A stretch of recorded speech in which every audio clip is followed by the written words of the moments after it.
zanînê ye zanîn xwenasîn e. Xwenasîn ji me re rêya felat û xweşiyê vedike. Herî kesê ku xwe nas dike, dikare xwe bide naskirin. Hawara me berî her tiştî heyîna zimanê me dê bide naskirin. Dewma ziman şerta heyînê ya pêşîn e.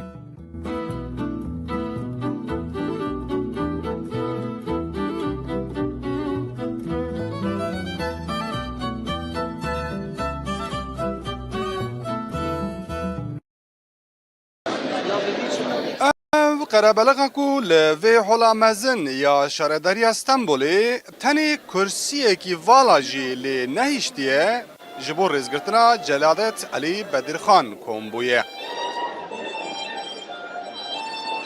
دیپلومات، نویسکار، هلبستوان، شورشگر، جوتکار، باف، زمانزان، رومانوس و پیشنگان جلالت علی بدرخان ده سالوگر روشبونا ویدا به برنامه که تیرا خواه نمونه هاته ببیرانین. باکا کردان جی چیش دستیم هاتیه تجاران تقصیر نکریه میره gelek kelejanım ku şevek usa beşdar buyum u tişte kusa u aliye siyasi parti ke ve jivekiri ev tişte gelek gringe kevre ku widaniye li hatiye zekirin bra we xemi qat naxwe li tişte ku em dixwazin û me dixwaz em bigîjin hêk pir tiştmane lazim e ew tişt bêne biçne serî û bila dilê wî rehet be neviyê wî duajoyê wî li dûne divê rêda dimeşin.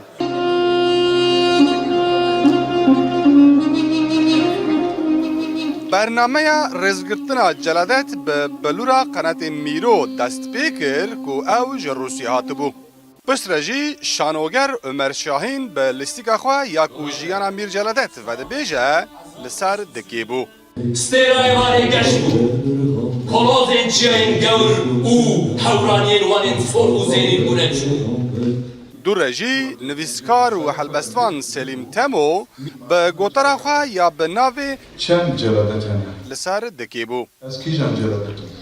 تو کیجان جلالت او کیجان جلالت هم کیجان جلالت اون کیجان جلالت هم کیجان جلالت پشتی تمو وی جاره نویسکار فرات جوری گوترا خواه پیشکش کرد که بحثا روژن خواه ین لمالا میر و چاپ کرن از جنوبه یا کووارا هاواره کرد.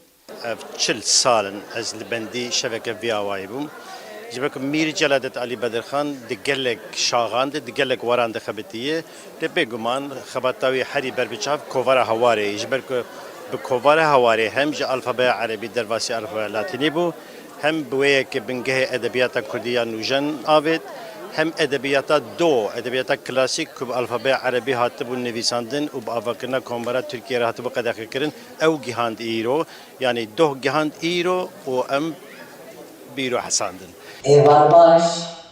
گچا جلالت علی بدرخان انگو سینم خان و نبیوی آزاد جی به ویدیو کنفرانس که بشتاری لبرنامه کرن. او باقی گلک رنگو گلک گوه خودتاوه و گلک حسکر که ام بخیلن. هلبستوان برکن بره به همان رنگی هلبستا جلالت یا به ناو بلورامن خواند. بلورامن دنگی خواه برده دنیا مینا زاروکه کی برشیر کت درگوشا خواه لهلادن روزا متینا و باور روکنجی لسر دکی هلبست خواندن. Abana tiri rüya mebun. Teni Celalet ne? Yani Kamran Bedirxan ve Abdurrazak Bedirxan ve Emgişk yani Malbada Bedirxaniyan peda velat Paris bun bu devlete kurda peda xevetin. برنامه کو ریوبریا دم پارتی یا استانبولی هجمارک پارلمانتر رژه که زیده هنرمند نویسکار روزنامه‌وان و انتلکتوالین کرد و دایکین آشتی لی آماده بون حتی درجه شوی به علاقه پیدانه که گلکی زیده بردوام کرد. هر وها داویه برنامه دجی دنگ بیجن جه پارچه این جدا ین کردستانی در کتن سردگی و ستران خواندن.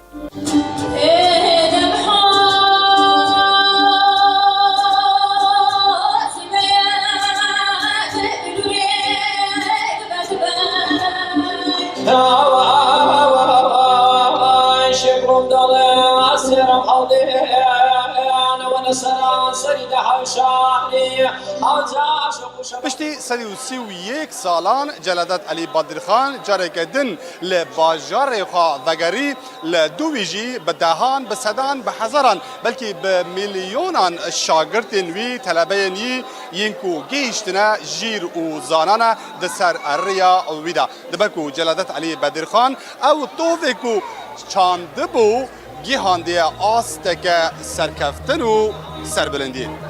Rawîstik Rudaw İstanbul.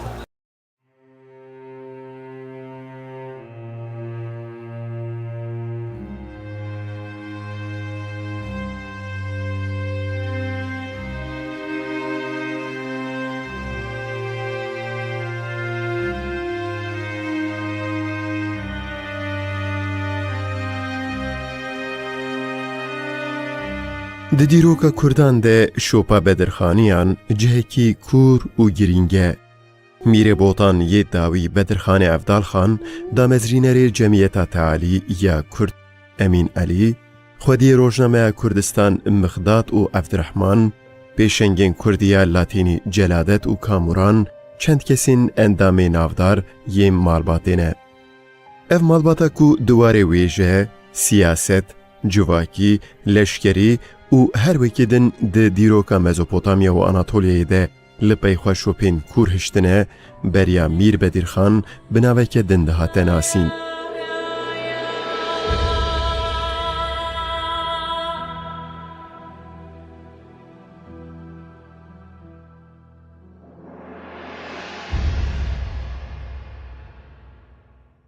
Yani beriyan bêjin Bedirxanî Azîzî, malbata Azîziya. Wekku ez zanim ji 1200 û heya roja me hebûna wan dewam dike. 1821 ku Mîr Bedirxan tê sertextê bota û jêw pêva ê ku dewam dikin ji wan re dibêjin Bedirxanî.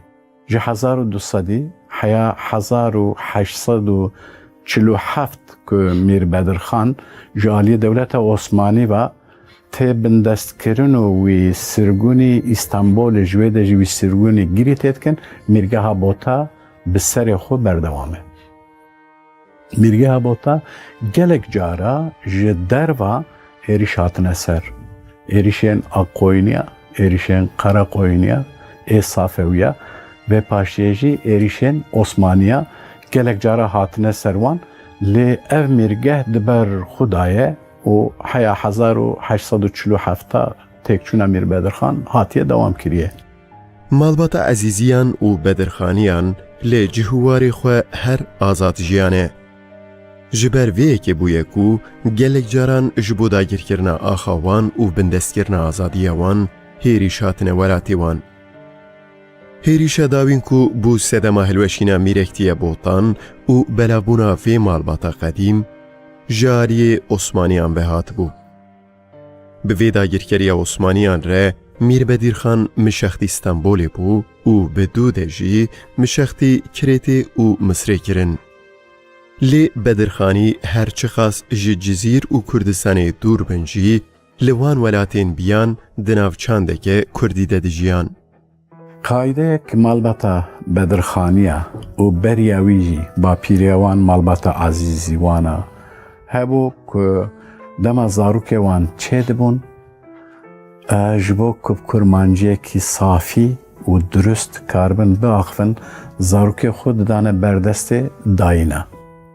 Yani dayîn ew kes bûn, ew jinê Kurda bûn ku li xuru yani Kurdiyekî safî diaxivin. Sîstemeka din yê malbata Mîrê Bota dengbêj di jiyana wan da gelek giring in. Dîsa li Stenbolê dîwanê xwe datanîn û di dîwanê wan da dengbêj dîsa kilama digotin, çîroka digotin, destana digotin û zarokê wan bivana. Hatta ê ku enstrûman bizanibûne. Mesela bizanibûne li bilûrê xe, li neyê xe, an li meyê xe, tiştê zarokê xwe li ber wana mezin dikirin. Li ber destê wan dengbêj e û li ber destê wan dayîn e. Bi têkçûna li hember Osmaniyan re êşewinda kirina azadiyê ji bo bedirxaniyan li xerîbiyê hêdî hêdî veguheriye vejînekê. Ev vejîn bi bihêzkirina ziman û çanda Kurdî daye dest pêkirin. Ji bo domandina nifşên ezîziyan an bedirxaniyan, nifşên heyî di serdemên xwe de bi welêt re peywendiyeke hişyar pêkanîne. Ya rastî malbata bedirxaniya wekû em bêjin malbatek roşenbîr e. Yani gelek hez kirin ku Kurdê me, Kurd em hemî Kurd hîn bibin, zimanê xwe binivîsînin, bixwînin. Wekû tu zanî sala 1898 yekemîn rojname Kurdî bi navê Kurdistan yê Miqdad Mithet Bedirxan Kurê Mîr Bedirxan derket. Ve yani daxwaziya wan ji hemiya muhimtir ku birov xwendevan bibe, mirov dîroka xwe bizane. Endamên malbata bedirxaniyan di salên li mişextiyê de di hemû warên jiyanê de li dor kurdewariyê civiyane û yêkîtiya xwe bi vî awayî pêkanîne. Kur û neviyên Bedirxanê Evdalxan li gor giraniya endamtiya malbata Mîrê Kurd hatine mezinkirin. Ji nav neviyên Mîr Bedirxan, Celadet Elî di dîrokê de ji xwe re cihekî taybet çêkiriye. Ew 1893 hate dinyayê li Stenbolê. Mîr Celadet Elî Bedirxan jî wekî zarokên din ên bedirxaniyan li berdestê dayîn û dengbêjan mezin bûye. Her wiha perwerdeya dînî jî di nav malbatê de cihekî girîng girtibû. Hacı Qadirê Koyî li Stenbolê bû, li mala bapîrê min Emîn Alî ji bona zaroyê wî Kurdî hîn bibin, ji bona ku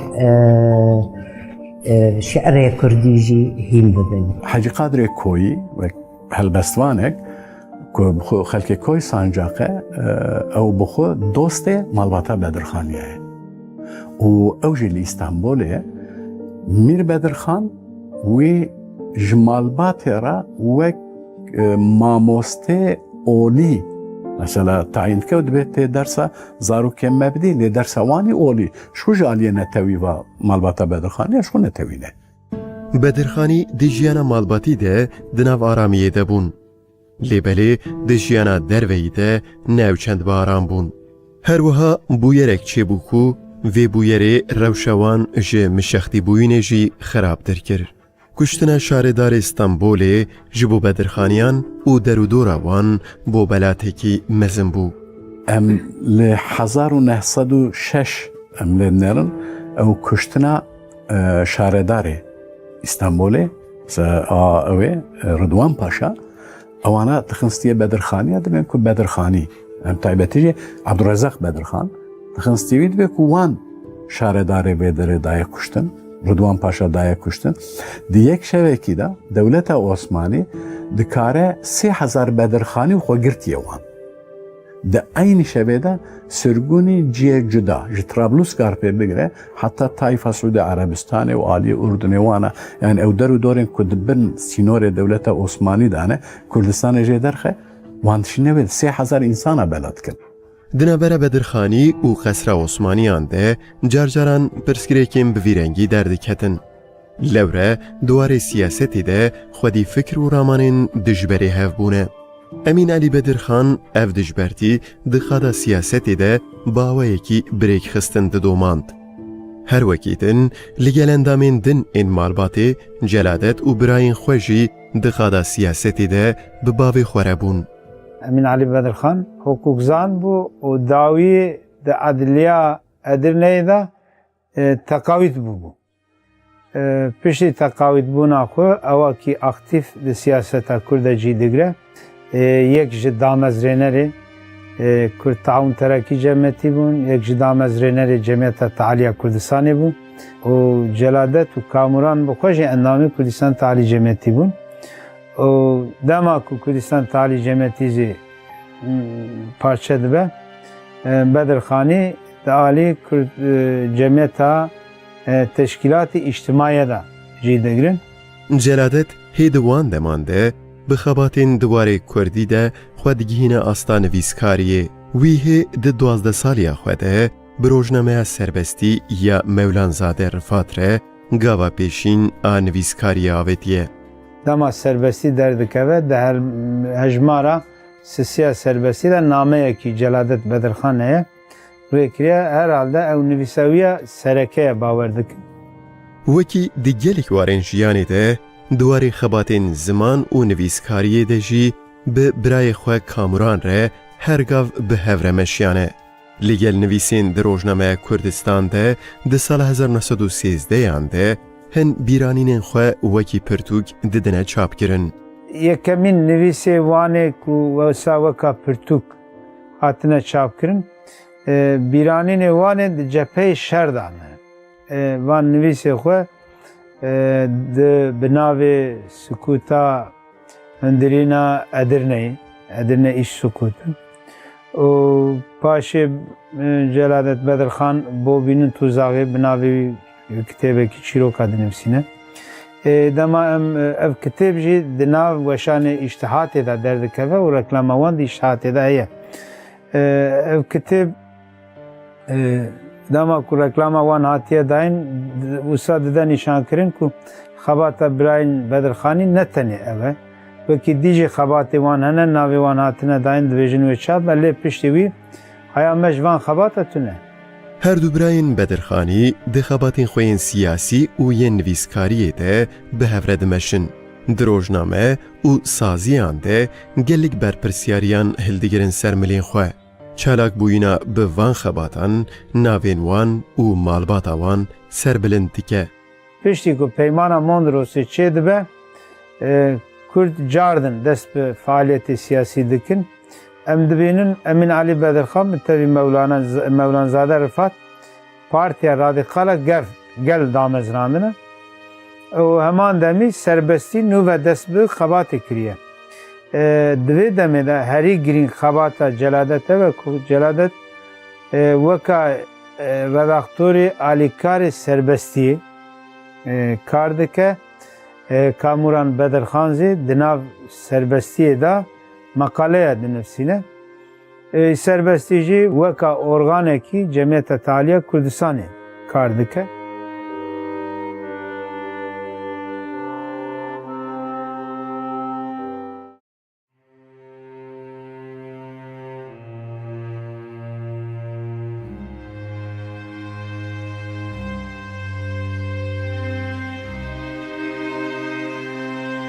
Serleşkerê Ewropî ji bo lêkolîna derbarê demografî û serjimariya Kurdistanê tê peywîrdarkirin. Ev lêkolîn wekî anketekî tê plankirin. Di vê xebatê de çend rewşenbîrên Kurd jî cîdîgirin. Di nav wan de Bedirxanî jî hebûn. Dema Major Noel Kamuran Bedirxan e Abdurrahîm Rahmî Hakkariye Ekremê Mala Cemîl Paşaya tev 17 heb. Mesela tên Kurdistanê digarin bi raya giştî ka Kurd çi dixwazin. Ev yahanê ji li ser daxwaza dewleta Brîtanya yani ya İngilîza ew kirine. Yani daxwaz kirine ka herin binêrin. Ew û Kurdistan Tealiye bihevra wê ittifaqê kirine û bi îzna hikûmeta İstanbulê. Evana tên heta Malatya wan dirat. Şimdi Malatya hep Kurdara li wê dirê civîn dikin.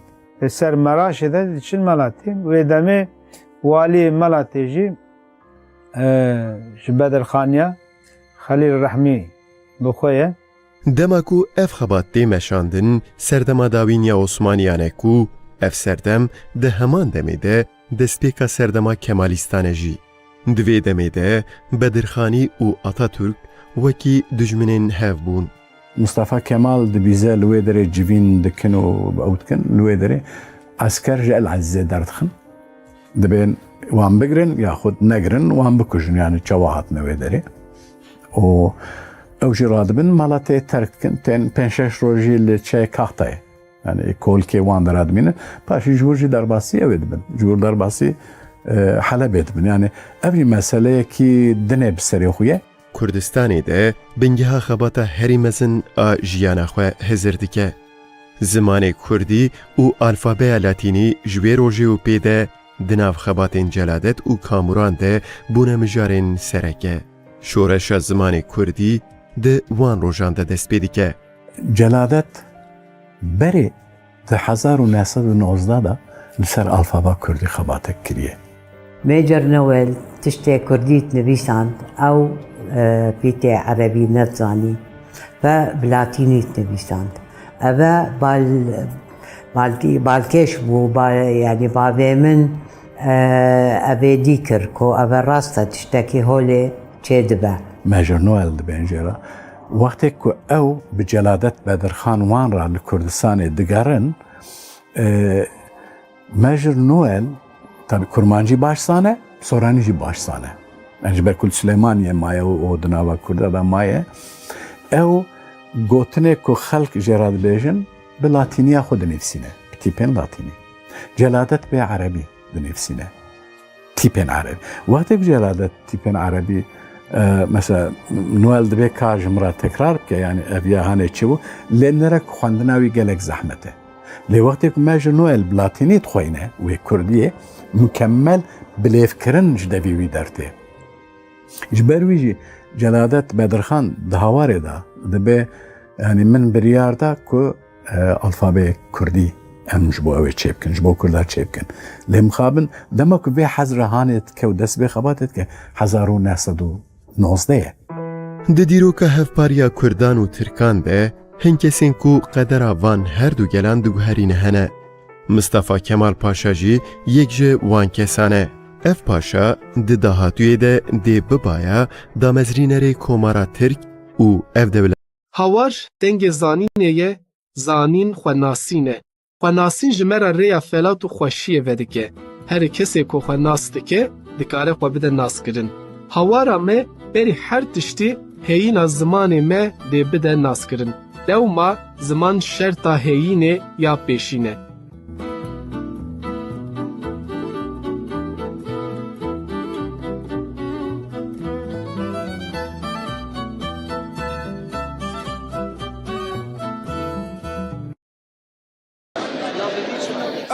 قرابلغا کو لوی حولا مزن یا شارداری استنبولی تنی کرسیه کی والا جی لی نهیشتیه جبو رزگرتنا جلادت علی بدرخان کومبویه. دیپلومات، نویسکار، هلبستوان، شورشگر، جوتکار، باف، زمانزان، رومانوس و پیشنگان جلادت علی بدرخان ده سالوگر روشبونا ویدا به برنامه که تیرا خواه نمونه هاته ببیرانین. وکا کردان جی چیش دستیم هاتیه تجاران تقصیر نکریه میره به. گلک کلیجانم کو شوک و سا بشدار بویم و تشته کوسا و آلی سیاسی پارتی که جیوکری اف تشته گلک گرینگه. کبری که ویدانیه لی هاتیه زیده کرن برای وی خمی قد نخواه. لی تشتی که ام دخوازن و مدخواست ام بگیجین هیک پرد تشتمانه. لازمه او تشت بینه بچنه سری و بلا دلیوی راحت به. نویوی دواجوی لدونه دور ایداد مشن.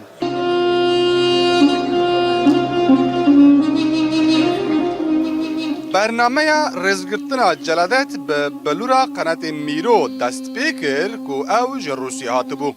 پس رجی شانوگر عمر شاهین به لیستیکا خواه یا کوژیانا میر جلادت و ده بیجه لسر دکی بو. ستیرای وانی گشت بو کلوزین چیاین گور او حورانین وانین سور و زینین بونن شو. دو رجی نویسکار و حلبستوان سلیم تمو به گوترا خواه یا به ناوی چند جلادت هنه؟ لسر دکی بو. از کیجان جلادت هنه؟ تو کیجان جلادت او کیجان جلادت ام کیجان جلادت اون کیجان جلادت نو کیجان جلادت پشتی تمو وی جاره نویسکار فرات جوری گوترا خواه پیشکش کرد که بحثا روژن خواه ین لمالا میر و چاپ کرنا جنوبه یا کووارا هاواره کرد. 40 سالن از لبندی شبکه ویاوایی بوم. جبک میر جلادت علی بدرخان دگلک شاغان دگلک وران دخبتیه دبیگمان خباتاوی حری بربچاف کووارا هواره جبک به کووارا هواره هم ج الفبای عربی درواسی الفبای لاتینی بو هم بویه که بنگه ادبیات کردیان نوجن آوید هم ادبیاتا دو ادبیاتا کلاسیک که به الفبای عربی هاتب و نویساندن و با افکرنا کامبرا ترکیه را هاتب قدر کردن او گهاند ایرو یعنی دو گهاند ایرو و ام بیرو حساندن ایوان باش گچا جلالت علی بدرخان آنگو سینم خان و نبیوی آزاد جی به ویدیو کنفرانس که بشتاری لبرنامه کرن او باقي قالك رنمو قالك وهي خدامة وقالك حسكن كو ام بخيلن هلبستوان برکن بره به همان رنگی هلبستا جلالت یا به ناو بلورامن خواند.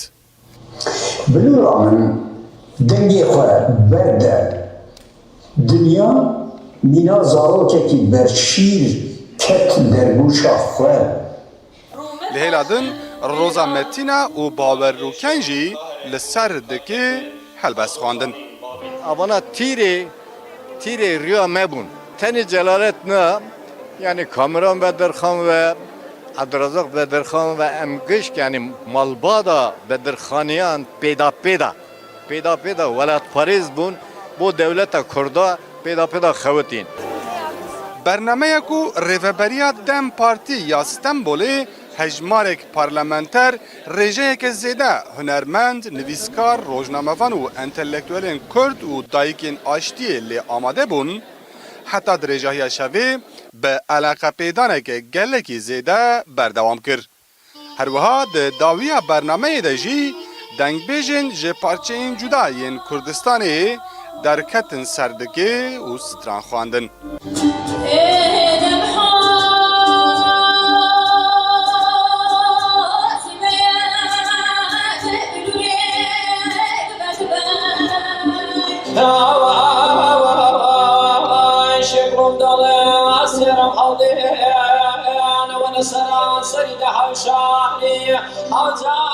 پشتی 131 سالان جلالت علی بدرخان جارێک din li bajarê xwe vegerî li dû jî bi dehan bi sedan bi hezaran belkî bi milyonan şagirtên wî telebeyên wî yên ku gihîştine jîr û zanane di ser rêya wî de dibe ku Celadet Alî Bedirxan ew tovê ku çandibû gihandiye asteke serkeftin û serbilindî.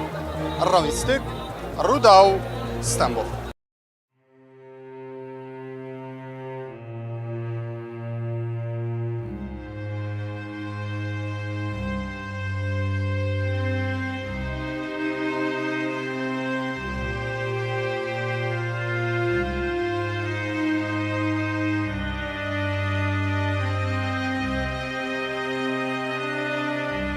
Di dîroka Kurdan de şopa Bedirxaniyan cihekî kûr û girîng e. Mîrê botan yê dawî Bedirxanê Evdalxan, damezrînerê Cemiyeta Tealî ya Kurd Emîn Elî, xwediyê Rojnameya Kurdistan Mixdat û Evdirehman, pêşengên Kurdiya Latînî Celadet û Kamuran, çend kesên endamê navdar yêm malbatê ne. Ev malbata ku diwarê wê je, siyaset, civakî, leşkerî û her wekî din di dîroka Mezopotamya û Anatolyayê de li peyxwe şopên kûr hiştine, beriya Mîr Bedirxan bi naveke din dihate nasîn.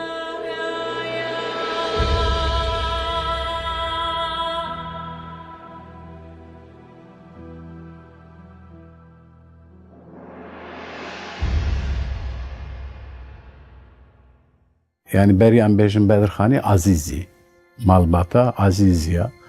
Wekku ez zanim 1200 û heya roja me hebûna wan dewam dike. 1821 ku Mîr Bedirxan tê sertextê bota û jêw pêva ê ku dewam dikin ji wan re dibêjin Bedirxanî. Ji 1200 heya 1847 ku Mîr Bedirxan ji aliyê Dewleta Osmanî ve tê bindestkirin wî sirgûnî İstanbolê ji wê de jî wî sirgûnî girî tê dikin, Mîrgeha Bota bi serê xwe berdewam e. Mîrgeha Bota gelek cara ji derva êriş hatine ser. Êrişên Aqoyniya, êrişên Qaraqoyniya, ê Safewiya ve paşiyê jî êrişên Osmaniya gelek cara hatine ser wan lê ev mîrgeh diber Xudaye و 1847 تێکچوونە میر بەدرخان هاتیە دەوام کردیە. مالباتە عەزیزیان و بەدرخانیان لێ جهوارێ خۆ هەر ئازاد ژیانێ.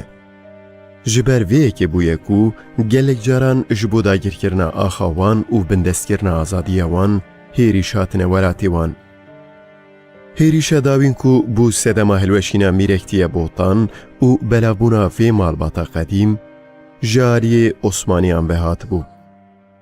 Bi vê dagirkeriya Osmaniyan re Mîrbedîrxan mişextî Stenbolê bû û bi Dûdê jî mişextî Kirêtê û Misrê kirin. Lê Bedirxanî her çi xas ji Cizîr û Kurdistanê dûr bin jî li wan welatên biyan di nav çandeke Kurdî de dijiyan. Qaîdeyek malbata Bedirxaniya û beriya wî jî bapîrê wan malbata ezîzî wan a hebû ku dema zarokê wan çê dibûn ji bo kurmanciyekî safî û durust karbin biaxivin zarokê xwe didane berdestê dayîna. Yani dayîn ew kes bûn, ew jinê Kurda bûn ku li xurû yani Kurdiyekî safî diaxivîn. Sîstemeka din yê malbata mîrê bota dengbêj di jiyana wan da gelek giring in. Dîsa li Stenbolê dîwanê xwe datanîn û di dîwanê wan da dengbêj dîsa kilama digotin, çîroka digotin, destana digotin û zarokê wan bivana. Hatta ê ku enstrûman bizanibûne. Mesela bizanibûne li bilûrê xe, li neyê xe, an li meyê xe, tiştê wisa zarokê xwe li ber wana mezin dikirin. Li ber destê wan dengbêj e û li ber destê wan dayîn e. Bi têkçûna li hember Osmaniyan re êşewindakirina azadiyê ji bo Bedirxaniyan li xerîbiyê hêdî hêdî veguheriye vejînekê. Ev vejîn bi bihêzkirina ziman û çanda Kurdî daye dest pêkirin. Ji bo domandina nifşên ezîziyan an Bedirxaniyan, nifşên heyî di serdemên xwe de bi welêt re peywendiyeke hişyar pêkanîne. Ya rastî malbata Bedirxaniya wekû em bêjin malbatek roşenbîr e. Yani gelek hez kirin ku Kurdê me, Kurd em hemî Kurd hîn bibin, zimanê xwe binivîsînin, bixwînin. Wekû tu zanî sala 1898 yekemîn rojname Kurdî bi navê Kurdistan yê Miqdad Mithet Bedirxan kurê Mîr Bedirxan derket. Ve yani daxwaziya wan ji hemiya muhimtir ku mirov xwendevan bibe, mirov dîroka xwe bizane. Endamên malbata Bedirxaniyan di salên li mişextiyê de di hemû warên jiyanê de li dor kurdewariyê civiyane û yekîtiya xwe bi vî awayî pêkanîne. Kur û neviyên Bedirxanê Evdalxan li gor giraniya endamtiya malbata Mîrê Kurd hatine mezinkirin. Ji nav neviyên Mîr Bedirxan, Celadet Elî di dîrokê de ji xwe re cihekî taybet çêkiriye. Ew 1893 hate dinyayê li Stenbolê. Mîr Celadet Elî Bedirxan jî wekî zarokên din ên Bedirxaniyan li ber destê dayîn û dengbêjan mezin bûye. Her wiha perwerdeya dînî jî di nav malbatê de cihekî girîng girtibû. Hacı Qadirê Koyî li Stenbolê bû li mala bapîrê min Emîn Alî ji bona zaroyê wî Kurdî hîn bibin û ji bona ku şeirê Kurdî jî hîn bibin. Hacı Qadirê Koyî wek helbestvanek ku bi xwe xelkê Koy sancaqe ew bi xwe dostê malbata Bedirxaniye ye. û ew jî li Stenbolê Mîr Bedirxan wê ji malbatê re wek mamostê olî mesela tayin dike û dibe tê dersa zarokên me bidî lê dersa wanî olî. Şu ji aliyê netewîva malbata Bedirxaniya şu netewîne. Bedirxanî di jiyana malbatî de di nav aramiyê de bûn. Lêbelê di jiyana derveyî de newçend bi aram bûn. Her wiha bûyerek çêbû ku vê bûyerê rewşa wan ji mişextîbûyînê jî xerabtir kir.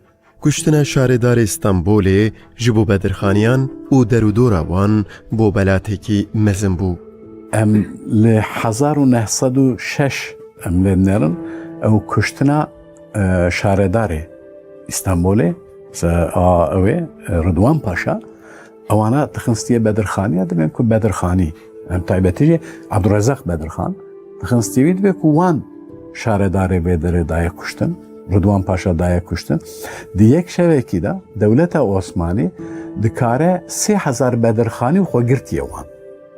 Di aynı şevede sürgûnî ciye cuda ji Trablusgar pê bigire heta Tayfa Suudi Arabistanê û aliyê Urdunê wan e yani ew der û dorên ku dibin sînorê Dewleta Osmanî de hene Kurdistanê jê derxe wan dişîne wê 3000 insana belat kirin. Di navbera bedirxanî û xesra Osmaniyan de carcaran pirsgirêkên bi vî rengî derdiketin. Lewre duwarê siyasetê de xwedî fikir û ramanên dijberê hevbûne. Emîn Elî Bedirxan ev dijbertî di xada siyasetê de bawayekî birêkxistin didomand. Her wekî din li gel endamên din ên malbatê celadet û birayên xwe jî di xada siyasetê de bi bavê xwe re bûn. Emîn Elî Bedirxan hukukzan bû û dawî di Edliya Edirneyê de teqawît bûbû. Piştî teqawîtbûna xwe ewakî aktif di siyaseta Kurd de cî digire. Yek ji damezrênerê Kurd Taûn Terakî Cemiyetî bûn, yek ji damezrênerê Cemiyeta Tealiya Kurdistanê bû û Celadet û Kamuran bi xwe jî endamê Kurdistan Tealî Cemiyetî bûn. û dema ku Kurdistan Tealî Cemiyetî jî parçe dibe, Bedirxanî di alî Cemiyeta Teşkilatî İçtimaiye de jî digirin. Celadet hê di wan deman de bi xebatên diwarê Kurdî de xwe digihîne asta nivîskariyê. Wî hê di 12 saliya xwe de bi rojnameya serbestî ya Mevlanzade Rifat re gava pêşîn a nivîskariya avêtiye. Dema serbestî derdikeve di hejmara sisiya serbestî de nameyekî Celadet Bedirxan heye rêkiriye herhalde ew nivîsawiya serekeye bawer dikin. Wekî di gelek warên jiyanê de duwarê xebatên ziman û nivîskariyê de jî bi birayê xwe Kamuran re her gav bi hev re meşiyane. Li gel nivîsên di Rojnameya Kurdistan de di sala 1913 de hin bîranînên xwe wekî pirtûk didine çapkirin. Yekemîn nivîsê wanê ku wesa weka pirtûk hatine çapkirin, bîranînê wanê di cepheyê şer de hene. Van nivîsê xwe bi navê Sukûta Hundirîna Edirneyê, Edirne İş Sukûtu û paşê Celadet Bedirxan bo bînin tûzaxê bi navê kitêbekî çîroka dinivîsîne. Dema em ev kitêb jî di nav weşanê îştihatê de derdikeve û reklama wan di îştihatê de heye. Ev kitêb dema ku reklama wan hatiye dayîn wisa dide nîşankirin ku xebata birayên Bedirxanî ne tenê ev e. Wekî dî jî xebatê wan hene navê wan hatine dayîn dibêjin wê çap e lê piştî wî heya me ji van xebata tune.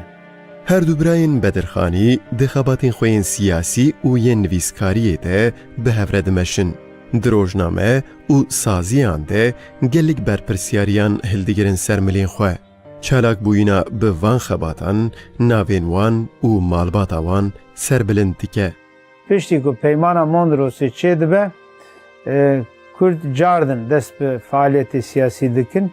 Em dibînin Emîn Elî Bedirxan bi tevî Mevlanzade Rifat Partiya Radîkala gel damezrandine û heman demî serbestî nû ve dest bi xebatê kiriye. Di vê demê de herî girîng xebata Celadet e ku Celadet weka redaktorê alîkarê serbestiyê kar dike. Kamuran Bedirxan jî di nav serbestiyê de makaleya dinivîsîne. Serbestî jî weka organekî Cemiyeta Tealiya Kurdistanê kar dike.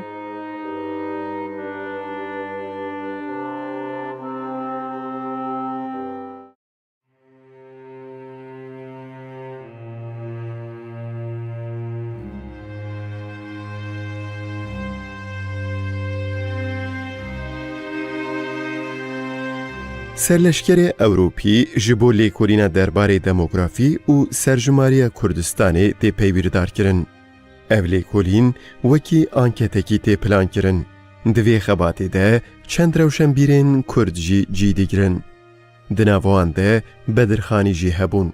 دما ماجر نوئل كامران بدرخانة عبدالرحيم رحمي حكارية اكرمي مال جميل باشا تف حفظ حب مثلا الكردستان دقارن برايا قشتي كا كرد شد خوازن ابي هانج لسر داخوازا دولتا بريطانيا يعني انجليزا او كرنه يعني داخواز كرنه كاهرن بنيرن او كردستان تعاليه بهبره واتفاقيه كرنه وباذن حكومتها اسطنبولي اواناتين حتى مالاتي وانرات شن مالاتي بكردار الودري جبين دكن سر مراش ده چن مالاتي ودمي والي مالاتي جي بدر خانيا خليل الرحمي بخويه دماکو اف خبات دی مشاندن سردما داوینیا عثمانیانه کو اف سردم ده همان دمیده دسپیکا سردما کمالیستانه جی.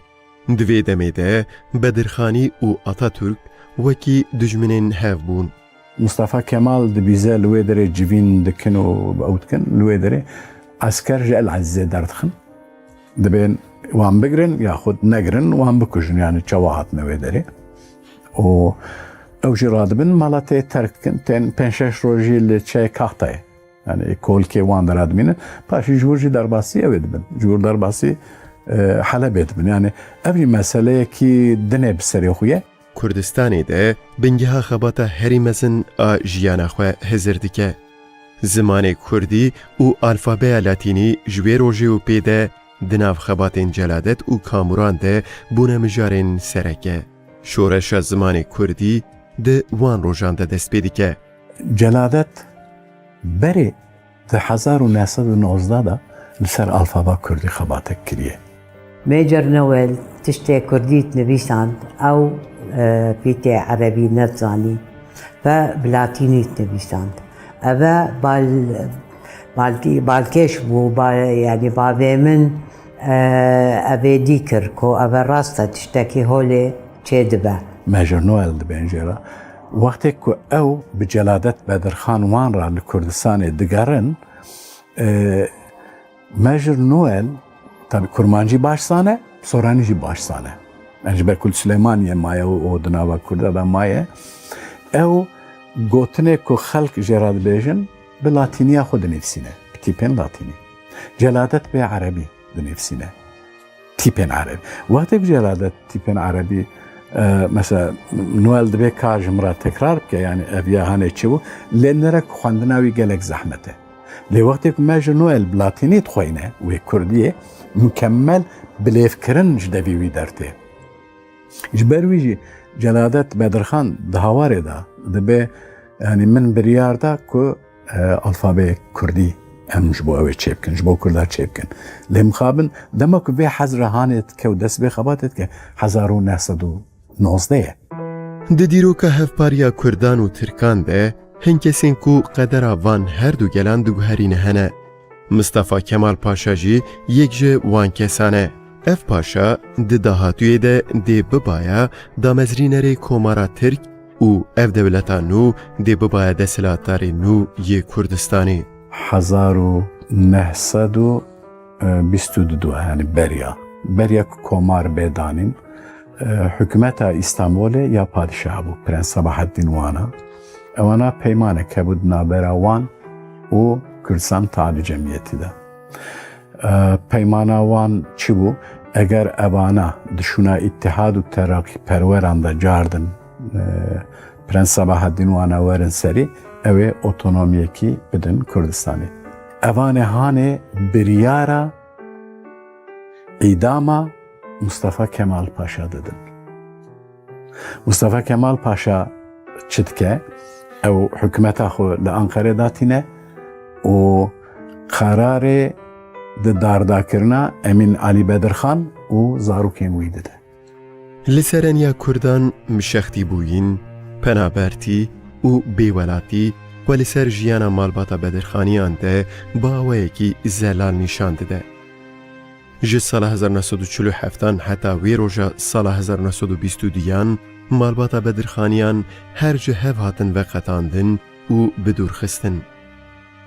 Hewldana di qada siyasetê de û çanda li Stenbolê bi ser neketibû ku Kurd serxwebûna xwe û Kurdistanê bi dest bixin. Ji bo Emîn Elî û kurên wî jî dema veqetîneke dilsotîner dest pê dikir. Ji ber wî di 1922 da îdî hukmê padişah li İstanbolê namîne malbata Emîn Elî Bedirxan İstanbolê terk dike. Di nava wan da Emîn Elî Bedirxan, jina wî kurê wî mezin Süreyya Bedirxan ewana koçî Misrê dikin. Çima Mısır ji ber ku Emîn Elî Bedirxan berê jî li wîlayetekî Misrê walî biye. Ê mayî Kamran Bedirxan, Celadet Bedirxan, Safder, Hikmet, Tevfik. Evan pênc cîhanê jî derbasî Ewropa didin. Di jiyana Celadet û birayên wî de gelek cure arîşe hebûn. Di nav van de ya aborî di vê demê de derketibû pêş. Hevgirtina van birayan a di vê rewşê de hêjayî pesindanê ye. gelek asteng dîtîne li wêrê. Heta li wêrê carek min bihîst, an tê bîra min bavê min behs kiriye. Mecbûr bûn bo astengiyê darayî mesela çûn mala boyê dikirin. Heta ku bikarin pareş xwe re kom bikin û xandina xwe temam bikin. Wextê ku evana herin Almanya hinek zêr û pere wê çaxê perê Ewropa eger çibe basê Almanya dikim mark be marke yaxud çibe wê çaxê didine zarokê xwe dibe eviyahanê jî wê têra we bike heta middeyekî ku li Ewropa bijîn. Lê mixabin wextê ku evana derbasî Almanya dibin zêr hûn zanin li her derî zêr e lê ew pere ji tedawulê rabûye. Îdî di bazarê de ew pere nagere. Ew pere dimîne destê wan de wî pereyî dabêje. Ja mixabin li wê derê gelek zehmet şu Kamuran û Celadet li wê derê hukûkê dixwînin. Yani pirî cara Celadet mesele dixebite alîkariya biraya xwe Kamuran wana dike ku karibe wan bide xwendin. Di gelek kara da şiğulne. Ne gotine ev karê hanê karkiraye, ev ya hanê ê mîraye, ev ya hanê nizam êçiye. Yani wextê ku meriv mecbûr bibe, mecbûriyet li mîrîtiyê û feqîriyê û melatiyê û şêxîtiyê narêne. Almanyayê Kamuran perwerdeya hukukî dibîne, Celadet jê perwerdeya hukukî dibîne. Birayê wan Safder wê derê perwerdeya tibê dibîne. Piştî ku perwerdeya wan xilas dibe, ser daxwaza Kurdên ku li bin xetê berhev bûne, rêxistinekî nû çêkirine bi navê xwe bûne. Bedirxaniya jî, birayên Bedirxanî jî vedixwînin Kurdistana Sûrî. Serhildanên Kurdan bi dû hevde dihatin. Kurd li Pîranê têk diçûn li Şamê diciviyan. Kurdên ku hêza xwe li dor serxwebûna Kurdistanê civan dibûn û hêza xwe qewîn kirîbûn ji bo azadkirina al û axê berê xwe dabûn agirî. 1925 وقتی که شیخ سعید براستی یعنی کمیته استقلال کردستان وقتی که سرهلدان وان دربای اراده وان دا چه دبه حرکت پاشی پشتی کتک چو ایکوش بر حرکت من درکتن چه آگریه لوی داره دست بشار کرد. دما جلادت بدرخان به مسئله هانی بیست. جلادت بدرخان در باسی بیروده بود. دوستی وی نیز هری هجا که مثلا استانبول هم ناست کن یک جه من حسین بگه وانی بو که پری جاران نویسی وی د کوار و روزنامه کرده دا بناوی اسکندر درد کتن. من حسین وانی او ارمنیه و داره باش ناست کر. مثلا پاپاز وان ارمنیا و هم پاپازیان که خویبون دمالاوی دا اساس دا مزراندن یعنی پیشید خوازن ناکوکی نابره خو ارمنیا حل بکن. چما چونکی بره نابره وان نخوش بیه گلکشی هب ایشاندنه. دور دا و هم پاپازیان پشتی که رازی دبه رادمن و داره خویبونه داتین. میر جلادت بدرخان و برای ویجی وکی باو کانی خواه xwe ji berpirsiyariya pêşengiya tevgerên Kurd venekişand bûn. Bi giraniya peywira ku dîrok jî dida ser milên wan di navrê xistina nû de dirêza pêşî de cî digirtin. Esasî serê meselê celadete Süreyya birayê wî ê mezin heye, Kamran Bedirxan heye, Menduh Selîm Begê wanî heye, mala Bozan Şahîn wana, Mustafa Şahîn wana xelkê ê beraziyan ku em dibêjin ê Alî Kobaniyê ewana eşîra wan eşîrekî giran bû. Ew li wê derê hene Hacı Agayê hevêrkî heye ku xelkê midyadê bû û Emîne Perîxanê ku ji mintiqa Remaya ji Batmanê wê paşê hat di Efwê de hat teslîmî Tirkiye bû.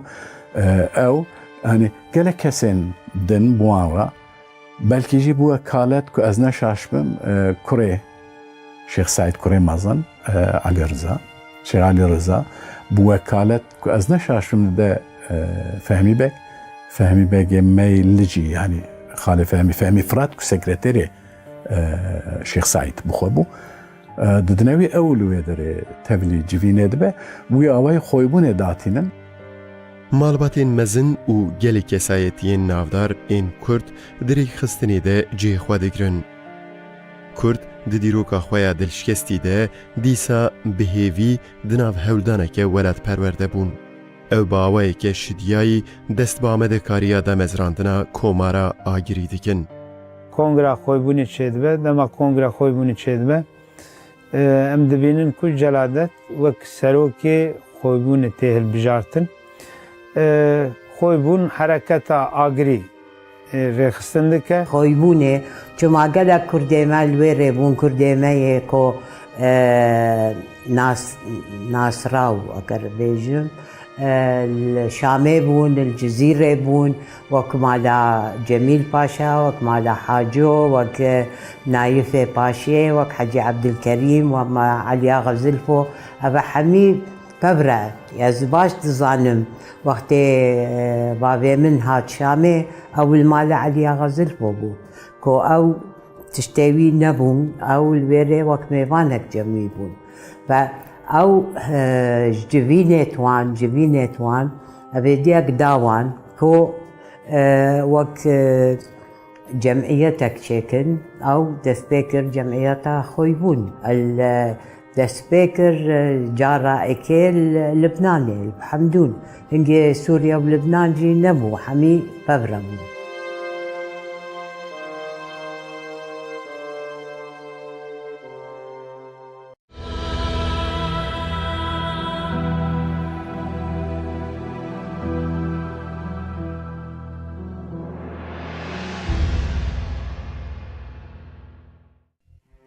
Kurd wekî dewletekî serbixwe li herêma agirî xwe bicih dikin. Dewleta Tirk wekî ku her dem her gav li dijî azadbûna Kurdan amade bûye ji bo êrîşa li hember vê tevgerê jî dereng nemaye. Dîsa mirin û têkçûn dibe para Kurdan. 1927 da hereketa agiriyê wek birêxistin êdî têkoşîna xwe dewam dike. Ala Kurdistanê li wê rê bilind kirin. Ala Kurdistanê sala 1919 li Stenbolê hatiye danîn.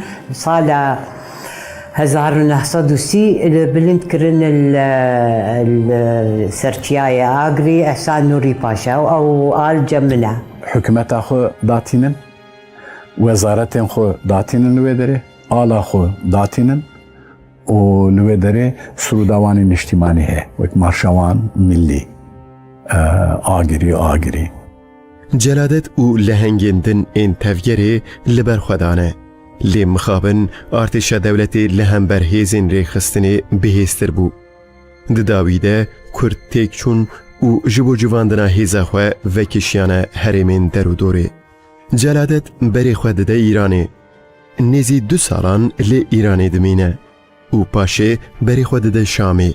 Dewleta Tirk di nava van 2 salan de li dijî Kurdan bi dewletên din ên dagirkerên Kurdistanê re peymanan çê dike. جبو کو کورد ایدی ججه خواه نلبتن و سری رانکن ده قادنام نتوی ده پولیتیکاین ترکان کاریگر بون. دولتا ترکیه پیده سر فرانسا جبرک سوریه فرانسا دبیج آلیه و کرد درباس من لسینور مل مدخن قرقول مدخن عسکری مدخن دوی شاخه دا او تمام کرده yani دسری دا جلادت بدرخان که مزنی خوی بونه جلادت بدرخان برایوی کاموران مالا عثمان صبری او مالا بوزان شاهین وانا مصطفى شاهین وانا که من بحث اوان کریه برازیا اوانا دگل دکتر احمد نافذ وانا جمال جمیل پاشا اکرم و قدری و براکی قدری دنه سيان چاركس جوانا حتى حمزة بقي مكسي حاجو أغاوانا أوانا تماما كوم دكن ودبنشن لشامي أو مجبوري إقامة كدبيجن يعني وان نويدري ددن ونشتاندنو حركتي وان دخن بن كنترول ناهلن أوانا تربقارن أو جي لسار زور داينا تركيا كده دولة فرنسا جبرك سوريا دبن أمري فرنسا دابو شری چکداری بداوی دبه. جلادت و کاموران خباتین خوین درباره الفابه لاتینی ده لشامه دومینن. لگور شرط و مرجن جیهانی ین ویدمی گرینگی الفابه به تیپین لاتینی خو زیده تر نشان دایه. الفابه لاتینی ام دنیرن سال 1913 دا پیشنیاری و ساحت نکرن به تایبتی عبدالله جودت به مسئله تینه زمان. دبیجه لازمه پرورده ناوا کرده پیشکوه و به الفابا هاییجی ام نکارن کرده زوهین خواندن و نویساندن بکن لازمه ام الفابا که نو قبول بکن قصوی الفابا لاتینیه دا که کرد کاربن ناف چند هفته دا الفابا خوهین ببن و زو در باسی خواندن و نویساندن ببن وان گنگشیا و دمی دست پیکریه 1912 دست پیکریه چما لاتینی لترکیه کرد ترکیه و چاخه درباسی تیپ لاتینی بو مصطفى کمال تیپ لاتینی ده تمام مکتبادا دانی بو باشه اگر هوار به تیپ عربی داره او ایمیوه داره چوا کارمن بیانه بخوینن مثلا کی گرینگ یک جی اوه سوریش خو زمون هلبت پجراندنا الفابه لاتینی دناف گلده زوبزو نهاته پجراندن. ترکاندن آنجی گوهراندنا نویسکو وان به سدان سالان بکارانینه نهیسان بو. شورش زمان کردی جبو کردین کو پرانیوان باورمندین دین اسلامی بون کو زمان وی نب لاتینیه دجوار بو. از بیجم اولی گلک باش نهاته قبول کرن گلک تخواستم بمینن سر بیت عربی لی پاش هدی او ابدی هاته قبول کرن و تکارم بیجم الباکور بیترش حمی عردا هاته قبول کرن و هناك الروج آبا دخل سر خو سروی مثلا الفابه آلمانیا جی دخلته جرباندنه کی چه که پاشی دما کوته بنخط کردستان سوری و درجه دناف کادر قیبونه داجی مثلا الفابه تی گنگشی کرن گنگشی الفابا لاتینی چه دبه لی آخر او الفابا لاتینی او فکریات الفابا لاتینی کامل دبه تی قناغه کی دما کو جلادت بدر خان دست به وشانا او که دکه حواله دکه ایدی الفابه کی سری ویده نت بویه هزرکرنا جلادت آل سر الفابه لاتینی یا جبو زمان کردی ده وی دماکو به سرلشکر نوول ره گرا ل کردستانی کره بونده دست بکره بو. ایدیدم دما پیکانینا چاپ کرن و بلاف کرنا نویسا کردی یا به تیپن لاتینی بو.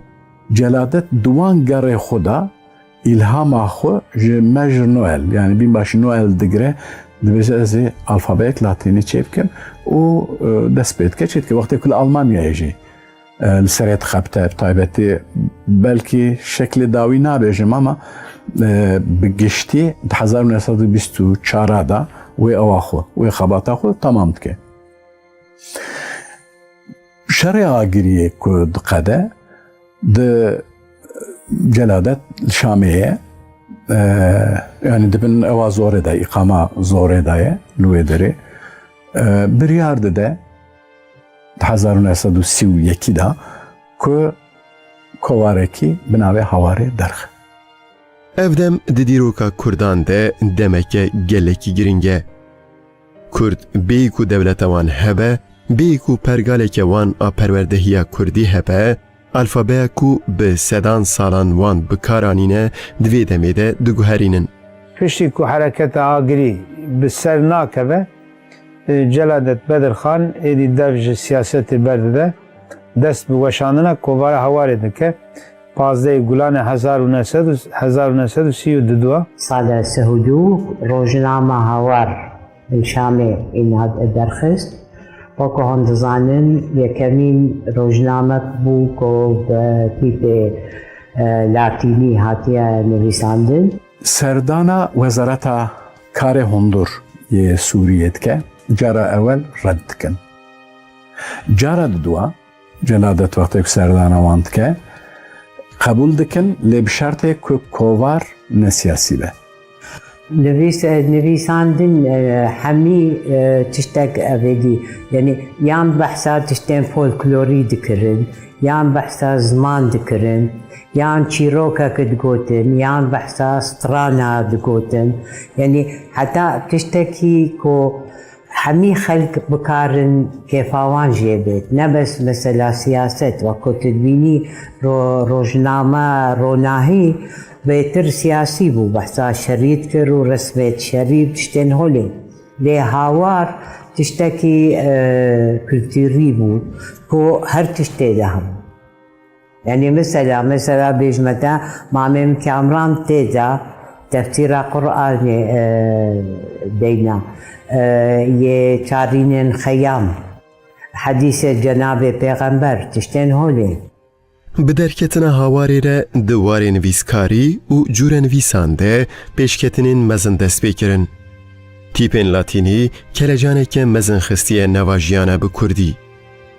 Ev kelecan wekî ku dîroka nivîsa Kurdî ji nû ve bide nivîsandin hêz daye rewşenbîrên Kurd. Ez dikarim bêjim roman bêhtir ji aliyê yerîwanê wana tê dikeve nava Kurda lê cora nivîsên dina hemû dikarim bêjim ê hawarê xurttirîn cora nivîsin. Yani ji gotara bigire, ji çîroka bigire, kilam, hikaye, helbest, hatta helbesta serbest. Yani çiya klasik, çiya serbest. Hatta mijarên bizîşkî yani ê tibî ew ê tenduristiye wana ku binavê Nafîs, Doktor Nafîs, belki Doktor Ahmed Nafîs ku vê paşiyê bo demekî ew jî meznê xwe bûnê bû.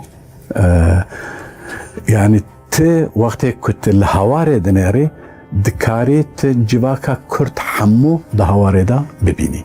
Leskot vê derê wezîfedar e di balyozxana ülkede Fransa'yı da dibêjin baş e me wisa kovarekî dest pê kir em derdikin gramera Kurdî tune em çi bikin ew jî leskot bi hev re dest pê dikin gramera Kurdî binivîsînin lê beriya wan jî esil nav xwe bûnê de ji bo hazirkirina gramerekî biryar hatiye girtin.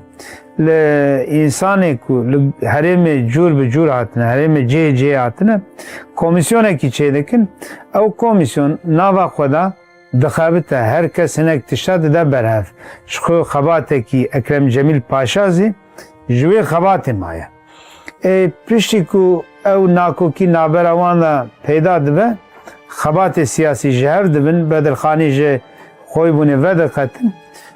Di xebata ziman da gramerê da jî veqetandinekî çêdibe Celadet Bedirxan û Leskot dest pê dikin xebata gramerê çê dikin û notê xebata gramerê bawer dikim keda gelek însanê din jiyana ê nava vê komisyonê bi vê awayê ew gramer derdikeve meydanê û yekemîn gramera zimanê Kurdî ye ku bi ser û ber hatiye amedekirin û hatiye çapkirin lê piştî wî jî xebatê ser gramerê gelek çê dibin بەریاویژی هەن خەباتێ بەش هور چێبوونە بتایبەتیان بێژن ساڵە 1970 مەحمەد میری ئیلاف بەخۆ سەرفۆنەتیکا کوردی نێزیکێ 17 ڕوپەل برۆشۆرێکی بەلاف دەکە ئەو خەباتێ سەرەکەی گرامەرێن.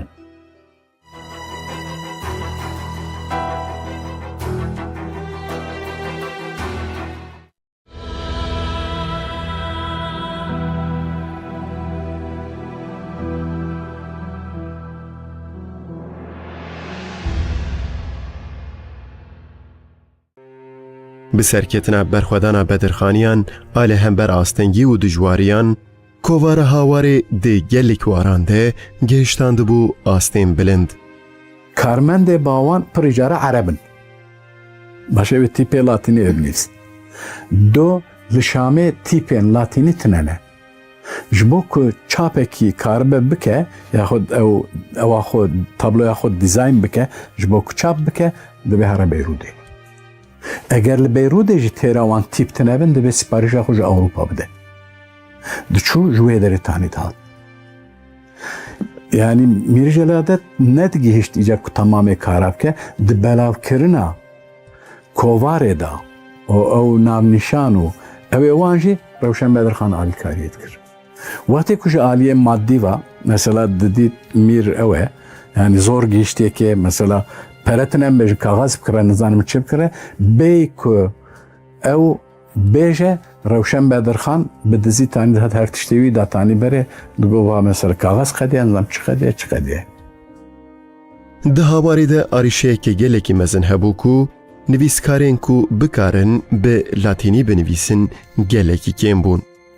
Mixabin wê demê çareserkirina vê rewşê newqas hêsan bû. Celadet belê 7-8 zimana baş dizanibû. Koka zimanê Kurdî jî baş zanibû û alfabeya latînî jî ew bi xwe danîbû. Lê pêra jî hînî biraya xwe kirbû, biraya Kamuran Bedirxan. Kesê sêyemîn tinebû ku di hawarê da binivîsîne. Di vî awayê de Qedrî Can girtibûn cem xwe. Çareserkirina kêmbûna nivîskaran di demeke nêz de pêkan nedibû. Ji bo hawarê ew dema ku bikaribe li hêviya nivîskarên ku bi awayê perwerdekirinê bigihîjin tunebû. Ji ber vê yekê Mîr Celadet rêbazeke niwaze dîtibû. Di vîya kadroya hawarê zêde bûna. Lê nedibû ku weşana hawarê bisekine. Yani Celadet nikaribû lêviya yekî bisekine heta bigîje ka karibe gotarekî binivîsine an helbestekî binivîsine an çîrokekî nizanim çi binivîsine û di kovarekî de nabe xwediyê kovarê tamamê nivîsa binivîsine. Ji ber wê jî ew mexlesên din mesela bikar aniye. Yani belki dora 15-20 heb mexlesa lê ana ew mexlesê ku têne bîra min mesela Herekol Azîzan. Mesela Herekol navê çeywanî ku ji zîra bota diçûne Zozana. Yani ew çeyê nabera dihê yani eruha îro û berwariya da. Ahûn perwariya îro. Be Herekol Azîzan. Azîzî bapîrê wî ne yani bapîrê Mîr Bedirxan wanin ji be û Herekol jî navê çeyê Zozanê wan e. Mesela wî navî bikar aniye. Mesela navê Botî mesela bikar aniye. Mîr Celadet heta demeke dirêj bi hêzeke bêhempa rûpelên hawarê binivîsên xwe vetijî dike. Dema xwe ya rojan e wisa bikardanî ku karê du sê rojan wî di rojekê de dixedand. Dem wiha herîkiye ku êdî ew 42 salî bûye. Hev temenên wî ji zû ve zewicîne û zarokên wan gihiştine nîvê temenê Celadet. Ew di wê salê de êdî biryara zewacê dide. Ew jî sala 35 çi bêjim yani diya min re zewicî diya min keça dotmama wê ye. Yani pîra min Samiye Xanim dotmama bavê min bû. Diya min mamosta bû. Celadet Bedirxan wek bav û bapîrê xwe wextê ku êdî li Şamê mesela di zewce û zarokê wî çê dibin ku zewaca wî 1935 e gazê احمد فرمان کیکید که که دنگ بیجه دمالا خوی شامه دا اوده یک دده که دا زاروک میر جلادت به موزیکا کردی، به کلام کردی، به چیروک کردی مزم بکه. میر جلادت علی بدیر خان جی وکی باوکانی خواه دمالا خواه ده چاندا داین و دنگ بیجان مشاندیه. لگل زوجین و برپرسیاری مالبات کی جی خباتین خواه کم نکریه. لگل هاوار کووارا بوینه یا بناوی روناهی کو بریا او بزوج دست بوشانوی کربو جی تبلی خباتین وی بویه. هر وکیدن دست به پیشکشوانی رادیوی جی کریه.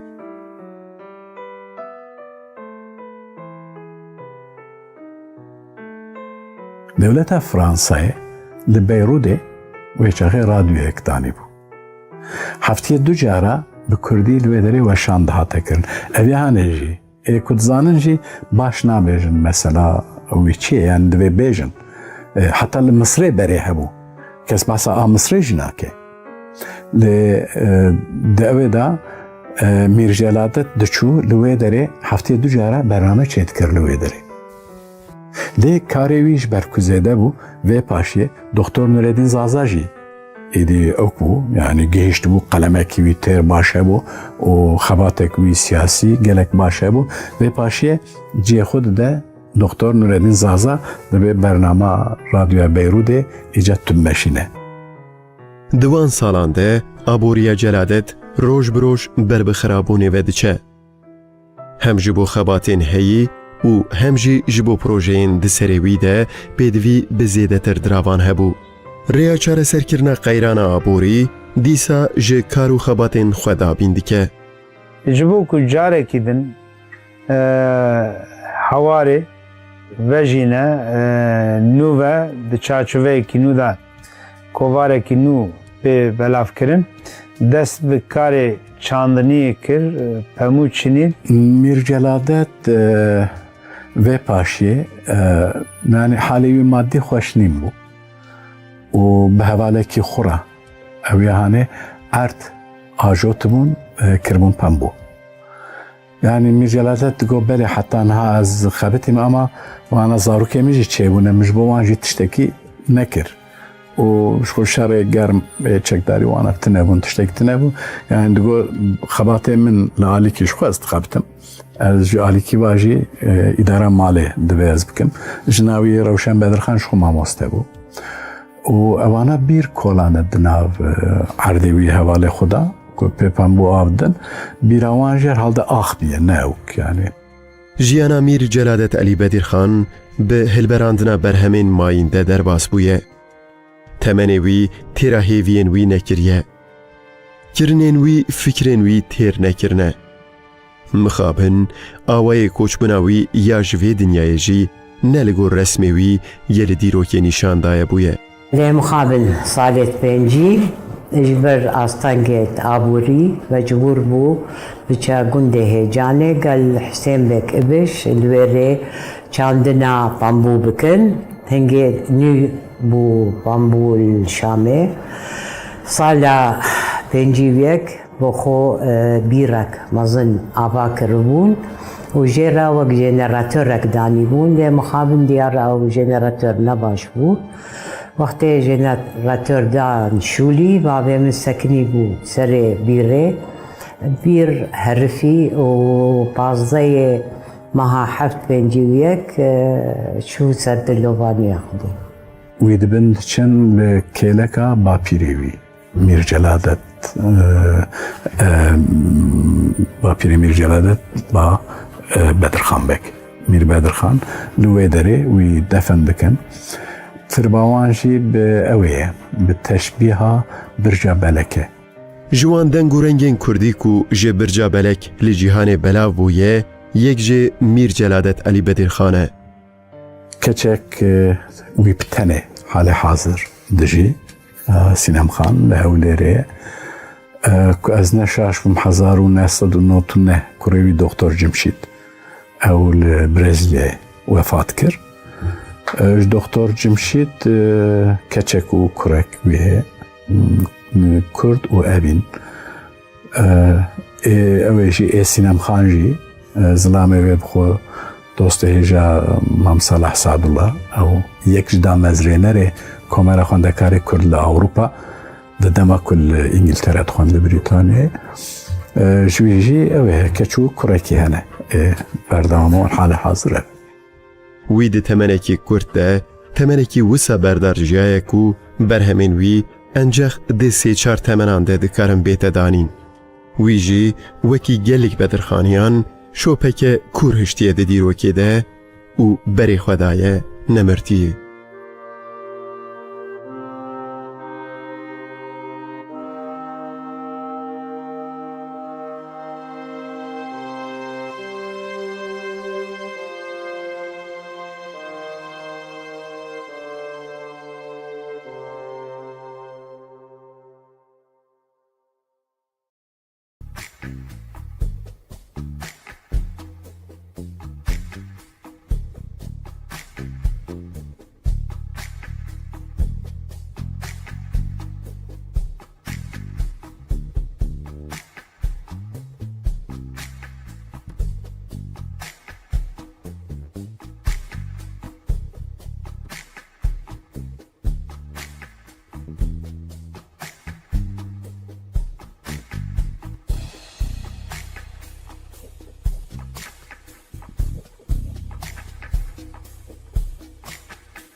برای تماشاوان هجا هم بخیر و خوشی هاتون برنامه ما ایروجی ام لگل نویسکار کی هجا زیرک و خبرکار گل خواه برش فراد جفری میوانه من امی لگل وی سرکاری وی سرخواتی وی این چاندی ادبی صحبت تکی بکن هیویدارم که امی بکاربن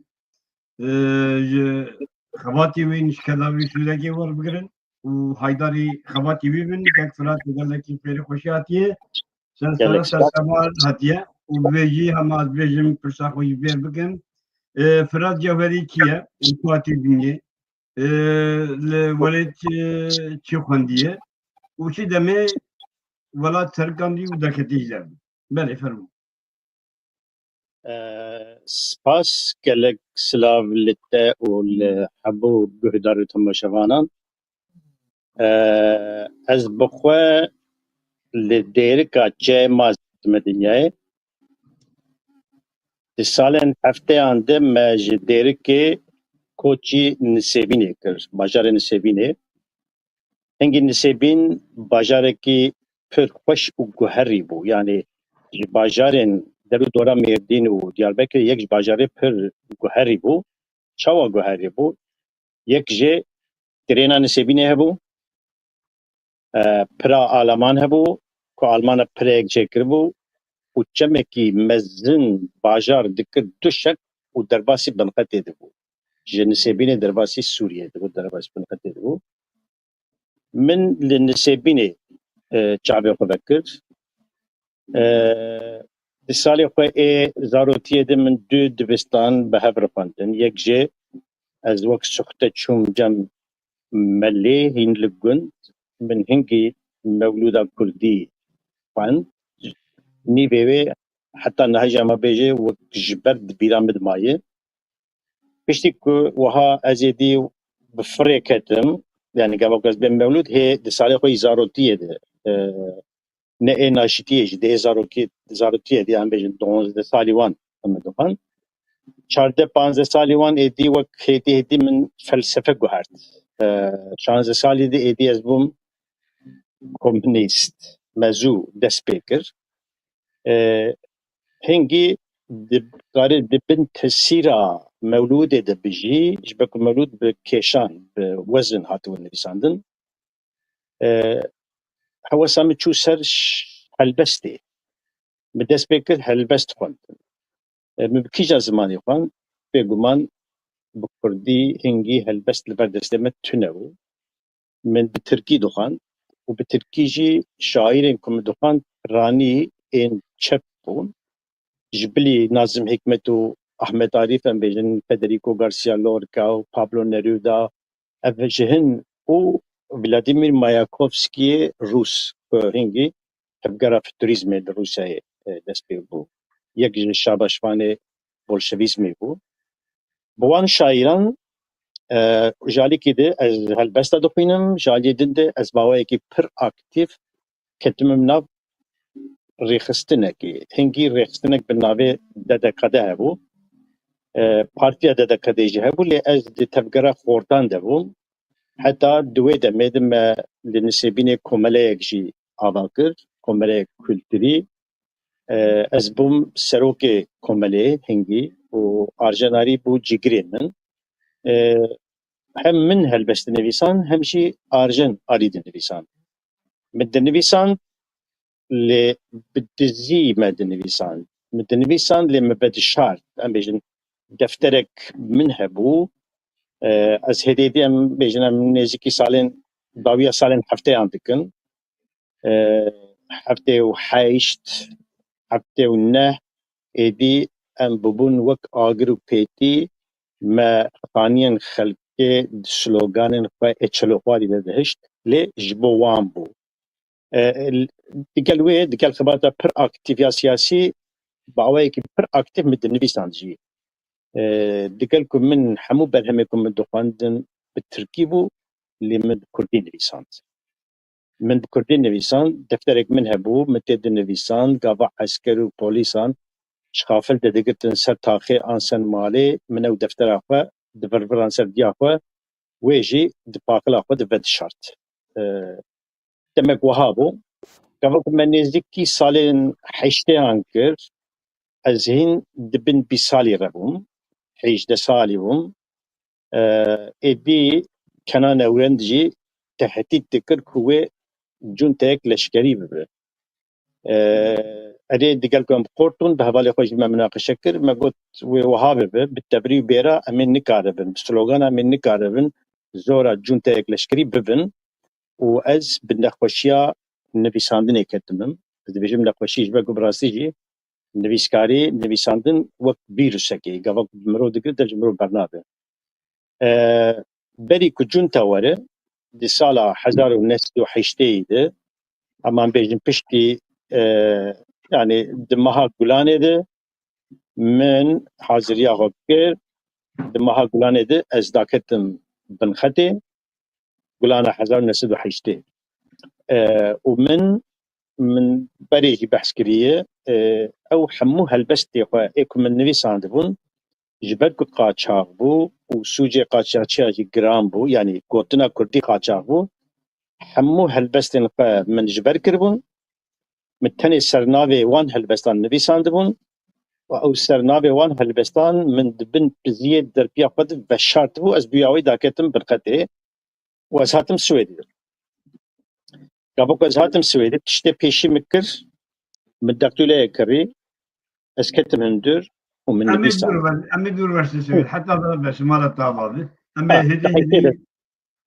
يعني أم بيجن صالي حشتي تدركتنا ولا بلي بلي جونتا بلي جونتا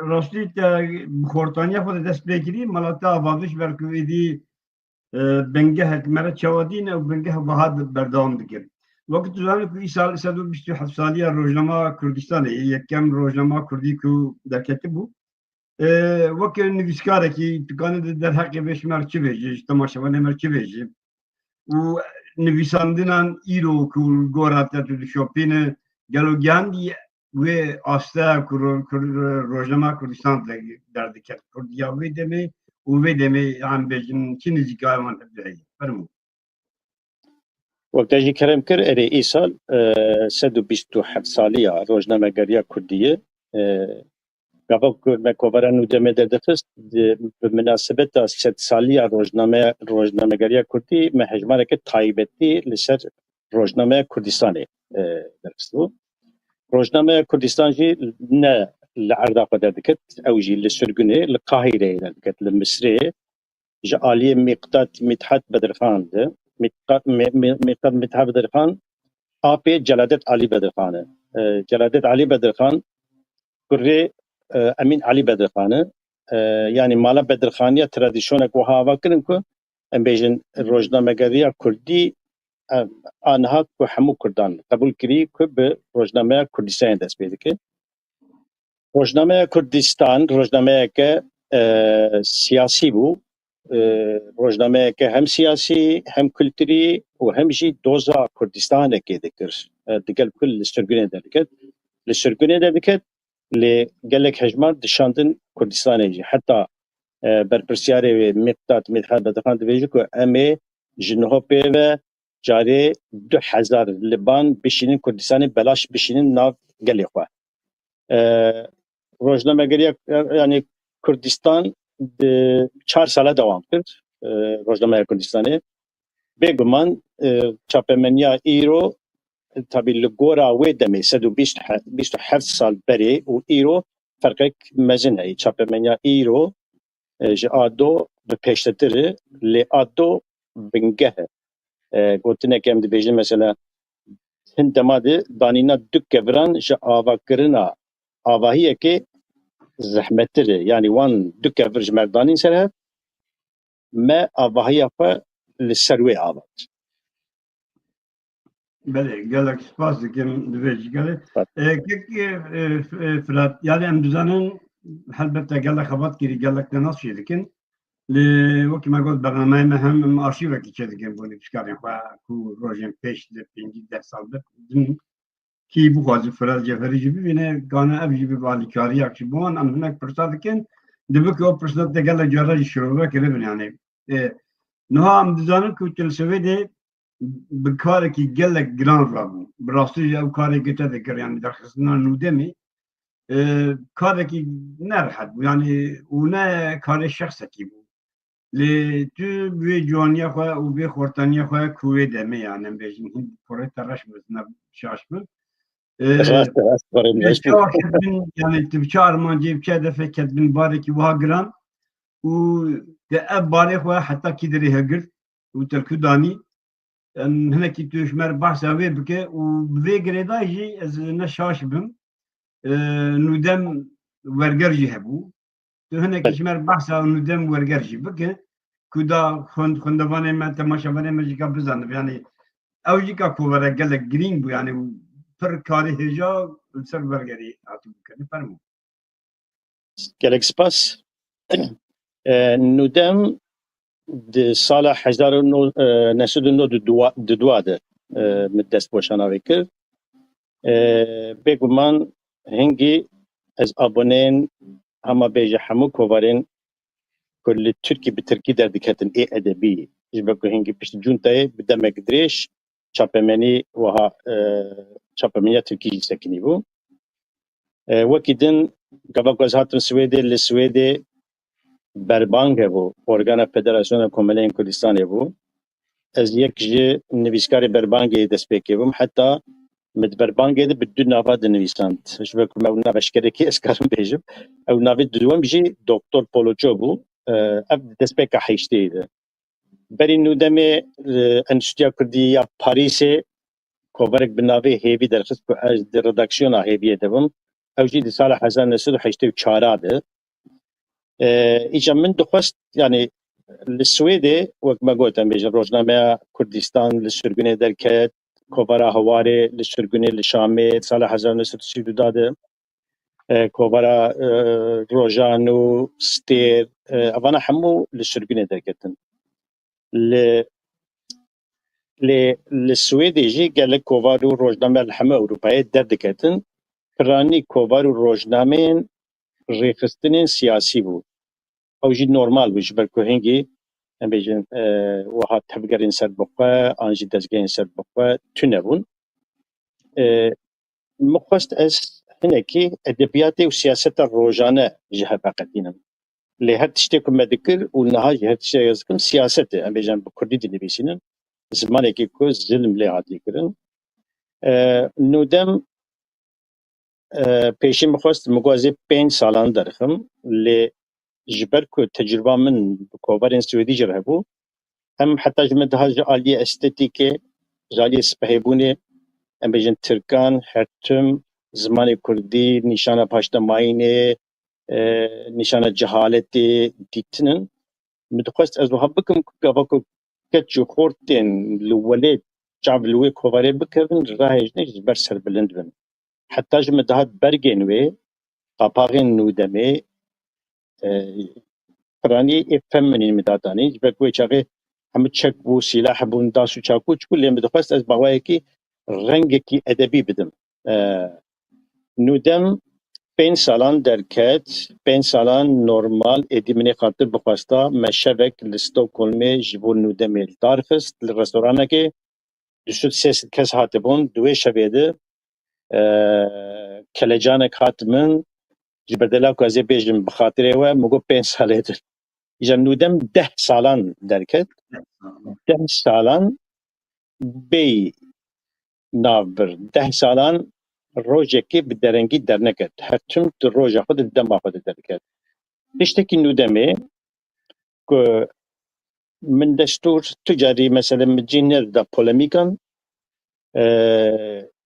لديجي بارتي وريخستنان لديجي شخصيته يعني حتى جمدهات تاني بكراسي ادبي لفكرة كي تشدبا بلا ببويا كيجان ريخستني ببويا بلا ببويا تاني نفيسنوان اي ادبي جرين بوش بومن و ايرو بشتيان بيجن ابابو 3-4 سال جمالا نودمي پیش درکتیه که وقت زبادگرم و لید نرم و روپلی سر دخول بینم بگم ما بدمر مرهن تجربی که از دوینم که چقدر انسان جهت جهه تعالی فکر ایدئولوژی ده نودم ده هاتن باهر وقت مکن نودم 10 سالان درکت و ایرو او گفتن نودم جی بری تونه و متشکر ایرو نفشک جکتچن ما انا بونجن كنا بيوان نودم جبو من هر نودم براستي وقت یک جمال باتی وقت كتشافا ازلي دنرم دقالوا وقت اجي كلام كر نودم ورقرجي مدرفست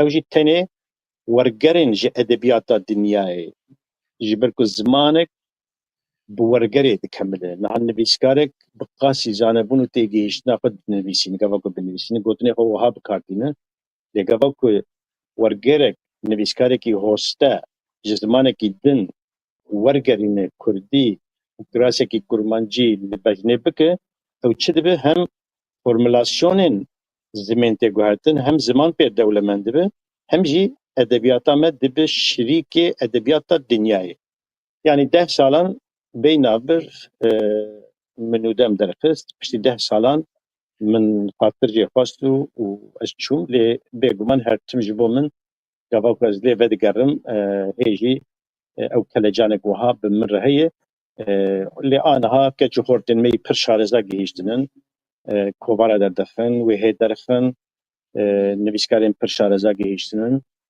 يعني دماغ مدى سبيكر تشتك تنبو تشتكو هبو جي كيم بو بسينور بو وقت ما قلت اي بري ما دوكا برداني سرف مجي دماغ دوكا برداني سرف لي اي ايرو لسروان هردوكا برا ابا هي كبلندك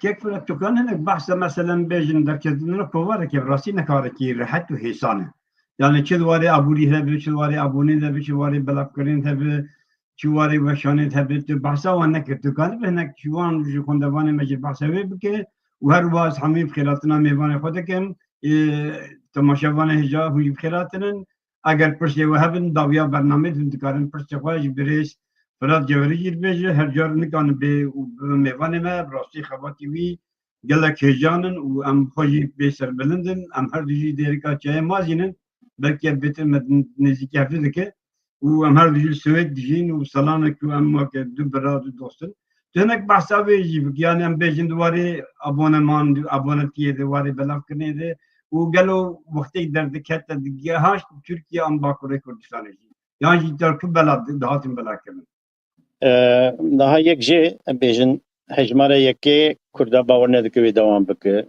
hejmara di duan ji bo kesek derdike ya hejmara di duan dîsa bawerî kêm bû hejmara sisiyan dîsa kêm bû hejmara çara û pênca geva ku jî wiha derket û berdewam bû êdî her kesî bawer kir ku wê ev kovar berdewam bibe kovar di gava pêşî de me li Swêdê belav dikir و پاشی هدی دریو بول آلمانیا فرانسا حتی کانادا حتی آوسترالیا حتی استرالیا و یک لبنجی مدشاندن ولید او هجماری که مدشاندن ولید حتی هنفن دوانان جانا پرد خست ناف زرفه وک آبون دبون آبونه و از مدخوات ادی سوان پریوان لوان وگر لی پشتی که هر کچو گاوا کو دمه درکت وقتا خود درکت و هات حسکرن روز بروز آبونه نودم زیاده بو دمکات کو ادی نودم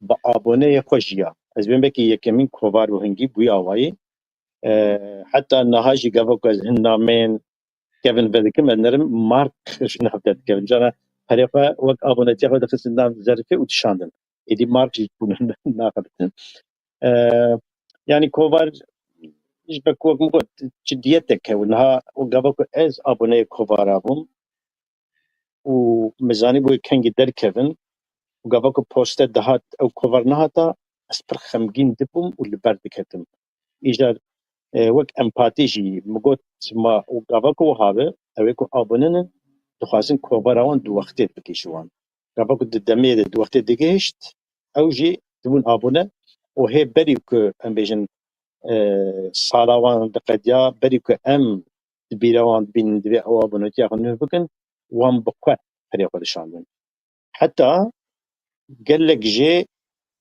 ابونين ما ان كود جهون آلمان بون فرانسيس بون سويدي بون ايكو فيري كردي بون وحتى نهاجي تكديا مجانا بهنا جوان هي كردية فر باش كرديا نبيسكي وادفكيجي بيغمان او بري نودمي جي هنك جي بنودمي ايكو الدور اللي مقابيان جي بردوام يعني زحمت بو اللي بسركت وشاوا بو هر كس لي قدي دركتن قابلكو مخاطر هجمرة داوي اتشليد بش 10 سالان قابلكو من حتى برقاوي دستي قبل خاطر فاستبو وباشي البشت برقيجي مبري قدابو دارستانكي از دچوم بخمجيني من از مشام ودچوم بياوي بشتي وي نهاجي د ارشيفام ديك نامه هنكو وقت خنجرك للدلي خوندبانخه و ان بيسكار قال لك اسبر لبركتبون يعني مخابن وهابو دمك پرخوش بو فزي بردوام ببويا حتى پشتی چل هجماری مقصد از ببم استنبولي يعني دسبيكت خم بفصل ديابك درهم ل بامكان بو مقاس ببم استنبولي قتنا بپاشي مقود استنبولي قبل چل هجمار دو وقت دركتي اللي هو رجال هجمارة چلو يكي بدرنجي به هجمارة چلو دو درنكبه او حمود چلو هجمارين يعني كذا 10 سال ديجي ديچه وازي بقوان نكاري بما بيربگه يا استنبولي لو ما بشي 10 سالان من خاطر پست بله استعاد خوش اکیک فرد امدزانو که یعنی نها کاری ادبی رومانویش و کوبا داستاندن و روزنامه داستاندن همو عبوریا که دوازه یعنی دانش برگ شخصی من دنازه که نه او عبوریات خورد بقاش زن تنبو دسپیک دواره عبوری چیز زحمتیه چی بو و وقت تقول بشتي بلكي فینانسه کریاز ویل باسنا که من دسپیک گلک زحمت یعنی ام بیشتر دواره عبوری ده چیز زحمتیه چی بون چه عالیکاری ایشکن دی عبونا گلو کردی من دولمند خودی امکان دسته عالیکاری درش تکرین نکرین یعنی که حتی جمعی خودی فینانسه کرد تو دسته عالیکاری مخابن درج نبو مخابن از بیشم جبوك از كوفاري داخل من ماركتك بكربو يعني وقت إيكا للسويد ديفيجن إيكا بتشوف بكربو لعليه صالة باجاركي نزكي باجاري صالة يا جبوك از غارانتيا فينانسا كوفاري من ماركتك جوها بكربو و جبو 5 سالان مقول يا من 5 سالا درخستا غارانتيا 5 سالان بو لجبركو از پر بكوباري مجول بون ومكاركر قرتبون جبو ماركتي بريفة ببن جبو كز بقار من سرمايك ماينده جبو كوباري از بيش بدس بخم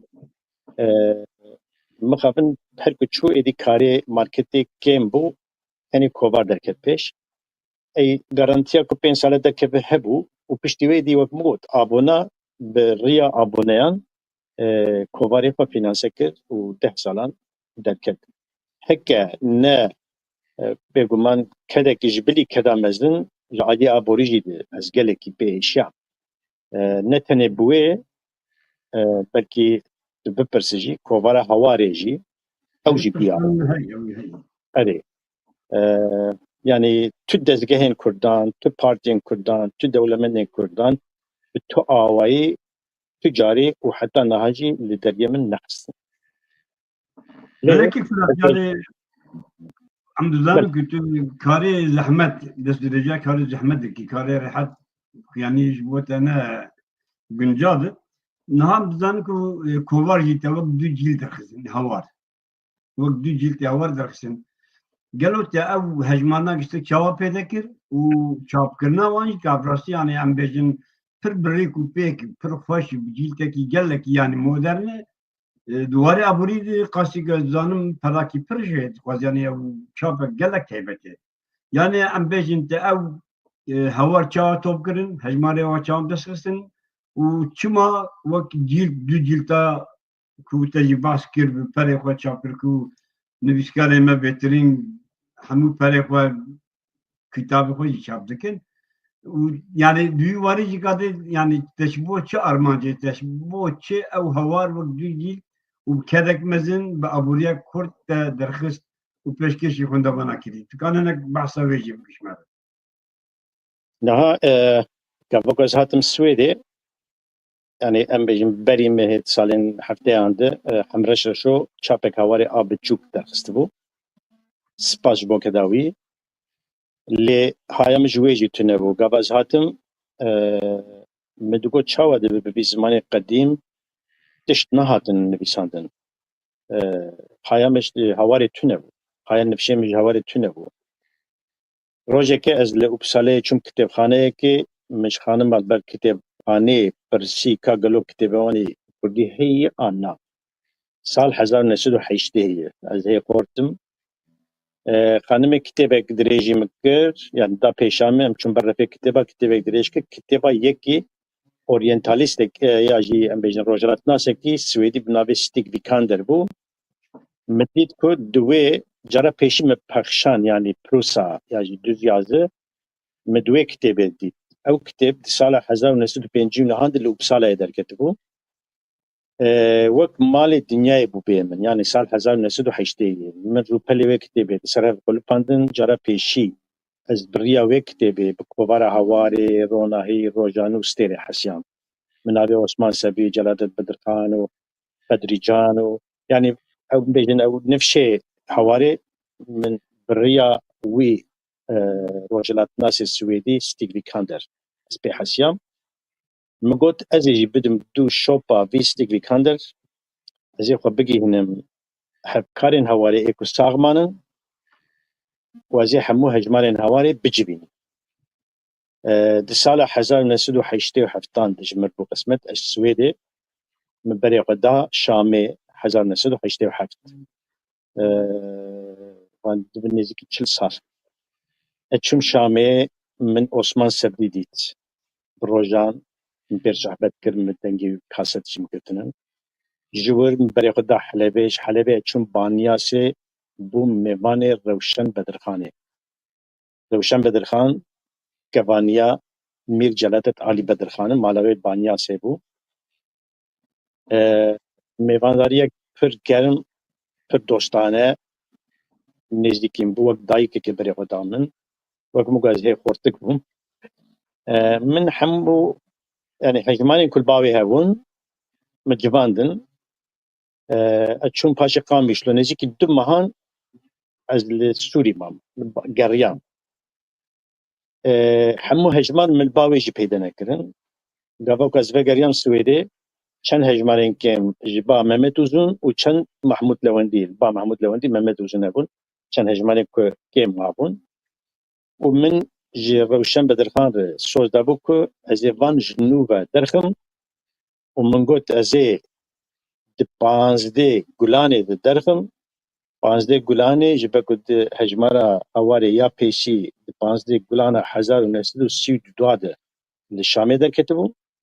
Wek te jî kerem kir min wek du cildan مگو بلا وقت کتابك بيروز بهري يعني شاباوي پر مگو يعني همو كتابكم شافتكم مگو بلا سبهيبن جبك بقاسي نافروكي استاتيك جي جرين كتشاف وقت دو جلدان متشاب كرس او جي سالا 1980 د 15 گلانه 1980 وقت دو جلدان مهاور چاپ کر و وی دمه ما قلت دمه وی روژه وقت روژه زمانی کردی اعلان بکن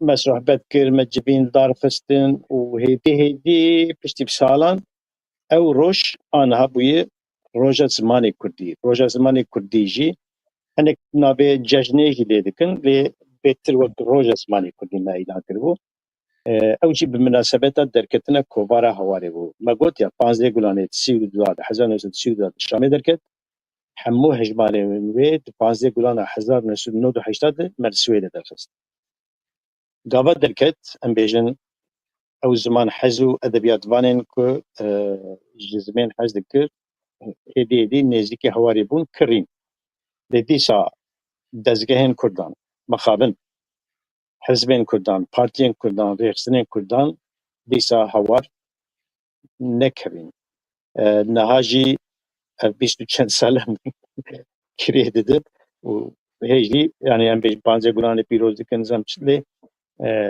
هیل مالا گله کسان هوار تونه هوار هات هوارا ما پکی هوار بو تسیرا بدبن تسیرا هواری ده من نودم درفست جبر که گاوا که هوار جی حجمارا پیشی درکت می جلادت علی بدرخان دویجه که بفکر به 1932 دبی جنها پیوه همه کاری سیاستی بسپیرن سیاست وانان همیشی به کاری کلتور و زمان و ادبیات مجبور بودن یعنی دبن تسیر هواری ده من نودم درفست و هر دو جلدین هواری نهاجی هنه مقابل تو دزگاه و بمگود دیمنه لی مسئله فکی پر گران پر مزن دویجی چو کنه جی هوار و نودم بویا و روشامنی آوری پر باش با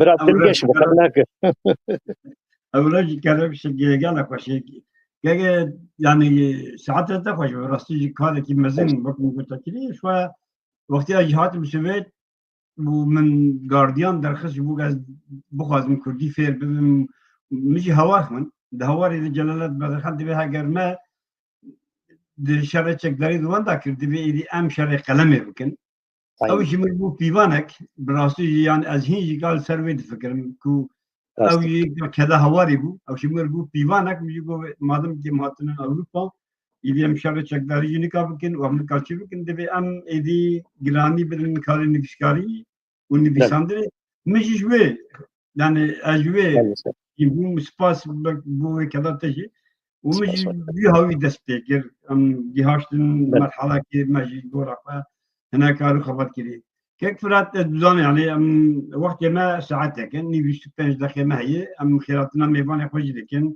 انا وقت مستوى هبن ام بيجي فقطين لي راسي يعني ام دروجاجي كابتر الصحبات بكن او كذا خباتي تشتي تكون كداوي لنا يعني ازوي دزانم لي بكرتاسي بيجي ما خوش ام جي هنا كي بي كذا تكري ب هنا بدن الناس كرن هنا بدن زانين كو قال مقوت يعني نق كسر الناس ناك نق كسر الخباتي تنزان لي جاناجي كاريوني بيوست دنا بحقو كاراده مثلا تنو دم درخست هوار بني چاپ كر تنا تشو روجاوي كردستان تشو سوري والحاصل تشبو ندبي درجة الدكان ذكر والحاصل أم بيش أنت قال لك هارو خبات كرت دنا بابا كاري خوش جديد تزان قال لك برهم جيني في سندنا يعني أم بيجن از نشاش من برهمات تالي أزي كيف كشم يا نزانم از هم بحساب قالوا تحت أنا كسا كشت نكشت و حتى أنا برهمت بچند زمانه دركتنن چند برهمت هنن و تی چه وقتی هگرتا نکشتی بی تی چه وقتی کی بکشی یعنی کلام بکی نام مخابن از نکارم گری که کشی بهشینم کسی ناکوجم و هرچم حوالین در دوران من نزدیک جی زانم که هر سال از دبیجم ای سال که از عادز گربم که از ایشان دوم که پاشکوتی گرب از دوان عفو دکم هر سال جی از هر کسی عفو دکم و اوی عفویه ببارکی سبک دکرم سالانو نها افهمو کاری که مکرن اصلی خود نویسکاریان بریویده افهمو جبوکو از برگه نویسکاریه برفره بکم وقت من دست بکید گفت کتابا منا پیشی tam 45 سال بره درکت دی سال 1908 درکت کتابا دوام دی سال 1981 ده کتابا یکی بناوی ایریش دکن کتابا دا بناوی مزدن دوام 81 درکت کتابا سیان بناوی ده شیرین 83 درکت اوانا هلبست بون لی دگل که هلبست بون و کتاب هلبست درکتن لی دی کووارو روزنامه وی دمیده من چیروک ده نویساندن یعنی از پرزو در باسی جهان چیروکی آب پخشانش بوم از دوی باوریه دمم که زمانک به پخشان بهتر به پیش کرده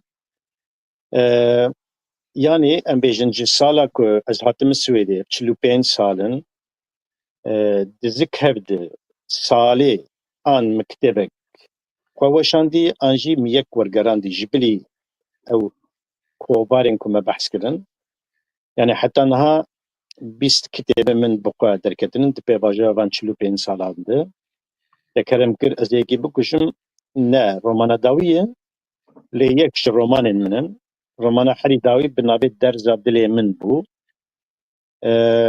اف رومان که از یکی بکشم حتی نه گل ورگریای گلک زمانان ورگریا یعنی پیچی بکردی از همو برهمی خوب کردی دینویسینم من demek ki yani edebiyat her tüm Kürdi nivîsandî û ez niha jî bi Kurdî dewam dikim. Lê cana jî hin gotar min bi Tirkî û Swêdî jî nivîsandinin gotar ne edebiyat. Wek vê romanê jî ez ê yekî bikujim min bi Kurdî nivîsand wergeriya Tirkî, wergeriya Parîsî, wergeriya Portekîzî, wergeriya İtalî, Almanî, İngilîzî, zaravayê soranî yani wergeriyayî ana wergeriyên zimanên din jî li gelek zimanan yani wergerî gelek zimanan û werger jî wek min gotin bêjin heta niha li dor 25 kiteban min wergerandiye ew jî çima piranî ji edebiyata Swêdî min wergerandiye yani kitêbê minî belkî hinek kitêbê ku berî 30 salî derketinin ew jî ev bû yek jê wek min dest pê kir gotiya ziman bi riya wergerê bi pêş dikeve û bi riya wergerê mirov tê qada edebiyata cîhanê dibe şîrîkê edebiyata cîhanê a din jî ji bo ku bi xêra Swêdê ku min ev firset dîtiye bi xêr ha divê ez vê jî bêjim yekîtiya nivîskarê Swêdê pona yekîtiya nivîskarê Swêdê 10 salan bursek danî 10 salan ey wek spasiyekê jî min got ez ê edebiyata Swêdî jî wergerînim û min dest pê kir ji kitêbên zaroka bigire heta klasîkên modern heta klasîkên wan min gelek berhemên Swêdiya jî wergerandin bi vê awayî ez çawa bêjim hem li Swêdim erê bi Kurdî dinivîsînim lê ez di nav civata Swêd jî demam yek jê ez bi salan di rêveberiya pena Swêdî de bûm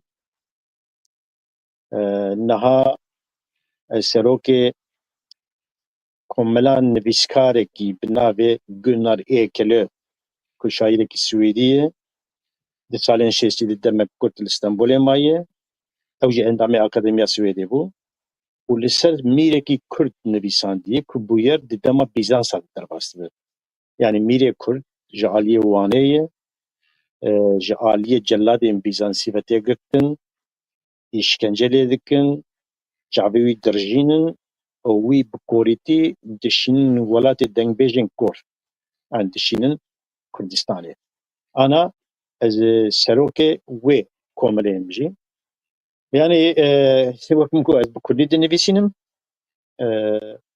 انا کوورگری من درجه بردایه ورگر ای سال یک دو دمانن yani ورگرانن خلاص کردن قبل تشتكي خلاص كم از وحداتي مالكي بستي كان ما ادي سالي بدقرم اي سال داوية از نما ورقريجي لكم انها تني ازيد جيهانا الروماني دبلم يعني نها وقلت قال لك روماني ميدي ورقر زماني دنجي وازيد تني جنها بيد تني الروماني قبل Olayı yani brastüjik yaptık. Ne zaman Türkiye'de ketibin var ki gele gran veli te porj bu bir barış pekiri. Yani tegozi derbasi hela roman evmen ki roman adını bisine ya te nevisan deden ya te vergerin men baş kamne ki tükanır ne ki serveji rava sev baş. بله بیسی سال از رومانه دنویسینم yani بیشم اجهل بسته درباسی چیروکی بوم و چیروکی درباسی رومانی بوم و جیهان رومانی ده آسمام yani از در رومانی دمام ام بیشم رومانیم از یک بکوجم لهی پایزا درنگ ماریا ملکک بو درزاد دلی من yani gelek romanım bu avayda gittin o vak mugot vardgarın zamanın dinci yani ne ko az ana derbasi cihana romanı bugün salan romanı bisandın az nahat tane romanı خوب نویسیم yani az nema bakarım az nema vargari bakın bes işte 25 berhem vargarandın o gavak madest bu vargarek ve çare hecmara kazeko vardigaranji kem bu نها کچو خورت می پر شارزا گهیشتنن بزمانه دزانن نزدیک ادبیاتنن او اوی وی کاری بکن و از دوینم که دکنجی yani gelek berhem den ورگراندن از یه تنه جنها بده تنه رومانی خواب بنویسیم Belesaf yani bernamat ya ve galo denizi götü romanı kuve ben çapkın henen yani tükane şımarhent bir de haket gibi yana. تشتكي قبل بروسيسر نویساندن edemem اتجاری بحثا نافروكا و تشبل سرچی از ناکم لی هاي يعني السر خبتم قلتنا كي دبي خوزا يعني تبعات جبالها حزناك اجي جبالها حزناك يعني دبي هرتم تشتك بدسم يعني قال لك جاران دي جهانا خيالي دي هذه يعني دجيم باللهنجي قرد دجيم بیش کن تکرم کل بدیز پروگرامی تا گوتو تکتو مشه اجی گاوا گودت کردم مشه لدارستان از دمشم جانا جی جبه کتوشی رومان نفیسه جو دیزانی شوایی ام بیشن جانا جی از جهانا راستی بر بیا خیالی ود کردم ری و او گرناسین او لحنگین که از آوادکم از بوار دجیم دمکتی از بخوشی ایدی فهم ناکم گلو او فیکسیون یا راستیه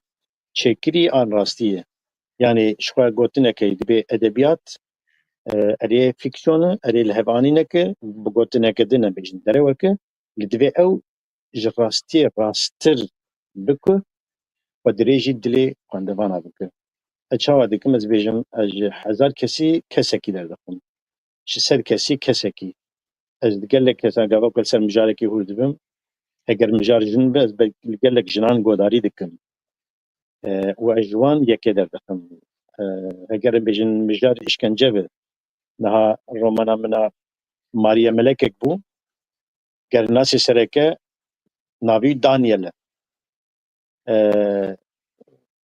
باش نابي öztürk eviyek jez bizanebun vana vahadim jerim Daniel Ermeni ne Müslümanı Daniel gernasi romana Maria Melekek bu didama junta leşkeri tegirtin و işkencekar cellat gavako ped hasin ne sünnet kriye bimaqaseko wi berçave girtiyendin sünnet dike u paşep devir ija travma kedici tebqa bisalendrej dike tigah mayte işkenceyin pir zahmet ditinin ev edi vakt travma yaki vakt mugo az geleka godari dikim tişki jelal bخوا از بخواد دکتیکا هذا نمام زندانات نمام مشکنجه جنیدی حتی باویم جی مروه که او قاسم ملایم بو وی بخوشی شقامك نل من دايه نل خوش ببرای من نجل ديامن دست يقبل النقريه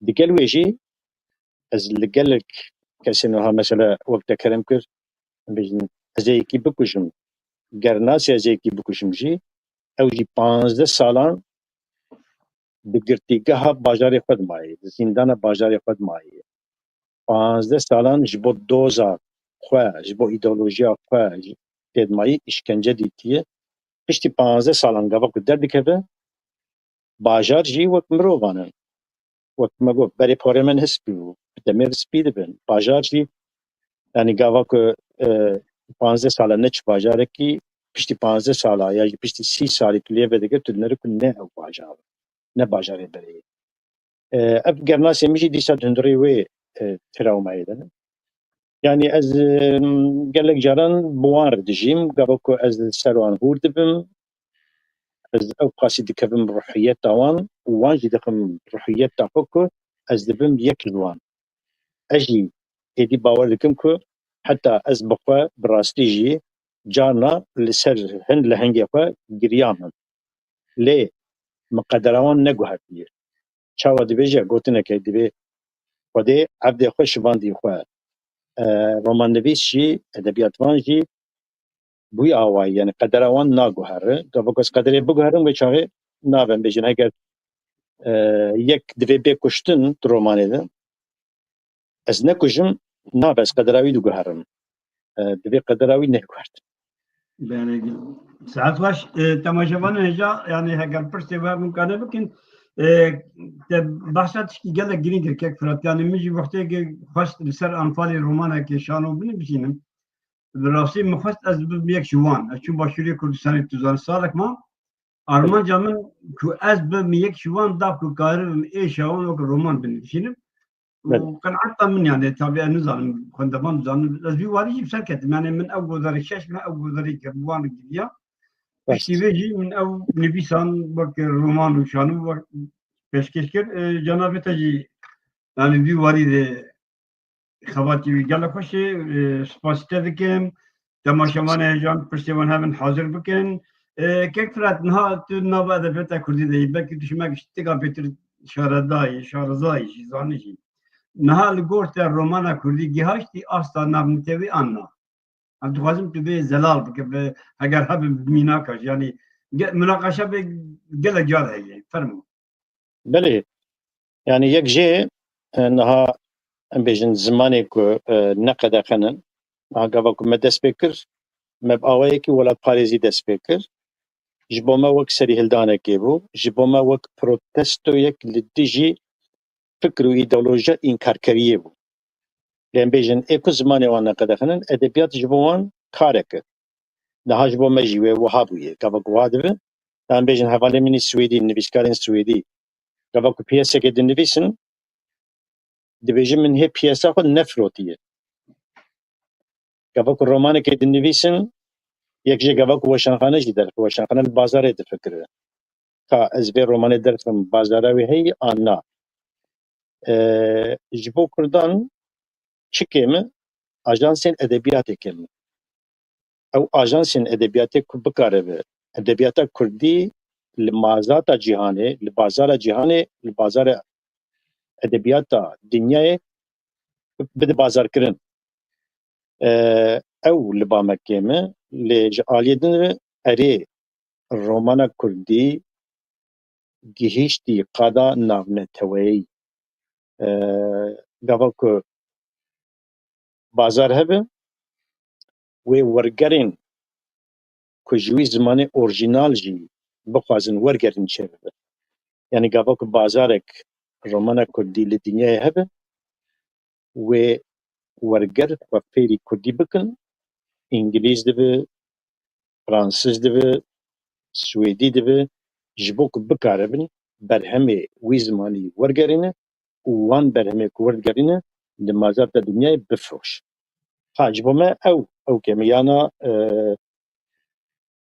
مثلا بيشكان بحث كان بيجن ازيكي بكوج رومانا من ازيكي كل ازيكي بحث مانا ورقه يعني لی همین نش کردی ورگری مخابن ایتالی ش کردی ورگری ایتالی ام بیشن فرانچسکو ماریلونگو به کردی خوش کردی ورگراندی ایتالی آلمانی پترا ورزل پترا و ج کردی ورگراندی یعنی گاوا کو ورگر چه yani ajans çe bibin ajansın ku dosya em bêjin 10-20 romanên Kurdî seviya wan nivîskaran li ser wan romanan têx dosyakê têx bin çengê xwe û her fuarên kitêbên navneteweyî bi zimana zanibe bi Fransî bi İngilîzî zanibe bazarê fêm bike wê di demek pir kurt gelek romanên Kurdî wergerin zimanên cîhanê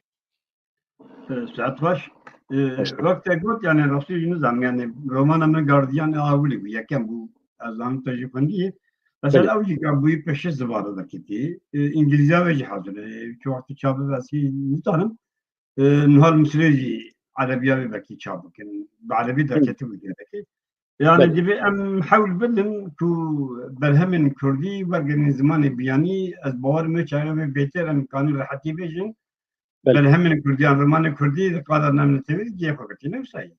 Belê. Belê temaşevan hece gel û pirsê we hinin tune ji bo ji ber 10 deqe wextê nemaye eger pirsê we hebin em ji kek pirat bipirsin em herca jî nikane wîze bikin em gel camêr gelek mijûl welahî Vala nasekine temenê xwe dayê ziman û devleta Kurdî hêvîdarên Kurd wê xwedî lê derkevin lê Kurd bêtir piştî merev dimir xwedî mer derkevke firat bê tu wê jî bizanibin ez cana hene dikim xalim mer dibêjim piştî ez mirim tê dewlemend bibe jar divê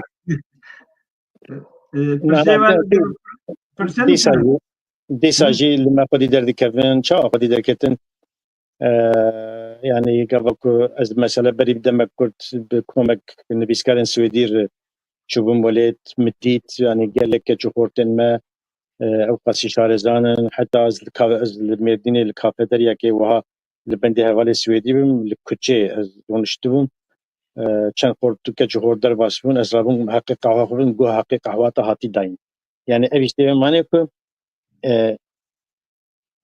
xwendevan ya ji keçûxort nifşên niha li hev û li me xwedî derdikevin ji ber ku me ji bo wan û ji bo xwe kirî Saetan baş. Başê ke tu pirsîne hat wextê me hindik me 5 deqê talî em bidin te yani li gor vê tu ji ciwanê me re ji milletê Kurd re ji bo warê nivîsandina berhemên Kurdî yani çi tê bîniyê te heyî û bêtir ez dixwazim te behs kir tu xîtabî ciwana bikî yani em bêtir vê axistina tê talî de yani ciwan divê çi bikin erkê wan îro çi ye me heta zerekî hanî vî porê xwe şipî vî temenê xwe mezin jinha pê bikarkarê wan e di vî warî tê bîniyê te daxwazê te yani gotinê tê talî çi be di 5 deqa de em biqedînin û mala te ava rasî bername gelek şirketî bû xweş bûn û spas bû hatina te ku te em neşkestandin fermo gelek spas yani niha em bêjin ziman bi edebiyatê dibe yani ziman bingehê edebiyatê ye wek me got her kesê ku bi edebiyatê mijûl dibe nehew jî fedekariyê bike divê em çi bikin yani gava ku fermiyetek resmiyetek ji zimanê Kurdî re çê bibe gava ku zimanê Kurdî bibe zimanê perwerdê têke bi dibistanan gava ku zimanê Kurdî êdî nebe belaserî lê rê li ber veke em bêjin heke dîplomeyek Kurdî destê xwendevanekê de hebe ew nebe belaserî wî ya ji wê deriyê nû li ber veke gava ku wiha bibe bêguman pêşeroja ziman û edebiyata Kurdî jî wê rohanîtir be tiştê ku ji keçûxortên ku ji xwe wek me got edebiyat tiştekî wiha bi gotinê nabe eger ew kurmê edebiyatê bi kêr hebe wê binivîse di girtîgehê jî de be tu di zîndana mayî tu zanî û ez min xwandiye li ser pelê cixaran nivîsandine zîndana de bijî nivîsandin tişkî wiha ye bi kîja keçûxortî re çê bibe yani ew nexweşiya nivîskariyê an jî gava ku bi wê vîrusa nivîskariyê bikeve wê berdewam bike lê از ji dezgehên Kurdan, ji partiyên Kurdan, ji dewleta hikûmetên Kurdan ê ku dezgeh û desthiladarî di destên wan de hene, ew bikarevin hinekî rê vekin, hinekî piştgiriya dezgehên kovarên, nivîskarên, wergerên Kurdan bikin ku bikaribe ew jî bi xebatên xwe tesîrekê li nifşê li dû xwe bikin. û ev keç û portê me wek min gotî ku niha bi rastî jî pir şarezan gava ku ez wan dibînim gava ku me dest pê kir tiştekî din bû aniha bi zimana dizanin gava ku bi hevalê Swêdî re çûbûn yekî hevalekî Alman jî bi me re bû ku pêr bi Almanî dipeyivê bû yê ku bêdir bi îngilîzî dipeyivîne bû dema me de tune bû yanî keç û portê me niha modernin bajarînin bajarvan û gava ku ew wek min got ew pîrîşa nexweş nivîskariyê bi wan re çebibe wê dewam bikin wê ber bi qada nivîskariya Kurdî ve were kişandin bi vê bi van gotinan ez gelekî spas dikim ji bo te ji bo cameriya te û ji bo gelek silavên germ li hemû guhdar û temaşevanên me ê seraserî dinyayê û xatirê we. Gelek spas ki em jî gas spas dikin ku te neşkestandin bû mêvanê me û wektê jî got edebiyata Kurdî yani mesela bazarê çi wektê edebiyata Kurdî teke bi bazarê êdî heger pera bîne qezinç bike vê çayê bêtir vê ez baweriya min ew ku bêtir berhin derkevin bêtir jî bêfirotin mesela bazarê divê ew bazar em hêdî hêdî bikaribin hev pêda bikin bi vî hawî jî em ê gihatin dawiya bernameya xwe kek firat lê bi rastî jî gelek spas dikim bi rastî bernamek gelek xweş bû saetek têr nekir ez zanim divê em bi te saeta sohbet bikî ku em bikaribin ser edebiyata Kurdî rawestin ji ber ku yek hîmekî edebiyata Kurdî ku te bi çûkaniya xwe de dest bi avîtî bikarî û tu heta niha jî di nav deyî û ez baweriya min ew e yani xwedê temenekî dirêj bide lê heta tu savî jî tê dev jê bernede eger ew jî dev ji te bernede em bî awayî pirşîkane hatin em giyandin dawiya bernameya xwe heta roja yekşemek bê her şad û bextewar bin li gel mêvanekî an mêvanekê din heta bê mêvana min xwişkeke ew jî gelek jîrekê li Swêd dimîne navê wê nabêjim bere wek sürprîzekê be lê hêvîdarên beşdarên û temaşevanê me roja yekşema bê kanibin wê guhdarî bikin ew jî nivîskarek jin e li Swêd dimîne mêvanê min wê ew be lê nav me got em nabêjin her şad û bextewar be gelek spas bo te bo Çerpan Medya spas bo hemî temaşevanên kesê ku em temaşa kirin guhdarî kirin lê pirsû nebû bi heta yekşema bê xatirê we teva her şad û bextewar bin.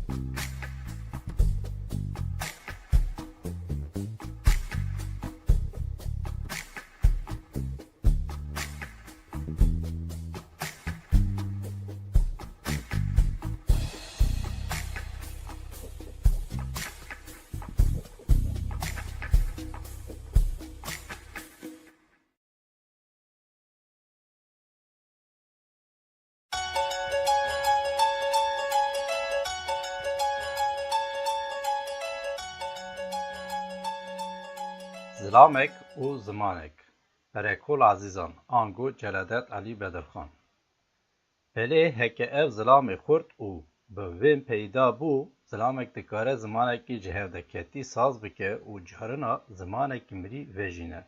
Her wekî em ê niha bibêjin ew zilam peyda bûye û zimanekî mirî vejiyandiye û ew xistiye nav zimanên zindî nav wan zimanên ku mirov pê diaxivin û mexsedên xwe pê eşkere dikin.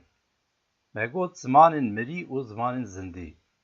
Bêdiro ji awirê jiyanbariyê ve ziman jî wek mirovan û wek her heybarê rehber dizên dijîn û dimirin.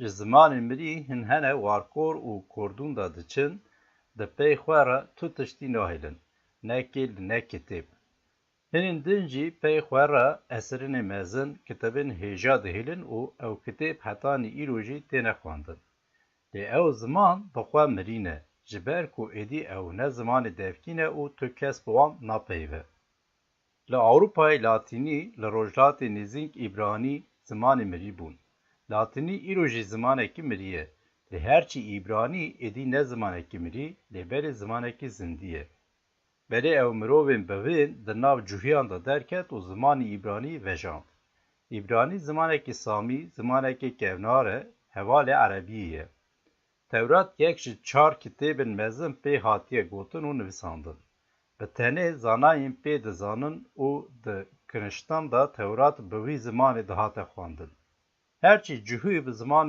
دن به زمان ولاتین کو تیدا رودنشتن خبر دادن یعنی جوهیان زمانه کی ملی زمانه کی خسر نیم بو او جلورا وان به زمان خلکی خبر دادن د سال 1877 دا د شهر اوروس و ترکی دا زورا ترکان چوبو و هرچی ملتین بالقان هنه جنب دستیا ترکان خلاص بوبون.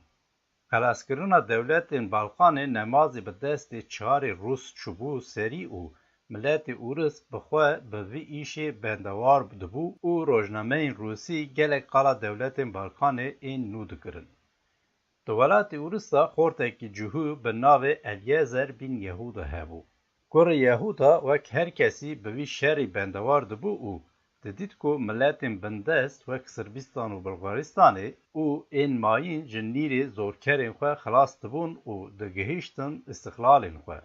یهودا بوان بویاران لملیت خواه هشیار دبو او لبر حال ملت خواه دکت. یهودا دیدید که حال ملت ویج حال هر ملت دن خرابتره. جهو نبتانی به ولات و به حکومتن. لزمان وانجی نینه و به زمان خلکی خبر دادن. خورت جوهو قرار خواه دا و دل خواه دا گود. دوید جوهی وگرن ولات پیشین خواه ولات کورن اسرائیل و دیسان دوید که جوهینجی وک خلکی زمانن هبه و دیکتا پی باخفن. او زمان زمان پیشیان زمانی ایبرانیه. یهودا هینی زمان خواه بو و ده سال 1878 دا قصد پاریسه قصد وی باجاره میوان هوین کر. لپاریسه الیازر بین یهودا تکیلی جوهیان پاریسی بو. الیازر جعالی که زمان خواه پیش فادبر و جعالی دندا فکرین خواه این ملی براو دکر. ده ولاتی نوی بخواه لی راد بون و حیاکو دگوتن او مروف دینه. لی یهودا گوه ند دوان و جه اثر خواه آمزن را به وینک خورد و مزن و به سر خواه دخوتی. یهودا کربو سر خواه جملت خواه ای به زمان ملته کی به زمان بینه پی. یهودا بخواه هین زمان خواه هین ایبرانی بو. نهو دویا بو ایبرانی دناو جواتا ملت خواه دا بلاو بکن. جبو چاندنا تو خواه جرا زویه کی دویا بو. ده سال 1881 دا الیازر کچه ماموسته خواه جخواه را آنی او بری خواه دا فلسطینه. به وی آوای جنکک هیمه خانمانه که کتبو دستیوی زاروی بدانا پی. یهودا بریوه ده واپور ده درسا جینا خواه گوت و حتانی که گهیشتن ارد فلسطینی جناوی هینه چند پرسین ایبرانی ببو. گاوا پی لعرد پیشین کرن یهودا گوت جنا خواه. جنهو و پی دا امه بطنه بی ایبرانی خبر بدن. ایبرانیه جنکه گلک هندک بو. جنکی کر نکر لی میری وی جی قرار خواه و نوگریا. نه حوجه گوتنیه که زاروی یهودا حتانی که بونه خورد جی ایبرانی پیوا به تو زمانی نه نزانبون و جی لوره ده ناو خلکی دا لاو ده هاتن حسیب. لی به وی لالی ملت جهو وک ملت دن بو خودی زمانک خواسر. یهودا و خلک ملاوی ده زفریه دا دجین.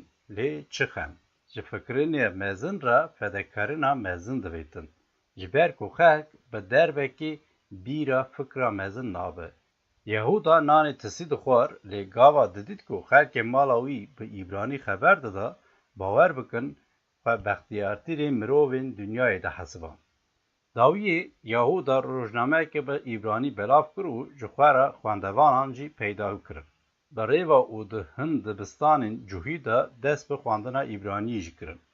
Ji milê din Yehuda ferhenga miletê xwe çê dikir û bêjeyên ku di zimanê mirî de nînin ew jî pêk ve tihanîn. Zimanê îbranî jî di nav cûhiyan de belav dibû. Di sala 1922 de gava Eliezer bin Yehuda mir, zimanê îbranî yê ku berî 30 salî zimanekî mirî bû, bûbû zimanekî miletekî. Ev ziman îro di Filistînê û di Rex Erebî û İngilîzî de zimanekî resmî, zimanê dewletê û hikûmetê jî. Kurdîno, ew e zilamek û zimanek û tiştek ku bi vêna zilamekî tê tepê. Di kar û bi serhatiya vî zilamê de pend û dersekî mezin heye.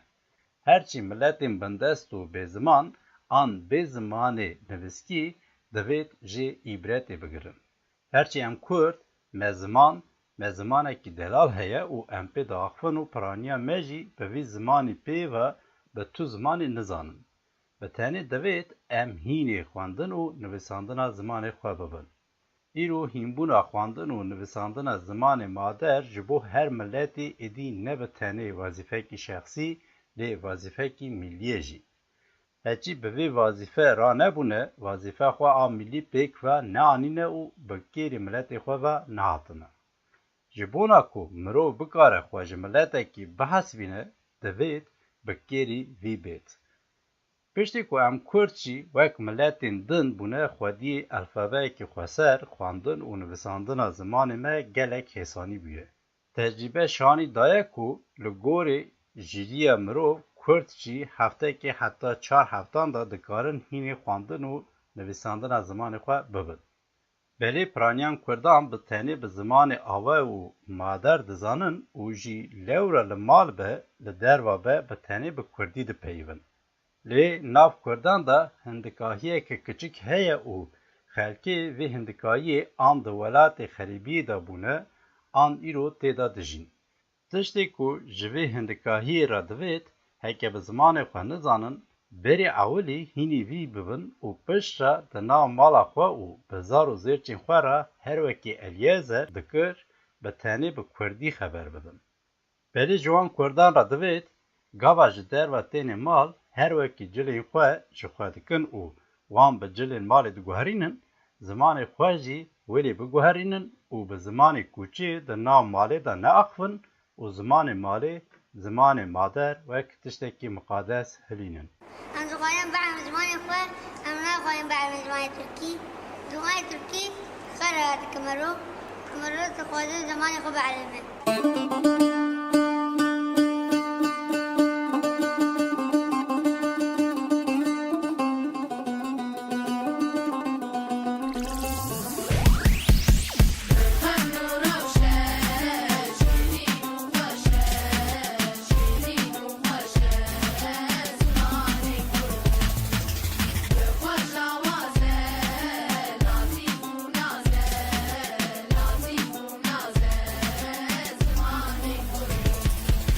Almanî û İngilîzî û ne bi Fransî Em perverdiya xwe dixwazin bi zimanê zikmakî Ne bi Farsî ne bi Erebî û ne bi Tirkî Zimanê me zimanê Kurdî bikin zimanekê fermî bi Feylî, Goranî, Cimilkî, Soranî, Kurmancî Her herem, her devok, her zeravekî Binivîsênin, bixwênin, bifikrin, bipêvin Çi pêwîstkê bikim ji bona azadiya zimanê min Zimanê me dibêjin em hebin yan nebin Zimanê me dibêjin ev Kurdin Êdî bese hew dikarin çanda mayîn kar bikin Êdî bese divê em êdî lê xwedî derkevin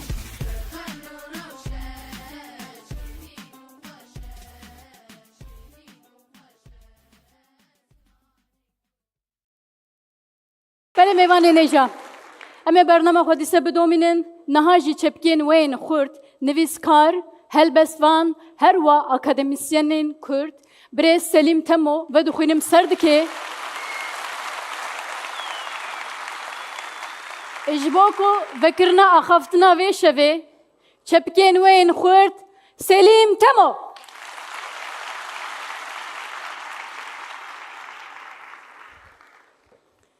Mamoste bixêratî. Kelb.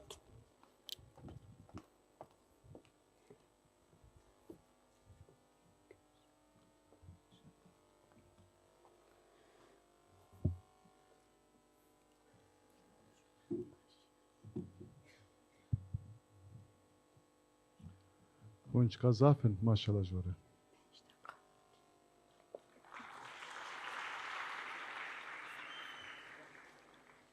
شرفه کو مرف لسر صندلیه که کتنه تمثیل دکه میر جلالتی تمثیل دکه لنگه که خوشکستی نمیمه از بکویم جی نه جلالت که تنزه بکویم هکه قیمت دا و آخافتن با چپکه و هجا هبه شکرم خود چپکه خوب هلن داویه چند نوت هنه پر از آخافتن خوب بکن گوام حوالن ما خواستن بشه و ارگانیزه بکن و پیشنهاد میکردن مگوتی شر دکم تنه هیا بلا پروتکل تنه به نکو پیشنگی ما شو پیشنگی وی گلیکن لید حضورا میر جلالت علی بدرخان ده همو کردیه کن جبر به من خواست حواله جی ملوا و قبول کنی که پروتکل نبه دیدو میر جلالت علی بدرخان هر دری ناوه خو پاشناوه خو وکی مد افیشه ده بکارانی یعنی میر جلالت علی بدر تیره خان او خیافه جمازنه چپا منی هم دقت به مسئله که باشه سسی در به بریا که شب دست به کمش عمر شاهینی پرسی من گفتی وک لیستکوان بجی جلالتمون چوایا که زیاده زحمته از نها سرویس صندلی که تنوی تمثیل دیگه بو لیستکه که هات چکرین براستی وکی بجه سیاه جلالتی از کارم بجم سیاه جلالت بونیجی گله که زحمته نوی گوتر من چند جلالت هنه از بخواندن دوام کم زیاده شیرو و ناکم کم زیاده بلیستکا بجه که عمری آماده کری علاقه خواه بجه تکیلی خواه مجار بجه کم زیاده یکه هیوی دارم عمر شاهین اف پرفورمانس خوی ایشف کو گله که دراماتیک بو گله که کاریزماتیک بو خوش جلالت تیج تمثیل کر هیوی دارم که لیستکا که بجه سری حیا بینی باکی دو پرده ایدی هر دری بلیزه و بجه لورجی جیه که بجه تیکوشینا جلالتی تمثیل دیگه کدر کردستانیان لأوروپا کدر بلیزنجی از هیویدارم که گودار تماشاوان چپکه خو بهلن داویه چمکی هر دچه تانسیونا جلالتی جانبی ده زیادتر دبل وی ریسکی دجی زیادتر دبل چند جلالت هنه دوی ام جیرو بر بدوهی و بچین بود دیتن و جمارتنا جلالتان چند جلالت هنه از کیجان جلالتم تو کیجان جلالتی او کیجان جلالته ام کیجان جلالتی هون کیجان جلالتی او کیجان جلالتی جشوا ایرو یا 26 نیسان عمله میوان و الحضور روحیوی نمر هیا 26 نیسان 1893 130 سال بره 131 سال بره لکادکویوی باجاری شوک وک وی شوی پتکه کی نیوروحی کرکو بدنه سریوی زیده مزن بو لبر دریه هبونی القلی دکتر اکات سریوی دا برگوزان و نشتران دکتر سپکولو فورسپس بکارانی پتکی درخست ده پتک بریندار بو بو دایی که وی خلاص بکن جمرنه پتکی هیویا جیانه جه نمایی دناو خوینه ده هشتن او میتکو هیج ناوی که خواه نبو بمریتی دانین کلکه جبو دایک گوا هر سرهشه خواه جمیره پتک او پتکی مری نترسه او جکله که راکرن برن دانین گسل خانه بانیه نه دنگ جوی پتکی که ده ببه دنگ و هواره مهات و نه لیویا لسر ناوی مرقک و مرقداره که وسا لور وک خونچه یا گلکا به پلگ سور و خوین ما دایی کار سر شیخوی جمرنه خلاص بو پیشتی دمه که چاوی خال پتکی گراند پتکی نخودی جیان هات بیره هر کسی هات بیره قوراشک جه قوراشانجی چو سرسریوی سکینی طویه که تیخ ناف کفنه کی پتکی چاوی خو وکر و جیا و دست بجیانه کر او سریه مزن او چاوین بلوق لنیف پیشی بو مرووک دور بو ولاتک او جلالتك بو هنگ جلادت یک کسک بو هنگ جلادتک تنه هبو دویجین نتویان ده هن کس هنه ده هن دم و دوران اند رادبن دخوازن ببن همو ویجه دبیجه تری ایگلتن احمد خانی یک شوان دویجه کردی ده یا راستر خانی یکمین دویجه کردی ده 186 سال پشتی مرنا خانی که ده 57 سالی خود مری بو میر جلادت ایده بدرخانه که ده 58 سال بیجی رابو خواست ببه همو ویجه لمانا که خانیه دویم یعنی حج قادر کویی لی دما مزن بو روح خانیه یکم جی دوی ماله ده دگریه لوریا جلادت دنامه جی مصطفى کمال شاندی ده دبیجه که باوی وی میر امین علی بدرخان ده سال 1894 ده گاوا جلادت یک سالیه خواستی مموزینه چاپ بکه لسانسور هبو دورا دبیجه ما بشه هری هستیار برهمه جروی سانسور جه درخست و چاپ کر ev eserin en ruhlu kısmı helbet beşer li ser bahsa Kurdiniye uğraşa Kurdane. Ev destura diroka 22 ilona 1310 li ser jiraya çape venekir levek celadat goti civanên Kurd ji devra li dû mütarekeyê istifade kirin û ev berhem çap kirin. O bi hezara nusxeyên wê di nav û derveyê Kurdistanê de ji aliyê Rewşenbîra Kurdan ve ji destên hev hatin revandin. Xanedaniya Bedirxaniyan, Mîra Ezîzan, xwedan ber siya xaniyê ku ji Rojnameya Kurdistan a sala 1898 dest pê weşanê kir, heya hawara 1943 de weşana xwe rawestan dewam kir. Di hemû rojname kovar û weşanxaneyê Bedirxaniyan de xanî heye. Wek ruh, wek deng, wek sî. Di heman malê de dengbêj û çîrokbêj jî hebûn û li ser serê celadetî nehwirand. Mirov ayîdê dewra xwe û ruhê dema xwe ye. Bi derbasbûn û guherîna demê re du çav û çend dilên bo dîtinê divên hêdî perwerde dibin. Mirov dirê de hîn dibe. Celadet hem dirê de hîn dibe, hem dibe rê bi xwe. Gava em bidin ser şopa wî, em ê zarokekî divê rê de bibînin ku beriya bîsaliya xwe li gel biraya xwe yê biçûk Mîr Kamuran, Ali Bedirxan, dest bi nivîskariyê dike. Yekem pirtûka tena sirê xwe nivîsiye bobînin hatası yani xetaya bobî behsa serpêhatiyên xanimek û kûçkê dike. Pênûsa celadetî dest bi ceribandina xwe dike. Rojnameger e. 18 saliya xwe de Rojnameya Kürt Taavun ve Terakî Cemiyetî gazetesî de dest bi karî dike. 20 saliya xwe de li gel Mîr Kamuran Edirne Sükûtu'nun iç yüzü yani rastiya ketine Edirne'ye dinivîsînin. Abdullah Cevdet Peşkotinek dinivîse bo Portîkoy dibêje em tiştên bûyî yên li Kelehameya Edirne'ye vaj aliyê van du xortikên milatên me ve hatî nivîsîn ku de dilan birehilîne, de cana dilan bi hestên şanaziyê bifirîne an jî bigirîne. Tevî bêhêziya xwe ya kamil, tevî bêhêziya xwe ya kamil û bi rastiya kemilî li hev tînin û diweşînin. Hem nivîskarên dişibin xoxên nemelixî û hem weşangerê li dinê re 10 sal piştî çapa pirtûkê dibin mahkûm û qaçaxê dewleta Tirkan. Her sê jî çi qas ayîdê dema xwe bin ew qas ayîdê pêşerojê jî lê yek di dewleta nû de dengê xwe dibire û distrê.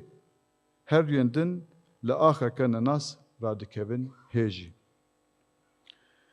Bala xwe bidine ku li ser bergê dawîn, bergê paşî yê pirtûkê lîsteyek bi navê derdestê tab asar yani berhemên bo çapê amadekirî heye ku yek ji wan e be.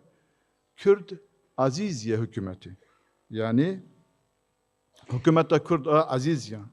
Hêdî bi ser temenê bîstan dikevin, rojnamegerî dikin û kurdiyetî bi giştî dest pê dike. Bala xwe bidine ku celadet karê xwe her dibe serî. Baş e em ê dîroka Azîzan kingê bibînin 1929 de. Ji neqil dikim. Divê pirtûkê de ez ê dîrok û bîranînên malbata Bedirxaniyan bicivînim.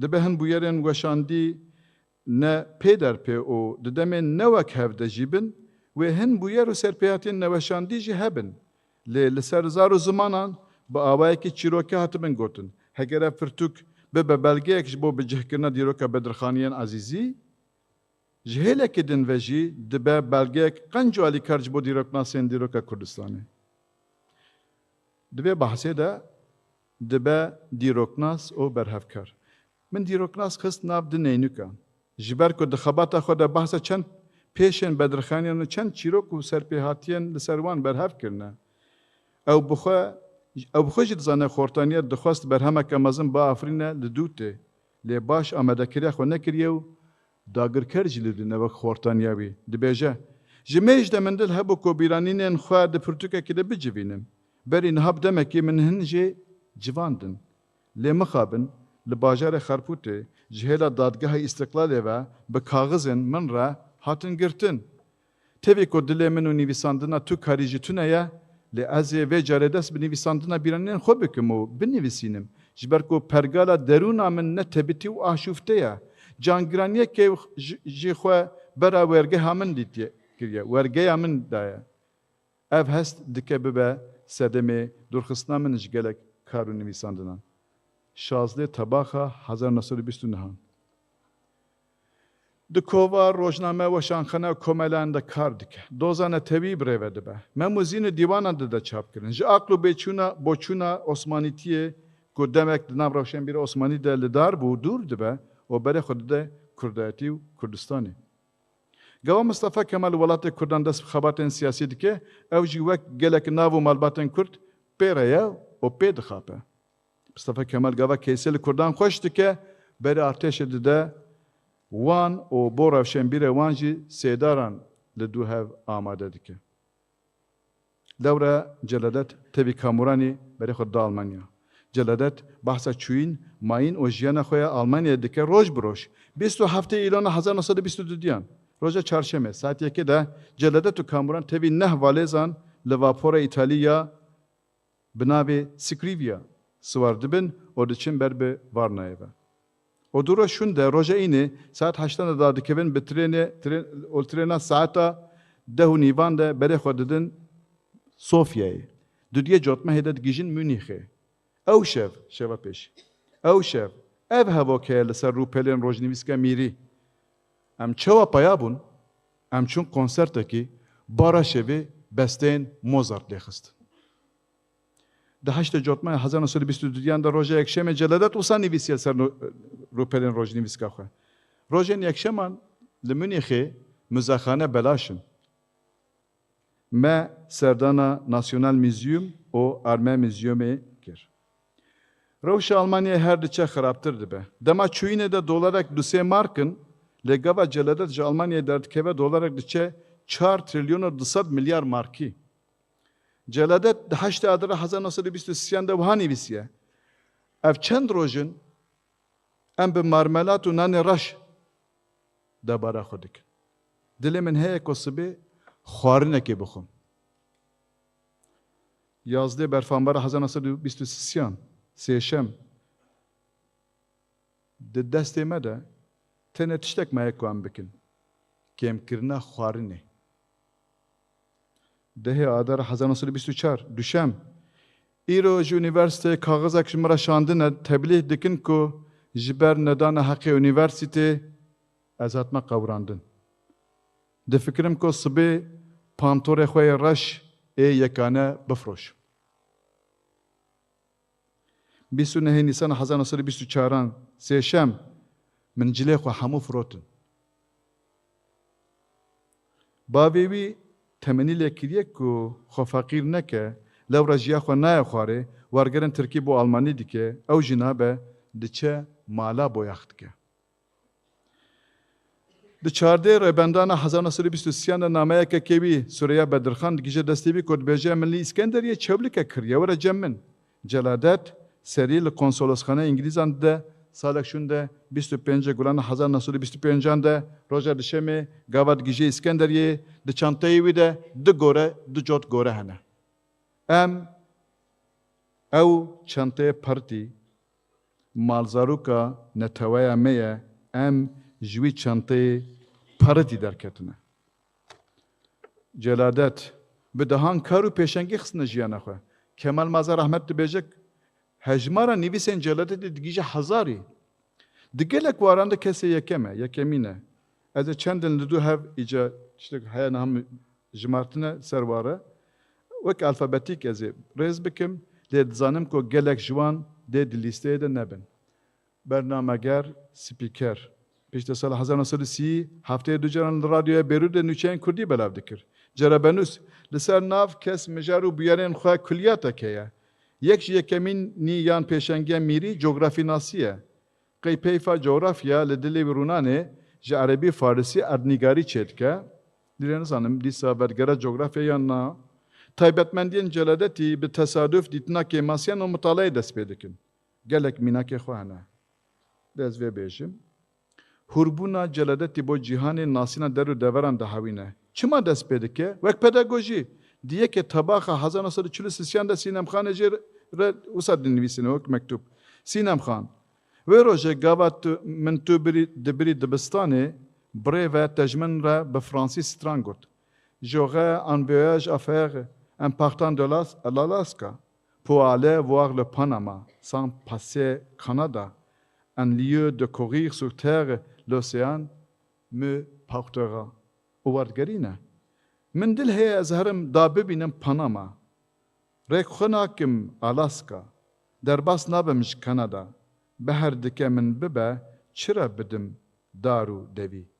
Sînemxan ji celadetê dipirse kad hawar an ji ronahiyê de bo zaroyan Kurdimancan tiştên stranên bi vî rengî hene. Celadet digel ku tiştek bi vî rengî tuneyê jî dibêje belê heye. Paşî ji xwe re dike armanc û dersên coğrafyayê amade dike. Îca baş e gelo dersên coğrafyayê bi danasîna kîjan deverê dest pê dike texmîn bikin. Bi danasîna Zozanê Wanê.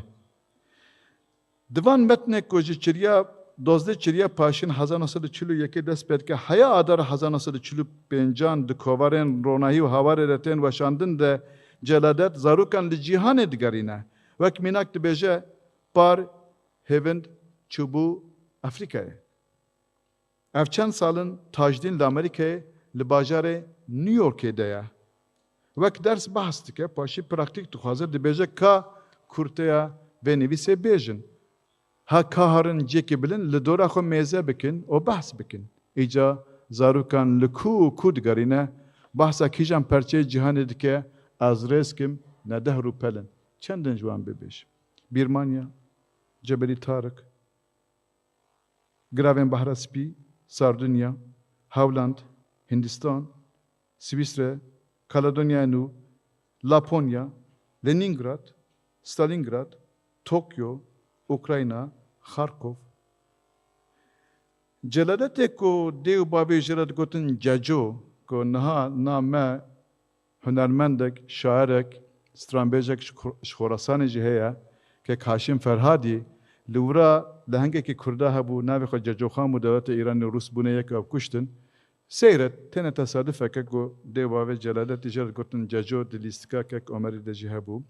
Celadetê ku dê û bavê wê jê re digotin ceco çîroknûs bû. Çîrokên xwe yên esasî li dihokê nivîsî. Wek mînak çîroka Selahedîn Rîşad Şêrdil, Şûşa Dilan, Keleha Şahîn, Kleopatra, Keçe Kleopatra rahbe û bo xwe çev an Petrosya. Em divan çîrokan de guherîna celadetê dibînin. Wek mînak celadet li ser Selahedîn Eyyûbî di çardê çileyê de sala 1932 di hejmara çardema hawarê de dibêje pasnê Selahedînê dide ji bona mezintayiya miletekî ma Selahedînek nebese. Silav li Selahedînê zindanê jî. Lê belê 10 sal şûn de ew Selahedînê duyem e. 10 sal şûn de di çîroka Selahedîn û Rîşadê Şerdil de fikra xwe li ser Selahedînê diguherîne. Dibêje belê Selahedîn Kurd bû. Dikarî bû xizmeta miletê xwe, xizmeta miletê Kurd bike, nekir. Dikarî bû heyîna miletê xwe bixe ser hîminî qewîn û wî bike milet û dewleteke serbixwe û abadî nekir. Dikarîbû miletên din di xizmeta miletê xwe de bixebitîne û miletê xwe li şûna miletên din bigehîne kîşverkêşeyiyê nekir. دیسان سلاحالدین سردار کرد سلطان عرب دکاری بود خدمت عربان دژ کردیتی خو جار جاران بحثی بکه بانی بیره او بکوتا خالکه و ام ناو تنه پایدار بکرا سلاحالدین او جی نکر. داستان سلاحالدین ده تو شوپن کردیتی ندیارن. جنابه کلهکی پیوه. دچین علیویان ده کلهکه ناو کردان لیه عرب جره حسن الاقرار دبیجن کلها کردان. جلادت چخوکی نیوجوماییه. دیچیروکا کلئوپاترا ده بالا خو بدنه گاوا کلئوپاترا و آنتونیو دکوین ناو نوینان اودا خو دبیجه بتنه هیوکه چاردشوی وک روی مرووکی لخوا حیری دناو پردین قصری دوان تماشه دکر. دیپلماته لسر ناو کردان و خویبون و دیپلماتن اوروپی امریکی ده تکلی داتینه. دکترانت اکادمیسینل زانیگه همونی خیلی دکتره حقوق کرده. جلادت حیران باخ بتوفن و موزارتی فرهنگ سازه. فرهنگ آمده که به سالان لپیف سازه جی. به بحث ارنگاری کر که ایجا هن پیوکوی چکنین بخوش کردمانجیا خواه چند جوان تنه گلک. بشتنگ، آفتنگ، کیلومتر چارگوش، نیوگراف، جنکشتی، روآو، روهیل، تاخوک، تورپیلاویش، خبردوخ. فرمانداره دشار جهانی یکم ده لعنیا کافکاسیه. هلبست کاره هونی بیستک شون ده گه بدنه. کار کره لچابخانه هاواری دخبته. کمیتاره کاری خویبونه ایلگال دکه. کوارگره پشتی تکچونه آگریه هاوار 57 تجمار. اورانایی 28 تجمار دوشینه. ماموسته المکتبه صناعی دبستان هنری ماموسته فرانسی دکه. موجیده. جبر کو زمق بهابو جلادت نشاسته دکری دکلاند او امبالاجن کواره و سامده دکر. مرتبه حرفی تیپین وی جدا بون به دست خود چه دکر. کواره لگل روشن خانمی ترتیب دکر. نامنوسه. گلک نامه دشینه بردوستان و دجمنان. یک بو مصطفی کمال دبیجه. ما mafii ben de itiraf etmeliyim ki Kürdistan kadim bir mefhum tarihidir. Ve Kürdistan meselesi ne zamanınızda ne de siyasetlerinin varisi olduğunuz İttihat ve Terakki hükümetleri zamanında başlamış değildir. Yani beçi legal ve yekedi ve lükham kurbem ko Kürdistan diroka ramaneka kevne o perskreka Kürdistan'ı ne de damavada ne de dama İttihadu Terakki'de kuhun mirat khore ve ne despekiye. Neçirvana roje inu یکشمه لگل حواله خود چونه چیره پاکش کره لگل زاروک مرتب گزک داد دسته خو چاپخانه انقلاب و ثبات پاکش دکر پارزره کردن درکتی به قول میر جلادت اوج درکتی دکر لشام و بیروده پداگوگا زاروک نتوا خو وک زاروکن خو پرورده کر پیشگوتن نوسه یک شوان پیشگوتنا بیشا پیغمبر عثمان افندی و بابجل شامی در سال 1933 که ماسیا هری مزن نابه شوه که ماسیا زازاکیه کو جلادت نوت یک سال بره لپیشه روژا ایرو بو لپیشه روژا مه ایرو بو پسپور شریعه لسر روشا لاین شر دویم جهان شروعه اند که پستوانه هجمارن هواره بو abone وره دکر قاچاخه به قاچاخی دچو روجلات چی Başurji, Bakurji, beriye 1929'han celadet nedeh caran sinore Bakur darbaskir, her care çend leşker dahatın kuştun. O talan çed bu. Dinavera 1926 de be qaçaxi u tebdil kıyafet çu Ahmet Malati çend carji çu Cezire. Redaktore hamun nivisin havarevi redaktör dikir. Xoxis şuna jinen Kurd en ve deme xavraçuy en hasenninga. Ol ser navewan nivisi. Vek evin civelek u Roşen Bedirxan. Roman nuse, romanavi jdu peyvan pekte. Bira kaderi. Mehmet Uzun çıl sal şunda devam avetine.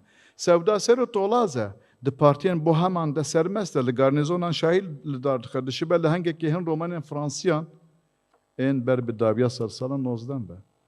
Stramvane, Stramber hevdike. Xwarine kebe, peşidi de dengu bêje xwe, Ahmed Fermanî Kîkî,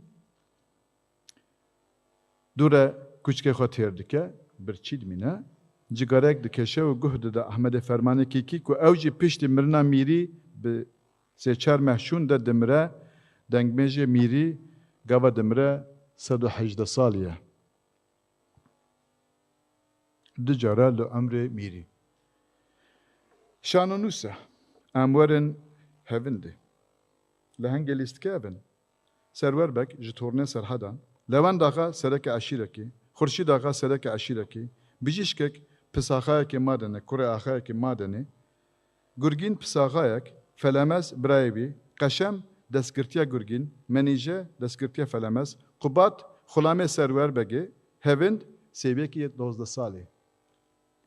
O qasid, zar û zêç, galik, pîrejinek, birîndarin, segman û xelk. Sahne li pişt enya şeriye. Qeşem û menîje li birîndaran miqatene. Dengê top û mîtralyozan tê ji çiyê. Qeşem dibêje, mala min e, yên me ne. Hesin û agir dîsan dê bibarin ser serê wan. Topên me jî hebûwana, nexembû. Ji wan birîndaran yê pêşî dimre yekî Dêrsîm ye. Gava pênase dikin. Menîje û Qeşemê dibêjin, hatibû şerê welatê xwe. Beriya bimre navê keçikekî gotiye, an zîzê ye, an zînê. Gava ji hewre basa hezkiriyên xwe dikin. Qeşem û menîje dibêjin, heger heta niho sax mane û saxin jî, ne ji wê ye ku xwe nadine kuştin. Lê mirinê nedwerî dest bide wan. Bi carekî balafir, peyve balafir heye di metnê de, lîstikê de, her derî ser û derdora Qeşem û menîjeyê jî bombebaran dikin. Holik hildiweşin, birîndar dimirin, perçê azayên birîndaran, laşê miryan, laşê birîndaran li holê belav dibin, wekî îro, Gurgîn û Felemez ji şêvereyekê de dertên, dîsa şer, kuştî û birîndar, em ji menîjeyê dibihîsin ku tendûrek û zîlan ketiye destê dijmin û tenê ev girmaye di dest e. Gotineke xweş e ku dibêje, li birîndarî dinihêrin û wek mehînên veciniqî xwe didin paş. Hevin dikeve diyarê, dertê sahnê. Gava serwerbek ku cilên Ewropî lêne birîndar e, hevindê sêwî têl ber wî çong dide, destê wî digre û dibêje, ax min nizanîbû ku mirov dikare du caran sêwî bimîne. Lîstik diwarê serhildana agiriyê de ye. Serwerbek beriya mirinê, beriya bimire ferman dide ku gelê neçekhilgir bişînin Ecemistanê ku biçin nav Kurdên Erdelanî, yên çekhilgir jî şerî bikin, Qeşem piştî mirina begî davêje ser stranekê ji devê jina serwerî ku dotmama wî ye dibêje. Vay li min, vay li min, porkurê ax û ez ê, serwer û serwere qewmekî, şehîdê bilindî, şehîdê bihuştê, li te xist ne bi çav berîkek korekî, serwere geramî ax li me vay ez ê, bextreşê dayîkê, dotmamê, porkurê, reşa xwe girêdin serwer çûye gorinê, lê bêyî rebenê dotmama xwe lîl ser, lê bigirî delalî, torinî vay li min porkurê ax ez ê. Gotineke ecêb dîsa heye lîskê de, ji bo şikandina dijminê gava kesên saxmayî êriş dikin, bijîşk rarce tivenga kuştiyekê û dibêje, ez ku dizanim birînan derman bikim, divêt bizanim birînan vekim jî. Celadet nivîsiye, dawiya lîskê de dibêje, perde datê. Şarihe, em dikarin bêjin bervedêr, yan bervedêr. Ber gole navê vedin da ku av jê biherike û binê golê bêdîtin ku jê re dibêjin bervedan. Gava dora darên mîweyan dixerpişînin bo dar teze bibin jê re dibêjin bervedan. Peyveke di nav şîrovekarên qewlê êzdiyan de berbelav e.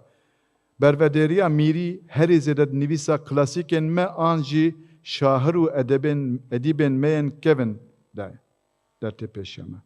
Li ser hin şairan agahî belav dike ku em hê jî hin ji wan nas nakin. Dûre vedgere û dibêje herçê şahirên Tirkan yên mezin yên ku serê Tirkan bilind dikin, Nabî, Nefhî û Fuzulî her sê jî Kurdmancin. Şermvan e فرمانداره گوا خویبون جی 5 ملاوکت باکور جلالت سروک ملکی هنگت گوتن لق سروک لقه کی بو شیرت بیشه بنر الپرتوکا شیرت بیش طاول سر سرمه شیرو وکاره دروش دنیای دنر شورش کره روحی و تجاب سر هلدانه وارگره جی ویکتور هوگو زیده حزدکه لیت خورتانی خود جبو دباره ناصرالدین خوجا جیش ترکی ورگرانده بو آلمانی وشانگره پرتوکن وشاندنه چروسکن havale Doktor Nazif û Memduh Selim Begê zimanzane her peyva Kurdî li nav Yewnanî, Fransî, Tirkî, Erebkî, Farskî, Ingilîzkî û Almankî diritlîne. Gelek kes bi Fernando Pessoa dizanin lê nav û nasnameyên nivîskariyê yên celadetî zêdetirin ji her nivîskarê ku her yek cuda ye. Wek nivîskar şexsiyetê xwe zimanê xwe cuda ne. Hin ji gelek navên wî ye. Bavê Cemşîd û Sînem Xanê, Bişarê Segman, Bilêş Şerko, Çîrokbêj, Dîlawer Çarpîne, Evdirehmanê Roşkî, Herekol Azîzan, Hesenê Mistê, Nêrevan, Rewşen Bedirxan, Ronahî, Seydaya Gerok, Silêmanê Ferho, Simayînê Serhedî, Stranvarê Hewarê, Xeberguhêz, Xelîlê Genco, Xwediyê Hewarê, Zan Azîzan, Zan Botî û yedin. Kî jan celadet e? Celadet kî jan e? Çend celadet hene? Çend celadet hebin jî yek celadet yani Mir Celadet Elî Bedirxanek dimire. Zilameke. Zilamekî ku zimanekî vejandiye. Em ber bi dawiyê ve biçin ser nivîsa wî zilamek û zimanek. 28 Şubat 1942 Havar hejmar çil. Celadet bahsa Alîezer ben Yehuda dike ku çawa zimanê İbranî vejandiye. Wî wek mînak dîtiye û dibêje, belê. Heke ew zilamê xurt û bivîn peyda bû, zilamek dikare zimanekî ji hevdeketî saz bike û carna zimanekî mirî vejîne. Piştî ku em Kurd jî wek miletê din bûne xwediya alfabeka xwe ser, xwandin û nivîsandina zimanê me gelek hêsan bûye. Tecrîbe şanî daye ku li gora jîriya mirov Kurd jî hefteyekî heta 4 hefteyan de dikarin hîne xwandin û nivîsandina zimanê xwe bibin. Erê zilameke, erê welatê wî ji dest çûye, erê li ber xwe dide bo vejandina xwe û neteweyê, lê çawa jiyan hebe mirin jî heye, bê minetkêşiya erdekî îcare dike, êdî cotkarî li celadetan zêde dike, êdî cotkarî li celadetan zêde dike, ji bo têkûzkirina rewşa aboriya malbata xwe bi pêşniyara dostekî xwe yê Xwedî erd bambû çand, lê her digot ez bambû naxwazim. Yek ji me dêwan da bibe. Du sê hefteşûn de di 15 tîrmeha 1951 de li gundê Hecanê yê li ser Şamê bîra aveya zeviyê bambû herişî, hilweşiya û celadet di bîrê de me.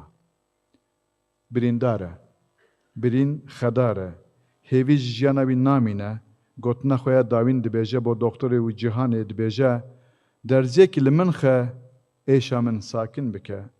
Dûr e, çawa, gava, hêviya jiyanê jê birî bûn çavê xwe vekir, jiya o dest bi jiyanê kir, vê care çavê xwe bi xwe girt, mir o dest bi mirinê kir. Îca çend celadet hebin ji yek celadet yani Mir Celadet Elî Bedirxan dimire, îca çend celadet hene ez nizanim, belkî tu jî nizanbî, ya nikaribî bihejmêrî ka çend celadet hene, lê gelo pirsa vê bersivê dizanî, tu kî jan celadetî?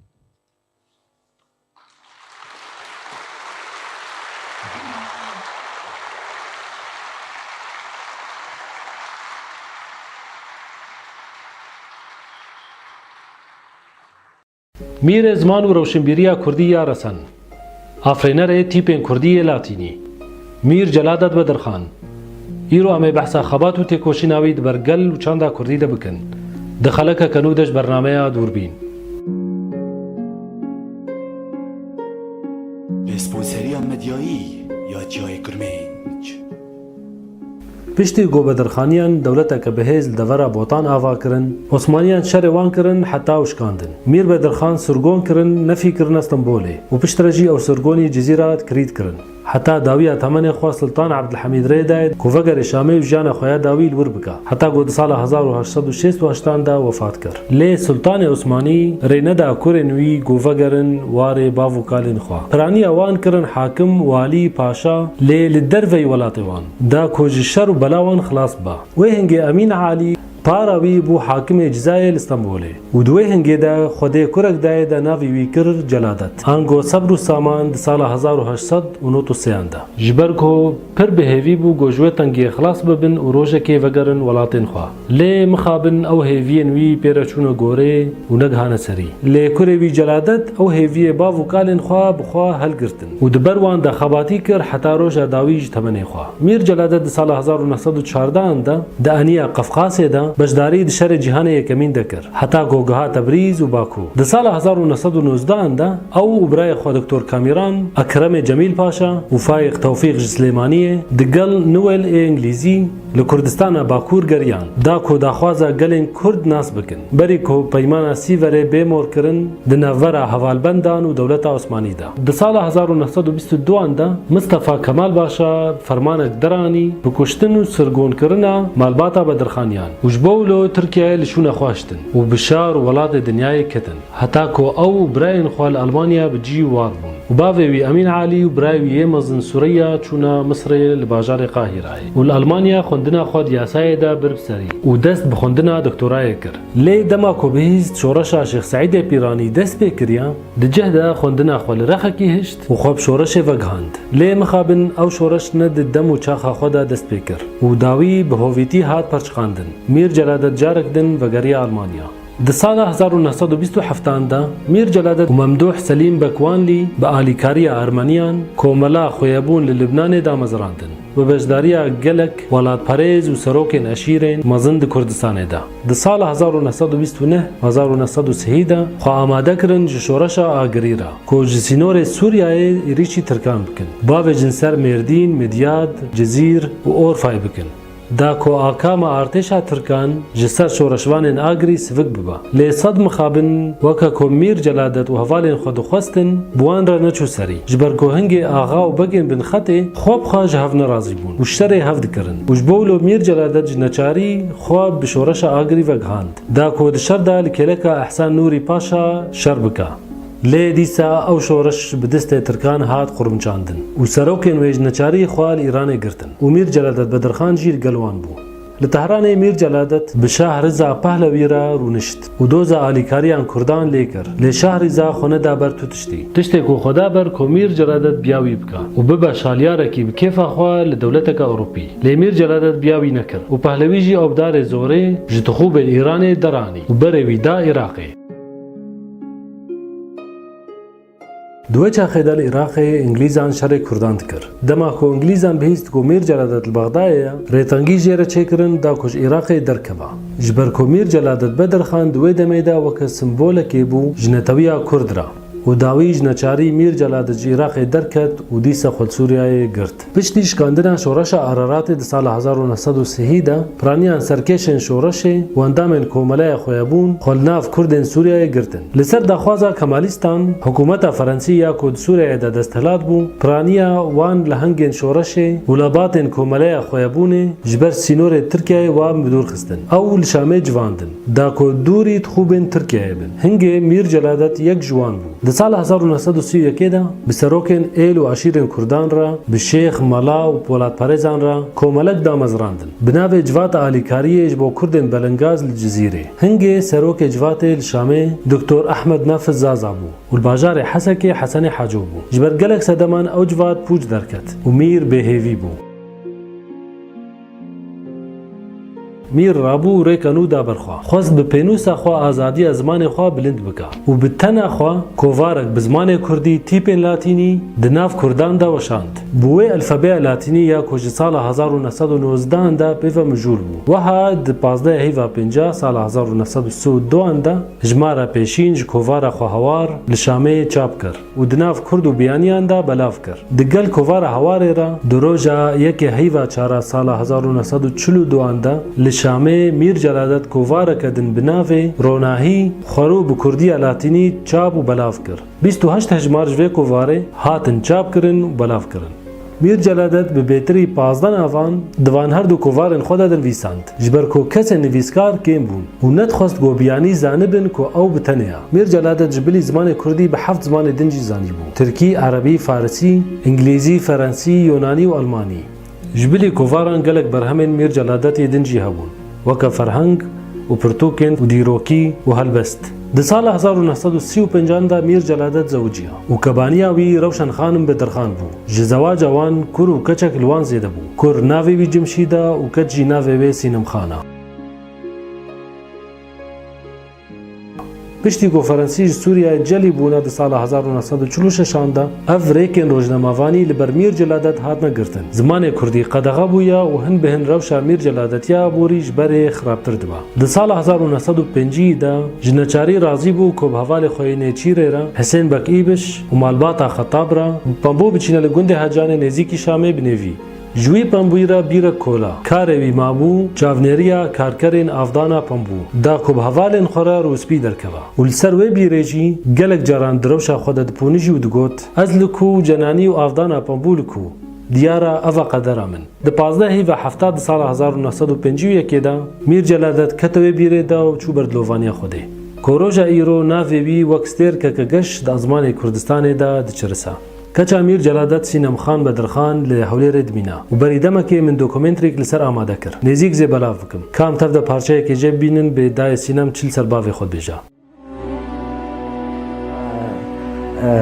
کووارا روناهی گلک رسم تیده هبون نوک هاوار فبابود خواست رسم کردا دینه و ازو جمشید مجرى قد چما امجي كردن چما رسمي ما تديداني يا رسمي ما داني ناب روناهي بله داویجی اگر ویدیو زمان کردی بلو بن جبیر نکن بجدار بند کانال یوتیوب دا و وی ویدیو بلاف کن دناو حواله خودش با افزانیاری بگهنا بهتره خلقه و بمینند خوشیه دا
دامزمنر رخصتنا خوی بونه هاوارا گلی خو باوی الفابیا کردی امی دوی برنامه خدا لی استنبول و ولات دو شوپا میر جلادت بدرخان بگ بکوین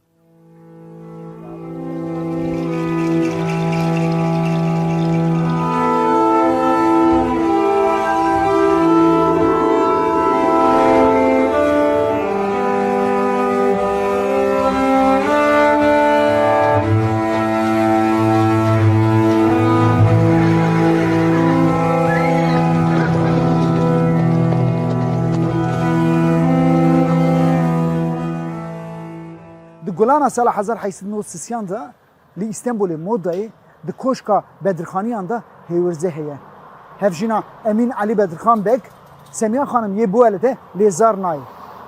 Gazi doktor dikin. Doktor te zare ji hamla de derdike. De xelas dike. Lezar miriye. Berdest yek zara miri ji peş çavê de winda dike dibe datîne koşekî hewşê tên û dê da dikevin. Lê bîstekîsunda zarinî zarê dikeve, zar nemiriye.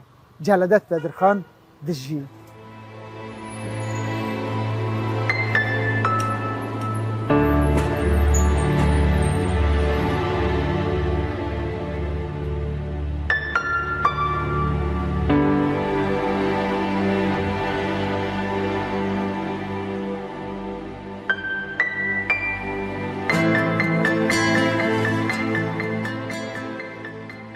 Bedirxaniyan bêtir li herema Kadıköy'e dimine.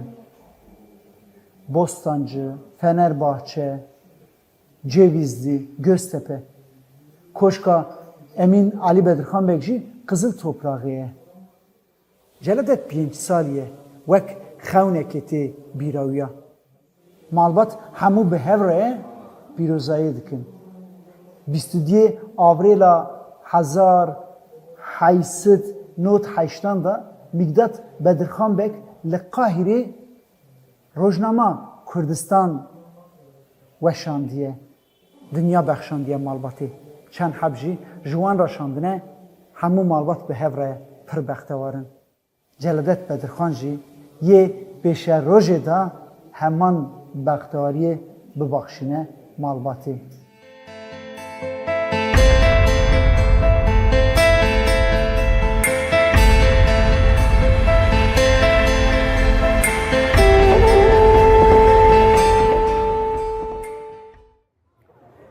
Celadet Bedirxan perwerde xuya awilîn li malê berdestê dadikan dikire. Bîra stî bi çîrok û meselokên Kurdî teşe dide rihêwiya. Ji dadikên biyanî jî dersên Rûmî û Fransî dide. Daykiyan Çerkes bû. Bes bawkiyan zor deyewîst ke Kurêwî bi zimanê xwe qise bikin. Leber eme Hecî Qadirî Koyî ew wexte li Stenbûl bû. Dihate lelayê ewan bi Kurdî qise dikir. Êtir nazanim soranî bû ya kurmancî bû. Ê muhim ewan zimanê xwe li bîriyan neçû. Ew zor behsî bavkê xwe dikat. Ew lêre mesela dibînî resmekeya Emîn Alî Bek legel Süreyya û Celadet û Kamran. Çaxê dibistanê da ew birê xwe yê Kamuran bi taxa Fenerbahçeyê diçin dibistana Halileyî Mehmûdiye. Dibistaneke taybet e dersan jî Fransî dibînin. Heftê 2 roja jî diçin Perayê li wir jî ji ber destê mamostekî İtalî dersên kemanê dikirin. Ji pey vê dibistanê her çiqas diyawiya ji dil jî dike bavê wî Emîn Alî Bek ya xwe dike Celadet dişîne dibistana Harbiyeyê ya leşkeriyê.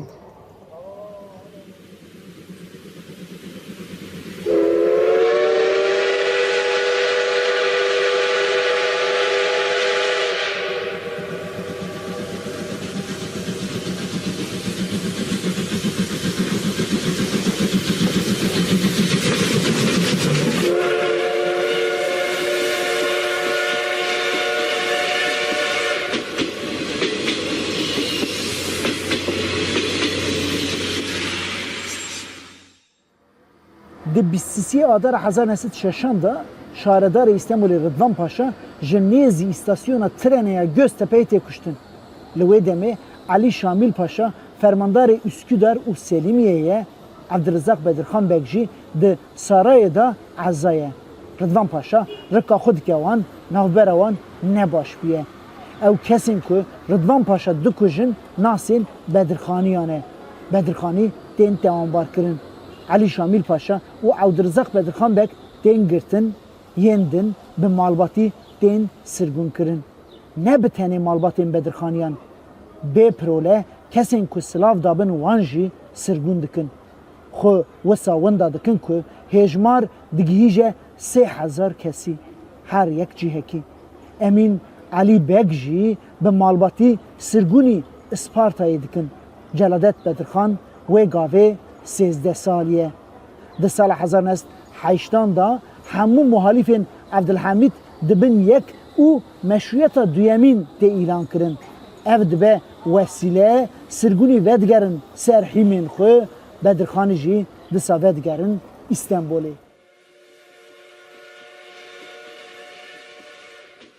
Evet tiştekî gelekî nexweşe ke Mîr Bedirxan derkira li Cizîra Botan. Hemû malbata wî têk çû. Yani ek birin İstanbulê, ek birin nazanim kiderî. Yani jiyaniyan bi tewavî têk çû. Ew penaberî bi rastî karisatek zor mezin bû bo Bedirxaniyan. Yani jiyaniyan zor tevlehev bû. Yani rojek lêre, rojek lewê neyan dizanî çî bikin yani. Astengê aborî zor naxweş bû. Bes ewanîş elhemdülillah tehemmülê em ji te yan kir û gotin ême Kurdîn û her Kurd dibîn. Yani ne bilên walla min bûme bi Frensî yan bûme bi nazanim çî, min Kurdim û Kurd demînim. û hemû jiyanê xwe yan derxaniyan kird bo kurdewarî.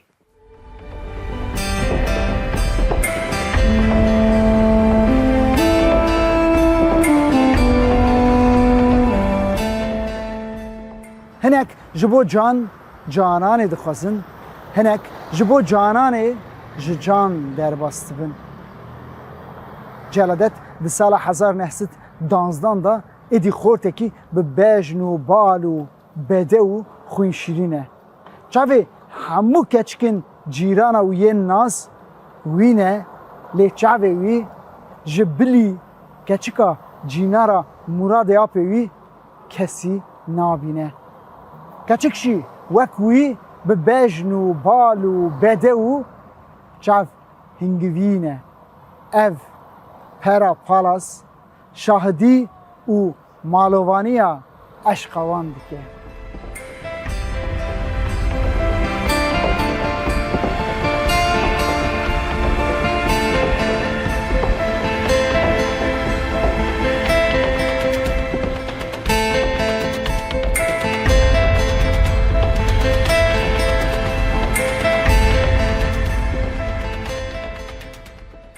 Di sala 1914 da tam tuvderekê dergîstayê dikin şerê cîhanê yekemîn dest pê dike.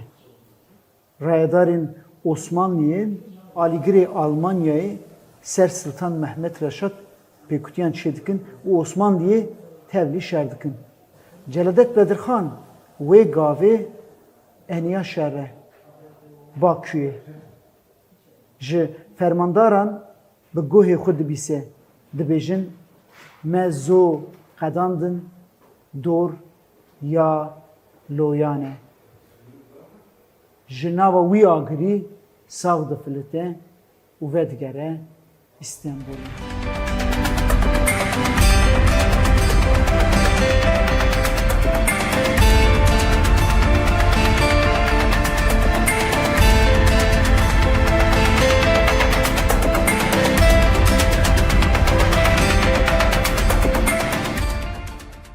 Ji pey şerê cîhanê yekemîn Celadet Bedirxan Bek vedigere İstanbulê. Li vir Caloğlu'yê di rojnameya serbestî da dest bi kar dike.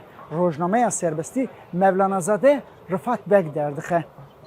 Ev rojname jêra dibe wek dibistan. Bi xwe jî dibêje ger ku tecrübeyên rojnameya serbestî tune biya hawar û ronahiyê derneketana.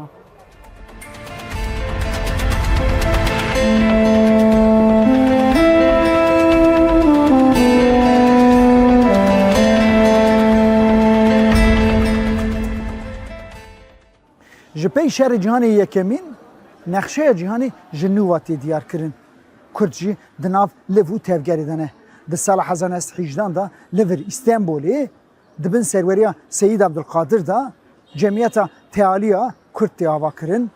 Bavê Celadet Bek, Emin Ali Bedirxan Bek jî cîgirê wî ye.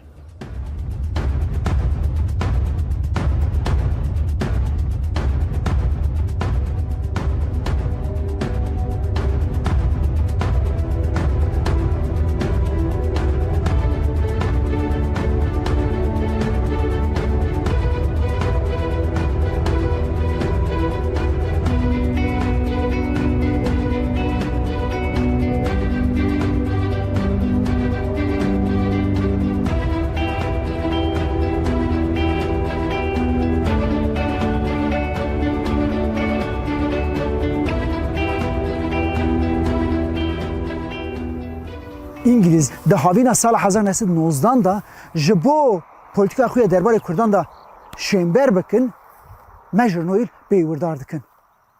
Ji bo raporeke amade bike wiya dişinin bajarê Kurdan. û alîkariyê jî Cemiyeta Tealiya Kurdistan dixwazin. Cemiyet jî Celadet Bedirxan Bek û Kamuran Bedirxan Bek tevlî mejrnoil dişine. Dema tenê Helebê Ekrem Cemil Paşazade jî tevlîwan dibe. Şande ji binxetê vatê Rehayê, Mêrdînê, Semsûr û Meletiyê lêkolîna dike hevdîtina çê dike mezinên Kurdan ra. Haja Mustefa Kemal şandeyê çê dibe pir aciz dibe. Wisa aciz dibe ku ji salan şûnda dema ku axaftina xwe yê nûtûkê da yê behsa vê şandeyê bike. Xeberê de leşkeriya Heremê, leşkeriya Elezî du şandeyê dikeve, şande welat vediqete şûn ve diçe İstanbulê.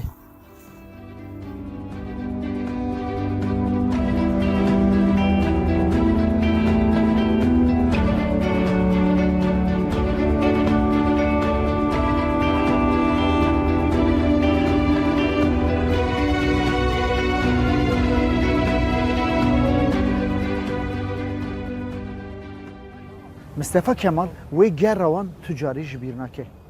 Alan diye zamanê xwe her derê xeber de. Ev jî diyar e ku rojê nebaş bendawanin. Ji ser vê yekê Celadet û Kamuran 27 îlona 1922 da bi keştiyekê ji İstanbulê û Malbatê vediqetin. Berê xwe din Avrupayê. Diçin Münihê. Du birê wan 2 sal werin. Tevfîq û Safter. Ew li wir zanîngehê dixwînin.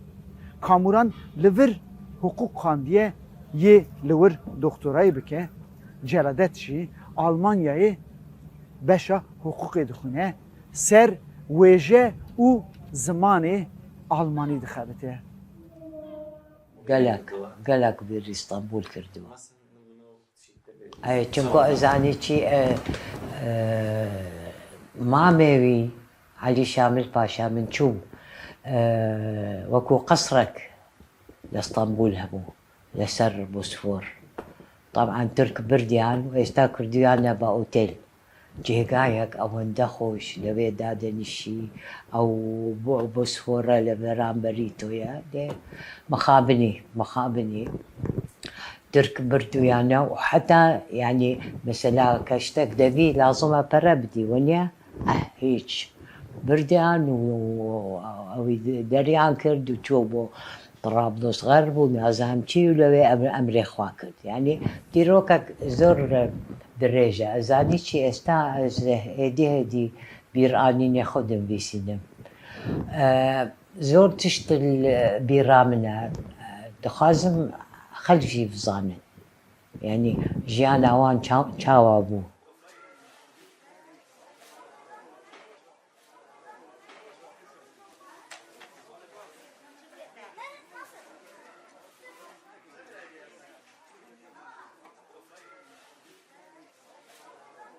Ji pey şerê cîhanê yekemîn rewşa Almanyayê nebaş e. Hêla aboriyê de qeyraneke mezin heye.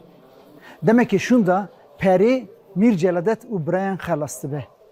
Mîr ji bo hin rojnamên Almanyayê gotarên derbarê çandê da dinivîsîne. Lê têrê nake. Perê cixarê nabînin û bi rojan kartola dixun, meha çile da sobe ve naxın. Mir ji bo wê karê înşaat û çandiniyê de dixebite, lê ew kar jî zêde tune dûra koleksiyona xwe ye pûla dirfoşe, beyra, cilûbergên serxwe.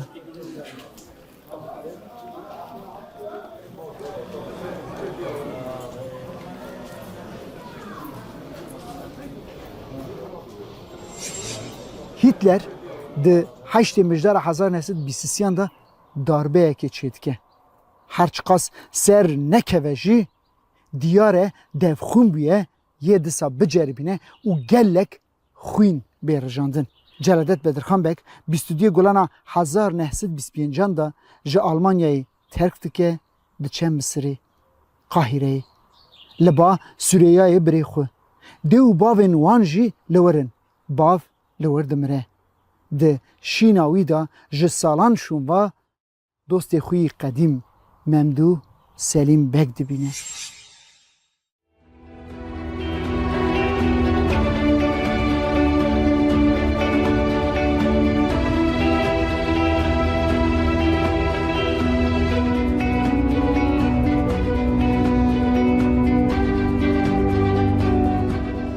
Memdûh Selîm Bek jî welat û İstanbul terk kiriye hatiye Sûriyê li Antakyayê dişî. Welat serhildana sala 1925 ya Şeyx Said hatiye jiyandin, gelek kes hatine kuştin û binxet bûne. Sûriye, Iraqê û Lübnanê gelek Kurd dişîn. Memdûh Selîm Bek bi Celadet Bedirxan Bek re behsa pêdiviya rêxistineke nû dike. Ev hişê Celadet Bedirxan Bek de jî rû dinê. Her dik bi hevra Lübnanê û Sûriyê Kurdan û dostên wan re hevdîtina çêdikin. Pêncê cotmeha sala 1927 da jî bajarê bi hemdûna Lübnanê rêxistina xwe bûne ava dikin dibin serweriya Celadet Bedirxan Bek de. Salekê berî wê ya bi royê heskê têlî li çiyayê agiriyê serhildan da ye dest pê kirin, ew jî qedera xwe bi wê serhildanê ve girê din İhsan Nûrî Paşa pêwirdar dikin dişînin çiyayê agiriyê.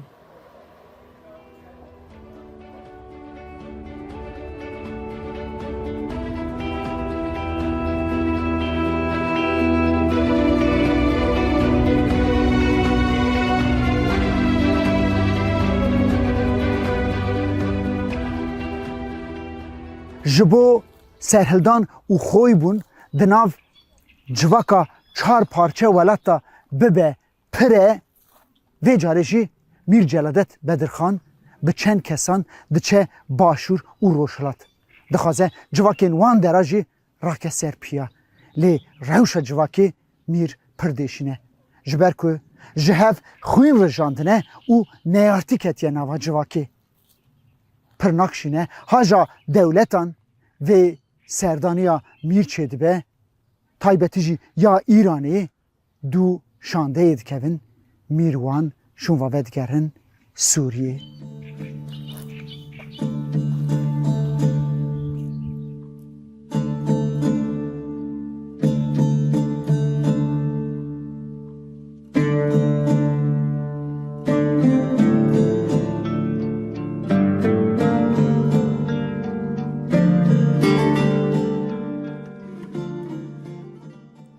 Di sala 1930 da leşker dora çiyayê agiriyê digirin. Serhildan dikeve xeterê. Rêveber û endamên xweybûnê ji bo vê dengavê bişkênin pênc yekînan ava dikin. Ji bin xetê ve êrişî serxetê dikin. Ji berpirsyarê wan yekînan yek jî Mîr Celadet Bedirxan Bek e. Sînor jî derbas dibin. Lê dema tenê serxetê ew eşîrê ji bo alîkariyê pirstane serpirsa xwe nasekinin. Yekîne bi şûnva ve digerin. Fransız rêveber û endamên xweybûnê sirgûnî Şamê dike. Wê şûndatir destê wana tişte nayê û pir nakşîne serhildan dişkê.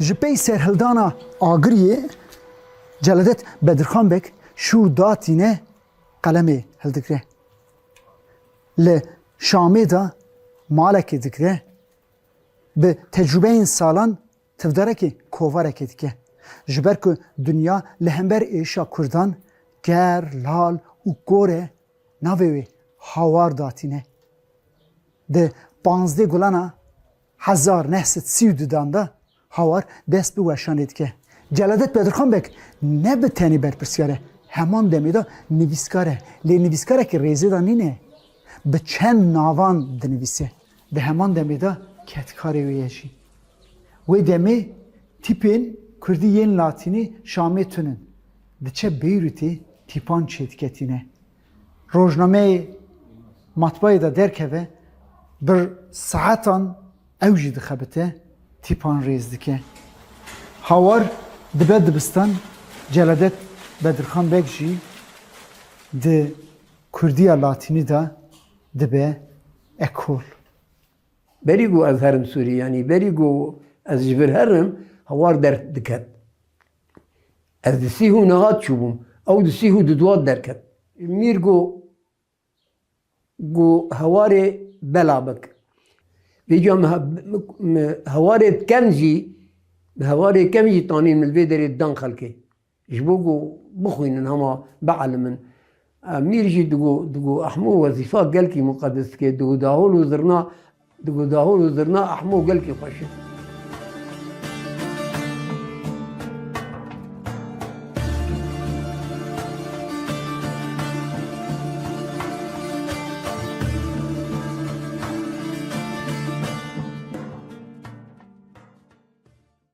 جبو ناوروکا هواره بهتر دولمند بکه جلدت بدرخان بک دکوه دو دنگ بیشکی دوست جرا بحثا احمد فرمانی کی دکن لی احمد فرمانی کی سرخطیه جلدت بدرخان بک ایواره که دو حوالین خود ده جمع خو و سینور در باست بن دینه گنده احمد فرمانی کی مجاری جراوت که احمد فرمانی کی مروه که بخته قط یکی ناکد دا جمالا خو تنه بلورا خو هلده ده تاوی جلدت بدرخان بک درد که حیا روژا مرنه یه به هف رابن او جیروک مسئله و ستران خواه دولمندیه که ده ناوروکا هاواری وسا به جلدت بدرخان بک را گریداییه جدو جلدت بدرخان بک یه به تنه 40 روژا بجی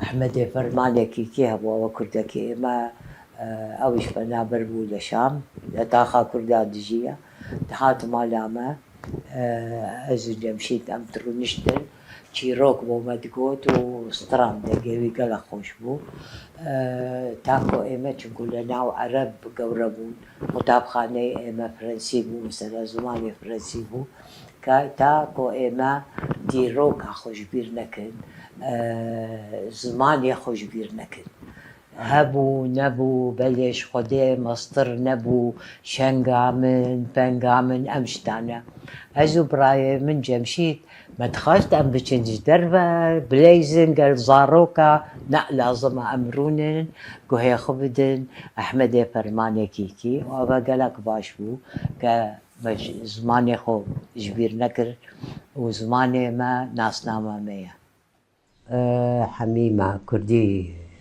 خبر ددا و پاشه کتابکی هبو انگه بابه من ورگه رابو با کردی ناوی جونی و جمعه ما متخاند الفابه همجی هیدی ما متخاند ما بو ازو برای من جمشید چما هر حفتی لازمه مشاعرك جگرخین اجبر کربا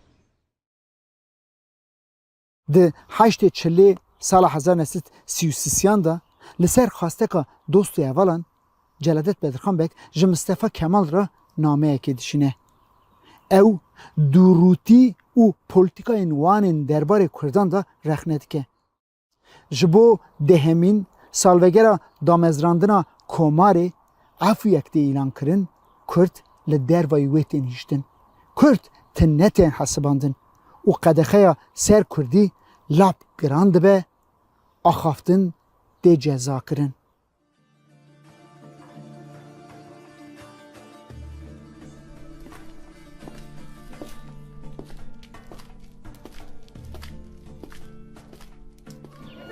دوتمام بهار جوانیه زبستان کالی وره دوتمام وره از د زبستان عمر خدا بهاران پیشکشی تبکم اره و داخازا جلادت بدرخان بک روشن خانم به برسونای له هر دو د سالا 1935 دا جیانا خو دگی هیجینن هف جورك يهبو قد غابو كسب بشتدا حتى او المال كاردك او جي تشنبو بشاويري كاغزك منضاب قلمك تشتن هولي يعني تي قالك باش تي بيرامن وقت مش دبستان هاتن جبر دري مصلاب تكر وشاواني ماشي فلان وام تشون اوضاخو ام تشون كاريخو يعني فيعني او تشتوي كاغزنوي بوي قالك تشتكي قرنق بو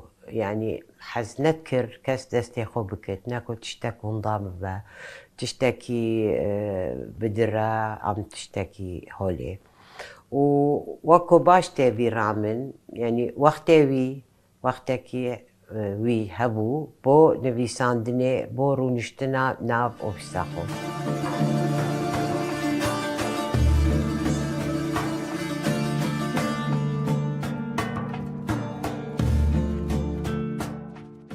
هجده طبق 1935 دا زیر بوکه زیرن روشن خانمی درفوشن و هجمارا هاواریه 26 دردخن و پیرا هاوار حیات دمک دریج یه نی وشاندن جبر که ادی درفت وشان اتونه روشن خانم ماموسته بار مالی سرملیویه ده 15 نیسان 1941 دا هاوار جاردن دست به وشانید که به هجمار خویه 27 مین جلادت بدرخان بک به وی واجی نامینه دماشر جهان دویمینه جبو روشا سیاسی بنرخینه روناهی جی دردخه برایویا کامران بدرخان بک جی لبنانه روزنامه روژا نو دردخه همان دمه لبنانه رادیو که کردی تیوکنن دبن سروریا واندا دوی داشی دسا روژف دنه نرخاندن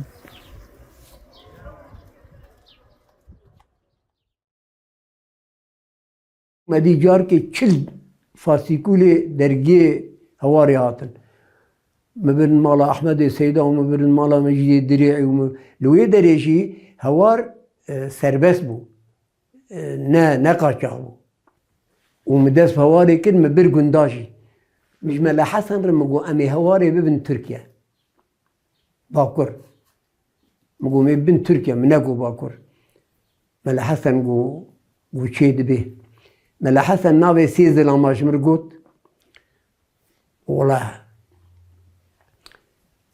جرى أول أزهاتم تركيا من ناف أمريال بيدري بلا كرن دوانا بيستو سي هوار بمرابول 23 هوار مدان ملانا ومدا شيخي ذي قندي يك شيخي ذي قندي جيردو طيفور ومددل جبقراوي قويلر كوي نهاية مددل جبقراوي دان وآدمي روجي جاري از چون باطماني از بوم ميوان شكريه امين پريخاني از بوم ميوان يكي ناوي ويدا بومو از بوم ميوان ويو ولا شكري بان چند ملاكر و هوار بلاكر داوا و هن بهن ريام فره بو مبر ديار بكري جانب يلدرم هبو اوقات بو مداوي و ملستليله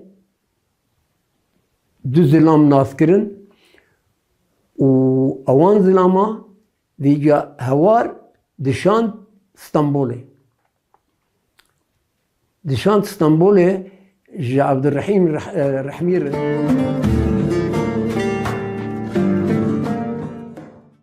لي بالداويبونا شرا خزاب دسا سر کردان دا دباره انگلیس باشور ایریشی کردان دکن روشلات محبات هل دوشینن فرانسیس سوریه جا عربان را دهیلن هوار روناهی و روژانو ادی ناین وشاندن دنگ رادیوی جی دی براندن جلادت جدوان ادی خود ده سر خباتا فرهنگکی سالین خوین داوی به ویرا مجول دبه فرهنگا بابي مني كردي مخابن صالح حفتي ديامن وقت بيان آزاري شاندبو كررو زانياري البغدا لي باش كوهي خونا داني يا مهم ما ازو صلاح معاني مال 6 بيت كيمبون فما بشتي 40 صال مكاري بوب آريكاريا بري سروك مام جلال ما شابكر خيالي بي ثقافة بو خاندن بو دبر أما وكو دزاني صالت سيودو يكمين روجنامة كردي بتيبي عربي ولاتيني درهنا ككرد لازم بخينن لازم ببن بمروف نبلين أم كردي دو آوا خويا بكنا ف أوابو ككرد لازم خندوان بن لازم تيجهشتي بن بزانن ولاتي وانشيا ديروكا وانشيا چون هاتيا برچكرن او چتكي زور گرنگ بو بوي ليه مخابني زيچو فبر استنجت ابوري چو لقال حسين بش بامبو بچينن گندك نزيكي شام نزيكي دمشق هيجاني بيدلين نبي مخابني كوت نابيرة وعمري خوكر يعني عمري بس 16 صال بو وقتها گنده هجان اجيه گومير اذرونشتم ومسوند خوار لبروي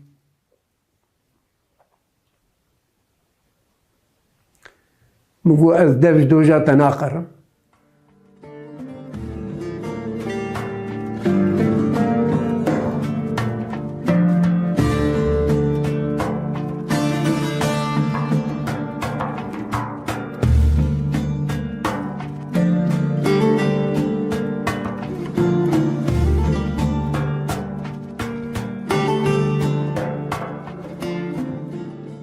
روژا 16 تیرمه سال 1951 دا دما بینبو آو دادن بیر هلدوشه میر دکشینه ناوا خو و میر گرام بریندار دبه را دکن نخشخانه لی میر خلاص نکن وی لشامه لکلکا کالکه وی میر بدرخان مزنده دسپیرن آخی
جلادت علی بدرخان یک جه لاوین مالباتا مزنا کردان مالباتا بدرخانیانه. جلادت ده سالا 1893 ده لستنبولش دایک بویه و ده 15 تیر ماه 1951 ده لحجانا گریدای شامه کوچا داوی کریه. او وکی پیشنگ نویسا کردی به تیپین لاتینیتین آسین. دواره لکولینین لسر زمانه کردی ده گلک خبتیه و لسرگون و نفیه کووارین هاوار و روناهی و شاندیه. خباتین جلادت بون بنگها ادبیاتا کرمانجی یا همدم. نفشا سیما مالباتا بدرخانیان ده سری 100 سالا بیستان ده به جلادت کامیران و روشن بدرخان و دست بیدگه و خلقا و مالباتا سرهلدیر یاداویه. ده خلقا داوینا بدرخانیان ده جلادت بدرخان جه هری گرینگ دگره. ده کاورن ام میر جلادت هنکی دین جنیز و ناس بکن. جلادت علی بدرخان ده روژا 26 نیسان 1893 ده لباجار استنبول هاتیه دنه. میر جلادت نوی بدرخان پاشای بوتی و کوره میر امین علیه. باویوی جبرکو دادگر بو لگلک باجارین روژاوای کردستان دادگری کریه. جبروی که جلادت علی بدرخان جخوندنا خویا سراتایی و ناوین ده دبستان جور به جور ده و بگلک مموستاین به زمان بیانی خوندیه. میر امین علی بدرخان پشتی راگهاندنا مشروطیت ج سرگونی ودگر استنبولی. دبه یک ج دامزرینرین جمعیتا تعاون و ترقی کردستانی و جمعیتا نشری معروفی کرد. به مولانزاده رفتره پارتیا رادیکال آوام ده دامزرینه ده 1918 ده. پاشه به هفره تولی جمعیتا تعالیا کردستانی یا کو کوره شیخ عبیدالله نهری سید عبدالقادر سروکاتیه وید کرده بن. امین علی بدرخان دبه سروک دویمین جمعیته. پاشه لسر نقاش داخوازن سرخوبون آن مختاریت جبو کردستانی امین علی بدرخان جمعیته و سید عبدالقادر ودقته. او سرخوبون خوازه. امین علی بدرخان به مولانزاده رفعت اکرم جمیل پاشا، دکتر عبدالله جودت، ممدوح سلیم بک، کمال فوزی بدلیسی، شکری بابان، نجم الدین کرکوکیره جمعیتا تشکیلاتا اجتماعی کرد سرخوبون خواز آواد کن. جبر وی تفگرا باوی خواه جلادت بدرخان ده تمن خواه جوان ده کتبو ناوا جواکین سیاسی وان کارین به تواهی پیکتانی. جلادت لمال هینی کردی لدبستان هینی ترکی و عربی دبه. باوی جلادت امین علی بدرخان به مستاین تایبت دگره کوزارو کنوی لمال هینی زمان فرانسی، روسی، آلمانی، فارسی و یونانی ببن. به وی آوایی جلادت هید جوانی خوده هینی 8 زمانان دبه. جلادت زود دست به نویسید که نویسین آنالیزین سیاسی، مقاله و کرتچیروکین ویتین وشاندن. جلادت علی بدرخان جمالباته که به ویروش ولات پاریز و کوره باوکی اوقاسی دلووان و ولات پاریز بویه. دهمان دمیده به روشن خانما خونده روشنبیر سیاسی و ولات پاریز رزوجی بو. دگلک آلین زانینه ده هر دویان هفدو تمام کرن. گاوا یک جوان آماده نبویا یه دنجه والانه دهشت. او آهنگا کدمالی ده هبو کاریوان حسان ترد کر.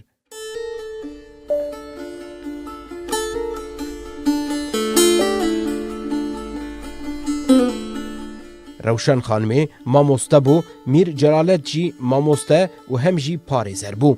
ده سردما شر جهان یکمین ده جلالت وک افسر احتیاط یعنی یدک صبای لعنیا عراق و قفقاسیای تولی شرد به پشتی شر جلالت ده روزنامه سردستی یا مولنزاده رفعت ده دنویسینه.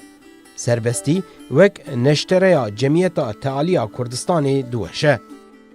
جلادت بدرخان ده بهارا سال 1919 ده دناف ده یکی انگلیز جیه جبو نیزیکاهی ناسینا کرد و ولات کردان به هیت کیره دچن کردستانی. دوی ریا دم دریج ده هر یک به کارکی خوره مجول دبه.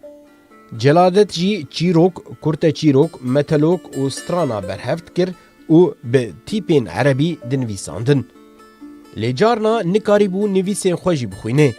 لسر ویکی گلکی پونیجی و بریاردا کو به تیپین لاتینی الفابه که جبو زمان کردی ساز بکه لسر ویکی دست به خباتان کر جبر کو د الفابه لاتینی ده 26 تیپ هبون و اف تیپ تیرا دنگین کردی ند کرن پیوستی به تیپین و هبون او جه هفدودانین بکارانین و هجمارا تیپان درخسته 36 پشتی تیپین هفدودانی جه الفابه یونانی و روسی تیپین سربخواه هلده و الفابه تمام که لیدی ساجی 36 تیپ جی خواه دپاريزن اف مسوگری ها دبی برسوا جوان کسین کو دبیجن جلادت بدرخان الفابه کردی جبریا ترکی درخستیه د سال 1922 ده دولت فرمانا گلک کردین ولات پاریز دردخه د ناوان کسان ده امین علی بدرخان و مالباتا ویجی هبون امین علی تبی کوری خو سوریه چو مصری جلالت دیگل برای خوی کامران درباسی آلمانیای بون برای وان صافدر و توفیق جی لآلمانیا لمنهینه جلالت لآلمانیا ده دفتره که بزمان ترکیه و عثمانیا بتیپین آرامی نیشین روزانه دنویسه ده روزنویسه که ده مروف تیدگیجه کو جلالت و براین خواه دناوا تونبونه که گراندنه و گلک جاران پاری اکنان چند کیلو کمرا کوان جه سرما و سقمی ده پاریزه بدستوان جینا که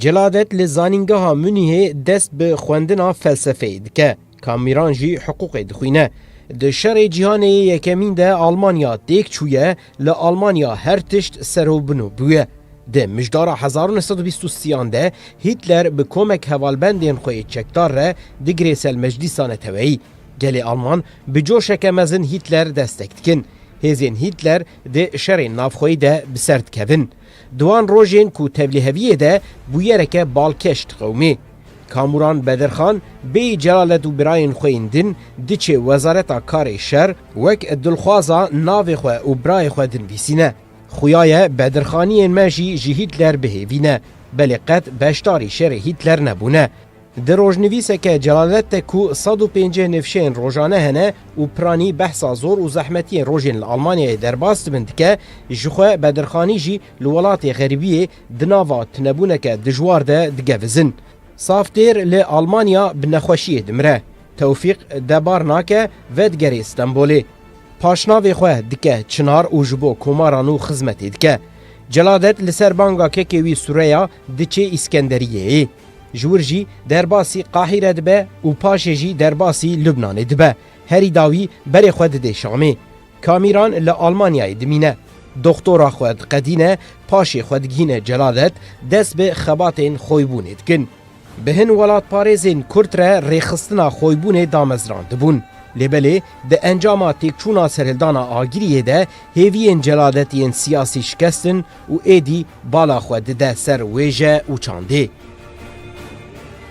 جلادت بدرخان ده سال 1932 ده کووارا هواری دردخه کووار حیا سال 1943 بقاسی 57 هجماران چاپ بو کووارا هواری جبو پیشکتن آزمان کردی و چاندا کردواری خودی رولک گرینگ بو جلادت هروها دنافبرا سالین 1942 و 1945 ده بناوی روناهی کووارا کدنجی دردخه روناهی به تمامی 28 هجمار درد که خباتین میر جلالت ین لسر زمان کردی و بطایبتی جی کووارا هواری نرخک گرانبهایش کردان ره لو راهی جی روژا کو کووارا هواری دست به وشانا خود کریه آنگو 15 گلانه وک ججنا زمان کردی تی پیروز کرن میر جلالت علی بدرخان ده تمن خوی 58 ده دروژا 15 تیرما 1951 ده لگوند هجانه نزیکی شامی چوسر دلوانیا خو و دورجی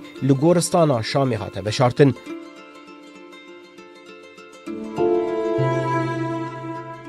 سازیا خویبون وشاندنا هواری آماده کرنا ریزمانا کردی و مرنا لسر بیرا قدری جیانا 58 سالان به کلو کدر به سرگونی به برچیبوینه بله به سرفرازی خباتین کردواری در باس بویه لشامت غده هنج بر همین میر جلالت کبقاسی تین زانین اون الف با کردی ریزمانی کردی فرهنگوکا کردی ریزمانا الفابایا کردی دباجا مولودا پیغمبر یا ملا احمد خاصی مکتوب جو مصطفى کمال پاشاره دباجا نویجین ازیدیان ادرنه سکوتونون ایچ yüzü ji mesela Kurdistanê doza Kurdî hawar ronahî ji ber ku celadet kesekî neteweperwer bû kul û derdê wî azadiya gelê Kurd bû. Wî di piraniya berhemên xwe de behsa Kurdan kiriye gelek helbest li ser nirx û rewşa wan nivîsandiye yek ji wan helbestên wî derbarê ala Kurdan de nivîsandiye jî wiha ye.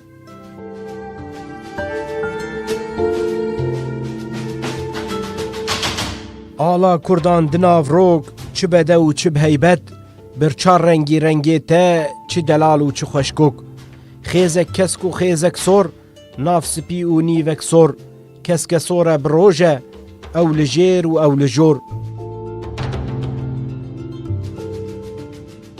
Semyaneke çûlawan rûmeta jin û mêran neyarê te pir bin jî tê dû bidî berawan ku çirîsî roja te dê belav bê mij û dû rabe ser xwe ser bilind nêzîng bûye roja te.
xwenasîn ji me re rêya felat û xweşiyê vedike.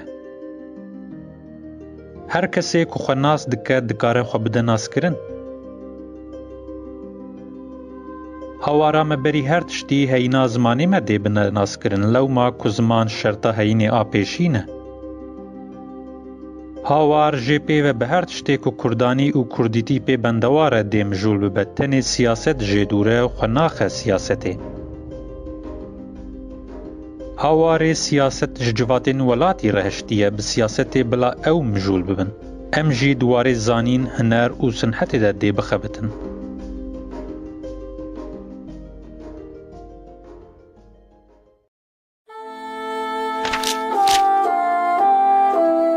Hawar dengê zanînê ye.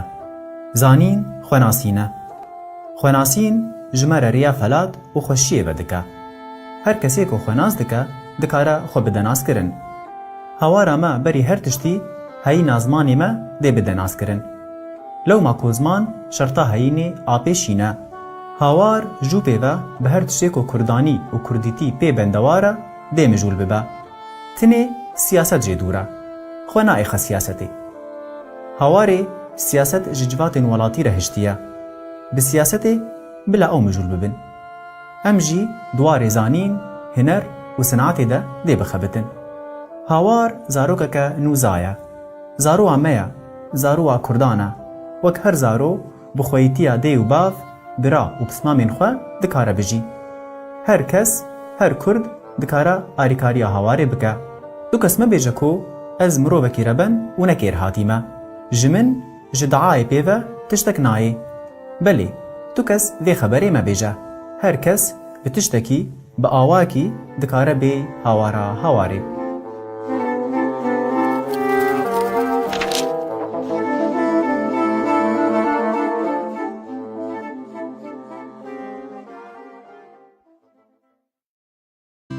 کردنو مال خرابنو آن کردی با آخبن آن جی نبجن ام کردن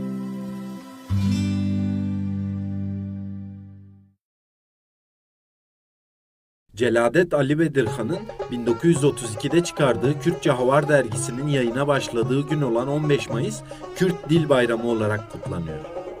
Havar, 15 Mayıs 1932'de Suriye'nin başkenti Şam'da yayımlanmaya başlayan ve toplamda 57 sayı ile 1943 yılına kadar yayın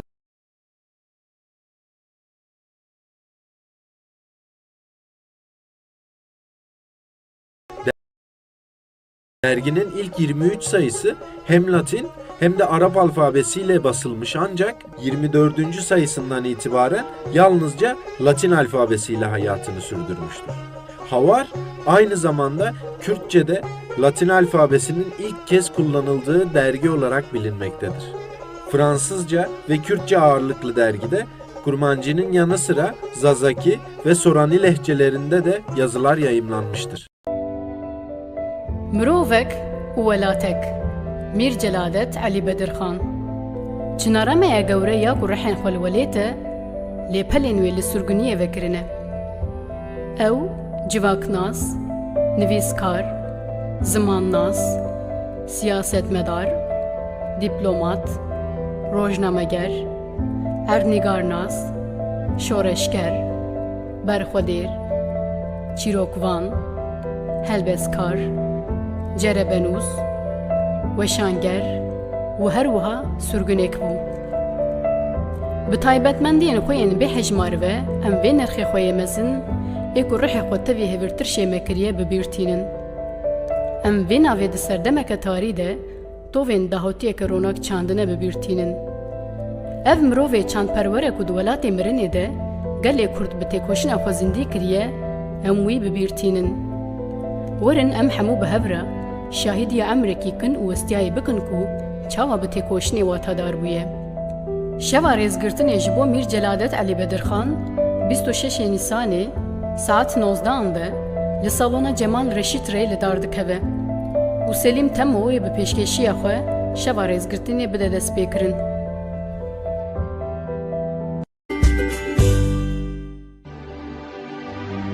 Navê min Mîr Celadet Bedirxan kurê Elî Bedirxan e. Neviyê Bedirxanê mezin Mîrê Cezîra Bota. Ez li bajarê Stenbolê di sala 1893 de ji dayîk bûm. Min zaroktiya xwe li bajarê Stenbolê bûran û xwendina xwe ya bilind weke avokat li Almanya bi dawî kir. Min bi hemû hêz û zanyariya xwe xebat kir ji bo netewa xwe û taybetmendiya zimanê Kurdî ya serekebû li cem min. Di sala 1932 de min kovara Hawar li bajarê Şamê çap kir û weşand bi zimanê Kurdî û tîpên Latînî û ev cara yekê bû got zimanê Kurdî bi tîpê Latînî tê nivîsandin. Di baweriya min de hebûna zimanê Kurdî hebûna netewa Kurd e. Ji ber vê yekê min gelek nivîsandin di vî warî de nivîsandin. Mîna rûpelên elifbayê, rê zimanê Kurdî, ferhenga Kurdî Kurdî.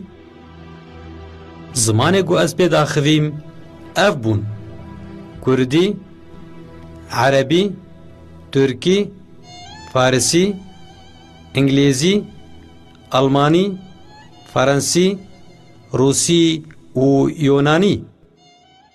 Di sala 1951 de min jiyana xwe ji dest da.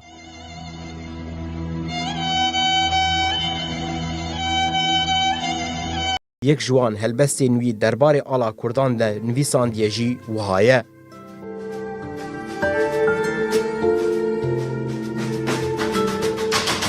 Ala Kurdan di nav rok, çi bede û çi biheybet, bir çar rengî rengê te, çi delal û çi xweşkok. Xêzek kesk û xêzek sor, nav spî û nîvek sor, کەسکەسۆرە برۆژە ئەو لە ژێر و ئەو لە ژۆر سەمیانێکە چولاوان ڕوومەتا ژن و mêران نەیارێتە پڕ بنژی تێد و بدی بەراوان کۆچریسی ڕۆژاتە دێ بەلاو بێ مژ و دوو ڕابە سەرخۆسەر بلند نێزینگ بووە ڕۆژاتە میر جەلادەت عەلی بەدرخان گورە ئەمیر بەدرخان و نەویە بەدرخانê mezin e عەلی بەدرخان li Stenbolê sala 1893 de ji dayîk bûye piştî şerê cîhanê dest pê dike ew jî ji bo aqibeta Kurdan di nav xebatan de cih digire lê piştî Tirkiye te awakirin ji neçarî berê xwe dide Almanyayê û li wir xwendina xwe ya bilind wekî parêzer diqedîne ew jî di navda mezrînerên xwebûnê de bû ku ji pêkhateyên gelek cemiyêtan va di sala 1927 de li Lübnanê hate awakirin piştî xwebûn têk diçe ew jî giraniya xwe dide ser xebatên rezmanî û gelekî xizmeta Kurdî dike di sala 1932 de li Şamê kovara Hawarê çap dike cara yekê alfabeya Kurdî ya Latînî di vê kovarê de hatiye bikaranîn Mîr Celadet wekî bavê rezmana Kurdî jî tê naskirin Mîr Celadetî di sala 1951 de xatir ji me xwest lê wekî mîrate gelekî berhem û wekî şîretekê vê gotinê ji me re hişt Kurdino mal xerabno an bi Kurdî biaxivin an jî nebêjin em Kurdin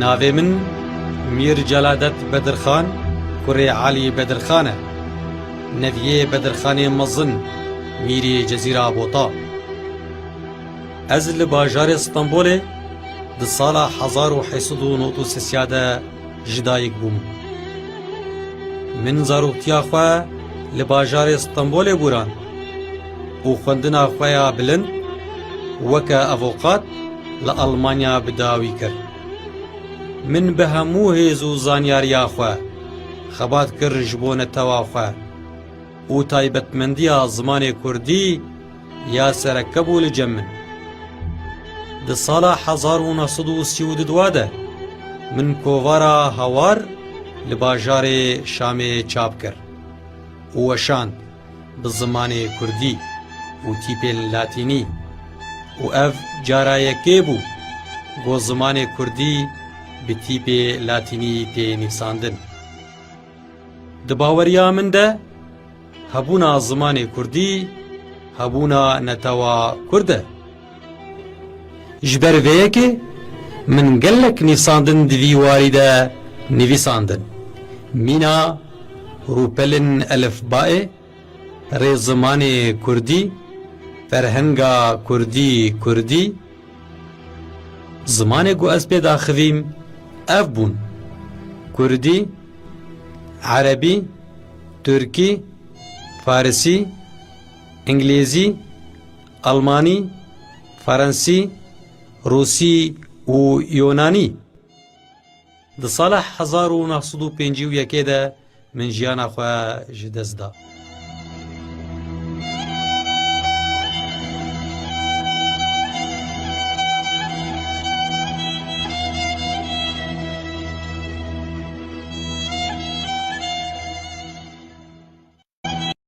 kovara Hawar de kiyan şehra ku münasib diyana mijwar dişand û mala Bedirxan bê weke soral bêjin bê çira û çon û çira di cirîda xwe de kovarê de bela dikirin û Fadila Celadet bek gelek li ser me heye ku propaganda jî ji mir dikir dîwanê min jî dîwana pêşî jî wî çap kir û şerê min jî di kovara xwe de belav dikirin Celadet bek ez feqa bûm hatibû Sûrî hatibû Xamişlo Amûdê li min pirsîbû got wala li filan medresê dixwênî bi Tirimbêlê ew jî hatine wê medresê hatine medresê cegerxwîn kîyana min got ez benî cegerxwîn ez gola erkte diger gola tilme diger ev jî hazir bede emrê te çi dikiya îca anî ji me شعر پرسی گم بیست شعرات چیدکی تو چاوا چیدکی مرابو شعر خجر خواندن گو پر باش اینجا بی آنی جمرا وزناوی ولو یا قافیه ولو یا مثلا محقق فقره تی موفقه بیوی جمرا تعلیمات چه کردن دارا میر جلادت بدرخان روژا 26 ماه چاران 1893 ل استانبول اجدایک بویه یک جه دامزدرینرین کوملا خویبون بو داهینر الفابای کردی لاتینی بو عثمانیان او مالباتاوی سرگونی یمنی کرن پشتر او ابرای خواه کامیران بدرخان کوچبری آلمانیا بود لآلمانیا دکتورا د حقوق دا ورگرد جلادت د سال 1930 ده چو لشامه بجی بود د 15 ماه پنجان 1930 دیان دا کووار هاوار به کردی تیپین لاتینی درخست د سال 1943 دا جی روزنا کووار هاتا گرتن د سال 1940 دیان دا لشامه کووار روناهی درخست به کردی انگلیزی فرانسی آلمانی ترکی فارسی عربی و یونانی دزانی بود روزا 15 ماه هفتان 1951 لگند هجین لشامه وفات کرد گوراوی لگورستان تاخا کردان الشامی او باوی دکر رو کچکی بو کچاوی سینم خان نها لهولیر دجی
پشتی سرگونت 26 نیسان 1893 ده جلادت علی بدرخان لستانبول تیدنه. باوی وی امیر علی بدرخان اجبو کو زاروکین ویش چند دخوا دور نکوین شهرم ماموستین تایبت تینه استانبوله. به سایا و جلادت به هشمندیه که کردوار مزند به.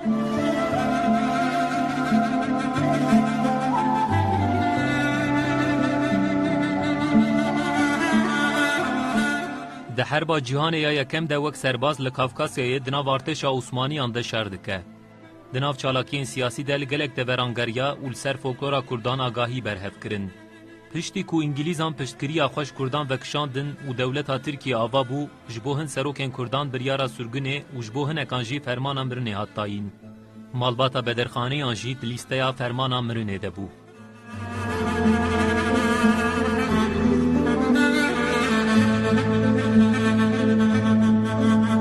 بر فرمان امرن جلادت علی بدرخان به هم برا و رهوالین خوره بری خدا آلمانیای و آلمانیای خواندن زانینگه ها بلند دوام کرد. داوی دجی دکترای حقوق قداند. پش رج بر هن صدم سیاسی بری خودی صدا خاکا با وکالان لدیسا نچار ما و چو دروی ولید. لبنان براوشنبیر و سیاست مدارین کرد را ریخستنا خوی بونه آوادکه.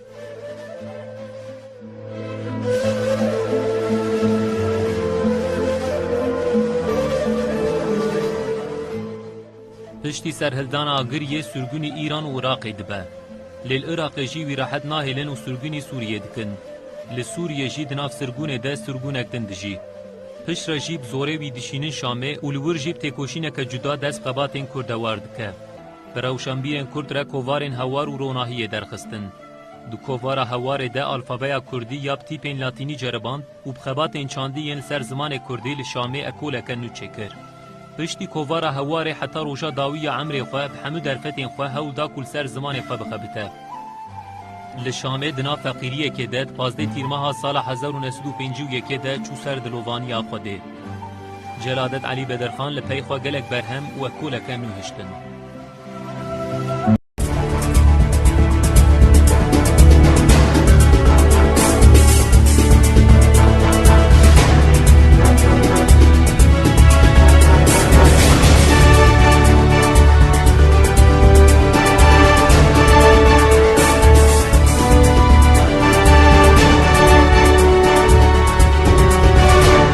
لە 26 نیسانی 1893 و لە ڕۆژێکی وەکو ئەمڕۆ میر جەلادەت عالی بەدرخان هاتووتە ژیانەوە.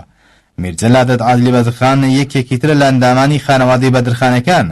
ئەو بنەماڵەی لە بواری خەبات و تێکۆشانی سیاسی و ڕۆشنبیری و ڕۆژنامەگەری کوردیدا ڕۆڵێکی بەرچاوێن هەبووە. جەلادەت عالی بەدرخان لە 15 مایسی 1932 گۆڤاری هاواری بڵاو کردوێتەوە. لە ساڵی 1946 دا لە شاری دیمەشقی پایتەختی سووریا گۆڤارێکی تری بە ناوی ڕووناهی بە ڕێنووسی لاتینی بڵاو کردوێتەوە. لە گۆڤاراندا کەڵکێکی زۆری بە زمان و مێژووی ئەدەبی کوردی گەیاندووە. میر جەلادەت یەکێکە لە دامەزرێنەرانی کۆمەڵی خۆی بوون کە لە ساڵی 1927 دامەزراوە. ئەم میرە ڕۆشنبیر و خەبات جێڕەی کورد وەکو ئەندامانی دیکەی بنەماڵەکەی لە بواری کوردایەتی و ڕۆشنگەریدا ڕۆڵی هەبووە. هەروەها بەشداری لە شۆڕشەکانی شێخ سەعیدی پیران و ئاگری داغدا کردووە و جەلادەت عالی بەدرخان لە 15 تەموزی 1950 دا کۆچی دوای کردووە. لە 26 نیسانی 1974 و لە ڕۆژێکی وەکو ئەمڕۆ فڕۆکە جەنگیەکانی ڕژەمی لە ناوچوی باس لە هێرشێکی دڕندانە و نامرویاندا شاری هەڵەبجیان بە قورسی بۆردمان کردووە. سوپای باس لەو هێرشدا بۆمبی ناپاڵمی بەکارهێنا کە لەسەر ئاستی نێودەوڵەتی قەرەغەکرا بوو. لە ئەنجامی بۆردمانکردنی شاری هەڵەبجە جگە لە وێرانبوونی شارەکە 52 هاوڵاتی بێگوناهی شەهید بوون و سەدان هاوڵاتی تر بریندار بوون. ژمارەیەک دوکان و خانوبەرەی هاوڵاتیان و مزگەوت و قوتابخانەش خاپوور بوون. پاشەوەی و توێژی ئاشتی نێوان شۆڕشی ئەیلوول و ڕژەمی باس بەهۆی پەشیمانبوونەوەی بەغدا لە ڕێکەوتنامەی ئاداری 1970 بەبن بەزگەیشت ڕەوشێکی نوێ هاتە ئاراوە هەزاران هاوڵاتی کوردستانیش بەمباسی پژگیریکردنی لە شۆڕش شارە مزنەکانیان جێشت و ڕوویان لە ناوچە ئازادکراوەکانی ژێر دەسەڵاتی شۆڕش کرد و ئەو کات هەڵەبجەش یەکێک بوو لە بنکە سەرچەکانی شۆڕشی ئەیلوول کە ژمارەیەکی زۆری هاوڵاتیانی تێدا کۆبووەوە.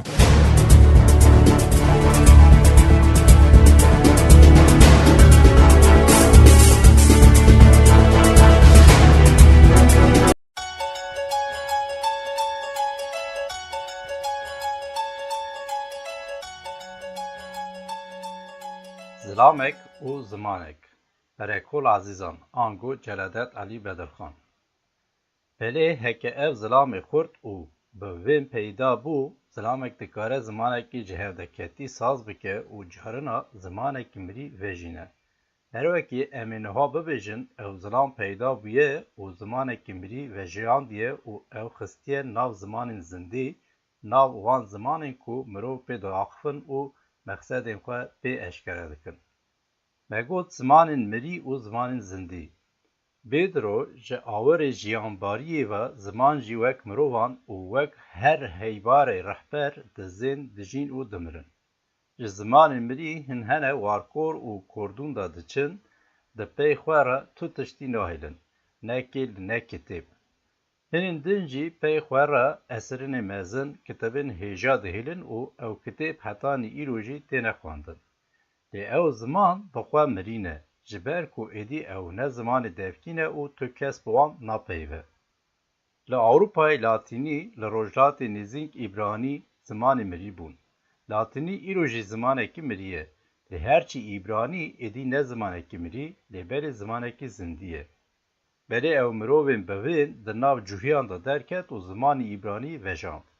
İbranî zimanekî Samî, zimanekî kevnar e, hevalê Erebiyê ye. Tewrat yek ji 4 kitêbên mezin pê hatiye gotin û nivîsandin. Bi tenê zanayên pê dizanin û di kiniştan da Tewrat bi wî zimanê dihate xwandin. Herçî cihû bi zimanê din, bi zimanên welatên ku tê de rûdiniştin xeber didan. Yani cihûyan zimanekî millî, zimanekî xweser nîm bû û ji lewra wan bi zimanên xelkî xeber didan. Di sala 1877 da di şerê Urus û Tirkî da zora Tirkan çûbû û herçî milletên Balkanê hene ji destiya Tirkan xelas bûbûn. Xelaskirina dewletên Balkanê nemazê bi destê çarê Rûs çûbû serî û milletê Urus bi xwe bi vî îşê bendewar dibû û rojnameyên Rûsî gelek qala dewletên Balkanê ên nû dikirin. Di welatê Urus da xortekî cihû bi navê Eliezer bin Yehuda hebû. Kurê Yehuda wek her kesî bi vî şerê bendewar dibû û didît ku milletên bindest wek Sirbistan û Bulgaristanê û ên mayîn ji nîrê zorkerên xwe xelas dibûn û digihîştin îstiqlalên xwe. Yehuda bi van bûyeran li milliyeta xwe hişyar dibû û li ber helê milletê xwe diket. Yehuda didît ku helê milletê wî ji helê her milletê din xirabtir e. Cihû ne bi tenê bê welat û bê hikûmetin, lê zimanê wan jî nîne û bi zimanên xelkê xeber didin. Xortê cihû qerara xwe da û di dilê xwe de got. Divêt cihû vegerin welatê pêşiyên xwe, welatê kurên İsraîl û dîsan divêt ku cihûn jî wekî xelkê zimanin hebe û têk te pê biaxivin. Ew ziman ji zimanê pêşiyan zimanî îbranî ye. Yehuda hînî zimanê xwe bû û di sala 1878 da qesda Parîsê, qesda vî bajarê mêvanhevîn kir. Li Parîsê Eliezer bin Yehuda têkilî cihûyan Parîsî bû. Eliezer ji alîkî zimanê xwe pêş ve dibir û ji aliyê din da fikrên xwe ên millî belav dikirin.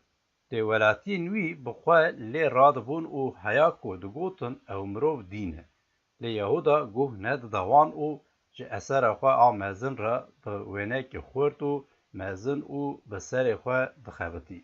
Yehuda kiribû serê xwe ji milletê xwe ê bê ziman milletekî bi ziman bîne pê. Yehuda bi xwe hînî zimanê xwe hînî îbraniyê bûbû. Niho diviyabû îbraniyê di nav civata milletê xwe da belav bike. Ji bo çandina tovê xwe jêra zeviyekî diviyabû. Di sala 1881 de Eliezer keça mamosteyê xwe ji xwe re anî û berê xwe da Filistînê. Bi wî awayî jinikek hîmê xanimanekê ketibû destê wî. Zarê wê bidana pey. Yehuda bi rêva di vaporê de dersa jîna xwe got û hetanê ku gihîştine erdê Filistînê jîna wî hînê çend pirsên îbranî bûbû. Gava pê li erdê pêşiyên kirin Yehuda gote jina xwe. Ji nihû û pê de em ê bi tenê bi îbranî xeber bidin. İbraniya jinikê gelek hindik bû. Jinikê kir nekir lê mêrê wî ji qerara xwe nevegeriya. Ne hewceyê gotiniye ku zaroyên Yehuda hetanê ku bûne xort ji îbranî pê ve bi tu zimanî ne nizanibûn û û ji lewre di nav xelkê de lav dihatin hesib. Lê bi vê laliyê miletê cihû wek miletê din bû xwediyê zimanek, xwediyê zimanekî xweser. Yahuda û xelkê mala wî di ziviriyê de dijîn, lê çi xem? Ji fikirinê mezin re fedekarina mezin dibêtin. Ji ber ku xelk bi derbekê bîra fikra mezin nabe. Yehuda nanê tisî dixwar, lê gava didît ku xelkê mala wî bi îbranî xeber dida, bawer bikin xwe bextiyartîrê mirovên dunyayê de hesiban. Dawiyê Yehuda rojnameyeke bi îbranî belav kir û ji xwe re xwendevanan jî peyda kirin. Bi rêva û di hin dibistanên cihû de dest bi xwendina îbranî jî kirin. Ji milê din Yehuda ferhenga miletê xwe çê dikir û bêjeyên ku di zimanê mirî de nînin ew jî pêk ve tanîn. Zimanê îbranî jî di nav cihûyan de belav dibû. Di sala 1922 de gava Elyeser bin Yehuda mir, zimanê îbranî yê ku berî 30 salî zimanekî mirî bû, bûbû zimanekî miletekî. Ev ziman îro di Filistînê û di rex Erebî û İngilîzî de zimanekî resmî, zimanê dewletê û hikûmetê ye jî. Kurdîno, ew e zilamek û zimanek û tiştek ku bi vêna zilamekî tê tepê. Di kar û bi serhatiya vî zilamê de pend û dersekî mezin heye. Herçî miletên bindest û bêziman an bê zimanê nivîskî divêt jê îbretê bigirin. Herçî em Kurd me zimanekî delal heye û em pê diaxivin û piraniya me jî bi vî zimanî pê ve bi tu zimanê nizanin. Bi tenê divêt em hînê xwendin û nivîsandina zimanê xwe bibin. Îro hînbûna xwendin û nivîsandina zimanê mader ji bo her miletê êdî ne bi tenê wezîfekî şexsî, lê wezîfekî millî jî.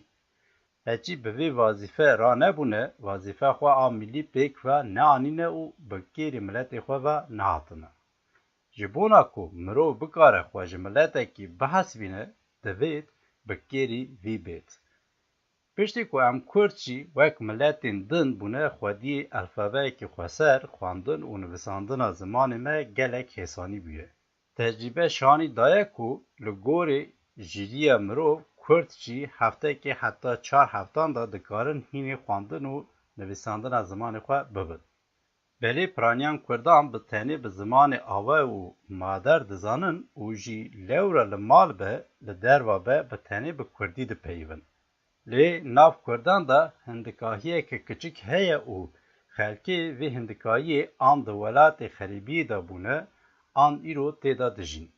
Tiştê ku ji vê hindikahiyê re divêt, heke bi zimanê xwe nizanin, berê ewilî hînî vî bibin û pişt re di nav mala xwe û bi zar û zêrçên xwe re her wekî Elyezer dikir, bi tenê bi Kurdî xeber bidin.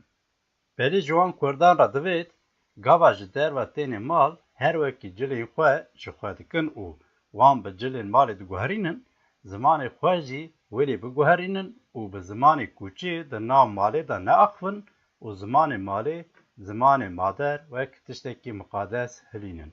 Em dixwazin behemin zimanê xwe, em naxwazin behemin zimanê Tirkî. Zimanê Tirkî xera dikim mirov, mirov dixwazin zimanê xwe bielîmin.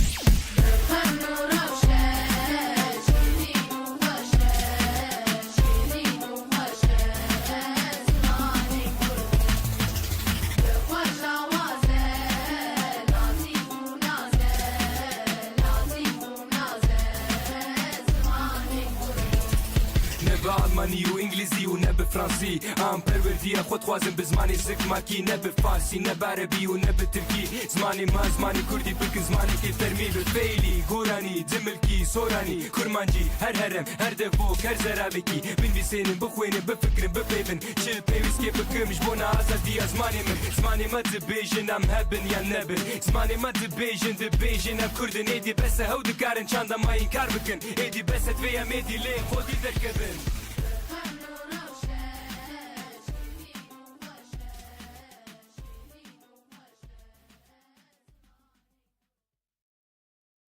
Celadet biya yek janre دیسان جی میر جلادت بدرخان لئیواریا کادهو که داد هیتا زندی کرن. دوامی روز جویستوالا میر جلادت بدرخان باس لسر برهمن وید هین کرن.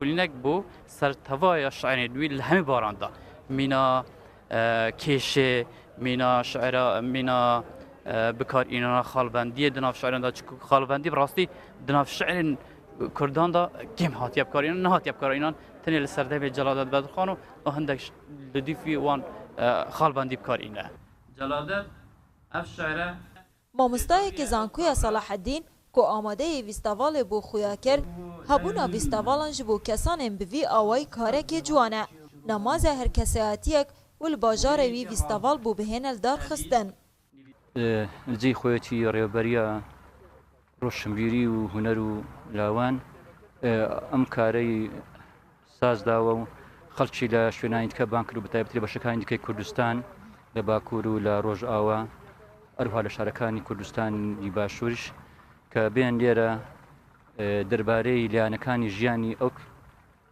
ناو مزنا بياوي كرد شروفا بكنو ليك بدنوا قمان برك وحاجي قادر صالح 1807 رهبری روشنبیری و هنری ورزش و لاوان راگهاند که هیانها وان هزر دوی چنده دانه کریه که ویستاوال بو سال اندهاتی یا بردوام بید.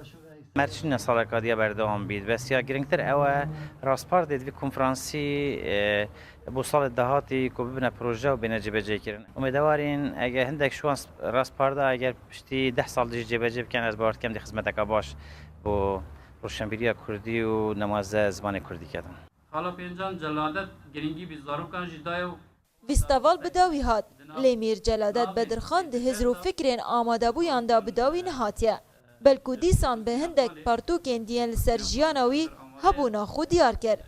نالین برواری رو داو دهوک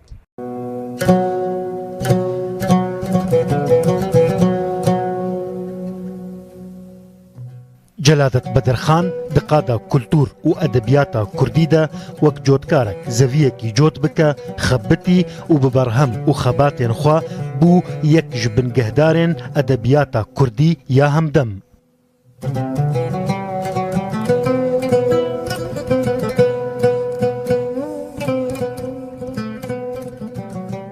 جلادت بدرخان هین دقوناخه که بچوک آتمن خودا بیگاو ما در بدر و کوچبر ببا ده سالا 1930 دا لشامه هیوری و دست بتیکوشینه که ولاتی و ادبی کر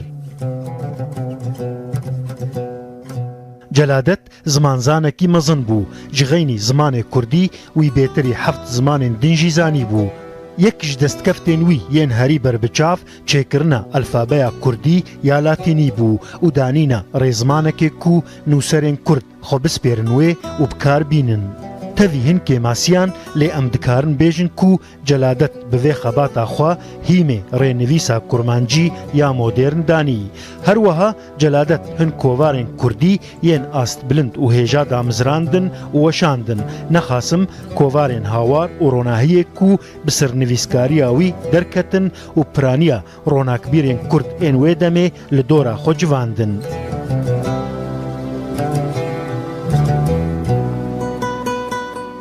جلادت گلک برهمین گران بوها لپی خوهشتن وک ریزانا الفابیا کردی روپلنا الفابیا نمیجا ازدیان بدیباجاوی مکتوبک جی مصطفى کمال را گرامیرا زمان کردمانجی تاوی روژه لیسکو و گلک برهمین دن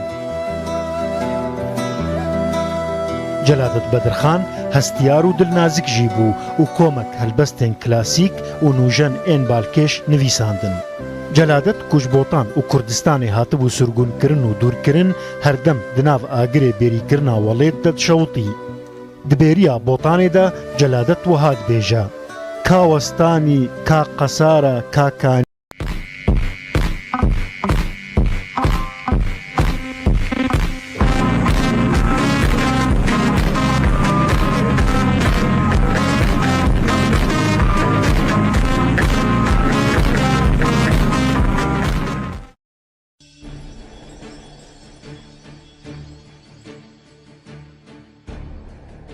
برخدانا کردان چاوا گهشت ایرو بخیر و خیراتا کیجان قهرمانان کرد نهل سر پیانه گلو کرد لسر بیان به چه گریدای هفن آنگو یاکو کردین ایزدی مسلمان علوی زردشتی مسیحی جهو سوسیالیست لهمبر خون میجان دکه یک چیه؟ بگمان زمان کردیه خورتکی نزان لبرخدار و دلپاک گوتو با آپ موسا ما اف دوزا کردان ج صفر آنی و درجه آپ موسا ج گوته ما ج کیمک آنی درجه صفری گلو اوین دوزا ما ج کیمک آنی نه و درجه کینه اموان چند نازدکن گلو دولتین خوین میج لولاتی ما چما عین ظلم زور دستی بسر پرانی مسلمانان علویان سوسیالیستان ازدیان زردشتیان مسیحیان و هر وکدن تینه بگومان جبر کو به کلتور عادتین خواه گریداینه آنگو بچاند خواه گریداینه گلو یاکو و گریدانو دلسوزی اثبات دکه چیه؟ بگومان زمان کردیه گل آزادی خواز کرد برخدارن کرد جکنگ و دبینون کو هبونا زمان کردی هبونا کردانه تو نبونا زمان کردی تو نبونا کردانه او 3-4 سالن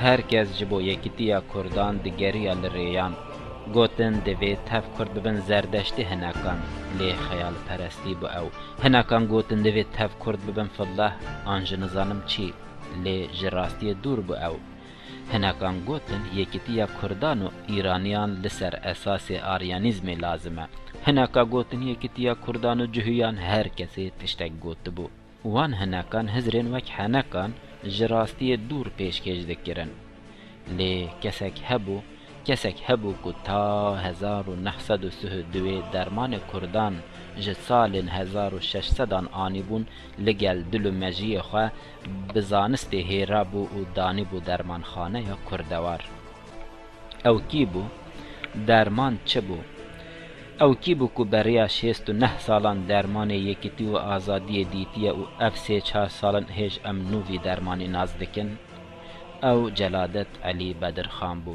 neviyê Mîr Bedirxanî bû gelo hûn dizanin dermanê ku wî ji bo we û azadiya we daniye dermanxaneya Kurdewar çi bû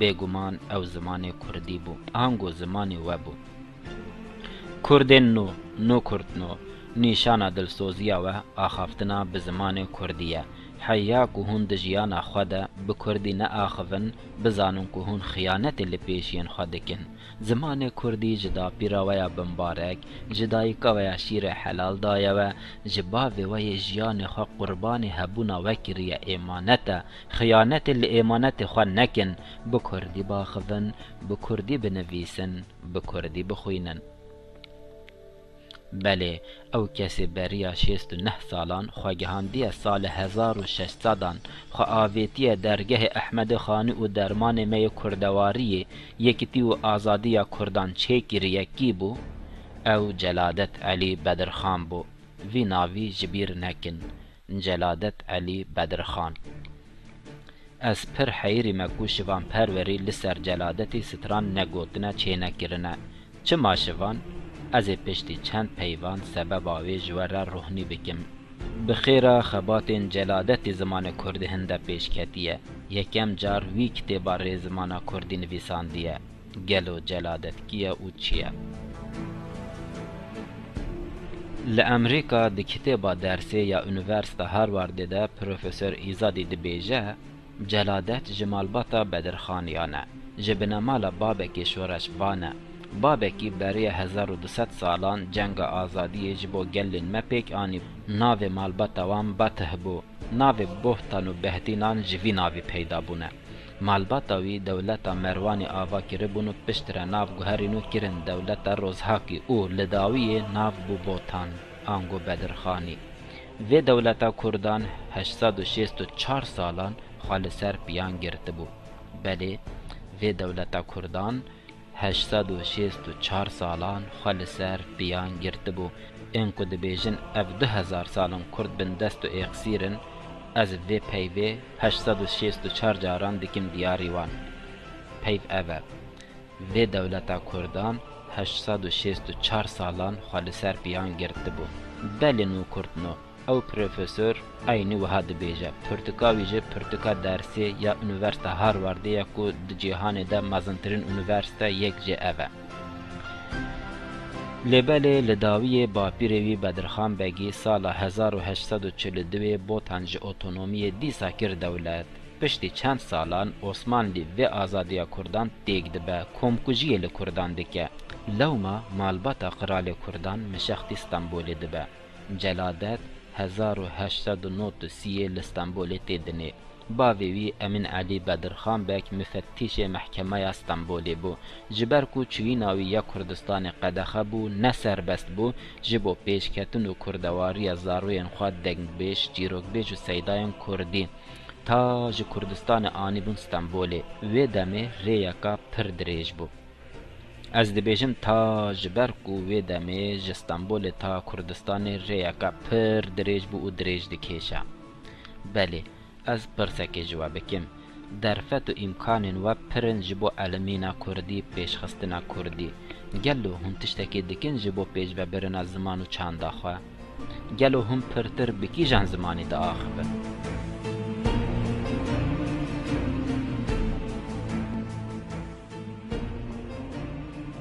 Deme 1925 Şêx Seîdî serhildan kiriye Celadet Elî Bedirxan bi dizikî diçe Kurdistanê lê serjorvegeriya bû ji ber ku Kurd têk çûbûn.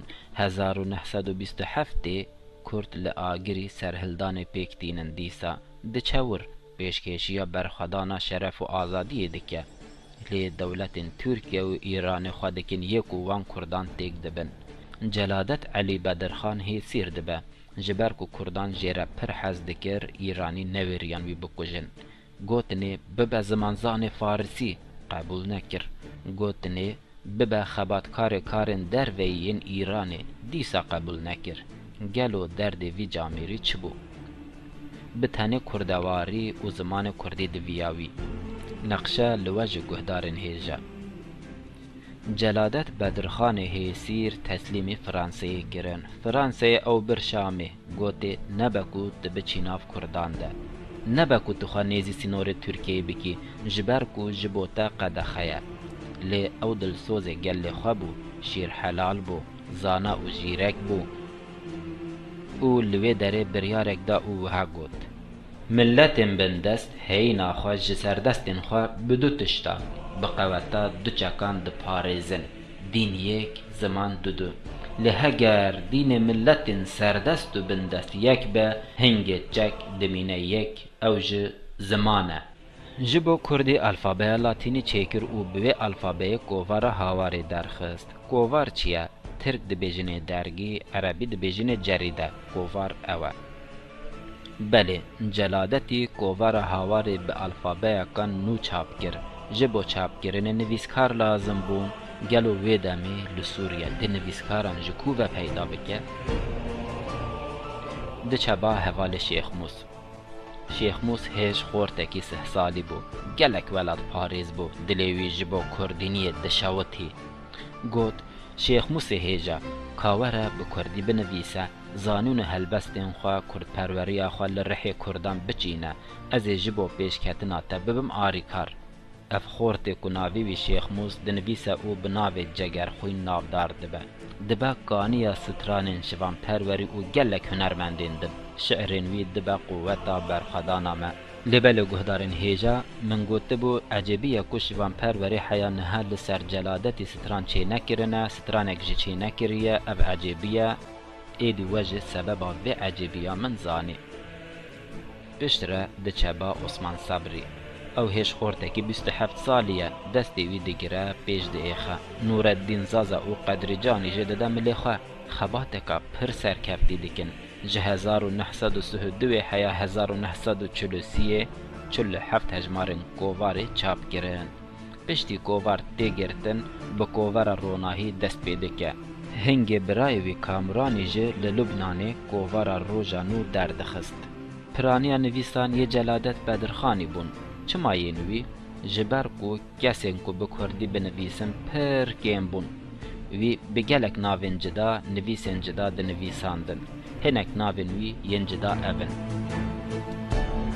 گهدارنا از جوان نهات چند ناوان ببیجم هندکارن ایندنجه لیکولین بکن بزانن کات چنه دبا که هم وان ناوان جخارا بکن ناوین سر فیسبوک سر مسنجر جخارا بکن ناسناف آنکو نیکنیم ام دبیجین بله و دمه دکوواره ده جلادت بدرخان سوهسی ناف بکار ده آنین هنک جوان اون نیروان هرکل خبرگوهیز سترامبیج جیلیان ستراموان شیرت بیش چیروک بیش شوگر سیدای گروک مموسته گروک بشار سگمان جمشید دیافرزو نوین دلستان شبستان جسهان زیده تر ناوین جدا کردان و دمه گلک آلیکاریا سوریه گره بونکو به دولت آزاد وکر شهر فرانسه گرن 1946 فرانسا سوریه درکت دما فرانسا درکت سوریه بخواسته که پشتوانی ترکیه زمان کردی قدخه کر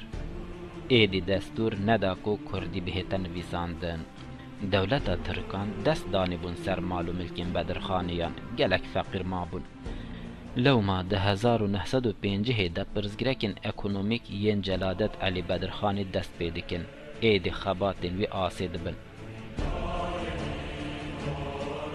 لو ما 1950 ده پرزگرکن اکونومیک وی و خباتن وی آسیدکن او جبو کار زیرعت دچا گنده حاجانه اف گند لشامیه جبو آفدانا بامبوی لور بیرکی مزن کولا و ناوی وی بیره کربو بیرا قدره جلادت رومانک به ناوی بیرا قدره نویساند بو لی تمام نکربو پشتی مره ناوی محمد اوزن وی رومانه به دست دخه او جوی رومانه یکا نو چیدکه کاچاوا احمد خانی جدستانا مم آلان یا 2000 سالی مموزین چیکریه بله و جدید کو جلادت بدرخان مروفکی گلک جهاتی و گیرهاتیه رسمی وی به دیوار مالا من بهیه لکیلک احمد خانیه از وی صحبتی بگوتنه که جلادت بدرخانی خلاص بکم وی گوتنه بکن گستیل که تلیا خواه آنجه گوهار که گوه خواه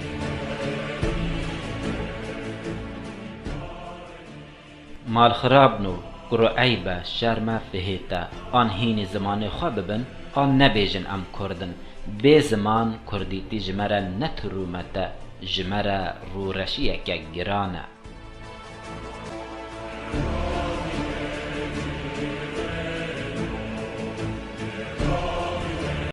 میر زمان و روشنبیری کردی یا رسن آفرینر تیپین کردی لاتینی میر جلادت بدرخان ایرو امی بحثا خبات و تکوشیناوی دبرگل و چاندا کردی ده بکن دخلک کنودش برنامه دوربین اسپانسری مدیایی یا جای گرمنج پشتی گو بدرخانیان دولتا که بهیز دورا بوتان آوا کرن عثمانیان شر وان کرن حتی وشکاندن میر بدرخان سرگون کرن نفی کرن استنبوله و پشترجی او سرگونی جزیرات کرید کرن حتی داوی تمن خو سلطان عبدالحمید ریداید کوفگر شامی و جان خویا داوی الور بکا حتی گود سال 1886 دا وفات کر لی سلطان عثمانی ریندا کورنوی گوفگرن واره باو کالن خو پرانی اوان کرن حاکم والی پاشا لی لدروی ولاتوان دا کوجشر بلاوان خلاص با و هنگ امین عالی پاراوی بو حاکم جزایر استانبول و دوی هنگی دا خودی کرک دای دا ناوی وی کر جلادت آنگو صبر و سامان د سال 1893 دا جبرگو پر بهوی بو گوجوه تنگی خلاص ببن و روژه که وگرن ولاتین خواه لی مخابن او هیوین وی پیرچون گوره و نگهان سری لی کره وی جلادت او هیوی باو کالین خواه بخواه هل گرتن و دبروان دا خباتی کر حتی روژه داویج تمنی خواه میر جلادت د سال 1914 دا دا انیا قفقاسی دا بجداری د شر جهان یکمین دکر حتی گوگها تبریز و باکو د سال 1919 دا او برای خود دکتور کامیران اکرم جمیل پاشا و فایق توفیق سلیمانی دگل نویل انگلیزی لکردستان باکور گریان دا کو داخوازا گلین کرد ناس بکن بری کو پیمانا سیوره بیمور کرن د نوورا حوالبندان و دولت عثمانی دا د سال 1922 دا مصطفی کمال باشا فرمانک درانی بکشتن و سرگون کرنا مالباتا بدرخانیان وجبولو ترکیه لشون خواشتن و بشار ولاد دنیای کتن حتی کو او براین خوال المانیا بجی وار بون و باوی امین علی و برای مزن سوریا چونا مصر لباجار قاهره و الالمانیا خوندنا خود یاسای دا بربسری و دست بخوندنا دکتورای کر لی دما کو بهیست شورشا شیخ سعید پیرانی دست بکریا دجه دا خوندنا خول رخکی هشت و خوب شورش وگهاند لی مخابن او شورش ند دم و چاخا خدا دست بکر و داوی به هویتی هات پرچخاندن میر جلادت جارکدن وگری آلمانیا د سال 1927 دا میر جلادت و ممدوح سلیم بکوانلی با آلیکاریا ارمنیان کوملا خویبون للبنان دا مزراندن و بجداریا گلک ولاد پریز و سروکین اشیرین مزند کردستان دا د سال 1929 1930 دا خو آماده کرن جشورشا آگری را کو جسینور سوریای ریچی ترکان بکن باو جنسر مردین مدیاد جزیر و اورفای بکن دا کو آکام ارتشا ترکان جسر شورشوان آگری سفک ببا لی صد مخابن وکا کو میر جلادت و حوالین خود خواستن بوان را نچو سری جبر کو هنگ آغا و بگین بن خطه خواب خواج هف نرازی بون و شتر هفت کرن و جبولو میر جلادت جنچاری خواب بشورش آگری وگهاند دا کو دشر دا لکلکا احسان نوری پاشا شربکا لی دیسا او شورش بدست ترکان هات قرمچاندن و سروکین ویج نچاری خوال ایران گرتن و میر جلادت بدرخان جیر گلوان بو لطهران میر جلادت به شاه رضا پهلوی را رونشت و دوزا آلیکاریان کردان لیکر لی شاه رضا خونه دا بر تو تشتی کو خدا بر کو میر جلادت بیاوی بکا و ببا شالیاره کی بکیفا خواه لدولتک اوروپی لی میر جلادت بیاوی نکر و پهلوی جی اوبدار زوره جتخوب ایران درانی و بروی دا عراقی دوی چاخه دل عراق انگلیزان شر کردان کر دما کو انگلیزان بهیست کو میر جلادت البغدای ریتنگی جره چکرن دا کوش عراق درکبا جبر کو میر جلادت بدرخان دوی دمیدا وک سمبول کی بو جنتویا کردرا و داوی جنچاری میر جلادت عراق درکت و دیسا خود سوریای گرت پشتیش کاندنا شورش عرارات د سال 1930 دا پرانیان سرکشن شورش و اندامن کوملای خویبون خلناف کردن سوریای گرتن لسر دخوازا کمالیستان حکومت فرانسی یا کود سوریای دا دستهلات بو پرانیا وان لهنگن شورش و لباتن کوملای خویبون جبر سینور ترکیه و مدور خستن او لشامه جواندن دا کود دوری خوبن ترکیه بن هنگ میر جلادت یک جوان بو سال 1931 دا بسروکن ایل و عشیرن کردان را به شیخ ملا و پولاد پریزان را کوملک دا مزراندن بناو جوات آلیکاری اجبو کردن بلنگاز لجزیره هنگی سروک جوات الشامه دکتور احمد نافذ زازا بو و الباجار حسک حسن حاجو بو جبر گلک سدمان او جوات پوچ درکت و میر بهیوی بو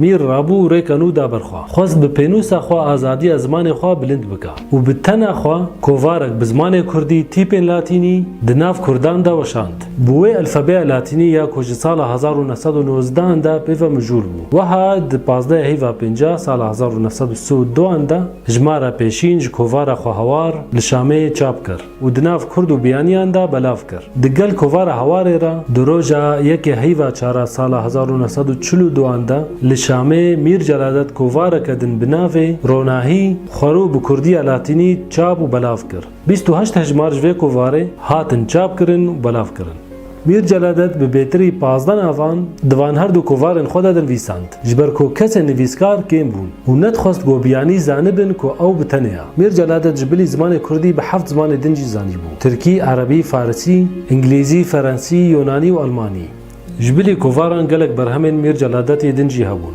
وکا فرهنگ و پرتوکن و دیروکی و هلبست د سال 1935 دا میر جلادت زوجیا و کبانیا وی روشن خانم بدرخان بو جزواج وان کور و کچک لوان زیده بو کور ناوی وی جمشیدا و کچ جی ناوی وی سینم خانه پشتی کو فرانسی سوریه جلی بونا د سال 1946 دا اف ریکن روزنامه‌وانی لبر میر جلادت هات نگرتن زمان کردی قدغه بویا و هن بهن روشا میر جلادتیا بوریج بر خرابتر دبا د سال 1950 دا جنچاری راضی بو کو حواله خوینه چیره را حسین بکیبش و مالباتا خطاب را پمبو بچینه گوند حجان نزیکی شامه بنوی جوی پمبویرا بیره کولا کاروی مابو چاونریا کارکرین افدانا پمبو دا کوب حوالن خورا روسپی درکوا ولسر وی بیرجی گلک جاران دروشا خودت پونیجی و دگوت از لکو جنانی و افدانا پمبو لکو دیارا اوه قدر من د 15 و 70 سال 1951 دا میر جلادت کتوی بیره دا و چو بردلووانیا خوده کۆڕۆژە ئیرۆ ناوێوی وەک ستێرکەکە گەشت دە زمانی کوردستانێدا دچرسە. کەچا میر جەلادەت سینەمخان بەدرخان لە هەولێرە دبینە و بەریدەمەکێ من دۆکۆمنتێک لەسەر ئامادە کرد. نێزیک زێ بەلاو بکەم. کام تەفدە پارچەیەکی جێ بینن بێدایە سینەم چل سەر باوێ خۆت بێژە. کۆڤارە ڕۆناهی gelek resim têde hebûn ne wek hawar ve bavo dixwast resmê Kurda deyne ve ez û Cemşîd me jê re got çima em jî Kurdin çima resmê me tu deydanî ya resmê me danî nav ronahê bile. Li dawiyê jî eger ev vîdyoyên bi zimanê Kurdî bilêwe bin ji bêr nekin bejdar bin di kanala YouTubeê de û vê vîdyoyê belav kin di nav hevalê xwe de ji bo ev zanyarî bigihna bêhterê xelkê û bimênin dixweşiyê de.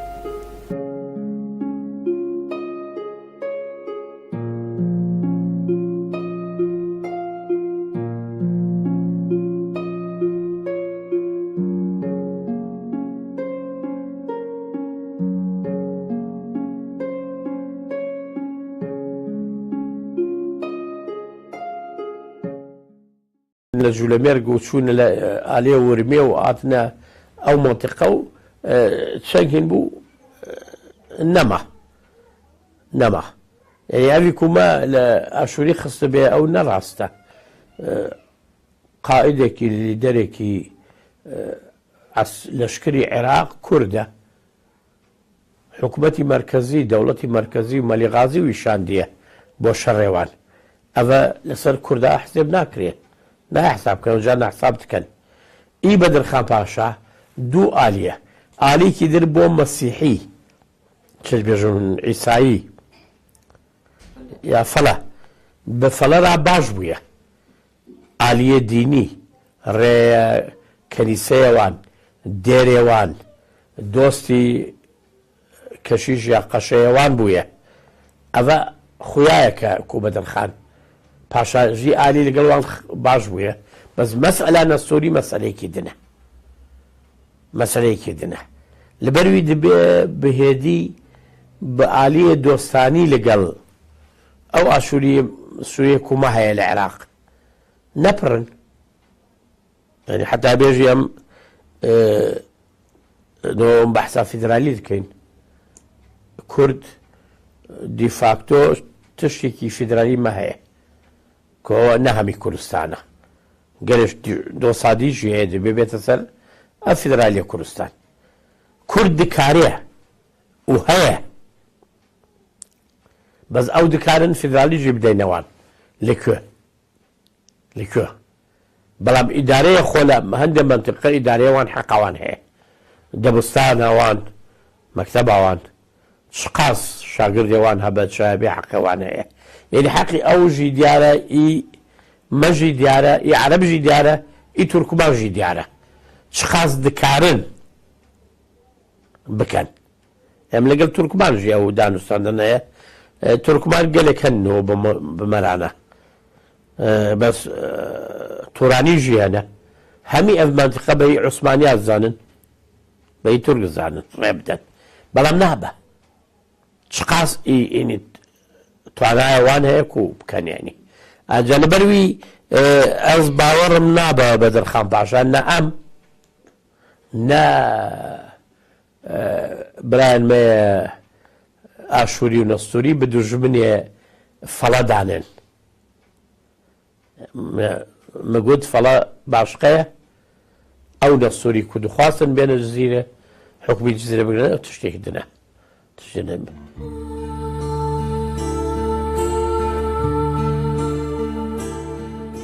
پسپۆرên dîrokî yên rojhilatî jê behsa bûyera nastûrî û Mîrbedirxan dikin.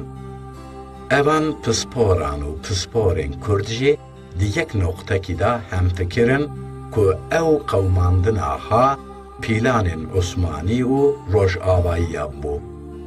Ji bilê meselên siyasî Ewropî belkî îro jî xwe ji bin bandora nawendên ayînî an olî xelas nekirine. Di ewan deman de heta piştî wê demê heya salên 1905 jî خەباتên ئۆلی yên Rojavayîya ne tenha di Kurdistan da di gelek welatên din da jî berdewam bû.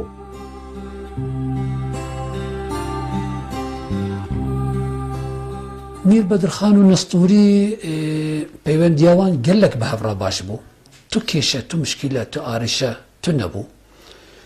Bes wek rûjhelat nasên Kilistiyan yên Ewropî xwe jî pertûkê xwe de baz dikin, dibin ku ev şerê Bedirxan dijî nestûriya pîlanek bû. Pîlanek Brîtanî bû. Dewleta Brîtanya ya Inglistan ew wan pîlanek û li çêkir û gel Osmaniya pîlanek û ji bo Bedirxan û nestûrî li hev xin. Gotin heye dibêjin ku Bedirxan 500 xortê Kurd û file Kilistiyan dest nîşan kirbûn ji bo wana bişîne Ewropa û hineka bişîne Rûsya herin bixwînin. Dema Dewleta Osmanî pê hesiya gelek tirsiya. Gav me tirsiyek mezin ser Dewleta Osmanî 500 xortê Kurda biçin Ewropa û Rûsya wa dera bixwînin. Hinek dibe hinek ji wan çûbûn jî. Mezinê Kilistiyan û Çaxî rabû elan kir ev tişte. Ev tişte nihênî bû. Wextê elan kir Ingilistanê ew têveda. Wextê elan kir û Dewleta Osmanî hemû rê û rêbar Bedirxan girtin. Naşin ev xwendevan herin derve. Bedirxan gele aciz bû Çaxî. û herwiha jî Kilistiyana ew bac nema dida. Kilistiyan hatin xapandin. Hatin xapandin ji aliyê hêzên mezin. Wextê şer çêbû jî Bedirxan ew şer nedixwest. Bes çêbû. Bes pişt raniha em ê baz bikin ku çawa pêwendiya Bedirxan bi Kilistiyanan re herma xweş û baş.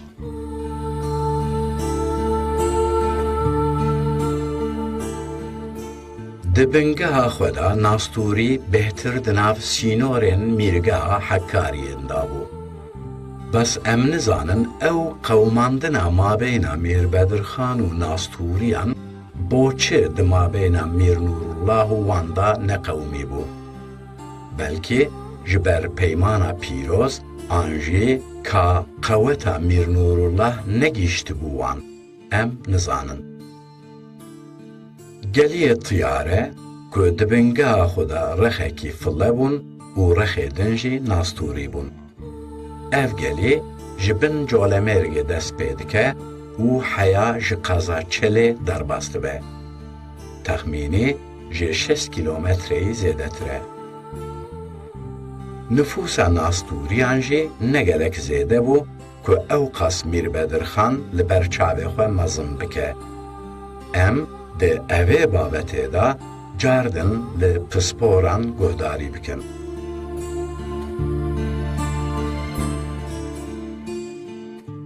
طبعا اشکرایە کە میر بەدرخان پاشە یەکەم میر نیشتنی کوردان بوو دەیویست دەوڵەتەشی کوردی سەر بەخۆ دامەزرێنی لە ئەو پایتەختەوەی جزیرێ بۆتانبی. پەیوەندیە میرێت بۆتان یعنی میر بەدرخان و پێشی میر بەدرخان یعنی چ مشکلە تاریخ چجار مێژوو یان دیرۆک چجار باسێ مشکلێکی نەکردیە لە بینی میرنشینی بۆتان و نەستۆریان. نەستۆری ڕعایە میری بوون یعنی هاوڵاتیە میری جزیری بۆتان بوون واجیباتی خۆ ئەرکێ خۆ هەموو جێبەجێیان دەکرد بەرامبەری میری و حتا هەندێک مێژونووس هەنە یا مێژوناس هەنە دەبێژن هەمە نەستۆری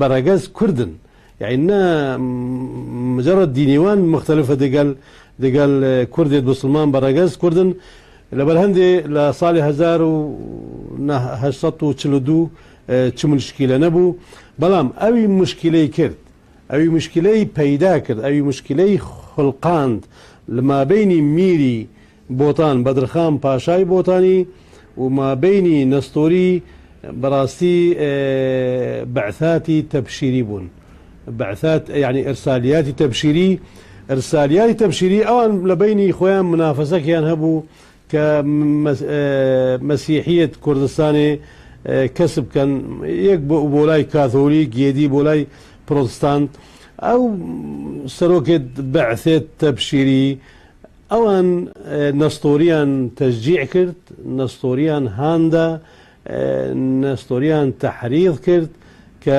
ببنە دژمنی میر بەدرخانی و یەکەم جار یەکەم ئەوە بوو کە باجی نەدەنە میر بەدرخانی، باجی نەدەنە میرنشینی بۆتان. طبعا باجیش یەک لە نەوع لە ئەنواعی سیادە، ئەگە میرنشین یەک ممتەنەعبی باجی نەدا وەکەنەما ئەوە تەمەڕودە لەسەر میر نیشنی. و لێرەش دەبی ئەمە لە بیر نەکەین کە میر بەدرخان دەیویست دەوڵەتێکی کوردی مەزن دامزرێن لە منتەقەی. لێرە دەوڵەی عوسمانی بوو دژمنی میر بەدرخانی و دووەلی ئەوروپیش عینەن بوونە دژمنی بەدرخانی و قونسلی بریتانی ئەوی مەقەڕەوی لە میسل بوو و دەورێکی مەزنی هەبوو بۆ تەحریکی بریتانیا و دەوڵەی عوسمانی لەسەر بەدرخان پاشای بە حەنجەتی کە میر بەدرخان ئەضطیهادی مەسیحیان دەکا و بەداخەوە طبعا تشتی وها نەبوو و هەروەها دەوڵەی عوسمانی نەگەل بریتانیای نەگەل حتا فەڕەنسایشیان بە پلانێکی دوور و درێژ بەدرخان پاشای میری بۆتان ینی میرنشین بۆتان تەمام بکەن یان نێرن، ئەویش لە هاوینێ ساڵی 1847.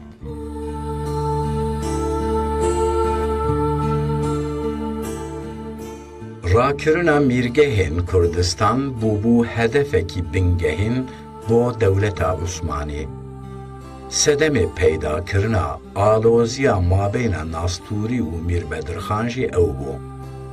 لە دیرۆکێدا زۆر سەدەمێن بچووک هەنە کە ئەنجامێن نێینی ڕوودانێ. مەسەلا باجنەدانە ناستوریان نابە سەدەم بۆ شەرژی. دەوردا بەلکی بپەیوەندێ ئەڤ مەسەلە چارەسەرژی دەبوو. لێ هەن پسپۆر دەوێ بابەتێدا دەبێژن کە میر بەدرخان زلامên xwe hinartiye بۆ ناستوریان û li ser evê meselê axeftine. Lê bersiva ku Mîr Bedirxan standibû neyînî bû.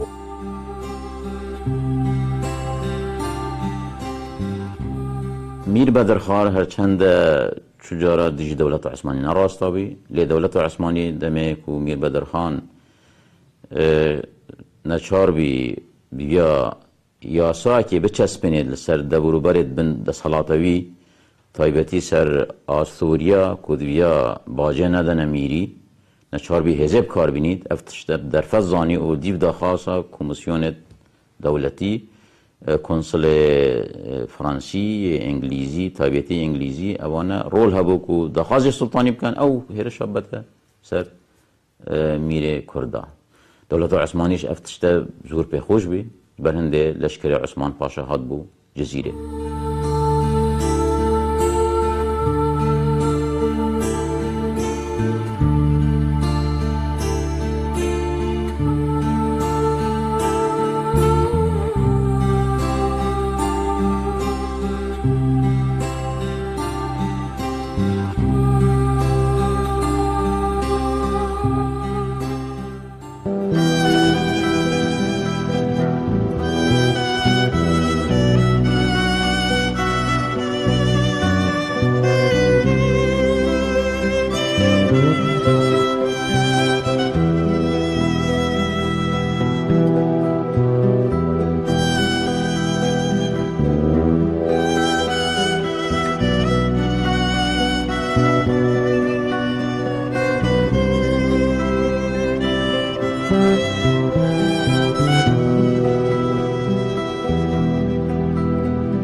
ڕۆژهێلاتان ناوین ویژی دگەل برای خۆ دەستپێکە هەوارێدا بەشداری بنویسێن خۆ هەوارێ دەکریە دە ساڵە چل و دواندا لە بەیروتێ کۆڤارێک ناوێ ڕۆژان و یەکێ نیسانە 1942 وەشاندی ئەو ڕۆژان و بە فەڕەنسی و کوردی بوو کوردیالاتی دگەل وێنە ساڵە چلوسیاندا دکتۆر کامیران بەدرخان مە دبستانێک لە بەیروودێژ کوردێن مەهجر ڕابەکریە لە تاخە زقاق بڵاتە لە بەیروتێ کورددانین گەوەرن فێری زمانی کوردی ببن ئەو دەعلەمان لە زمانی کوردی هەمژی مامورتی کریە بە حکوومەتە فەڕەنسیرە ji بۆ ئابووریا خۆش بۆ خواردنا خۆنی ڕۆژانە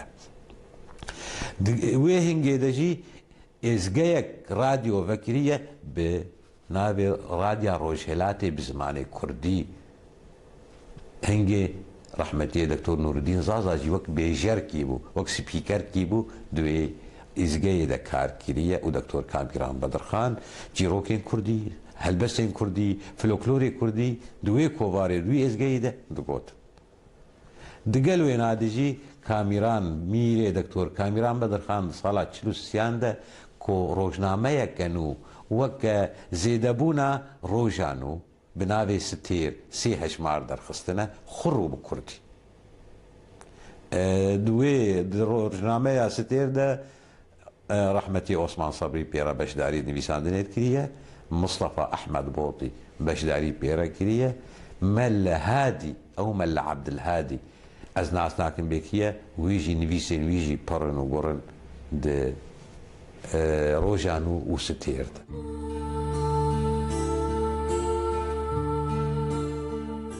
li gor Rewşenxan Mîrceladet û Kamuran û Süreyya Bedirxan di destpêka tevgera Şêx Seîdê Pîran da hatibûn Beyrûd. Belkî jî babet alîkarî danana evê bizavê ye. Lê heya xwe bi rê dixin tevger têk diçe. دوامین جار میر کامران و میر جلادت و زور روشنبیرین کرد هر وکی مالباتا جمیل پاشا و مندوح سلیم بگو حمزه بگی مکسی ده سال 1927 دا خویبون دامزراندن. به بریار خویبون احسان نوری پاشا تی تاین کرن با شورشا آگیری. لیبله جبر که مبحث شورشا آگیری د بەشێ میرجەلادەت دا کرibû em ê li ser şorişê zêde nerawestin. Sala 1931 dema rawestana şerre û îdî şerê germ namîne. Bes xebata Mîr Kamuran û Celadet berdewam e. Dema weşana hawar, Mîr Kamuran yek ji nivîsarên hawarê ye û serekî ye. Ji ber ku Kamuran Bedirxan زێدە دەچە ئەوروپا و تێ گرانیە بار لەسەر ملێن جەلادەت بەدرخانەیە.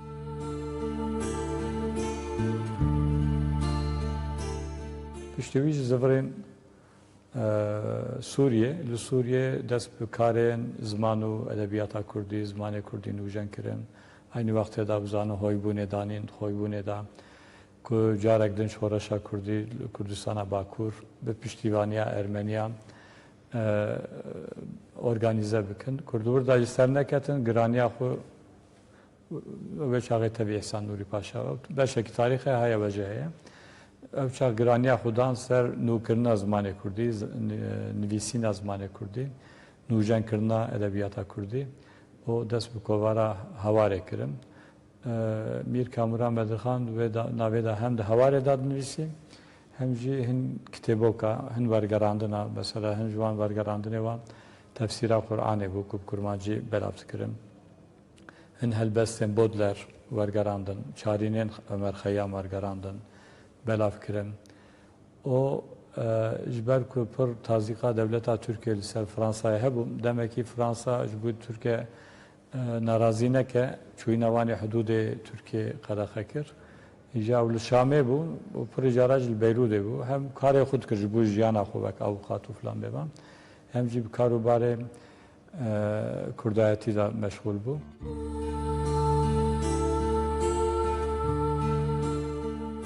Dema şerê cîhanê yê duemîn Mîrceladet û Kamuran bi giranî ronahî derdixin.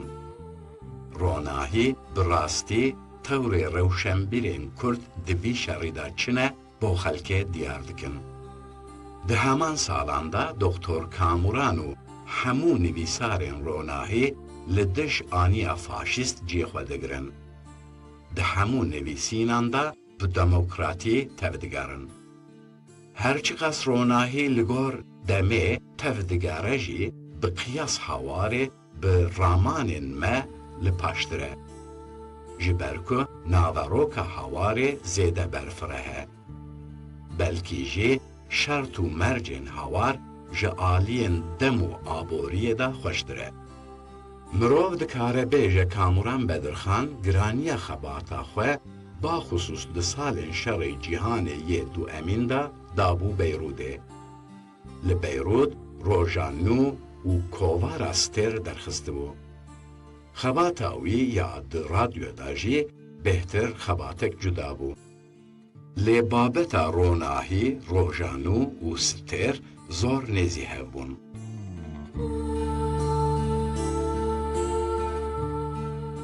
Di şerê cîhaniyê dudiya da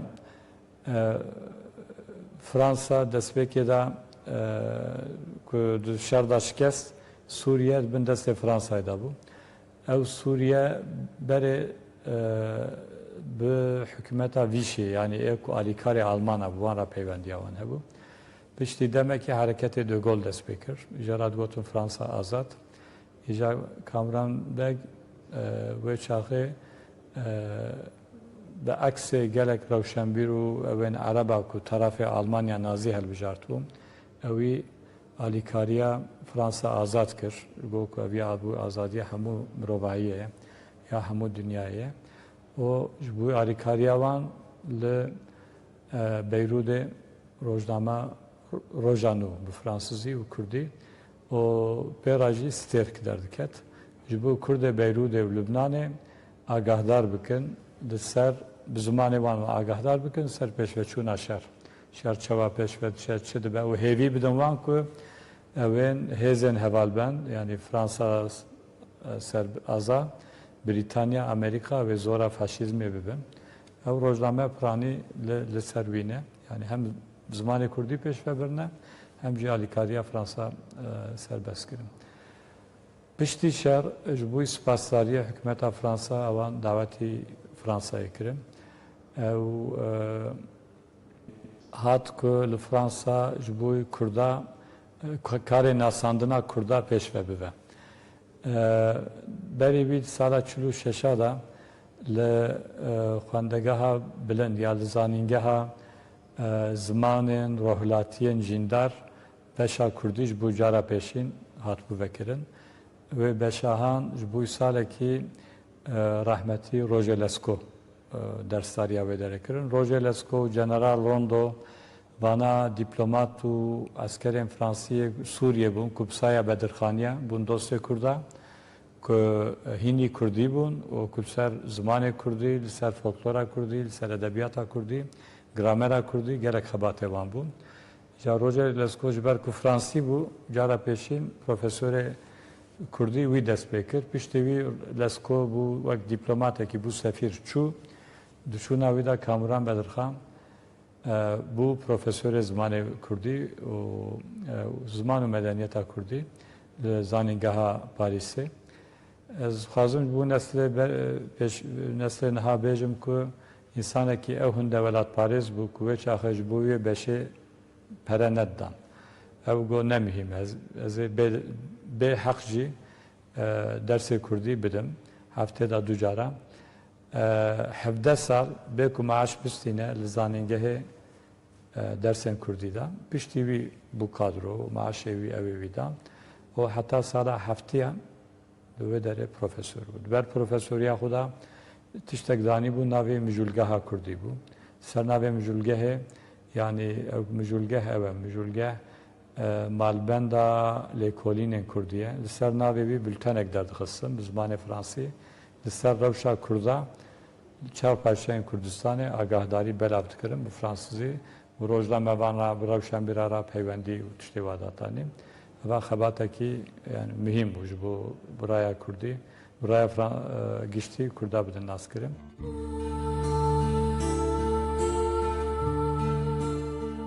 میر کاموران بدرخان جارا داوی د سال 1947 دا بیروت ترک کربو. ایدی و خباتا میر کاموران پشتی سال 1958 یا دیپلوماتیک و هن کردندن لبیروت بمشینن. میر کاموران پاریسا فرانسای جخورا دکوک بارگه کی علمی، زانستی و دیپلوماتیک. ایدی پرتوکا دنویسه تولی کنفرانسا دبه. یک جی کسایتین که ده سال 1905 دا پیوندین وی لگل میر کاموران هبو برز صالح سعدالله. ده اوان سالا دا برز صالح لبریتانیا خواندبانکی کرده. ام جیب بیزن که چه دبیجه.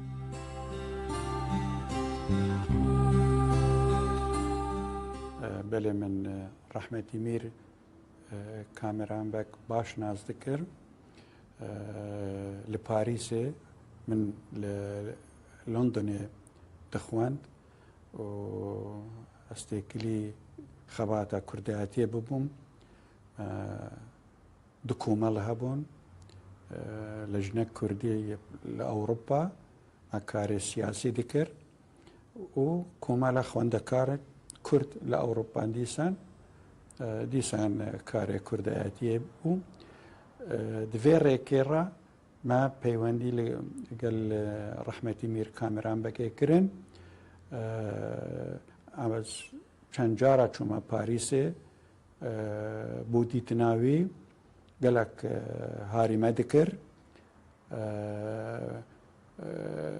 هین ویگاوی کووارک هبو دگوتنی کردیش بولتین انگلیزی و فرانسی بلاف دکر و گلک کتابن خودانما گلک نویسین كما فايدة جيت كرن دخبات خدا و دهاتا لندن يجي من لندن جديد جخوا حفتيك بو مهوانه من الساوث سي برام باش ديتن هنگه شورشا چاردي تموزي چيبو بسیاره مکر رحمتی تو چد بیجی که اوه کاریگاری سر دوزا کردی هبت هلبت من گوته بله گلک زانیاری خواستن بیرام دید از چوما روزنامه ویدره مبوی تشت کود قومین اینان او الساوسي حفتيك تمام كيشا باشن بيرامن باش ديتن كوملاما يا كردي بريار دا بجدارية كونفرنس افرو ايشيان القاهرة بكت باورا صالة بينجي وششي ببو وبرياردان مير كامران بك نوينري كردابة وجمن خواستن از بچم باريس مير كامران بك ببينم كو جيبو خازم بناوي كردابة جت قاهرة بو فيدوزي بو فيكاري البيرامناز قهشتم باريس بشتي ببابوري جبحري ام درباز بين قهشت ما باريس لويري البيرامنا من ناف نيشاناوي جبير كر از چوما جه مالاوي كو متزاني نيزيكا لويري بري سبيدي بو سبيدي زي من آفرتك جديد آفرتك سبحي بتني قلت قالوا جيب برسم عنا برسم بلكي ناف نشانا مير كاميرا مكي بزانت مجي صلاف ليكر ڕۆژ باش پیرەکە گەلک سپەحی وەکم گوتی جلێنوێ گەلک سپەحی بوون مگوتێ ئەزێل فلان کەسێ دگەڕێم ئەگەر تو بشێ بکاری نافنیشانەوەی بدیە من ئەوێ گوتم نەها ئەوێ کورد من گوتێ بەلێ ڕاست دەرکەت نافنیشەناوی دەزانێت و گوتە من کیڤێ لێ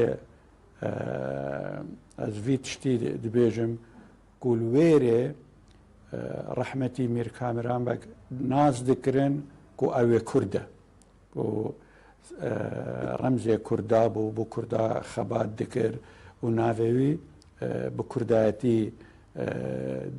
بەلاو ببوو.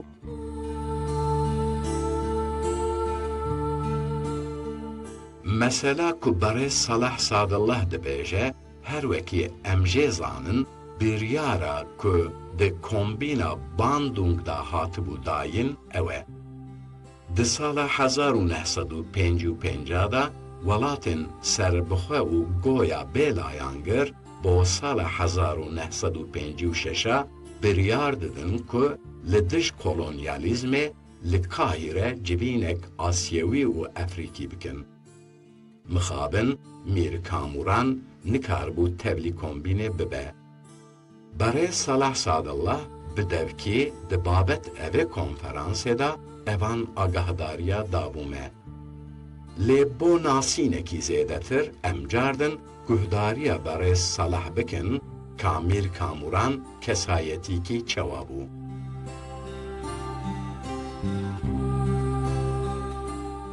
Jixwe min kitêbek nivîsî bi İngilîzî navê wê Kurdistan Divided Nation of the Middle East an ku Kurdistan welatê parçekirî li rojhelata navî. Rehmetî pêşekiyek pêşgotinek bû wê kitêbê nivîsî ji xwe bawer dikim pêşgotina wî maçê ji kitêbê giringtir bit. Gelek pêşgotinek berketî, taze, rast,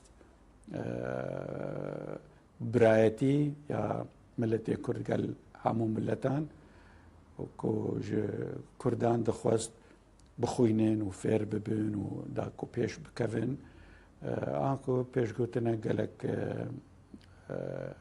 hêja bû.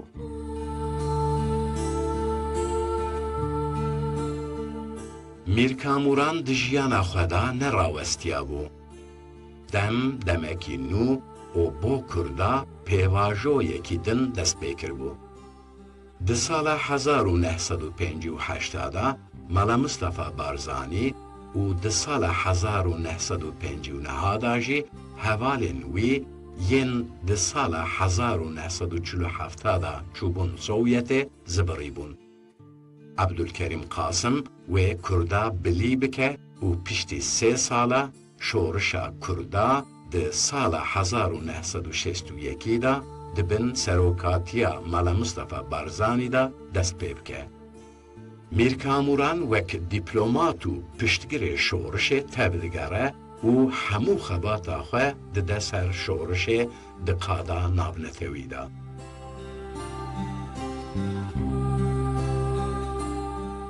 سال 60 دا وقتی که شورش li Kurdistana başvur dest pê kir, di wê demê da yekser wana peywendî danî û ser daxwaza rahmetî Mela Mustafayê Nemir ew bû nûnerê wan, temsîlkarê wan li Fransayê. Temsîlkariya wê çaxê çi bû? Yani temsîlkariyekî fexrî bû. Mîr Kamuran tucîkî meaşekî nedisend.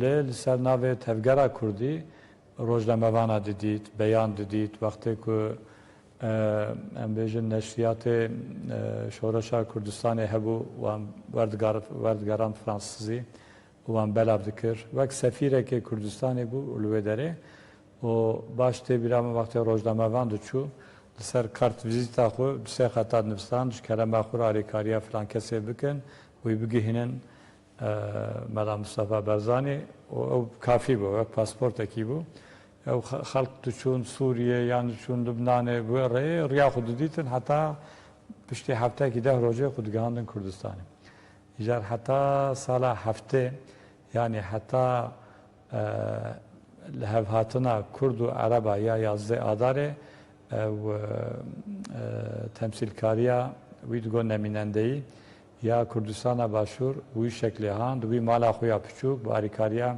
خانما خود ناتوشا وی شکلی دمشانده وقتی میوانه وی دهاتن کسی نزدیک بونا لمال وام خوش مالا خوارن چیت کرد میوانه کو پر مهم بونا دیپلمات بونا سر حساب خو اوان بر رستوران وان دعوت کرد ل وقت المالا خویا پچوک جوا وقت رود نش مرزانه کو میره yani رونشتاندن اوی اخافتناوی kültüraviya geçti به فرانسیزی به کردی به آلمانی شعر دنفساند قدر خانم adı گرت yani insan ki usa bu Ali Fikri Bacı geleki devlemend bu.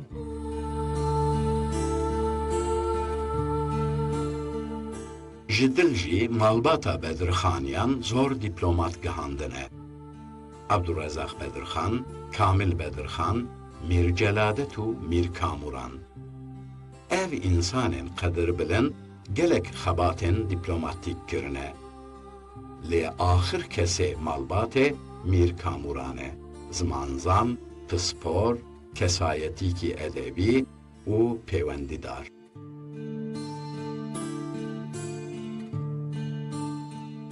سال هفته و یکیش بو جارا پیشین هات کردستان باشور میوان ملا مصطفی بو و ریا بغداد هات و ریا ایران جی وگریا پر تاثیر لسر وکر بو هاتنا کردستانه تمیج مرا بحث کرو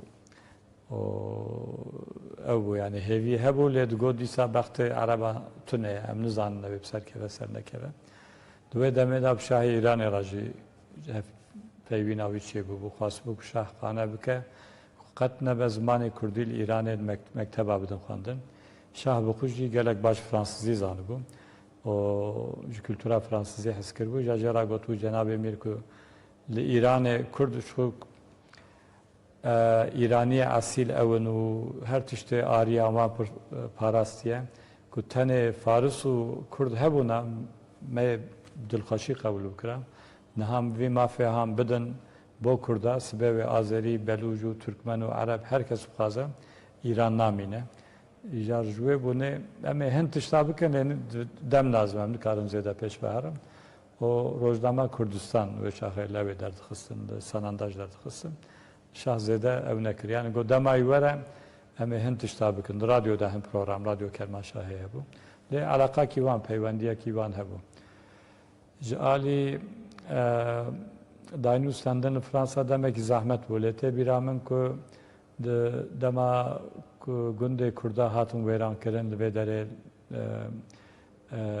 dora şes kurda malbat evan kırmış kefteki şevutan bu laliye dokan vandarız vardı ki icalli servi broşüre derxisbun ev derxisbun lel ser navi mala Mustafa de Gaulle namen nüfsan bu که جنرال کی کجبوی آزادی ولایت خوشار کریه دبی که و جنرال کی دنیا کجبوی آزادی ولایت خو شرد که گهداری بکه و لدیجی تشتکی نکه یعنی دست به کربود نو دوگل سروی اساسی فروتنا سلاحا جبوی عراق و دمه دان راوستاندن فرانسا قدخه کرد سفیر وقت برناردو رنهات او دکاره زیاده تر و سبب مسئله خبر داشت بر کوه دمه از زهیر خواندکار بوم و معلومات امنی شخصی تشتی که میر بدرخان مراد گفت ل اوجی وقت مروف دولته کی گلک تشته بود گفت سر دولته نه جمر ندگوت یعنی وقت میوانه کی دیپلماته کی دهات ام بشتاری اوی جفینه ندبوم لوی خباته هان دومان حتی سالا هفته پنجم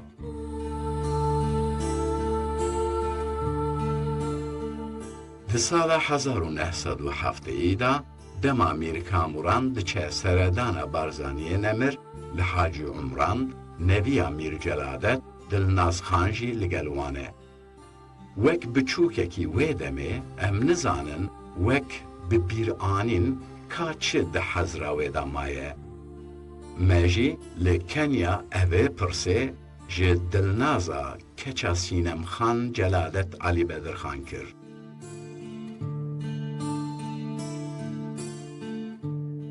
میر کامران بەدرخان مامێ دەیکا منە برایێ باپیرێ منە جەلادەت بەدرخان بدوو جارە لە ئەمرێ خۆ مامۆ کامران دیتیە جارە ئەول ساڵە 1970 بە یەکودوو دیت الحاج ئەمران مامۆ کامران ئەو ژناخۆتان نەتاشە هاتی بۆن حاج ئەمران مەلە مستەفا ببینن ئەم جیهاتن ئەزوو دەیکا خۆ بابێ خۆ و برایە من ئازاد ئەوە ئەوەل جار بوو مامێ من کامران مەدیت بەس ئەس بچووک بووم ساڵە هەفتێ ئەمرێ من 6-7 ساڵی بوو چ دێت بیرا من ji مامۆ جارە ئەول وەختێ موی دیت تشتێ gelek تەسیر کرد من چاوێتویە شین چاوێتوی gelek شین بوون هەمات بەرەخۆداتە دەنەت شایش تو تشتێک بکی چاوێتویە چین گەلتە داخفتن و gelek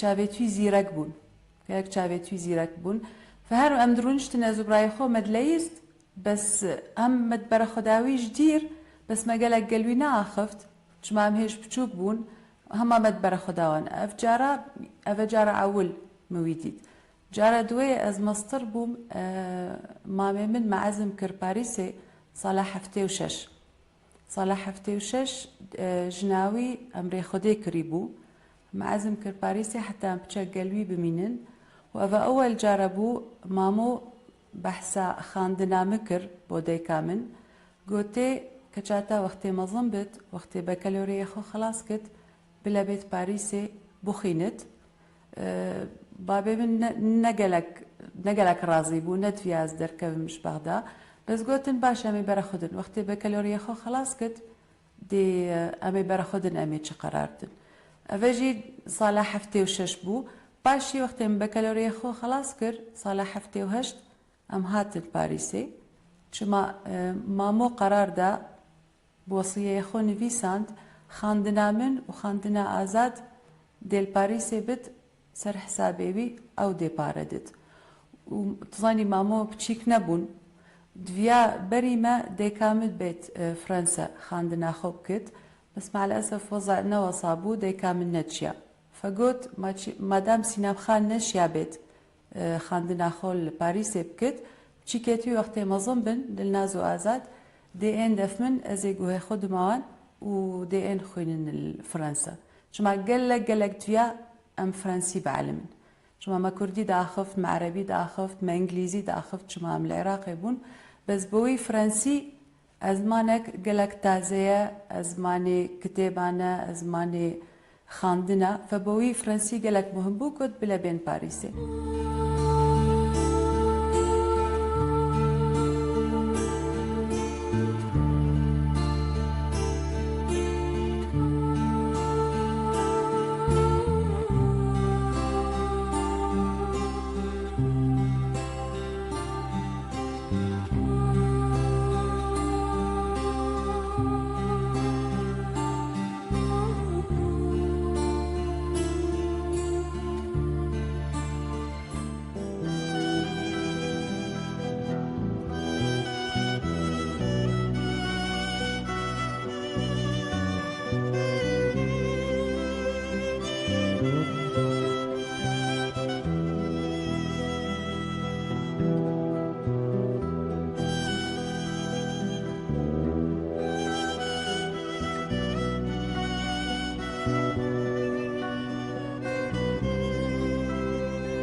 ره دستکی خوی مزن دانی بو سر حیا خلق مسیحی خریستیان یعنی جوان جیر گلکی باش بو و جی خلقی جیر ندشت کسک ظلمه کس کی بکه قد تشتک تی بهیستن جی خلقی جزیره بو تا بخواه اگه دبیجن رحمتی گلک بدرخان گلک به حرمت بو جی فقیره گلک احترام فقیره و بندست ذکر و جوار گلک باش بو ندشت کسک تعدیل کس کی بکه ندشت حقیقی فقیر بیخوار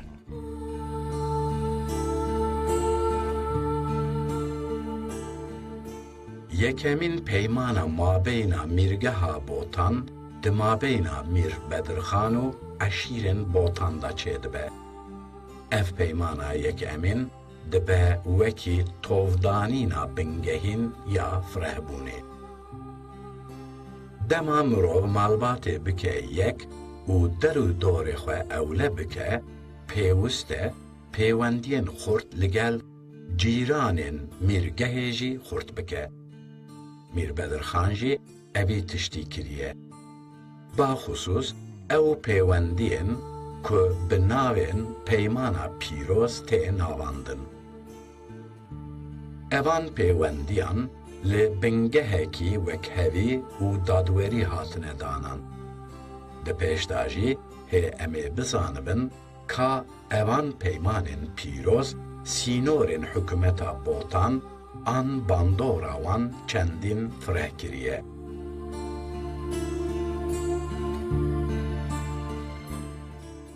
میر بدرخان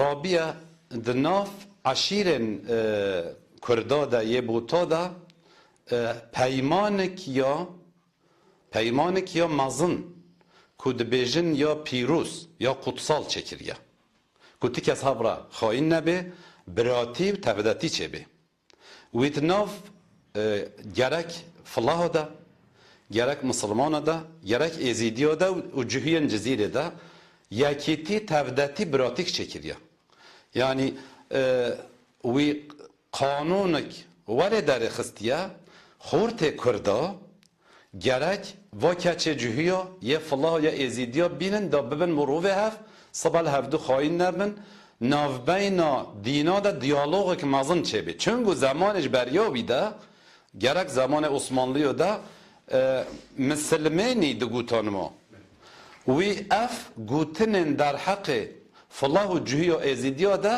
را کرن قدقه کرن یعنی تکس ایرو نبیجه تکسی اف مسلمانیه یعنی اوه هنه فتلیه او جبریوانه هر کس سردی نخوا تشتک دیا گرنگا مهم دبیجن اگر زاروکک سینک تجی زیر سرسری بی بیاب که تا ولات بوتادا و یه کردادا تی کسی تجا نممکن بی او زاروک بشلانده سر بدرخان بید ها قصوی عدالت و تفدتیک برای مازن آنه بی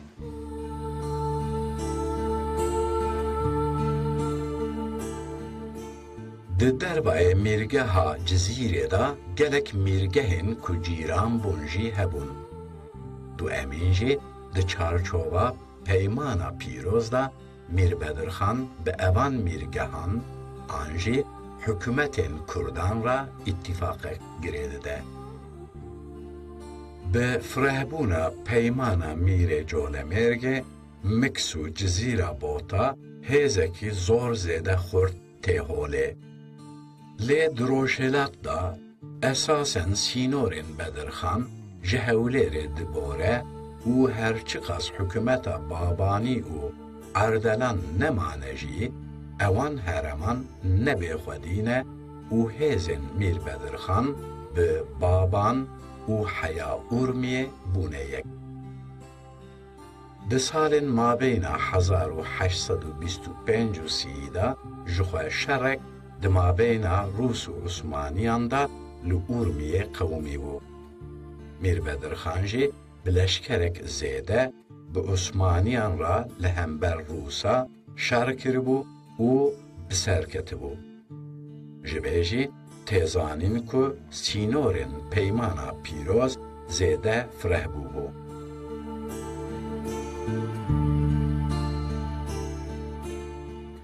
میر بدرخان میر جزیره پاشی اداویه yani sebebi wî navistandiye hareketê Bedirxan gelek ew kiriye yani Kurdistanê de ciyê xwe girtiye û belaver bûye ji ber wî jî ji mîrekê Cizîra Botan re ku mala ezîzan in ji wan re ezîzan dibêjin ji wan re ji wê piştî Bedirxan Paşa û vir de mala Bedirxaniye hatiye gotin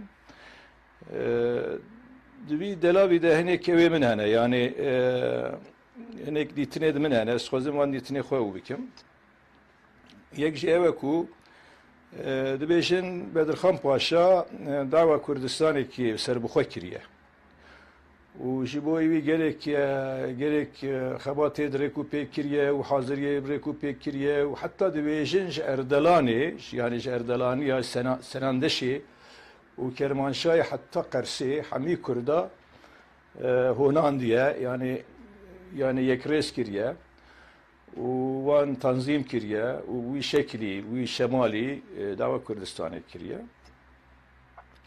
tabii viyaneke çıkar aslında yani ev wan çavkaniye wan hene tine nizam ama li gora gotinê Kurda ku dibêjin Bedirxan Paşa hareketê wî gerek bi rêk û pêk bûye û gerek siyasetekî baş meşandiye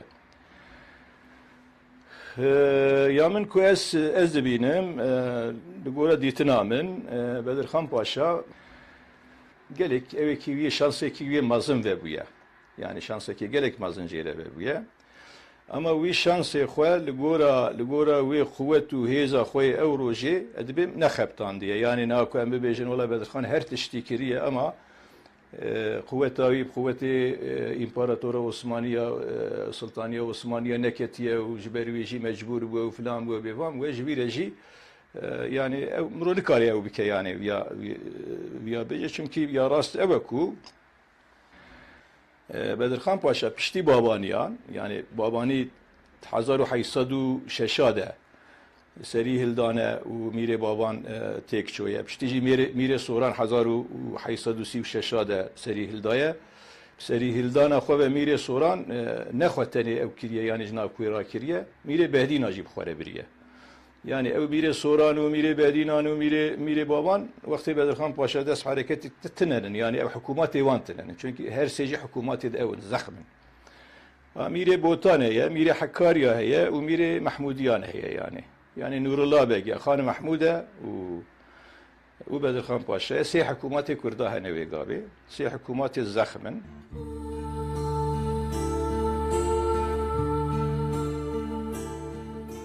Piştê teemînkirina asayîşa di nav tixûbên mîrgeha da pêwîst bû xebatên navxweyî jî bênekirin. Mîr Bedirxan di warê îdarê da ne tenha bi serê xwe hikûmetê îdare dikir. Li Cizîrê serkirdayetîkê ji pispora ava kiribû.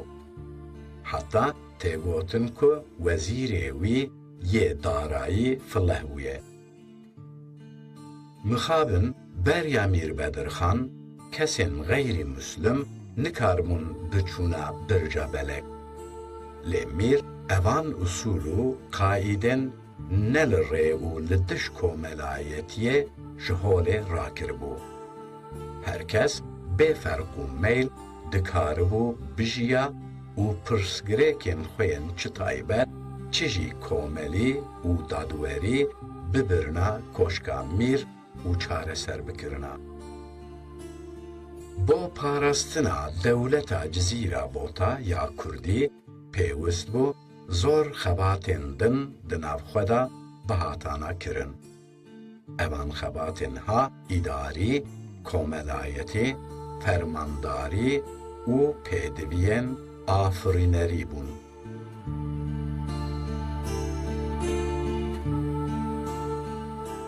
دادمەندی دەولەتە بەدەرخان پاشادا gelek navdeng bû û heta folklora Kurdî da gelek tê baskirin ku dibêjin mîhogur bi hev re dijiyan her çend ev ne rast tişkî folklorî ye mes ev sîmbolek e ji bo baskirina dadmendî an ku edalet dewleta Bedirxan Beg kes pê net hest pê net kir wek جهبونك نيفا مسلمان وفلاها مسلمان وكريستيان روشالات ناس بناودنك ارشاك سافرستيان برتوكك خدا دبيجه كو اسچم ديوانا امير بدرخان مديكي كريستيان السري ديواني رونشتا كيلك بدرخان دبي مگو اف مروفي ولو نممكن الرجكي الكريستيان اخي او قالك برقريه دفاعي دكيش بدرخان دبي نممكن بدرخان الكريستيان اخي اف بيلانك سروي هاتي تشكرن يك كريستيان دين الكيلك خو السري ديواني وحرمتي ولا جيرا بقري نممكن كو جمنتيه بك كريستيانا تو فرق جداهيني فكسد نبو دولة بدرخان دا هم كس بيت حسية وكيب آسايش بأمن همو مرتاح بهالي كاري خود كر كس نكار بحق كسي بخي بتايبت مسلمان نكار بحق كريستيانا بخي كس نكار بما في كسي بخي أبش آلية داد مندية دولة بدرخان 4 سالة بردوام كير أزويد ديدنم دولة يك ديروكا كرديدا ديروكا نوجن يا كردا بدرخان تشتكر كبري كسي تشتكر بشتيجي كسيكي أو تشتنكر فابريكا تشكرن راستا فابريكا نورمال بونو بتشوك بونو بس الجوروي شاخي الجور أو شيانو كارينين وان تشتكي برمزن بو فابريكا تشكر بو سيراميك درسكنا سيراميك فابريكا تشكر بو أفتشكي خراب دبي سلاح يكو خراب دبي دوباره چه دکن هلبت پرج درخست بون و اوی جاريكيه ديرو كا كردي داس باورت كم كوتشتي ولا ديو فمرفت كارب همو اوي مرفت كارب بيجيكو اف راست دولتك كردي بو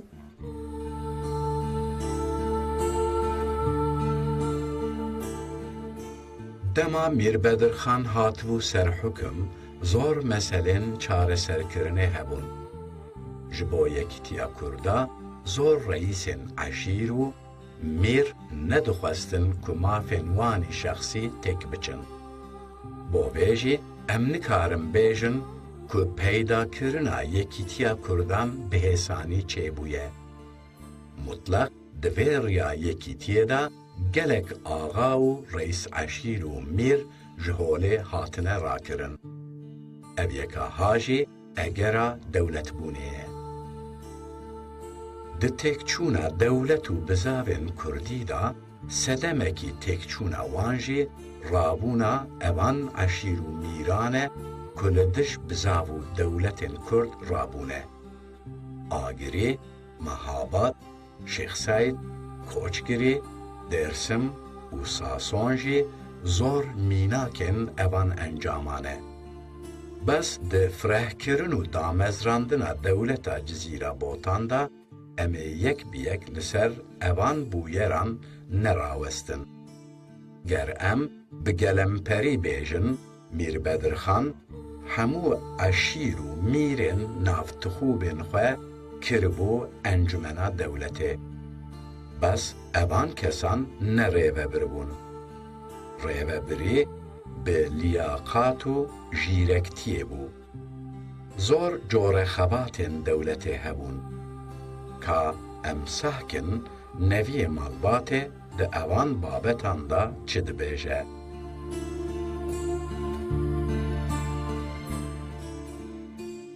همی عشیر سر هفدو دوانین یکیتی که نقابه واده چیکر وک فدراسیون عشیره چیکر تابی تمامیل او بخبر نکرن یه مزنه و عشیره جی شورا دولت شورا اندام شورای قبول کرد قرار مزن ده هر مزنه عشیر که دانین کوم دکرن بریارن خواه وی آلی ددان بس ریوبر نه سر یونتما عشیرتی بین ریوبر سر یونتما لیاقاتی و زانابینی که هاتنه بون آلی حقوق دا عدلی دا اداره سیستمی و سر اسلامی بی یعنی سر قانون اسلامی برای خود ددان مشاندن رئیس شیخ الاسلام دگوتنه رئیس دینی هبین هیئت آوی هبین او هیئت قرار بریار جوه هیئت درکتن وک قانون وک بریار محکمه قبول دکرن تکیسه ندکاری و بریاره ها مناقشه بگی نقاش بگی یعنی سیستم بدرخان بکده عدالت سر هر تشتی روی سر امیرتی رجیبی سر هر تشتی را بریاره و سر هر تشتی نتهات مناقشه کردن بدرخان بک حیات خواه اداری ده اجتماعی ده همیا بهتر گرینگی ده پرورده زمان اوی ده 360 مدرسه ده جزیره ده گوری اختیار مجموعه گوتین کالکی مجموعه گوتین 350 مدرسه جزیره ده هبین جزیره ده حتی مدرسه سور مدرسه که هیا او مدرسه وک سویا üniversite de perverdeyi de Bedirxan Bek perverdeyi tüccara nep pera perverdeyi zamanı Bedirxan Bek'i de perverdeyi belaş bu devlet yani emir hem ya yerdixuyinin یا طلباجی و یا ماموستاجی معاشه و دوا اداره و دکر وک تعبیر ایرو ده وک یاتلیا وک مکتبن یاتلی بین مکتبن کردستانی همی یعنی خارنا و خارنا و جله و همی گریدای دولت بی یعنی دولت بگدانین عالیه عسکری ده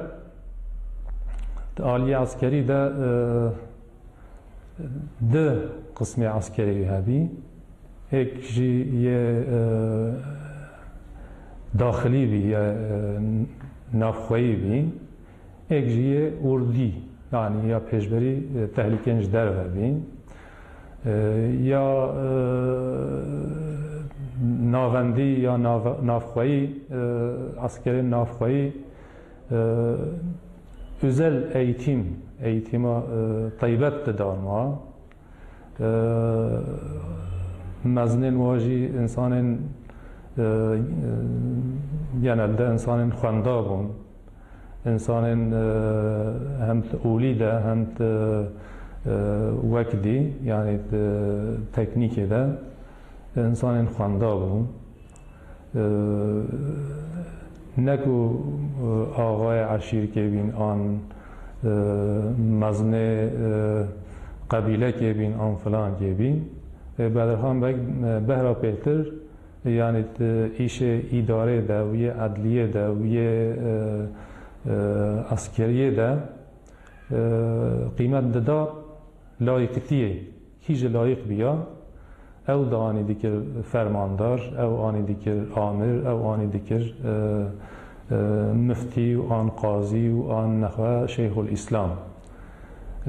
Şeyhul İslam evi eki digotine Mela Abdülkuddus Şeyhul İslam evi bi nuji aile vel cezirede zürriyeta Mela Abdülkuddus heci heye, heci devam dike.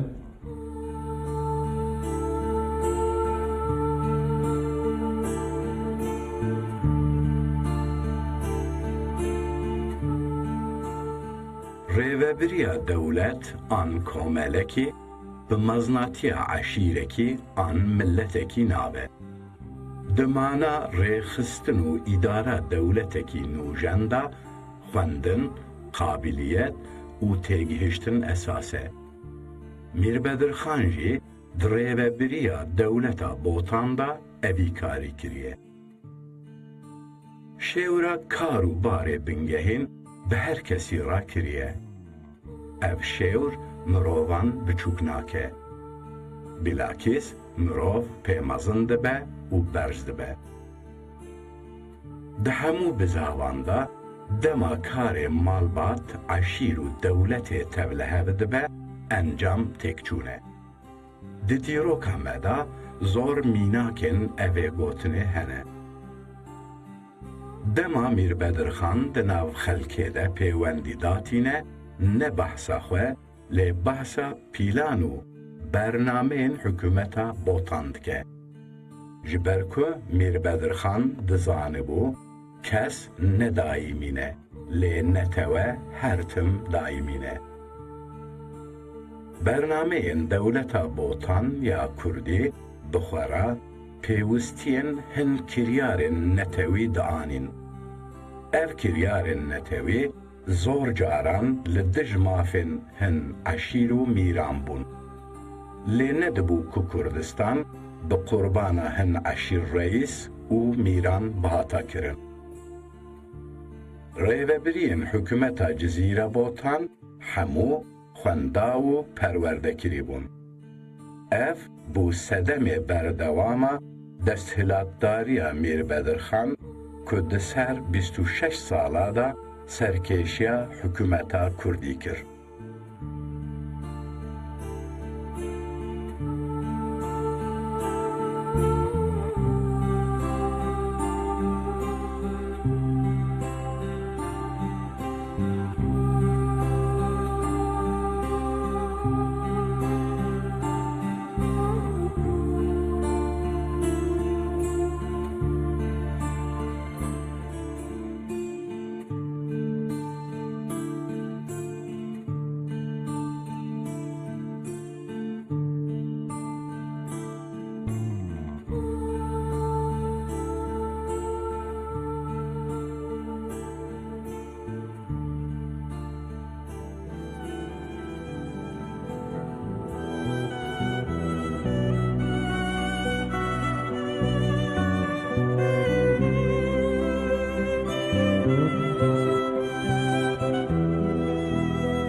Jî pere her yên dewletê bû û gelek caran bi navê padîşah dihate navandin.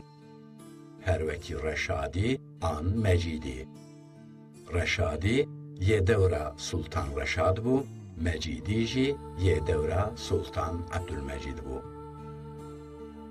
Bes Mîrbedirxan ji ber dewleta Kurdî damezrandibû, pêwîst bû hem dirav û hem jî xutbe li ser navê xwe bidana xwendin. Mîr evan tiştên han kir û di nav sînorên dewleta botan da hem dirav û hem jî xutbe li ser navê xwe daxwendin. Ji bilî evan dû tiştan jê zor tiştên din jî kir. Di evan babetan da em guhdarî û tamaşa pisporên dozê bikin ka çi dibêjin.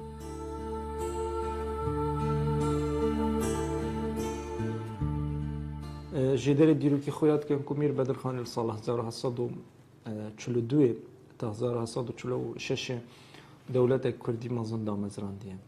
سنور في دولة شغالة روشالاتي ودشن حتى سنة باجر السنة الأورمية الروش آفاي تا نزيك ديار بكرتين والباكوري حتى دفروانه هم بخوفت كردو الباشوري حتى نزيكي در دورين موصلة دشن کارگیرین گمیر بدرخانی دوی قناغی دا چکرنا پاره سال 1742 میر بدرخانی پاره چکری آنکل سال 1258 مشختی هندک جدر وصا خویاد کن که اوه گرینگترین کاری میر بدرخانی اجبو آوای کرنا دولتکا کردی از بیجم جبر چیکرنا پاره نبتنی چیکرنا پاره و چند خویانا که تو میر بدرخانی دولت کا کردی ویای بلکه کاری که دیشی کریه ناویل سر خود با اینی هاتی خواندن رجا جمعه و هر دو کارن که مروفشت بیجد که میر بدرخانی پراستی یعنی پرنگی که آشکرا ویای بیشتر دولت عثمانی و با دولت عثمانی خویا کرد که اف دفره کردیه من مافهه از دولت کا کردی لب دامزرین گروه وکادیه که میر بدرخانی ویا دولت کا کردی دامزرین مسیونرک یان بجین کسی که بیانی هاتیه کردستانی هاتیه میرگه ها بوتان بریار دولت عثمانی دستی دا بود گوتیه هاتیه جمیر بدرخانی گوتیه میر بدرخانی اوه رازمندی دولت عثمانی که از کردستانی هم دور بوتان امگیرین میر بدرخانی اف یاسایه یعنی اف امره دراندیه گوتیه اف دورا طوله دورا کردستانه نه دورا که جیر دولت عثمان یاسای کردی الفره نه یاسای میر بدرخانی الفره نه یاسای دولت عثمان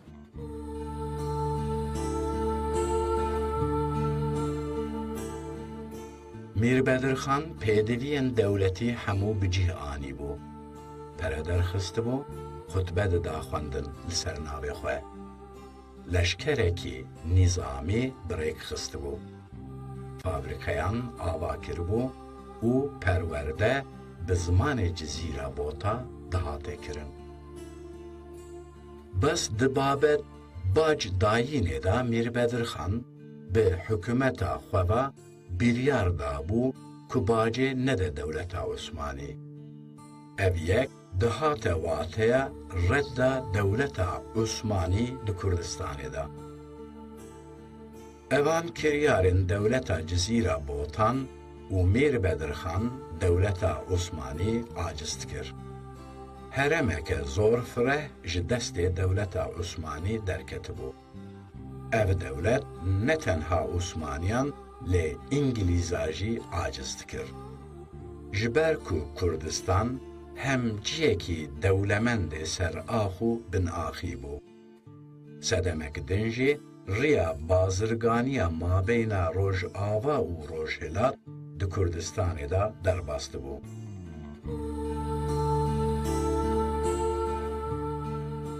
او یکمین حلفه و یاخد یکمین بابلین پەیمانە لە نێو سەرکردە کوردەکان ڕوویدا بوو دەستی دیسان بە چاکسازی ناوخۆیی کرد میر بەدرخان لەو چاکسازیانە پەیوەندی ئەوەل جار لەگەڵ مەسیحیەکان پێشانەکە مەسیحیەکان یاخود فەلەکان یاخود نەستوریەکان با بڵێن فەرق و جیاوازێکی ئێکجار زۆریان هەبوو لەلایەن موسڵمانەکانەوە بۆ نمونە ئەگەر نەستوریەک دابنیشتابایە مسلمانێک بەوێدا تێپەڕی باە دەبایە ئەو فەلەیە یاخود ئەو نەستوری هەستەوە هەتا لە جلوبەرجیان علامەتیان هەبوو دەناسرانەوە یاخود بۆ نمونە ئەگەر بها بە نەستوریەک بە ڕێگادا بڕۆیشتابە مەسیحیەک بە ڕێگادا بڕۆیشتابە بە سواری ئەسب تووشی مسلمانێک با یان دەبایە ئەسپەکەی بداتە مسلمانەکە سوار باە یان دەبایە بەخۆی بێتە خوارێ تا لەوی ڕەت دەبی بە پێیان بڕواتن ئەوانەی هەموو لادا نەستوریەکان یاخود مەسیحیەکانی لە خۆی یەکجار زۆر نێزیکردنەوە و داوای لێکردن لە مەودووە باج بدەنە بەوی نەدەنە دەوڵەتی عوسمانی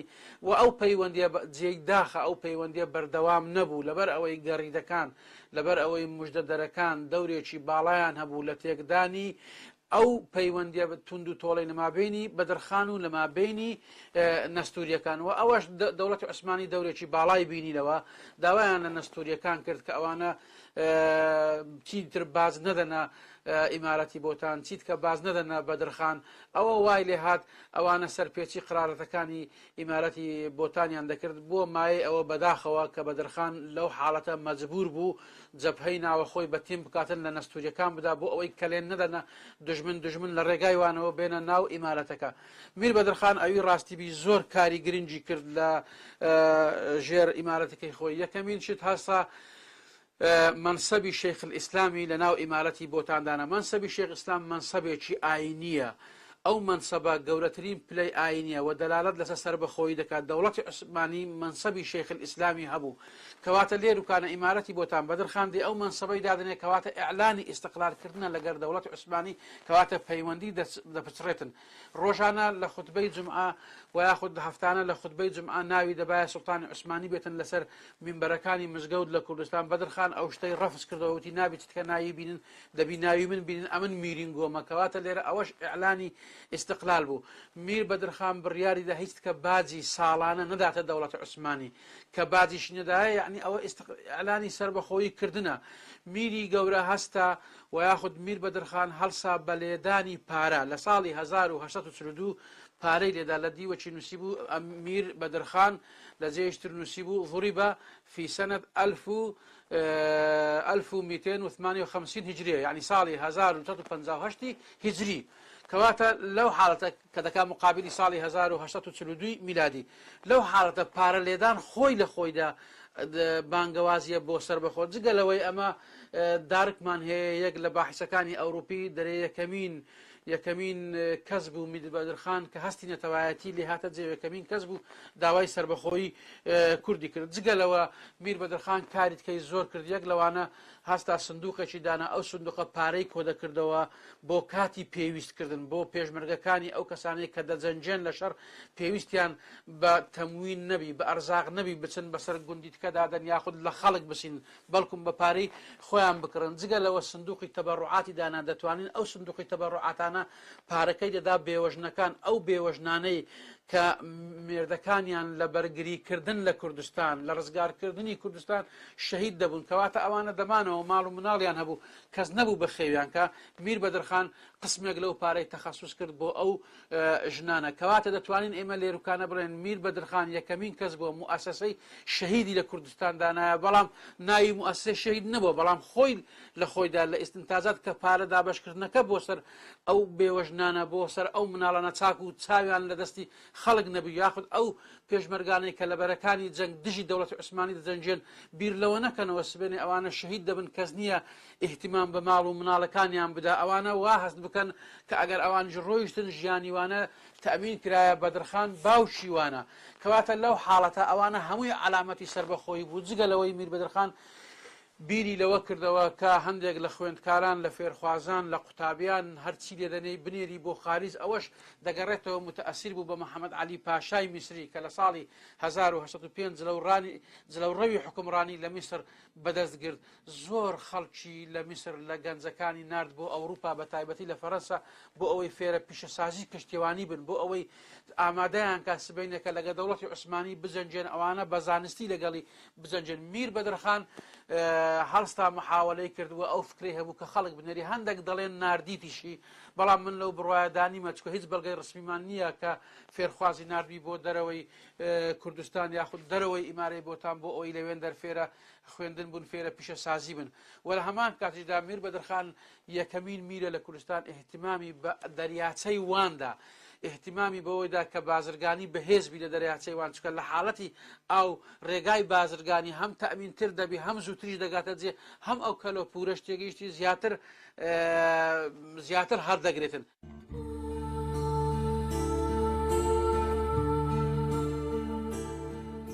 ددەمێن کو میر بەدرخان سەرخەبوونا خۆ ئێلان نەکردبوو زۆر جاران دمابەینا وی و محەممەد پاشایە موسوولدا ناکۆکی پەیدا بوو. ئەو یەکژێ مابەینا میر و دەولەتە عوسمانی نەخۆش دکرد.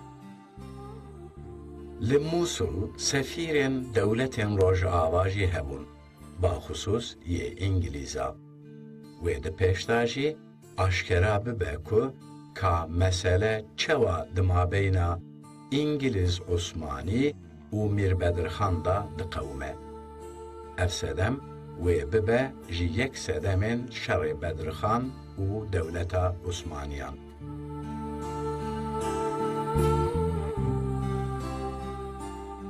1842 ده میر بدرخان قهرك مازن ده سبب اوه کو جزیر گریدای دیاربکر و عثمانی عربی سر داخازا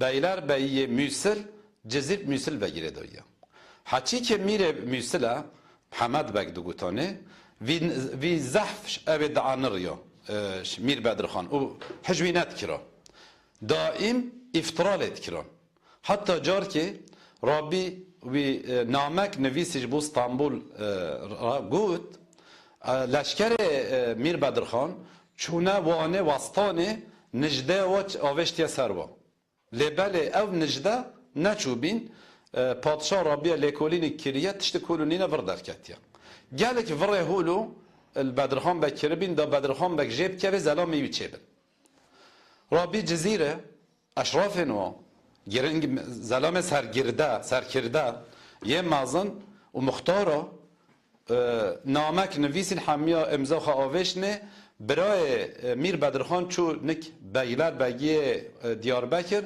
گوه ناما مجیش پادشاه راجی بشینه ام صادق دولت خانه مدوه ام دیاربکر بگیره دابی نب میسل با ده جارا اف اشبی لبل کسی گوه خانه دوه سباوه میر بدرخان 1843 ده رابی گو از کردستانک آزاد چکم پشتی بگی میسل ورال منو ولاتی منو براندرمت که سرناو خواه سکه چکر دراف چکرن پره چکرن و آلا خواه چکر جزیره ده کارگهک یا چکا سلاح فابریقاسن کارگهک یا باریت دانی الوانه جی ترسانک یا گمی ها چکر و خورتن بوتا ریکرن فرانسا دا زانینگه مازن دا بخوینن پیش دا بچن جزیر و حتی دوره حمی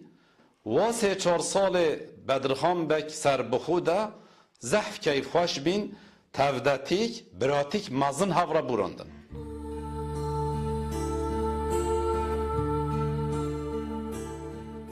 د پارێوەکردنا مافên dewletî da dostaniya di mana kurdewariyê da nîne. Kîja dewlet an hêz mafên wan müşterek min ew bo wê demê hevalin. Di evê çarçovê da welatê Rojava û wek İngiliz, Fransız û Alman û Osmanî mafê wan hemûyan li dij Mîrbedirxan û dewletekî Kurdî bû. Duemîn jî Mîrbedirxan bi kom û cemawerên ayînî ra zor peywendiyên wî baş hebûne. Mirov nikare bêje ku Mîrbedirxan dijminê xeyrî îslamiyan bû. Di vir de meselekî din têxuyan ku li ser axa Kurdistanê heya çiyayên başûrê Kurdistan bahsa damezrandina dewletekî tê kirin. Di evê babetê da çend bîr û bawerî hene. Bawerîkî jê ev ye ku Profesör İzzeddin Mustafa Resul babetê rohnî dike.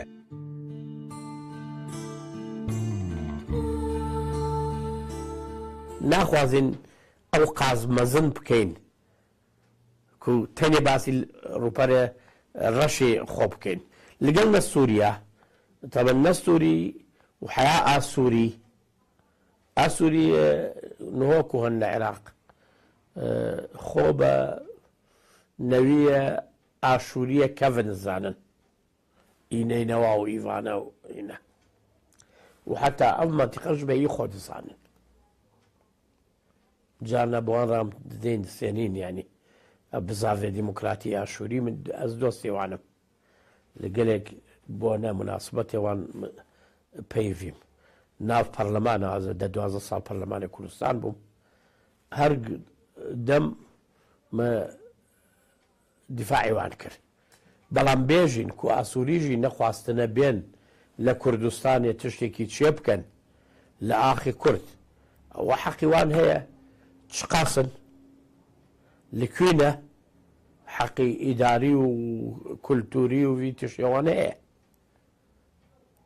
بەس لە مەتقاوان کو تێدا هەنا ئەس نابێژمە جارێ دی ئەو چێ نابێ ئەو دەوڵەتێ ئاشووری کو لە مووسڵ حتا بەغدا و حتا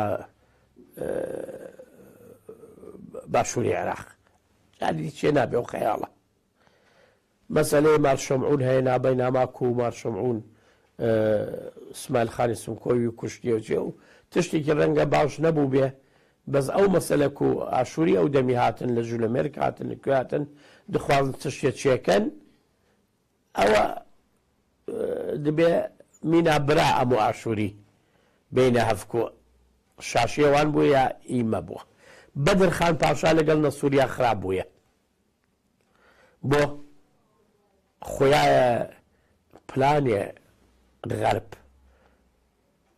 ڕۆژئاوا ئەو دەبێ ئینگلیز و فەڕەنسە و ئەمریکایش نەهات بۆ نەکەت بۆ ناف سیاسەتێ نێو دەوڵی حتا ئەڵەمانژی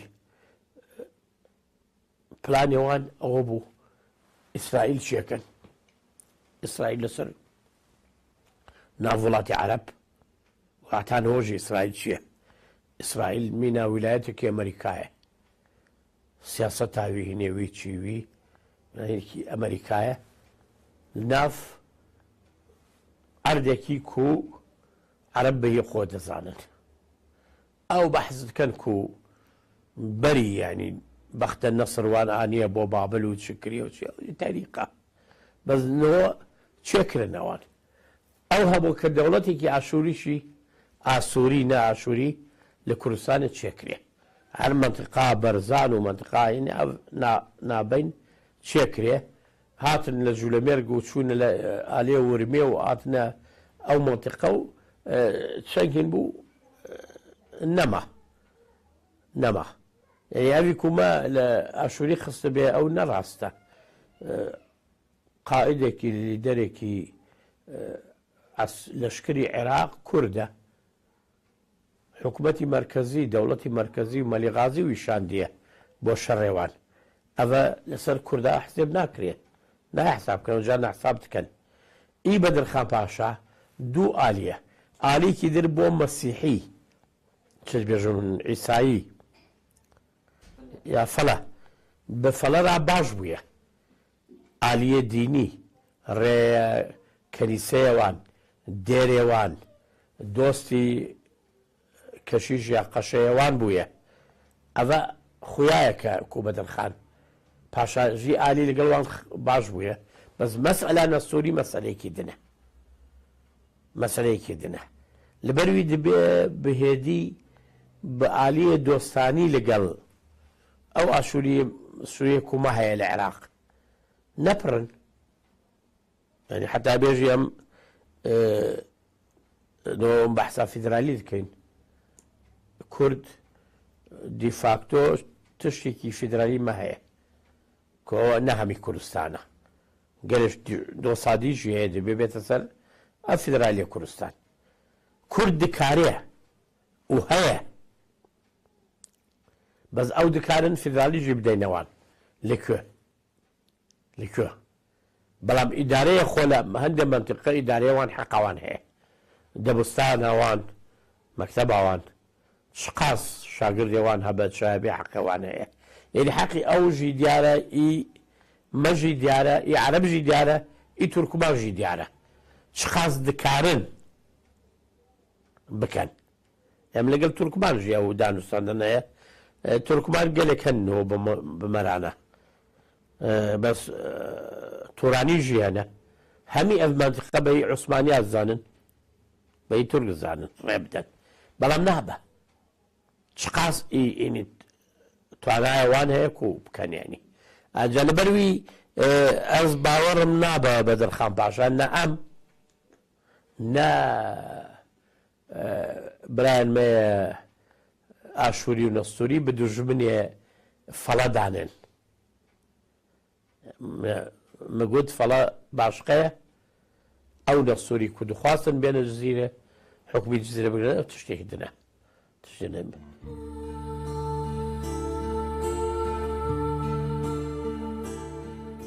پسپۆرên dîrokî yên rojhilatî jê behsa bûyera nastûrî û mîrbedirxan dikin. Evan pisporan û pisporên Kurd jê di yek noqtekî de hemfikir in ku ew qewmandina ha pîlanên Osmanî û rojavayiyan bû.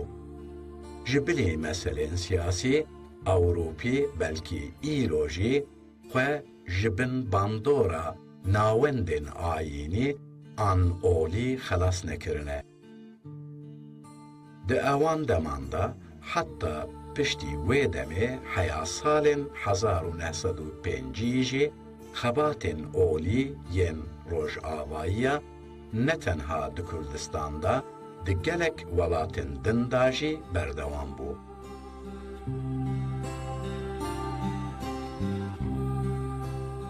میر بەدرخان و نەستوری پەیوەندیاوان gelek bi hevra baş bû. Tu kêşe, tu mişkîle, tu arêşe, tu nebû. Bes wek rûjhelat nasên Kristyan yên Ewropî xwe jî pertûkê xwe de baz dikin, dibin ku ev şerê Bedirxan dijî Nestûriya pîlanek bû. Pîlanek Brîtanî bû.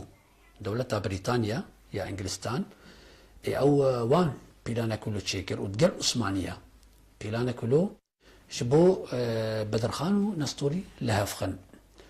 Gotin heye dibêjin ku Bedirxan 500 xortê Kurd û file Kristyan dest nîşan kirbûn ji bo wana bişîne Ewropa û hineka bişîne Rûsya herin bixwînin. Dema Devleta Osmanî pê hesiya gelek tirsiya. Gavma tirsiyek mezin e ser Devleta Osmanî 500 xortê Kurda biçin Ewropa û Rûsya wa dera bixwînin. Hinek dibe hinek ji wan çû bûn jî. Mezinê Kristyan wî çaxî ê rabû elan kir ev tişte. Ev tişte nihênî bû. Wextê elan kir Ingilistanê ew têve da.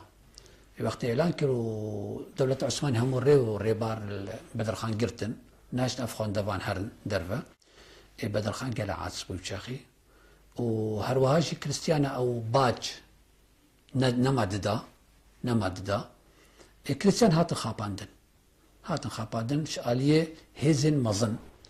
Wextê şer çêbû jî Bedirxan ew şer nedixwest. Bes çêbû. Bes pişt raniha em ê baz bikin ku çawa pêwendiya Bedirxan bi Kristyanan re her ma xweş û baş.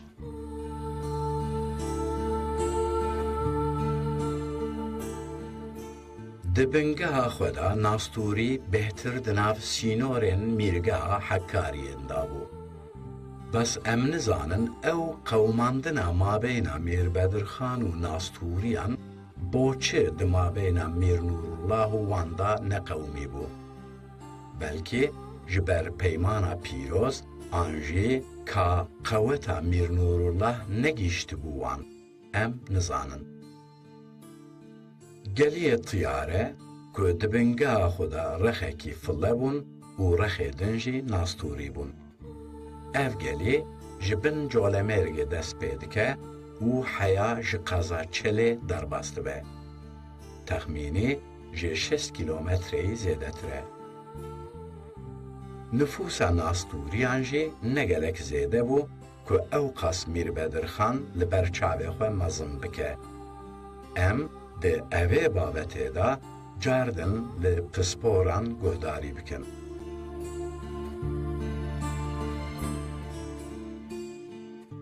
طبعا ئاشکرایە کە میر بەدرخان پاشە یەکەم میر نیشتنی کوردان بوو دەیویست دەوڵەتەشی کوردی سەر بەخۆ دامەزرێنی لە ئەو پایتەختەوەی جزیرێ بۆتانبی. پەیوەندیە میرێت بۆتان یعنی میر بەدرخان و پێشی میر بەدرخان یعنی چ مشکلە تاریخ چجار مێژوو یان دیرۆک چجار باسێ مشکلێکی نەکردیە لە بینی میرنشینی بۆتان و نەستۆریان. نستوری رعایه میری بون يعني هاولاتيه ميري جزيري بوطان بون واجبات خو ارك خو همو جي بجي عندك البرامبري ميري وحتى وهندك ميجونوس هنا يا ميجوناس هنا دبيجن هما نستوري يعني برجاز كردن يعني مجرد دينيوان مختلفة دقال كردي مسلمان برجاز كردن لبرهندي لصالح 1842 چه مشكلة نبو بلام اوي مشكلة كرد اوي مشكلة پیدا کرد اوي مشكلة خلقاند لما بين ميري بوطان بدرخان پاشای بوطاني وما بين نستوري براستي بعثاتي تبشيري بون بعثات يعني ارسالياتي تبشيري اوان لبيني خويا منافسه كان هبو كمسيحيه كردستاني كسب كان يك بولاي كاثوليك يدي بولاي بروتستانت او سروكت بعثات تبشيري اوان نستوريان تشجيع كرت نستوريان هاندا نستوريان تحريض كرت كببنا دجمني مير بدرخاني ويكم جار يكم أوبو كباجي ندنا مير بدرخاني باجي ندنا مير نشيني بوطان طبعا باجي يقلى نوع لأنواع السيادة أجا مير نشين هيك ممتنع بباجي ندا وكأنما هو تمرد لسر مير نشني وليش دبي أمل بير نكين كمير بدرخان ديويز دولتشي كردي مظن دامزرين لمنطقي ليرة دولة عثماني بو دجمني مير بدرخاني ودولة أوروبيش عينا بونا دجمني بدرخاني وقنصلي بريطاني أوي مقروي لميصل بو ودوركي مظني هبو بو تحريكي بريطانيا ودولة عثماني لسر بدرخان باشاي بحنجتي كمير بدرخان اضطهادي مسيحي عندك وبداخوا طبعا تشتي وهانبو وهروها دولة عثماني نقل بريطانيا نقل حتى فرنسي شيان ببلانكي ديرو دريش بدرخان باشاي ميري بوطان يعني ميرنشين بوطان تمام بكن يعني نيلن اويش لهاويني صالي 1847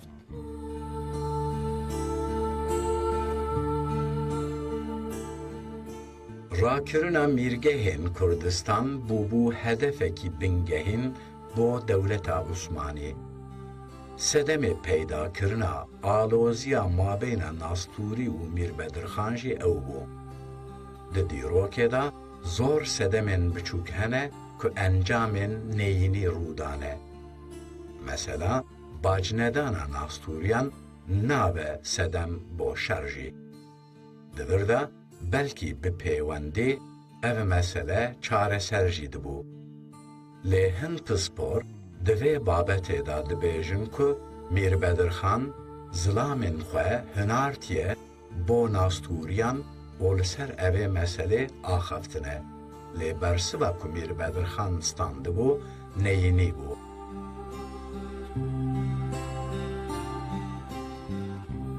میر بدرخان هرچند شجارة ديجي دولة عثماني نراستاوي لدولة عثماني دميك ومير بدرخان نچار بي بيا ياسا كي بچسبني لسر دبورو برد بن دسالاتوي تايبتي سر آستوريا كودويا باجه ندن ميري نچار بي هزب کار بینید افتشتب در فضانی و دیو دا خاصا کمیسیون دولتی کنسل فرانسی انگلیزی تابعیتی انگلیزی اوانا رول هبو کو دخواز سلطانی بکن او هر شابته سر میره کردا دولت عثمانیش افتشته زور به خوش بی برهنده لشکر عثمان پاشا هات بو جزیره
بدرخان لشامی و کوباراوی ناب کردان ده هات بلاب کرن کوبارا هواری بینجی و هفت هجمار درکتنه عمری هواری دجاری هوار هاتیا راوستاندن جبر روشا آبوری یا گومیر تیده درباست بو بلی تمنی هواری مروک دکاری بیجه دریج که دور 5 ساله بلی بمیر دریج که دور 11 سالان کوبارا هواری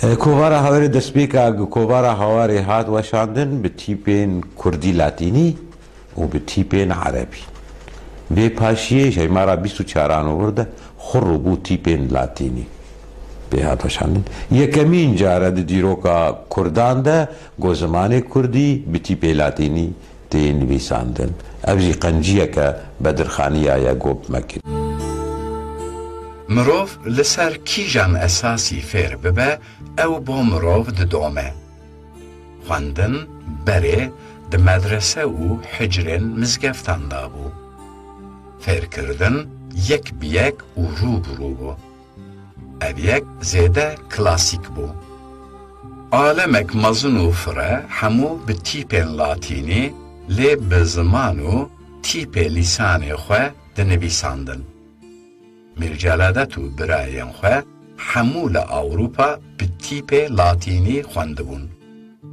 Li nav Kurdên Tirkiyê jî alfabeya latînî bicih bûbû. Bo fêrbûnê xort û xelkê Kurd yê Tirkiye latînî pêwîst bû.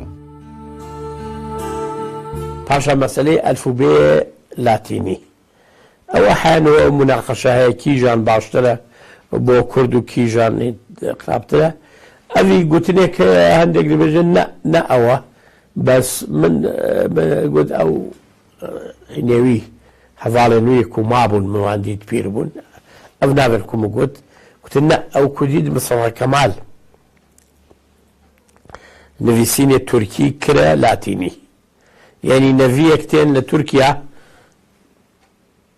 نەکارن عەرەبی بخوێنن يعني هذا كتاب بحرف عربي دوثات نكاري بقرني لا لبروي أبي كيفن دتشيه نوع دبا بزارن بنوسن أو لاتيني كي تشكر بو شكك هاوار وانا بونا لاتيني أجر نسخة كي بقيشتا ديار بكر يا وان يا فلان خلقي دي كارن بخوردن بلاتيني بس أو حرف عربي تاني اللي مزقفته ما لبروي قرار ده كان لاتيني لاتينيوي نزيكي لاتينية تركيا هند بيجن لبروي جي نزيك كريا بويكو شاگرد چن دبستان دخوانن لمكتب دخوانن بتركي دخوانن حرف دزانن زمان خوجي لمالا باب جنب باب وديا خو دعلمن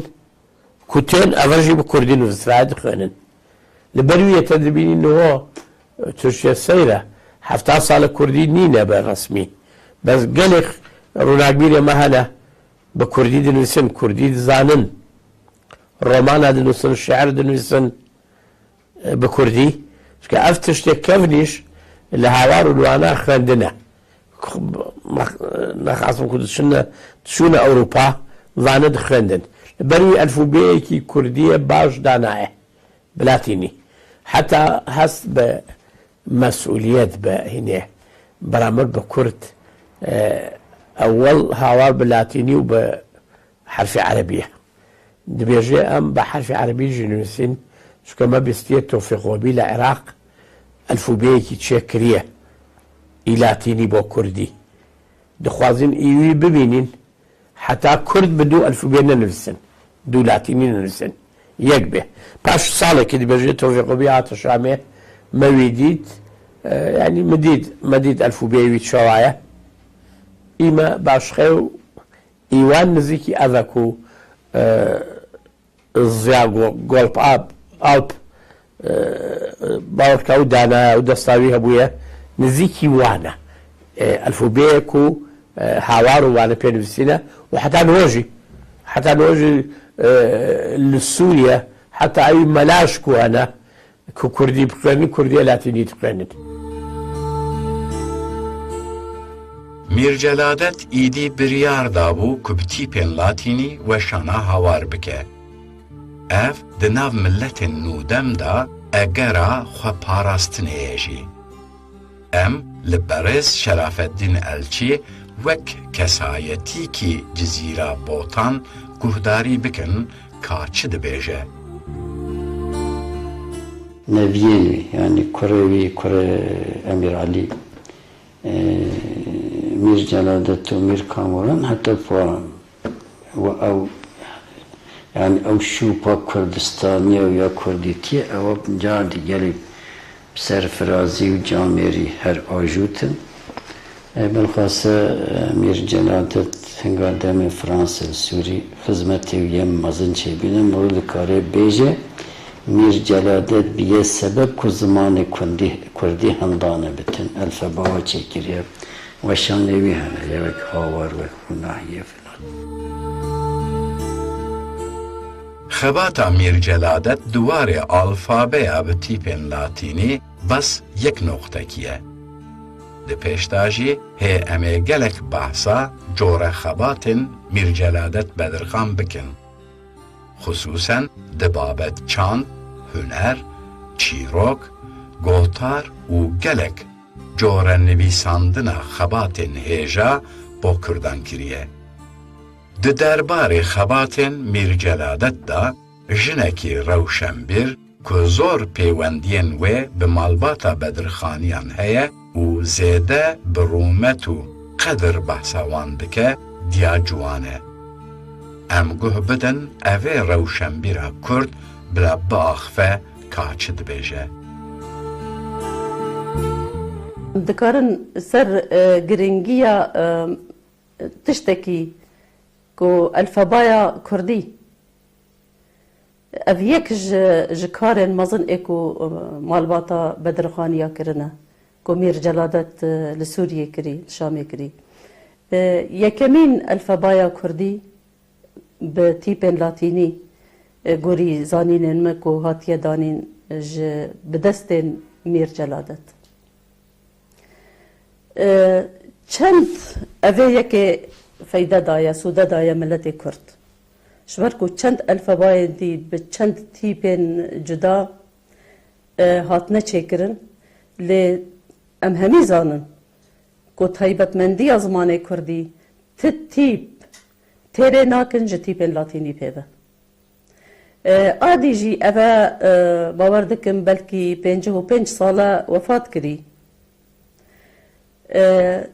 Tevî wê jî eve çend elfebayê dî an abeyê dî Kurda çêkirine li gelek devera siheta teva xweş spasiya teva dikim lê heta niha bawer dikim lêvegera me dema ku em tiştekî heyrî bimênin lêvegera me dîsa maye elfebaya Celadet Mir Celadet Bedirxan yani çend dixwazin tîpa lê zêde bikin yan jê kêm bikin lê heta niha ez bawer dikim hêja ya Mir Celadet ew elfeba meşiye û hêjî em bi wê kar dikin.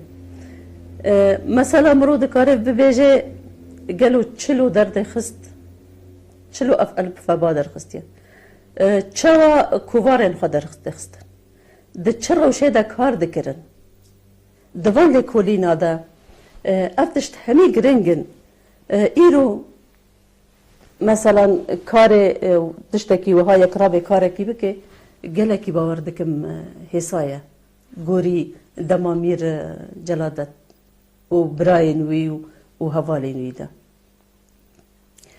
Yani gorî agahiyên min Mir Celadet dema li Şamê kar dikir karê edebiyatê Kurdî dikir ku var dertê xistin dibêjin ew cihê ku tê de kar dikir rast netkarî bikeve wî cihî dibin derecê avahîkî de girtibû پەرە ژی نەبوون و وەک دەبێژێ دژمن ژی نەدهشت ئەو دەولەتێ ژی نەدهشت و کارێ ئەشکەرە بکەن بۆ ئازادی بکەن دەبێژن کو خۆ دەتەواند حتا کو بکەوێت بن وا دەرەجادە حتا کو ڕوونێ جهێ دەکتیلە و ئاڵاوی تشتێوی تێدا و کار دەکرد و دەبێ وەختێک و بخواستا دەرکەوێژی دیسە خۆ دەتەواند حتا کوژ بن دەرکەوێ ڕاستە ڕاست نەتکەتە تێدا بپەرەنی هەندێک بخزانی ژپاریە دەvê zarokê xwe kêm dikir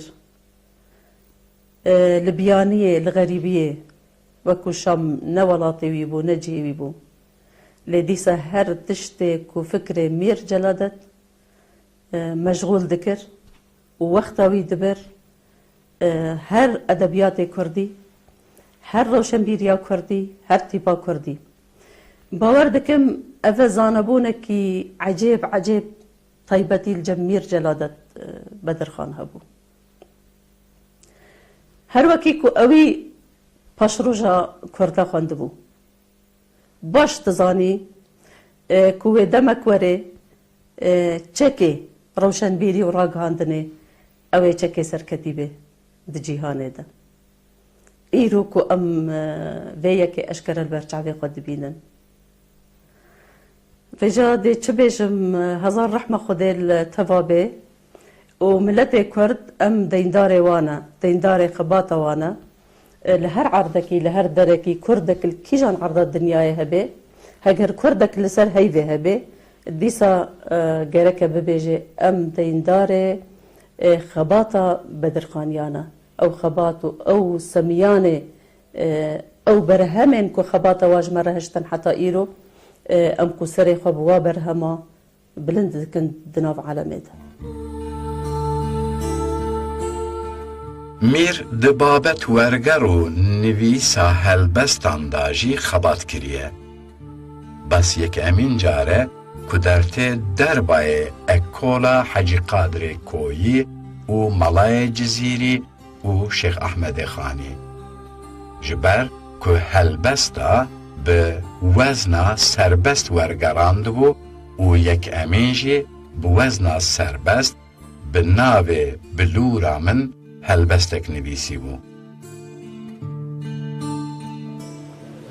Di salên heştiya da demek yez û Mam Sebrî Botanî em pevra mijûl bûn me xeber dida li ser kê helbesta nûxwaza Kurdî yan helbesta serbest nivîsandiye.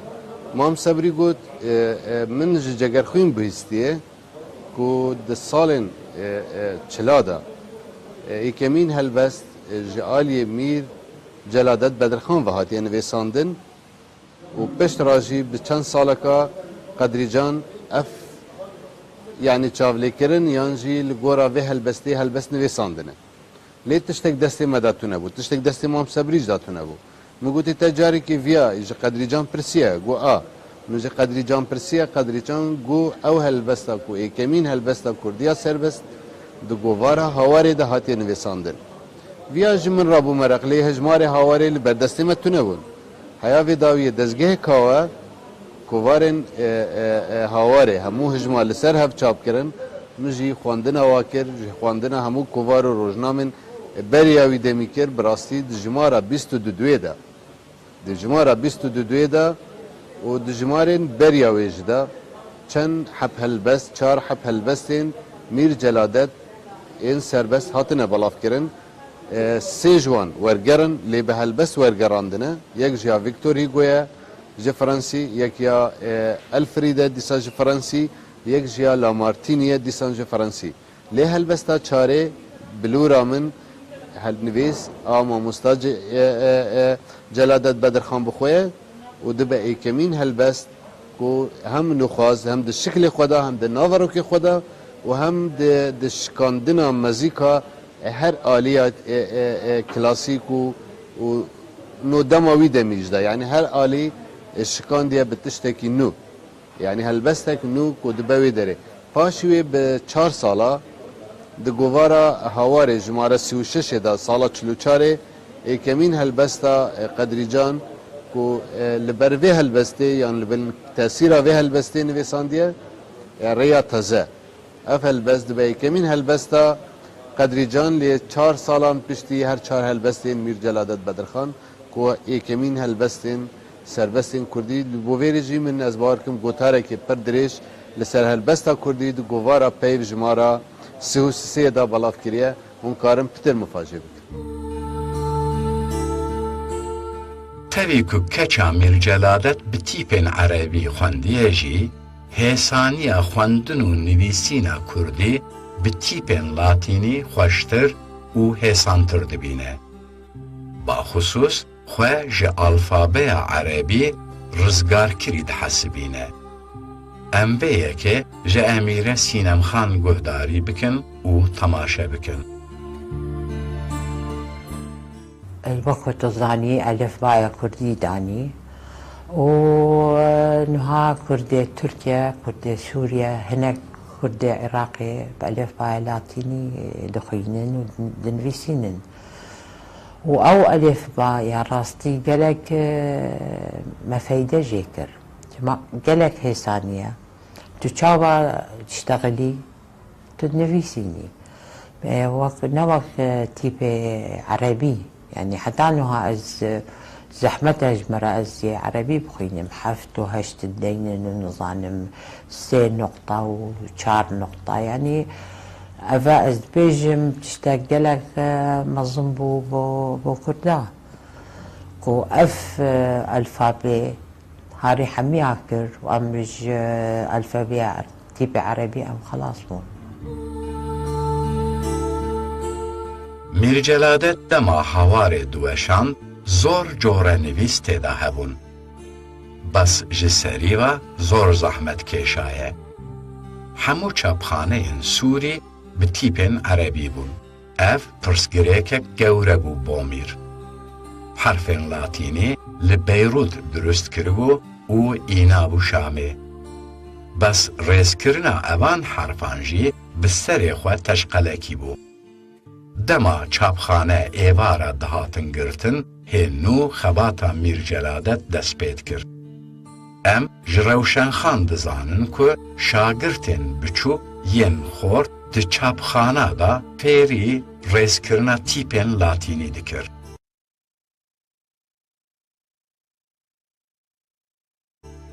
Dema xebatê bes 4 an jî 5 saet dixewiye.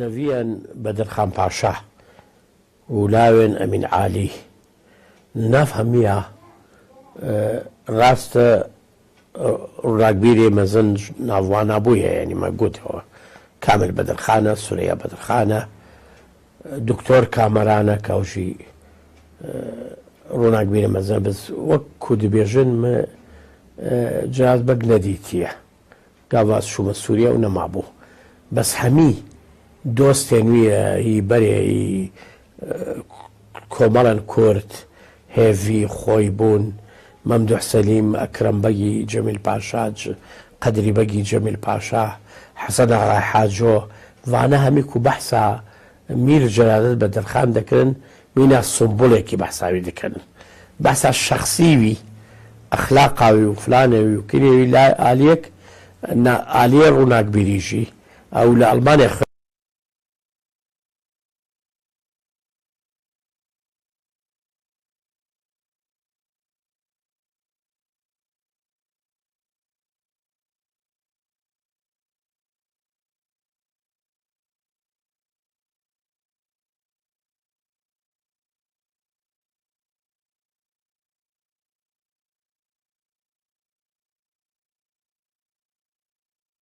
دەبینی لەوی ڕۆژنامە و گۆڤار و ئین دەستی جەلاد بەک تێدایە بە چەند ناو نویسیە نەکە بە ناوێ خۆ جەلادەت بە ناوێ هەرەکۆڵی عەزیزان بە ناوێ بۆتی بە ناوێ گەلێک تشتا چونکە دەزانین لە ڕۆژنامە نابە سەر و سەر دە مەقالەوی هەمی ئیوی بێ بە ناوێوی بێ ئەو لەبەریژی بە بنووسێ تشتێ باشقە هەیە جەمی بە چەند ناو نویسیە.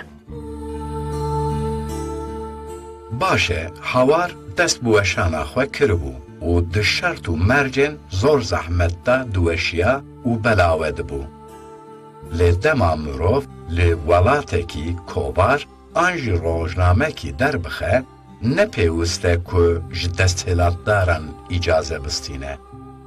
میر جلادت شی پیشی داخوازنامه کی ده وزارت سوری یا داخلی. بس برسوا وزارت رده. دو امین جار میر جلادت بدرخان سردانکی نویسکی دکه با وزارت داخلیه سوریه.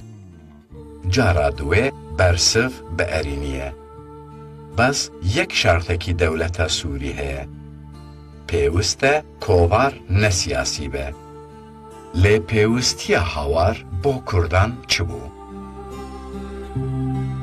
مرا به وجدان ببیجه هاوار تشتکی گرکی بنابو دنگ ناف کرده. یعنی تو بخوین هاوار مگلکی خودیه. چیرو که خلقه چل سر خلقه اشتغلیه. هر با یکم چاوا بود. هاوار ده تشتی خود گشتی ببینه. و درو نهیشی دوله بس ایجا هاوار ده تشتی گلک بنرخ و بقدر تیدانه. دولت فرانسا لبیروت رادیویکی آبا کربو. به پیوندین میر جلادت و کامران بدرخان ده سال 1930 دا جهفتیه دو روش وشانا زمانه کردید کرد. لی کامران بک هیل اوروپا بو. بس اف برنامه کردی ده رادیو بیروت دا با میر جلادت زور خوش بو. جبرکو کردی بو. پره که رادیو دا میر جلادت بس تیری چونو هاتناوی بیروت و خواناوید کرد. بس دما وشانا هاوار دست بکر میر بدرخان همو هیزا خواه دابو سر هاواره. جارنا با یک نویسکی دچو جیهکی ادروژاندما. وک نمونه با لیکولینا سر اولا ازدایتی 15 روش او سیدای جگرخوین دناف کردین ایزیدی دا دمینن. دما میر جلادت چه آلمانیا هاتبو شامه لمالا مامی خواه صالح بدرخان دما. که صالح بدرخان باب روشن بدرخانه. پاشی بوخه خانی کی ایجارت که. دوشانا هاوار دا بدرخانیان روشن بدرخان آلیکاریاوید که. پاشی ده سال 1935 دا به دوت ماما خواه روشن بدرخان را لزوجه. ده اوه بابت دا ما جکچم میر پرسی. فصال 1935 زوجين الشامي وكراك بوان هات صفتر سرناوي برايوية كل ألمانيا أمري خديكر بس نما أمري خديكر باشي أز هاتم دنياي صالة 1938 بشت من برايم جمشيد سيونة يعني جديامن أمسينا خوهامن أسيمة وأز وجمشيد أسيمة إنه القاهرة تجي سيكتش هيا زوجي بو بزهير زلفوكر علياغ زلفوكر داك معلومة سوريا سيكتش هيا شيرين ونسرين وروشن شيرين دوزارو هنا نسرين كراك هيا وروشن دوكتش هنا جمشيد صالة نوطنه ده ديسمبر أمريكا خديكر البرازيل دوزارو هنا كرد وأفين كرد دكتورة وأفين أسيستانت سوسيالة زوجية بار بنبية جيجرخين جيان يعني كوري كتشا جيجرخين وأول ألمانيا رودنن وأز تا هفجية من ديت صلاح سعد الله صالح 1906 هم زوجي ما دوزارو هنا دلناز وآزاد میر جلادت دنام مالباتا خدا گلک حلیم به فهم و فراست û hemdem bûye. Baxusus bi jin û zarokên xwe re. Zarokên wê çar ziman bi hev re fêr bûne. Ji ber ku pêwendiyên wan li gel zor însanan hebû.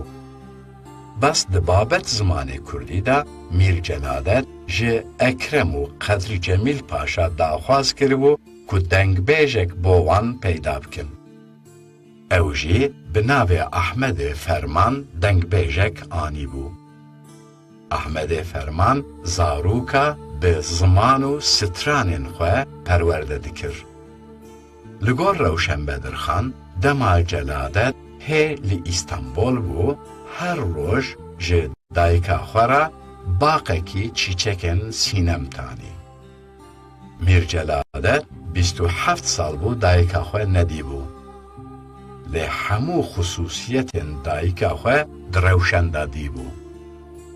Dema meziyeta xuşka Mîr Celadet tê Şamê bo seredana birayê xwe rojekî Cemşîdê kurê Celadet qevlekî çîçekên sînem dide meta xwe. Dema meziyet sîneman dibîne, Rewşenxan hê nû dizane ku Celadet bo çi navê keça xwe daniye Sînemxan. Mixabin di sala 1951 de Mîr Celadet diçe ser dilovaniya xwe.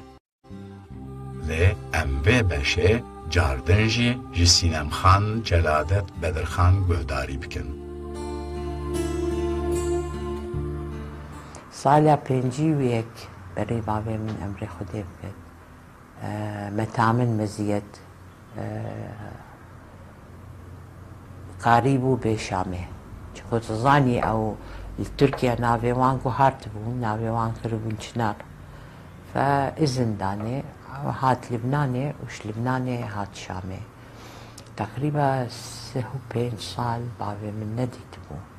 Yani bêjim te bavê min çend nazik bû, bes xuya netkir. Nedkarî li mal rûne li hêviya xweha xwe bê heta ji Bêrûtê bê. Derket şiman, çû nizam 2 saat, 3 saat, heta evêdî kir ku gihişt şnî vegeriya man. Yani tiştên holê cemî hebûn. Mesela 51 dîsa me ameliya apandisît çêkir. Bavê min çû hêcanê, nemal Şamê. Got ez nikarim wê bibînim. û şingê navê hêcanê cihê ku emrê Xwedê kir, mektûb û diya min nivîsand û got bîra qederê. Navê wî ser mektûbê wî bîra qederê digot. Got ez mi tiştek ji zaroyê xwe re nekir, niha wextê ez ji wan re bikim. û li hêcanê gel Hisênbek beş şûl kirin ku pambû biçînin û pambû derkeve. Maalesef dimeha kavî bîra qederê bû. Wekî ew hizir kir. Belê. Seydayê Cigerxwîn di helbestekî xwe de li ser Mîr Celadet Bedirxan û kovara hawarê wiha dibêje. Begê min, serwerê min ey Celadet, şehê min, rehberê min pir edalet, di hawarê tu binivîse selaman, ji pêl min ve ji kurmanca tamaman.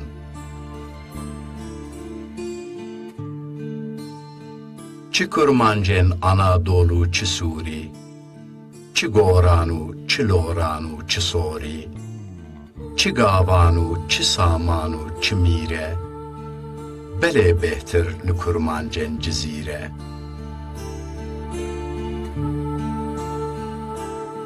Ji Nafîzbek bipirse ey begê min, çi dermane ji bo derdê dilê min, birîndarim ji ber daxa welatê, gelo derman heye îro li batê.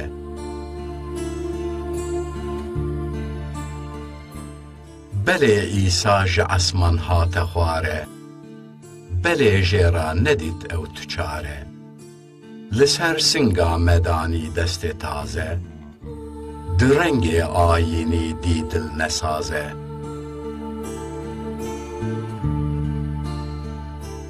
دکر قیرین دگوت درد ابینه اوه درد لفرهاد و شیرینه اوه درد کپیرونه مموزین توی بمری ببی درد جگر خوین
زانیاریا گشتی او یا کردی پیشکش دیگه دوی نامه دا تشتگی بالکش هیه در حق مصطفی کمال دا تشته بالکش دیبیجه دیبیجه که مصطفی کمال توجی از تزانما که تو سر زمان زانیاریه هر تسکنی توجی سر و مسئله تسکنی جبو بیه که با تشته کست بینش بو تنه خریبه میرجلادت مزن هید سال 1919 دا حزر آفراندن الفابه کردی به تیپن لاتینی کربو. دما که به مجر نوول را لکردستان گریا بو. لیه دفرت ندی بو کل سر بخبته و بکار بینه. لی 1932 نتنه با جلادت لی با همو کردان شورشکی مزن بو. هم هوار درد خست همجی لسر الفابه لاتینی خباتا خواه بربداوی بربو. بلکه تیپن لاتینی با هن بشن کردستان نپیوست بو لی باکور به نفوس خواه هم زیده بو همجی دولتا ترکیه پرورده خواه به تیپن لاتینی دکرن. کردجی پیوستیا وان به تیپن لاتینی هبون.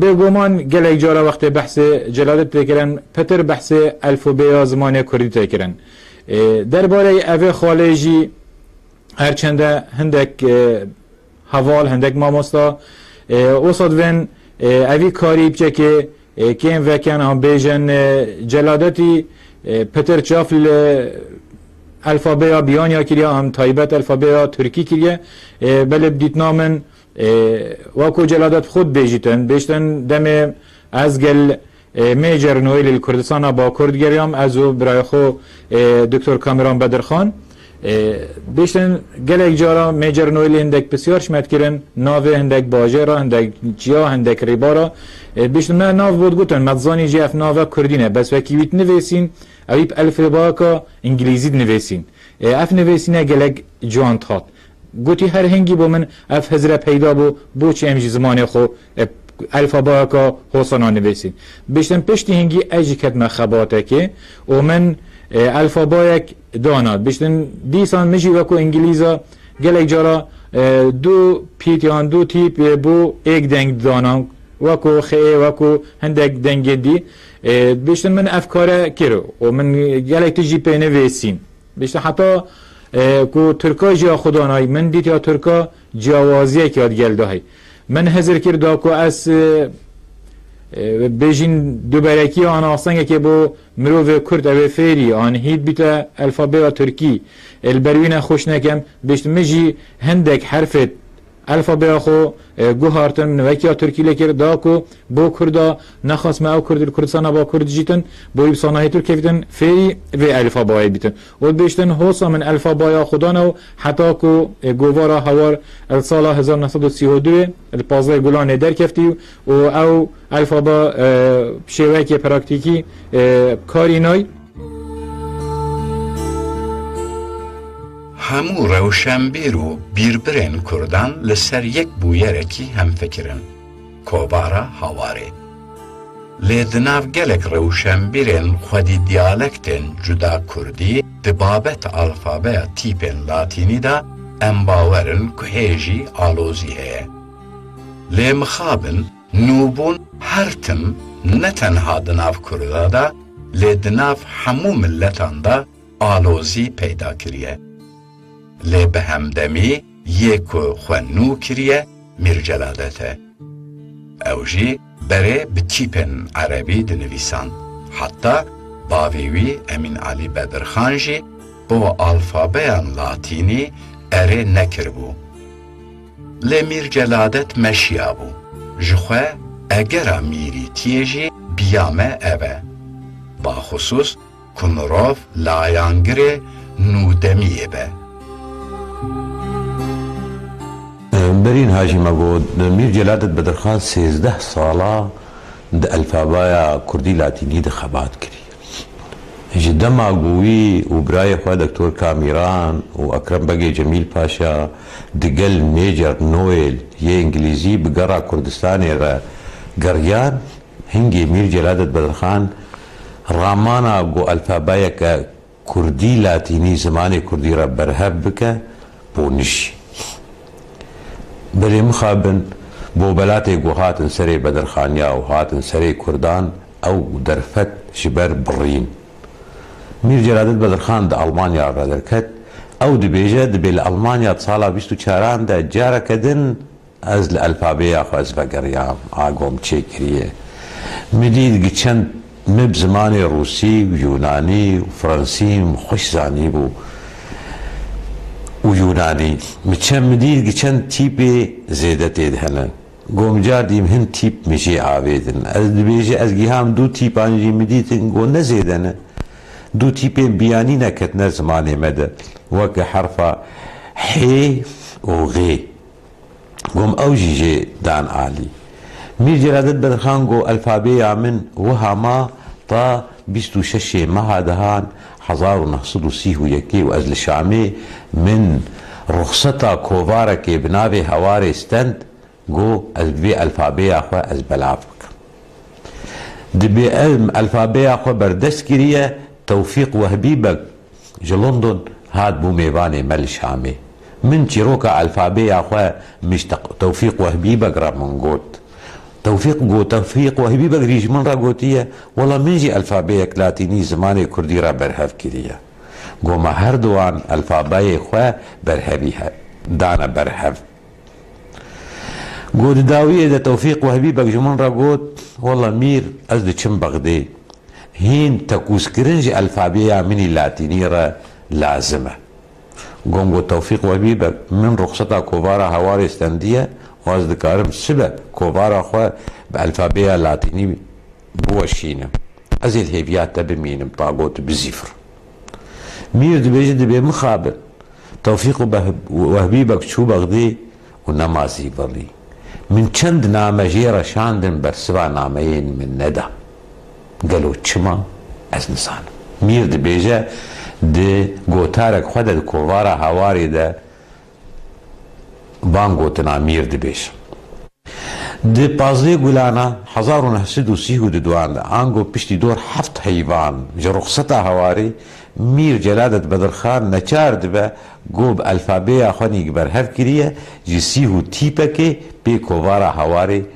دوشینه و بلاو دکت ناف کرداند دا خوازا میر جلادت بدرخان او بو کو الفابیا وینا یا لاتینی نه بتنیج کردین سوری رب بلیج کردین عراق رش و کردین ایران ربش بلی مخابن او قطاندنا دنا برا توفیق وهبی بگده وک روشنبیره کی گل کی بلند ناب کردین باشور ده و میر جلالت بدرخان ده هشت گو اب جدا بون چه به هشت تاروجا ایرو گو الفابه اما بدو تیپان بین ویساندن تیپین فارسی و تیپین لاتینی تشتكى بوني بوتا تشكي مهم بوجي مير جلالة بدرخان وقت ما قلت الفابي اخوة كير كوبار وبي نابي كوبارك بنابي هواري بازدي قلانا سيهود دوان دا درخست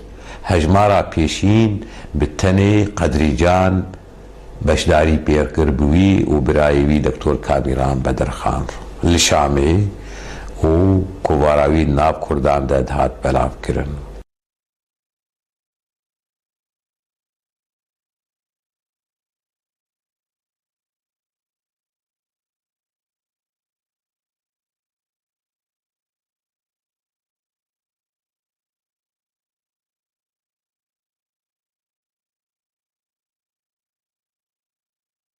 دور 11 سالان کووارا هواری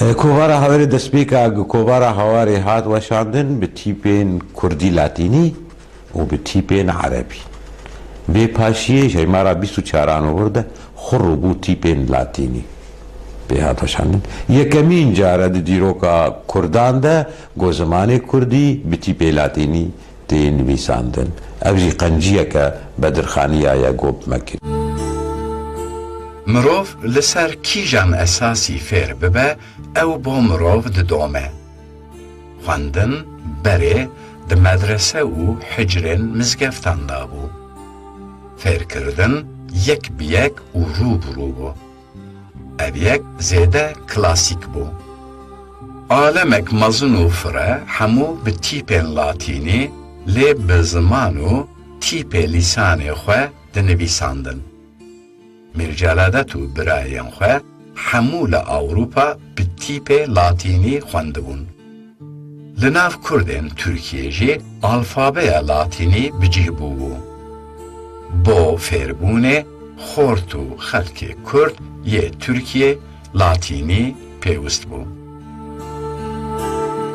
paşa meselê elfûbeyê latînî.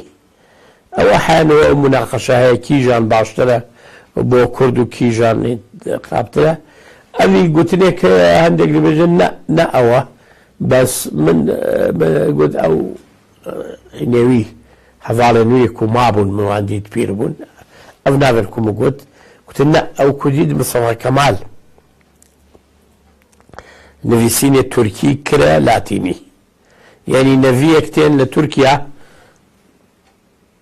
نەکارن عەرەبی بخوێنن يعني هو كتاب بحرف عربي دوسات نكاري بقرني لا لبروي أبي كevin دشيه نوع دبا بزارن بنوسل أو لاتيني كي تشكر بو شكك هاوار وانا بونا لاتيني أجر نسخة كي بقيشتا ديار بكر يا وان يا فلان خلقي دي كارن بخوادن بلاتيني بس أو حرف عربي تاني اللي مزقفته ما لبروي قرار ده كان لاتيني لاتينيوي نزيكي لاتينية تركيا هند بيجن لبروي جي نزيك كريه بويكو شاگرد چن دبستان دخوانن لمكتب دخوانن بتركي دخوانن حرف دزانن زمان خوجي لمالا باب جنب باب وديا خو دعلمن كوتين أفرجي بكردين وإسرائيل خوانن لبروية تدربيني إنه هو تركيا السيرة حفتا صالة كردي نينا بالرسمي بس قلق روناقبير مهلا بكردي دنوسن كردي زانن رومانا دنوسن الشعر دنوسن بكردي شكا أفتشتي كفنيش لهوار الوانا خواندنا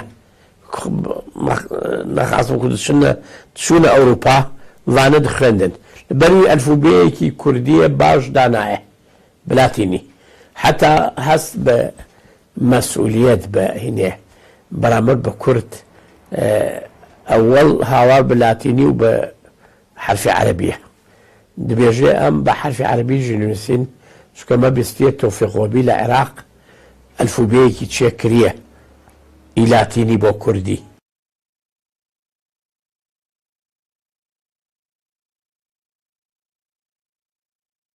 شامه مويديت يعني مديد الفوبيوي شوايا إما باشخيو إيوان نزيكي أذاكو زياغو غولب ألب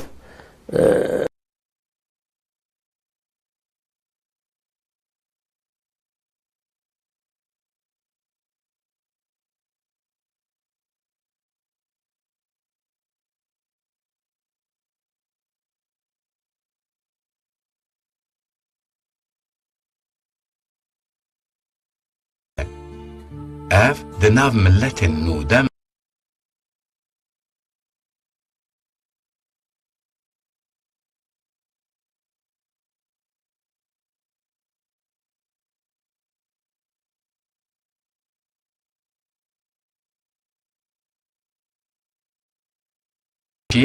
wek kesayetîkî Cizîra Botan guhdarî bikin ka çi dibêje. نبيين يعني كروي كرة أمير علي مير جلادة ومير كاموران حتى فوران أو يعني أو شوبا كردستانية ويا كرديتية أو جاردي يلي بسرفرازي وجاميري هر آجوتن بالخاصة مير جلادة هنگادم فرانسا سوري خدمتي ويم مازنشي بينن مورد كاري بيجي میر جلادت بیه سبب که زمان کردی هندانه بتن الفباها چکریه و شانوی هنه یک هاوار و ناحیه فلان خباتا میر جلادت دوار الفابه به تیپن لاتینی بس یک نقطه کیه. ده پیشتاجی هی امه گلک بحثا جور خباتن میر جلادت بدرخان بکن. خصوصا ده بابت چاند، هنر، چیروک، گوتار و گلک جور نویساندنا خباتن هیجا با کردان کریه. ده دربار خباتن میر جلادت دا جنکی روشنبیر که زور پیوندین و به مالباتا بدرخانیان هیه و زیده برومت و قدر بحثاواندکه دیا جوانه.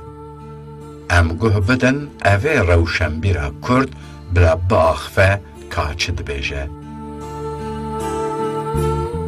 دکارن سر گرنگیا تشتکی کو الفبایا کردی او یک جکارن مزن اکو مالباتا بدرخانیا کرنه کو میر جلادت لسوریه کری لشامه کری یکمین الفبایا کردی به تیپن لاتینی گوری زانینن مکو هاتیه دانین بدستن میر جلادت چند اوه یکی فایده دایا سوده دایا ملت کرد شبر کو چند الفبای دی به چند تیپن جدا هاتنه چکرن لی ام همی زانن کو تایبتمندی ازمانه کردی تیپ تیره ناکن جه تیپن لاتینی پیوه آدی جی اوه باور دکم بلکی 55 ساله وفات کری تاوی ویجی اوه چند الفبای دی آن آبای دی کردا چکرنا لگلک دورا صحتا توا خوش سپاسیا توا دکم لی حتی نها باور دکم لی وگرامه دماكو أم تشتكي حيري بمينن ليفا قرامة دي سمايا الفبايا جلادت مير جلادت بدر خان يعني چند خوازن تيبالي زيدا بكن يان جيكين بكن اللي حتى نها أزباور دكم هيجا يا مير جلادت أو الفبا مشية وهيجي أمبوي كار دكن مثلا مرود كار ببيجي قالوا تشلو درد خست تشلو الفبا در خستيا چرا کووارن خود درخستن ده چرا وشه ده کار دکرن دوان لکولینا ده ارتشت همی گرنگن ایرو مثلا کار دشتکی وها یک رابه کارکی بکه گلکی باور دکم حسایه گوری دمامیر جلادت و براین وی و هوالین وی ده يعني قوري آگاهين من میر جلادت دمال شامی کار دکر کار ادبیات کردی دکر کوار در تیخستن دبیجن او جهه کو تیدا کار دکر راست ندکاری بکوی وی جهی دبن درجه آواهی کی دا گرت بو پرجی نبود و وقت دبیجه دجمن جی ندهشت او دولت جی ندهشت کو کار اشکره بکن با آزادی بکن دبیجن کو خود طواند حتی کو بکوی دبن و درجه دا حتی کو رونه جهه دکتیلو و آلاوی تشتیوی تیدا کو کار دکر و دبی وقتی که بو خواستا درکوی جی دیسا خود طواند حتی کوش بن درکوی راست ندکتا تیدا بپرانی هندک بفزانی اشپاریه دوی زارو که خوا کم دکر لبیانیه لغریبیه وکو شام نولاتی بو نجیوی بو لدیسا هر تشتی کو فکر میر جلادت مشغول دکر و وقتاوی دبر هر ادبیات کردی هر روشنبیریا کردی هر تیپا کردی باور دکم اوه زانبونه کی عجیب طیبتی الجمیر جلادت بدرخان هبو هر وکی کو اوی پاشروژا کرده خونده بو باش تزانی کوه دمک وره چکه روشنبیری و راگهاندنه اوه چکه سرکتی به ده جیهانه ده ایرو کو ام ویه که اشکر البرچعوی قد بینن فجا دي تشبيجم هزار رحمة خدي التوابي وملت كرد أم دينداري وانا دينداري خباطة وانا لهر عرضكي لهر دركي كردك الكيجان عرض الدنيا هبي هجر كردك لسر هيفي هبي ديسا جرك ببيجي أم دينداري خباطة بدرخانيانا أو خباطو أو سمياني أو برهمين كو خباطة واج مرهشتن حتى إيرو ام کو سری خو بوا برهما بلند کن دناو عالمه ده میر دبابت ورگر و نویسا هلبستان داجی خبات کریه بس یک امین جاره کدرته دربای اکولا حجی قادر کویی و ملای جزیری و شیخ احمد خانی جبر که هلبستا به وزن سربست ورگراند بو و یک امینجی به وزن سربست به ناو بلورا من هلبستک نویسی بو د سالن هشتیا دا دمک یازو مام صبری بوتانی ام پاورا مجول بون ما خبر دا لسر که هلبستا نخوازا کردی یا هلبستا سربست نویساندیه مام صبری گفت من جگر خویم بهستیه که د سالن چلادا ایکمین هلبست جعالی میر جلادت بدرخان وهاتی نویساندن و پشت راجی به چند ساله که قدری جان اف یعنی چاولی کرن یانجی لگورا و هلبست نویساندنه لی تشتک دستی مداتو نبود تشتک دستی مام صبری جداتو نبود مگوتی تجاری که ویا ایجا قدری جان پرسیه گو مجی قدری جان پرسیه قدری جان گو او هلبستا کو ایکمین هلبستا کردیا سربست دو گوارا هواری ده هاتی نویساندن ویا جمن رابو مرقلی هجمار هواری لبردستی متو نبون حیاوی داوی دزگه کاوه کوارن هواری همو هجمار لسر هف چاپ کرن مجی خواندن واکر خواندن همو کوار و روزنامن بریاوی دمی کر براستی دجمارا 22 ده دجمارا 22 ده و دجمارن بریاویج ده چند حب هلبست چار حب هلبستین میر جلادت این سربست هاتنه بلاف کرن سه جوان ورگرن لی به هلبست ورگراندنه یک جیا ویکتور هیگویا جه فرانسی یک یا الفریده دیسا جه فرانسی یک جیا لامارتینیه دیسا جه فرانسی لی هلبستا چاره بلورا من هل نویس آما مستاج جلادت بدرخان بخواه و دبا ایکمین هلبست که هم نخواز هم ده شکل خدا هم ده ناوروک خدا و هم ده شکاندنا مزیکا هر آلیات کلاسیک و نو دماوی دمیجده یعنی هر آلی شکان دیه بتشتکی نو یعنی هلبستک نو کدبوی داره پاشوی به 4 سالا د گوارا هوار جماره 36 دا سالا 44 کمین هلبستا قدری جان کو لبروی هلبسته یعنی لبن تاثیر وی هلبسته نویساندیه ریا تازه اف هلبست به کمین هلبستا قدری جان لی 4 سالان پشتی هر 4 هلبستین میر جلادت بدرخان کو کمین هلبستین سربستین کردی بوویری جی من از بارکم گوتاره که پر دریش لسر هلبستا کردی دو گوارا پیو جمارا 33 دا بلاف کریه اون کارم پتر مفاجئ بید تەوی کو کەچا میرجەلادەت bi tîpên عەرەبî xwendiye jî hêsaniya xwendin û nivîsîna Kurdî bi tîpên latînî xweştir û hêsantir dibîne. Baxusûs xwe ji alfabeya عەرەبî rizgarkirî dihesibîne. Em vê yekê ji Emîre Sînemxan guhdarî bikin û temaşe bikin.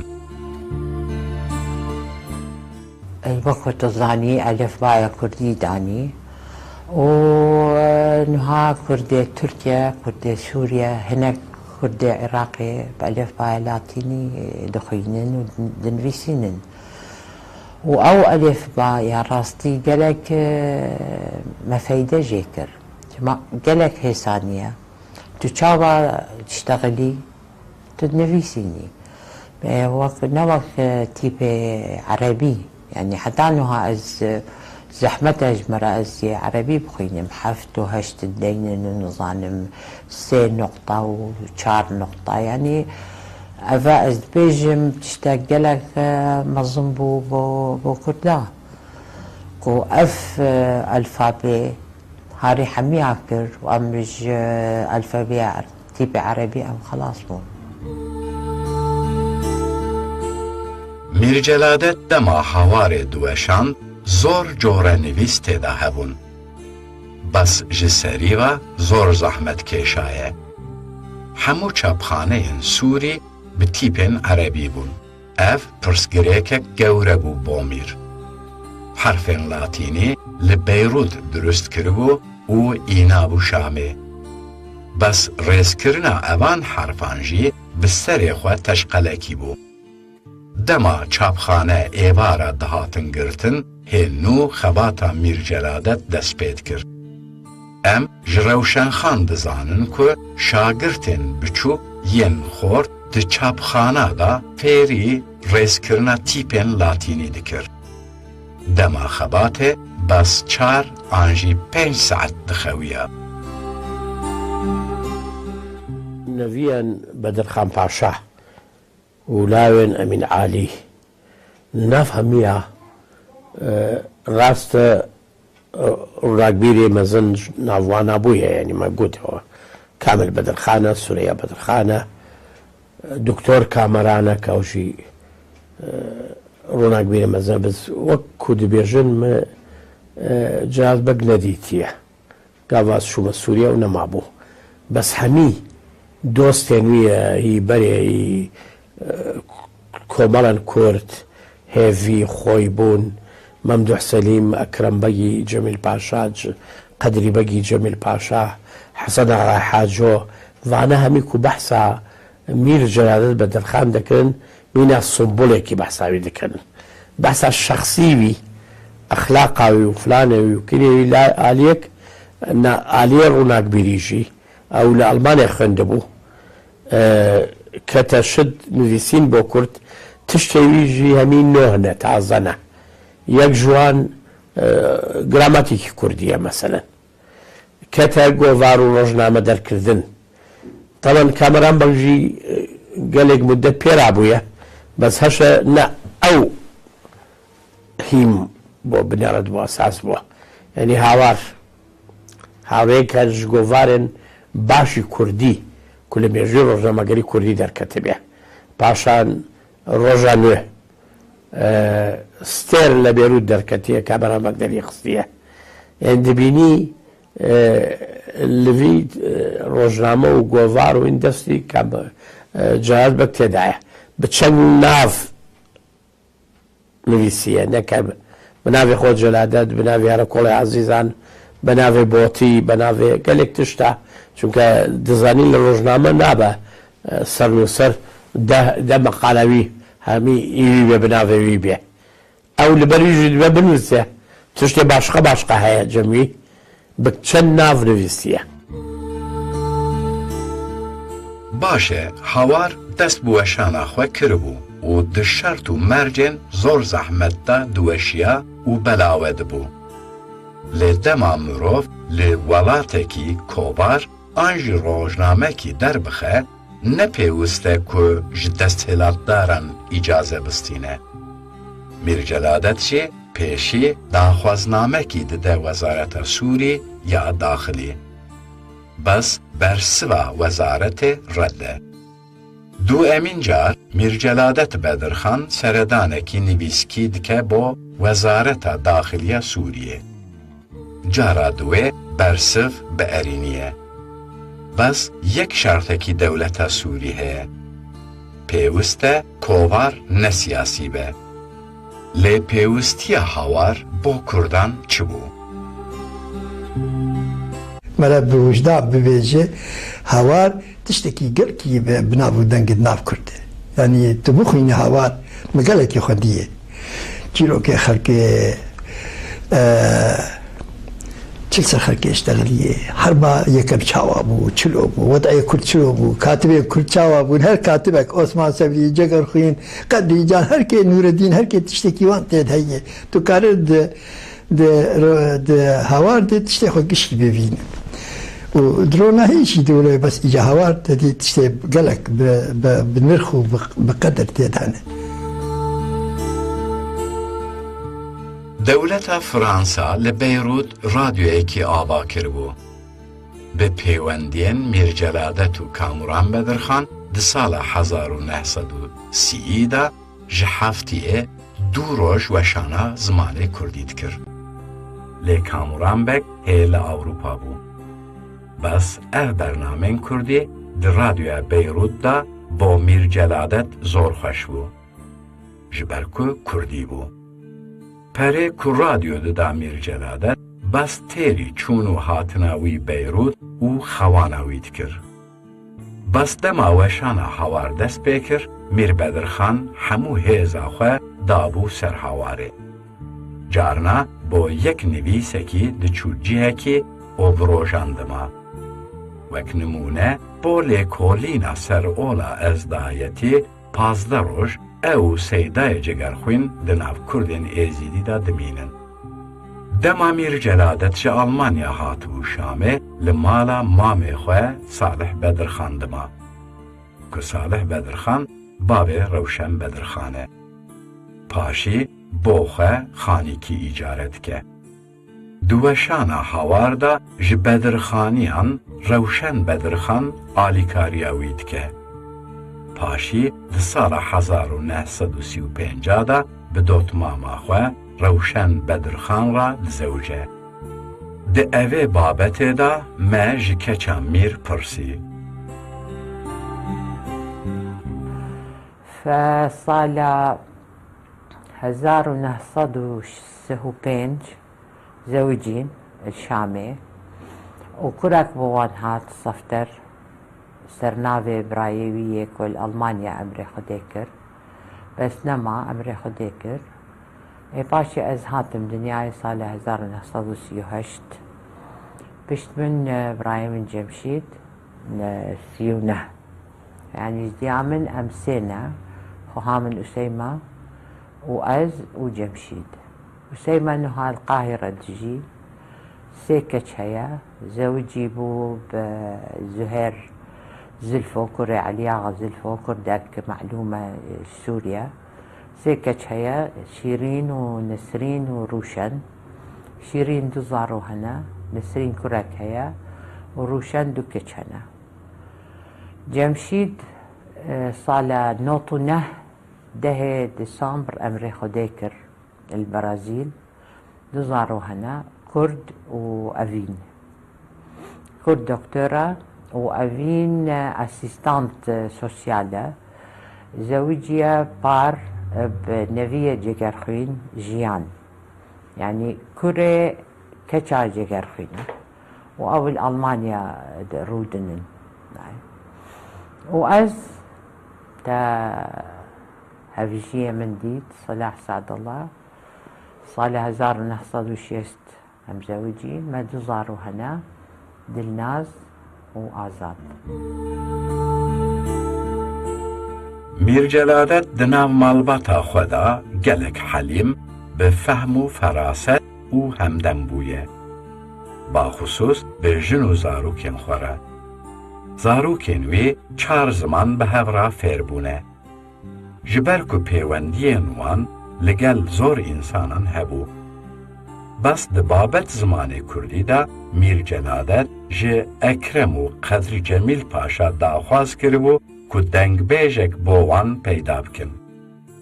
او جی به ناو احمد فرمان دنگ بیجک آنی بو. احمد فرمان زاروکا به زمان و ستران خواه پرورده دکر. لگور روشن بدرخان دما جلادت هی لی استانبول بو هر روز جه دایکا خورا باقی کی چیچکن سینم تانی. میر جلادت 27 سال بو دایکا خواه ندی بو. لی همو خصوصیت دایکا خواه دروشن دادی بو. دما مزیتا خوشکا میر جلادت تی شامه با سردانا برای خواه روژکی جمشید کره جلادت قبل کی چیچکن سینم دده متا خواه. دما مزیت سینمان دبینه روشن خان هنو دزانه که جلادت با چه ناوه کچا خودانی سینم خان. مخابن ده سال 1951 دا میر جلادت دچه سر دلوانیا خواه. لی اموه بشه جاردنجی جی سینم خان جلادت بدرخان گهداری بکن. سالا 51 برای بابه من امر خوده بکن متامن مزیت قریب و بشامه چه زانی او ترکیا ناویوان کو هارت بون ناویوان کربون چنار فإذن دانه هات لبنانه وش لبنانه هات شامه تقريبا 35 سال بابي من نديت بو يعني بيجم تبابي من چند نازك بو بس خويا نتكر نتكاري المال رونا الهوية خوها خوبي حتى اجبيرو تبي دركت شمال شو نظام 2 ساعات 3 ساعات حتى أبدي كركو جهشت شنو فجري عمان يعني تشتين هولي جمي هبون مثلا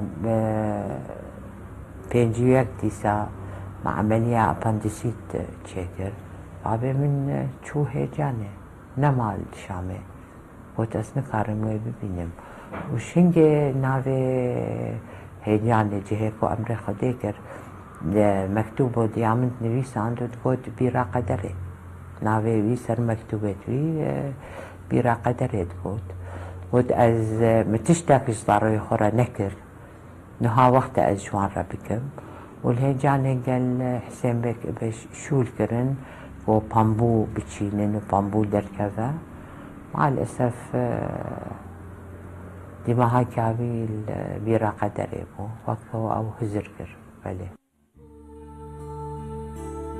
سیدای جگرخوین ده هلوستکی خدا لسر میر جلادت بدرخان و کووار هوار وهاد بیجه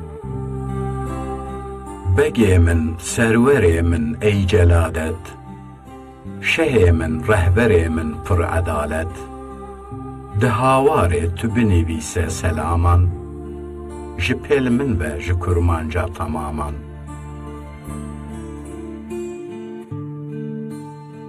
چی کرمانجن آنادولو چی سوری چی گورانو چی لورانو چی سوری چی گاوانو چی سامانو چی میره بله بهتر لکرمانجن جزیره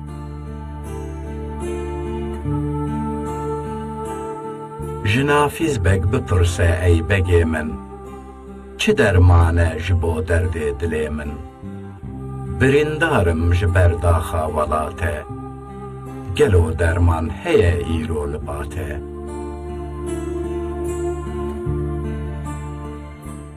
بەلێ ئیسا ژە ئەسمان هاتە خوارێ بەلێ ژێرا نەدیت ئەو توچارێ لەسەر سنگا مەدانی دەستێ تازە درەنگێ ئاینی دیدل نەسازێ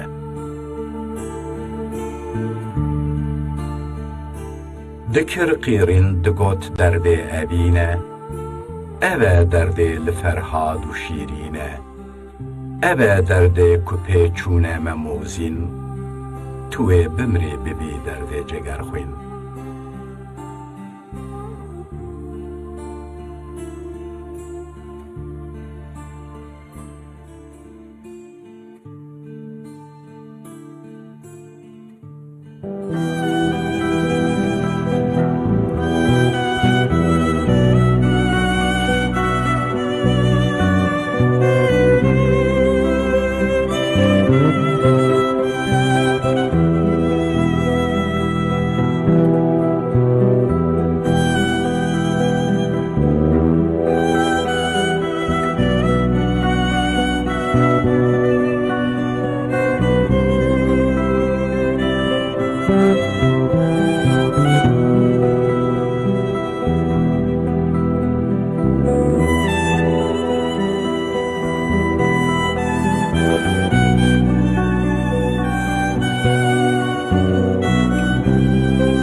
سەروەرانی بەرگری لە کوردستان ژیان و خەباتی شەهیدانی ڕزگاری خاک و دژبەرانی بیری تاریکی تیرۆرستان شەوانە دوای دەنگوباسی 6 و 30 خولەک پێشکەش دەکرێت دووبارەکردنەوەی پاش دەنگوباسی 11 و 30 خولەکی شەو پێشکەش دەکرێت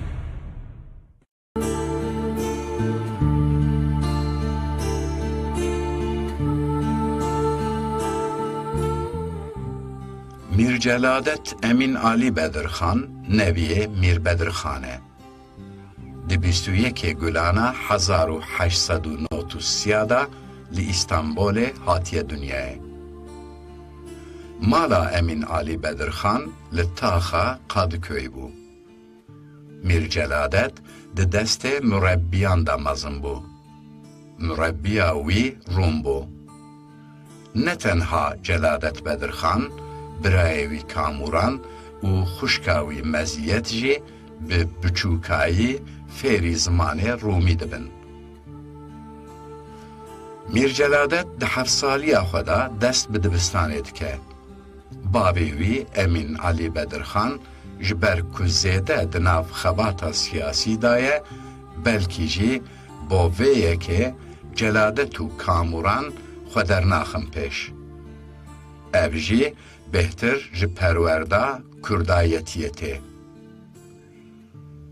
Di şerê cîhanê yekemîn da her du bira li Bakuya Azerbaycanê bi ferzkirina dewleta Osmanî li ser wan serefserin.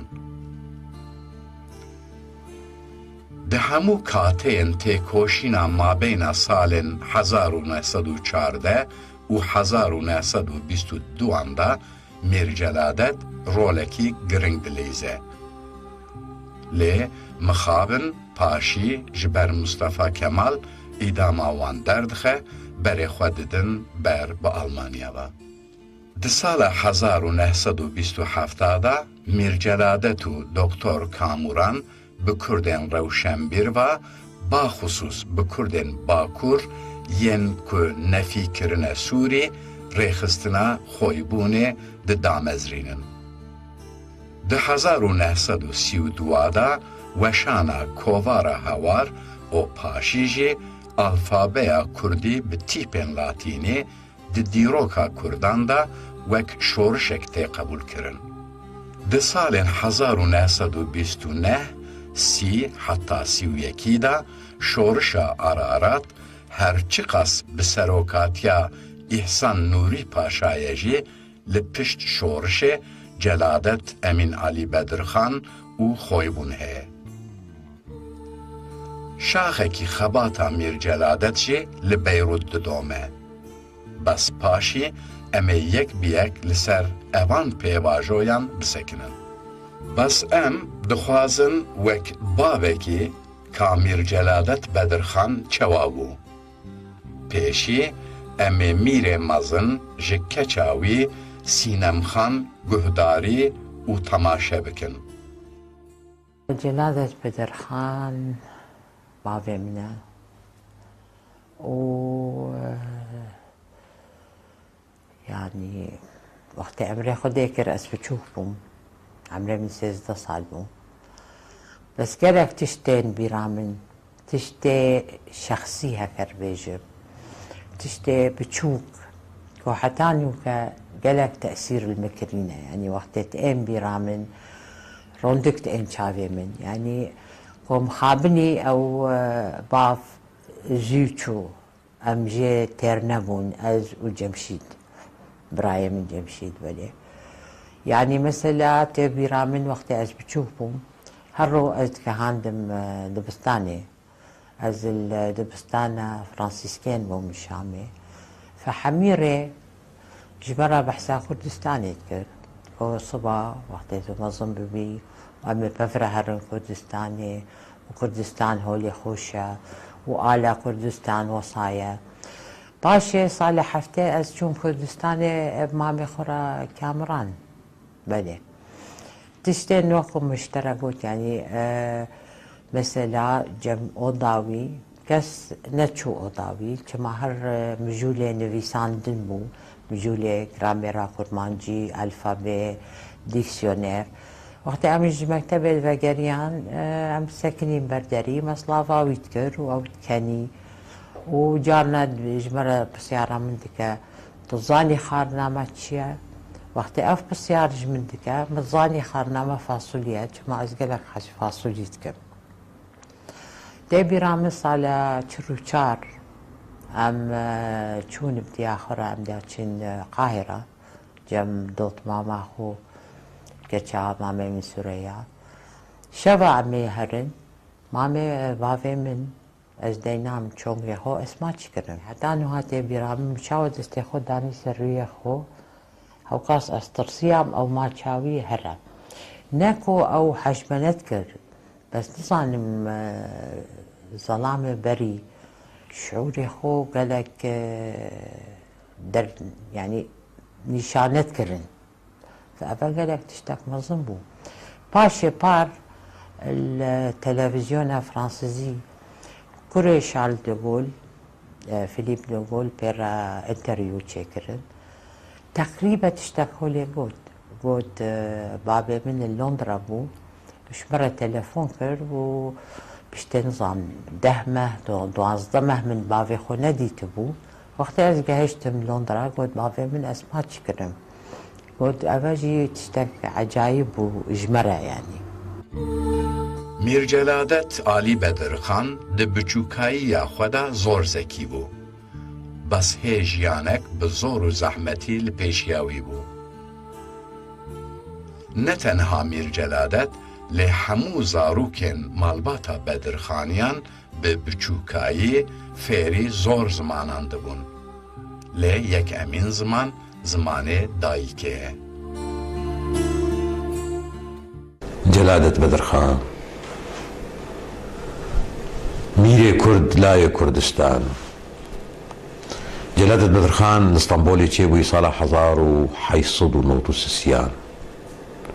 Di بچوکانی خود فێری gelek زمانان بووە فێری 8 زمانان بووە ji bil zimanê Kurdî hingê Emîn Alî Bedirxan zilamekî bîrewer bû dengbêj û çîrokbêj ji Cezîra Bota tanîn mala Stenbolê dago zarokî bîna diwarekî Kurdî de fêr bibin zarokê میرکê botan diwarê Kurdî de hatine fêrkirin Mîr Celadet Bedirxan yek ji wan bû xwendina xwendî seretayî li Stenbolê pêkaniye a navincî û a lîse li Stenbolê pêkaniye gava şagirt bû kovareke dibistanî derdixist Mîr Celadet Bedirxan di wê biçûkaniya xwe de navê wî leşkeriyê hatiye di cenga cîhanî ya yekemîn de diya wî jê re gotiye kurê min tê çawa here bibî serbazê leşkerê Tirko bapîrê te sirgon kirin û apê te dîl kirine tê çawa bibe serbaz gotî dayê ji neçariyê ez ê bikim Mîr Celadet beşdarî di herba cîhanî ya yekemîn de kiriye li ser eniya Qefqasê li Bako dagogî hiştiye Bako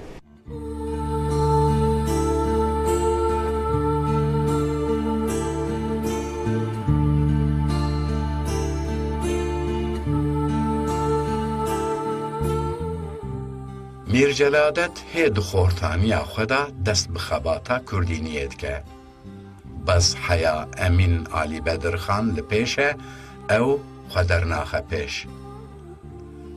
Em ji Rewşen Bedirxan dizanin ku Celadet Bedirxan di salên şerê yekemîn yê cîhanê û baxusûs piştî şer di mabeyna salên 1918 û 1922 ku ev 4 sal bo îtihad û terakî zor giringin û wek salên şerê rizgariya Tirkiye tê navandin alîkariya Tirka dikin li dij dewleta Osmanî. Bes zor şertên Kurda bi îtihad û terakî re hene. Mîr Celadet û serkêşê îtihad û terakî bi hevra li ser parebekirina îdare û heqê Kurda bi hev kiribûn. Bo vê jî her tim Kurd alîkarî dan Mustafa Kemal û hevalên wî. Heta mirov dikare bêje ku Kongra Sêwas û Erzurum jî bi rêdana Emîn Alî û Celadet Bedirxan û mala Cemîl Paşa û zor ronak bîrên Kurd civiyan. Hevdîtina Mîr Celadet û îttihad û terrakiyan li İstanbul ümid dabû Kurdan. Lê diyar e ku pêşî ne Mustafa Kemal lê hin kesên din bi Celadet ra hevdîtin dikin. Paşî li Amed, li mala Cemîl Paşa û çend carên din jî ew Mustafa Kemal û İsmet Paşa hev dibînin. Li gor axaftinên mabeyna wan wê her kes an her netewe piştî şer bigîjin heqê xwe.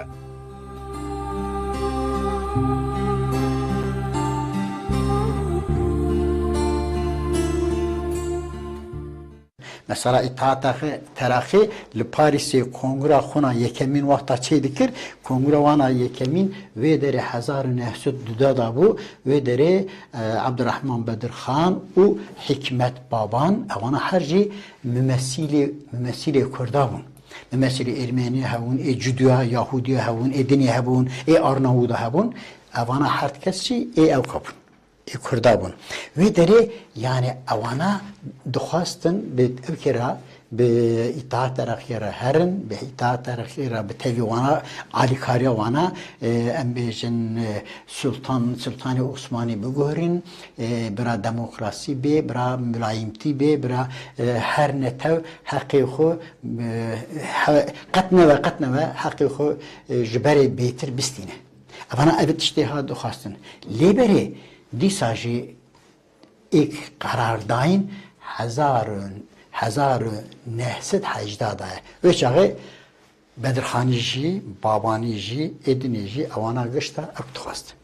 Binê karakterê wê aha diyêjim. Evana karakterê wana xwendîne, ziman zanan e, bajarî ne û lê عثمانی دا او کوانه عثمانی دا ام بیجن مامورن پاشانه حاکمن امین علی بدرخان ام بیجن حقوقچو و داره کنیای خوتی نظام اسپارتای خوتی یعنی اوانا گشی او کی دانه به عثمانی بروکراسی عثمانی را تبن اما تشتی کاتیا عثمانی رابو عثمانی ام بیجن لواتنا موندروسی دا عثمانی که قدیه اوانا جی گو امیجیز چارا سری خوب نیرن میر جلادت اکرم جمیل پاشا و کاموران بدرخان نلی استانبول بون لی پنگاف به پنگاف دناو خباتا کردان دا بون دناو کردان دا هر تم داین و ستاندنا بیر و رامانان دکرن کا و کاربن چه بکن. آرمانج جه ویگاره کا کرد دبابت سرخوابون و اوتونومیه دا چه دبیجن.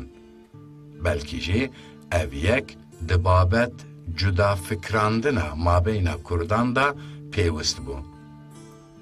دو امین جه کرد ندخواستن میدانه بس جه تراکی پروران را بهیلن و کرد جه حسابین خود کرن.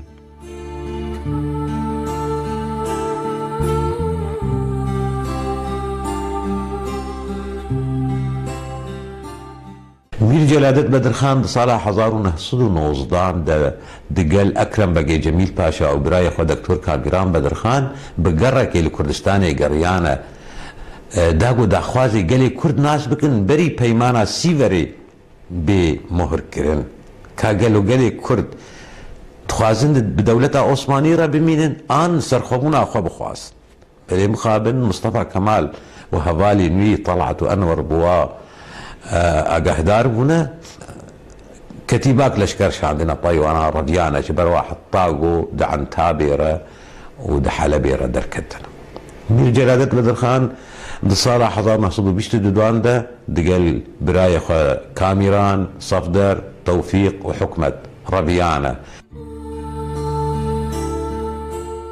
مالباتا بدرخانيان و مالباتا جمیل پاشا دناو هفدا زور خدمت کرنه هم لدیار بکر و هم جی لی استانبول به هفرابون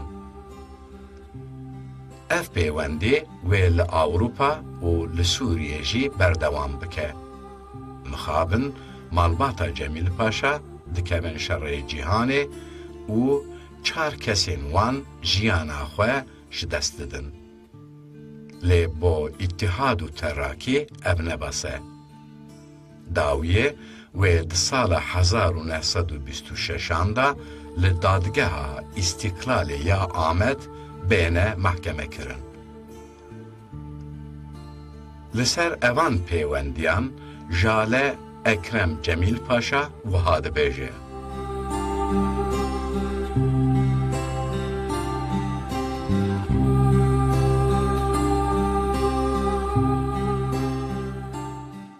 لديار بكري حفظ ناس كرنا وبهفرما يعني حيا باوية ما بهفرة لديار بكري حفظ ناس كرن وهفال بون ودخباتي دا هر غالي دا يعني هرقا بهفرة بون اسطنبول يجي بهفرة بها وقاواها سوريا جادن بهفرة خبتين بهفرة ما حياة داوي يعني بشتي كو زوجي جي يعني مرباتي وعن جنيوان جي تشومو دهاتن باهف شنا جلادت بق روشان خانم سند هات بلامة مادامة ومالا عابين من وديامن متي من أود تشوم باوي يعني هفد زيارة كرن هفد ديتن وأمجي ظهروا بون شخا كتشاوي سينام خان هما يعني بدو سالاج مبشكترة أو كتشا روشان خانم وسيمة أو جي هذالا خوامن خيريابو جمشید هین بچوکتر بو لاویوی او قشم هفره ام زاروتی یعنی هفره بون. اتحاد و تراکی با آلیکاریا کردان هاتو دامزراندن. حتی چند جوان دامزرینران کرد بون. بلکی جی ترک دنابدا هیچ نیم بون. همو جه ملتین جبلی ترکان بون. لی پشتی 1912 هیدی دنابواندا ترسکی پیدا بو. ده 1918 دا دولت عثمانی خلاص بو. نتوا پرستیا اتحاد و تراکی گیهشت بو آستکی بلند.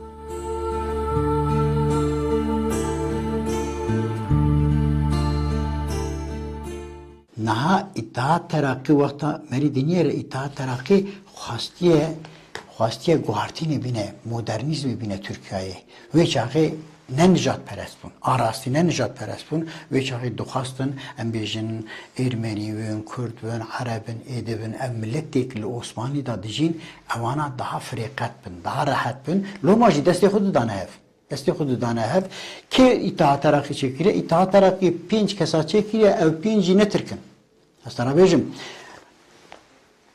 İbrahim Temo Arnavut'a, Abdullah Cevdet başına bu Karlıdağ, eva Kürde, İshak Sükuti halkı Diyarbakır'ya Kürde, liberi bajer mezimbiye, geleki viya hene cihada duyuşun, eva Türkiye, no eva asli xu her şey xura Kürde, nahavi deri Diyarbakır'ya İshak Sükuti sokağı duyuşun, kolana viya he, ica Kalkiviya Osmanlı da bu dindar ki üsay ki ambejin civi gran he bu ama aku yani insan ki ha bu yeki viya Çerkez bu yeki viyacı yeki Azeri bu yani kese Türk tünne bu ve çağıcı avana ne nijat perest bun ya bejim ne nijat perest bun kim gibi nijat perest bun vakta ambejin hazar nesil danzda da sezde de ev şerri Balkan ki endakırın geleki tirsiyan bu herkes diçe hamu kesici herin avanaji des Türkitiye kirin Türkiti emmejin kızıl elma ya çiye tenyeri ek beştariya vana kiriye hoji kurde ziyaga kap hoji kurde ve derida tiştek heye Kürt digerin duhazın hene tişta büyünen hene tişta bineceğim hep mesela İshak Sükuti, Abdullah Cevdet, Abdurrahman Bedirhan, Embejin Hikmet Baban, Bavi Şükrü Cihat Babane. Avana duhazın Kürt bira bir şekildeki modern bir şekildeki nu tevi civati bün ve guhartını binneci و پیش دارن لوما اتحاد ترقی حتی دماغ و نجات پرست نیمون کردنا واندا گله کی تکی دیوان همون عبدالله جاودت به ترکی دویجین bir Kürdek bir imza Kürdek nivistin lisandın. Mirceladet Bedirxan, Kamuran Bedirxan و Ekrem Cemil Paşa به بریارا کرد تعالی جمعیتی و بهاتنا کردستانی. بس مصطفی کمال به ویه که دهات آگاهدار کرن. ماجر نوول افسرکی انگلیز بو. دوستکی کرد حتی بهتر دوست میرجلادت بدرخان بو. ماجر نوول به کردی دزانه بو. هر چار به هوره تبی هرسین چکدار لسر خطا البستان و آقچادا تن مالاتیه. بس مصطفی کمال امر دا بو مردین داوام بگرن. غلط بو. آگاهداری اوی شوپره شاش بو. دما میرجلادت دیگیجه مالاتی 6 ایلون 1919. میرجلادت و برای خو اکرم جمیل پاشا و ماجر نوول جبال قیمقام و متصرف مالاتیبا تن پیشیوازی کرن. قیمقام دمه یه مالاتیه خلیل بدرخانه و یکی ولات پروره. ماجر نوول سرباز انگلیز بو لی پسپور مسئله کرد بو. حتی امدکارم بیجن ده درباره آفراندنا الفابه کردی به تیپین لاتینی باندورک زیده لسر میر جلادت بدرخان هشت بو.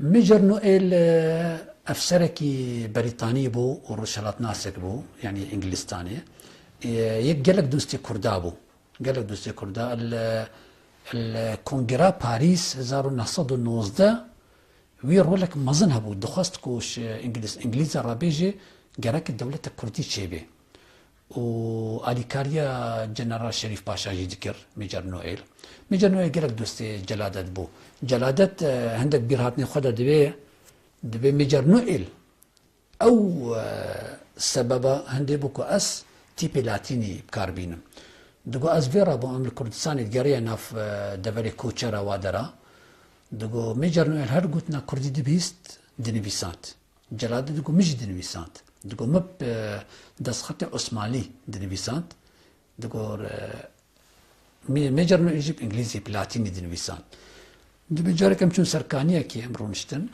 ميجر نوئيل قو كاز بندرم تشقوت نيتاش اي مزيداترن اي كردي دبي مدما مدخون دقو نقشاشة اللي يفكرن شاش بو شما دقو بنر ايمن اشاشنا كم من ايم التيبي لاتينية جلاد دبي ويشاخي مزاني تيبي لاتينش كردي رادبي نتيبي عربي ده درباره پیوندین ماجر نوول و میر جلادت و کاموران و اکرم جمیل پاشا دا ام لنویسار و دیروگزان کنه رش گهداری بکن که پیواجو حیا کدچه و چد قومن وقو مقود دوستانيك نخبا ميجر نوئل يه انجليزي ده قال كي هابو ومير جلادة بدرخان ده بريقو ميجر نوئل يه انجليزي ومير جلادة هبناس بكن ميجر نوئل سليماني بو ميجر نوئل خوش بزماني صوراني دزاني دقرا قو مير جلادة وأكرم باقو دكتور كاميران بدرخان هاتن كردستاني طاقو يجيهان ناب عشيرة رشكوتان هنگي ميجر نوئل دخست قو فيري قو تنين كردي دنويسان شخورة بلاتيني مير جلادة بدرخان جي قو تنين ومتلوكين كردي بعربي دنويسان كرمانجي عربي دراوستاندنان ده ميجر نوئل خوش تشتي نويسان دبو دخان بلي مير جلادة بدرخان دبيجي دبي مدجواري ديت بوا تيبي عربي حيا قوزوي كرمانجي خوز دخوينم گوجوی هنگی و گوم بریارستن از الفابه که زمانی کردی را از چک. طبی مصطفى الهاوي مصطفى كمال باشا نهات كمال باشا برا وادا او جي وق برينها مقود حلبي ود عن تابيرا دركتل وطاقو انجليزي مصطفى كمال قوران ويونانجي قوران دنجي ازميري وجي قولي من يونا برا يونان اجيدا وقال لك سوزدان اغي وباشي كردان مصطفى كمال وقي كونفرانس اقل ارزا رومي تشيبو سوزدا اغي كردان ام كردو ترك ام براي هبن تشنار نتنهي اما بدرخاني وروشنبيل وروناق بيلين كردا دجمني مصطفى كمال بلي مصطفى كمال اغي كردا وبقي كردا وشيخي كردا كرن دستي خود او كرن برلمان تشيجي وتايبتي دي كونفرانسي ارزا روميدا و اي سي واسيدا للگور آخافتنین روشن بدرخان جلادت و کاموران و امین علی بدرخان لهویا وگرا مصطفى کمال و هوالن خونه که لإستانبول هب ببینن و اساس حق کردن باقفن. امین علی لإستانبول و لجلادت هخوه نگهاند و استانبول. مصطفى کمال بریار دابو که امین علی بدرخان و هر سین کوڕێوی بێنە کوشتن. بەدرخانی ji vê hukmê ha agahdar dibin. Celadet, Kamuran, Tewfîq û Safder xwe amade dikin bo çûna Almanya. Lê Sûreya çûbû Misir. Rewşen Bedirxan dibêje ku pêwendiyên Celadet û Kamuran û bavê wan bi Almana ra zor baş bûn û lewra jî çûne Almanya. Lê li Almanya jiyanek zor nexweş li pêşiya evê malbata haye.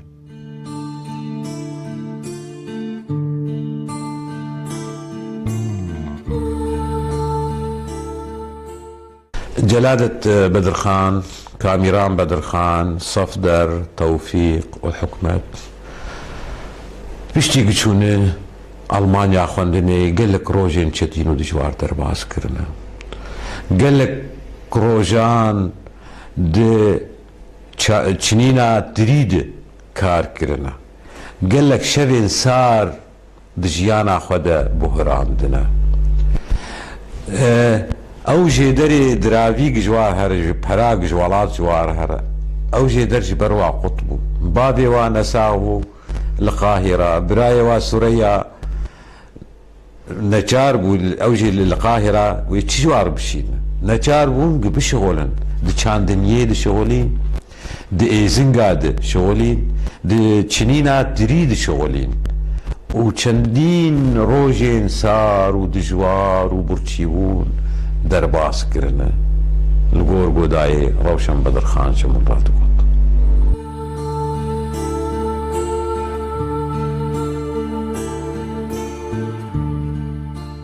میر جلادت روژن زور زحمت لآلمانیا درباس کربو. هم کاری خوی آبوری هم جی اداره برا و برازیان دکر. کاموران دکتورا خود دکر. جلادت دست به پارێزەریەت کە سافتەرێ برایەوان باکتریۆلۆژێت خوێنێ لێ مخابن ji nexweşîna jana zirav di sala 1927 da li Almanya ev birayê wan wefat dike. Hemû balbat li Almanya xwe bi çek perwerde dikin. Di 1925 da Mir Celadet diçe Beyrut û li wir civîn dike. Di civînê de birayên wî Sûreya Bedirxan û Kamuran heye. Ji malbata Cemîl Paşa, Bedrî Paşa, Qedrî Cemîl Paşa û Ekrem Cemîl Paşa hebûn. Ji bilî wan Menduh Selim Begê Wanî, Hemza Resul û Şükrî Sekban jî hebû di civînê de. Belkî ev kombîn xwe amadekirina bo damezrandina xۆybûn bû bo 1927. Lê em nizanin ka ev civîn di kîjan rojê da ye. Belkî jî beriya şorişa Şêx Saîdê pîran be û ev ihtimalekî zor qewî ye jî. Lê em cardin diçin ser damezrandina xۆybûn. Ka di vê babetê de dîrokizan çi dibêjin.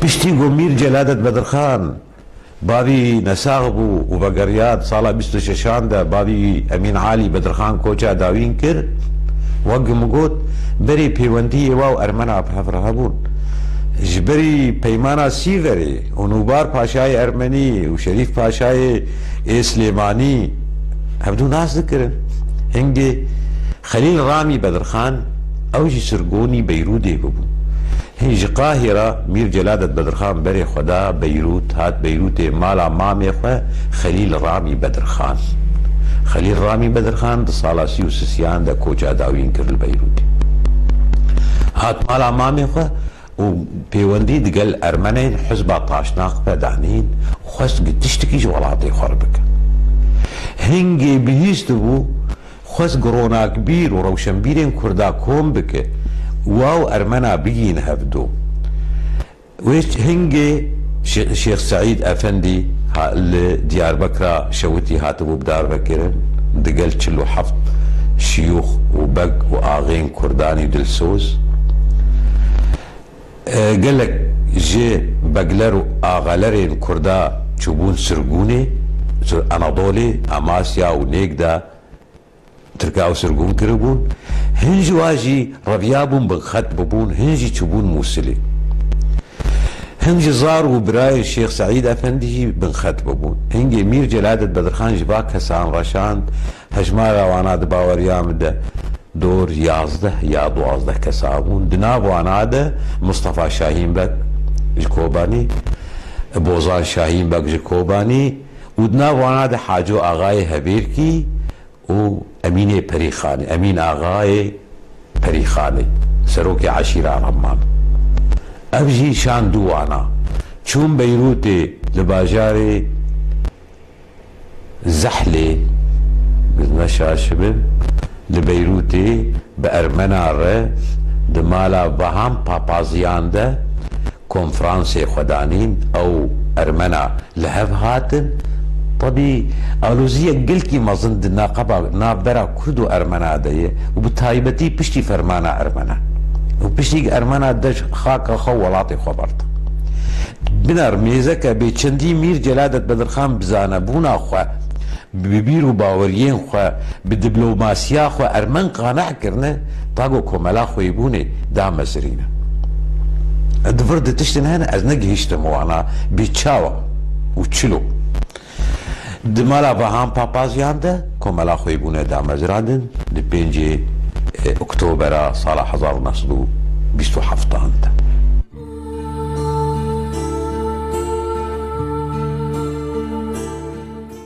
کردن باکوور هەموو کۆچی باشوورێ بچووک بوون لێ دناو کردن سووریێداژێ زۆر کردن هشیار و نەتەوی هەبوون مرۆڤ دکارە بێژە کو پشتی ئاواکردنە ڕێخستنە خۆی بوون یەک ئەمین بزاوا کورد یا ئاگری بوو di salên 1928 û 29 da li gor îfadê Rewşen Bedirxan, Mîr Celadet Bedirxan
Wij zijn allemaal gek op frietjes. We kunnen met de airfryer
ظانم يعني گر ام جاردن بزبرن سر بزاوا آگری که زور گرنگ بو ده بزاوا کردی دا جبو که هزین دولتا ترکیه جهف بلابه بکن ده سینور سوری و ترکیه ایروی دا 4 آنجی 5 انی هاتبون بریخستن.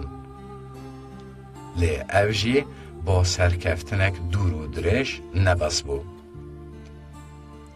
Türkiye و İran dinav hevda ittifaqek mazındani bun.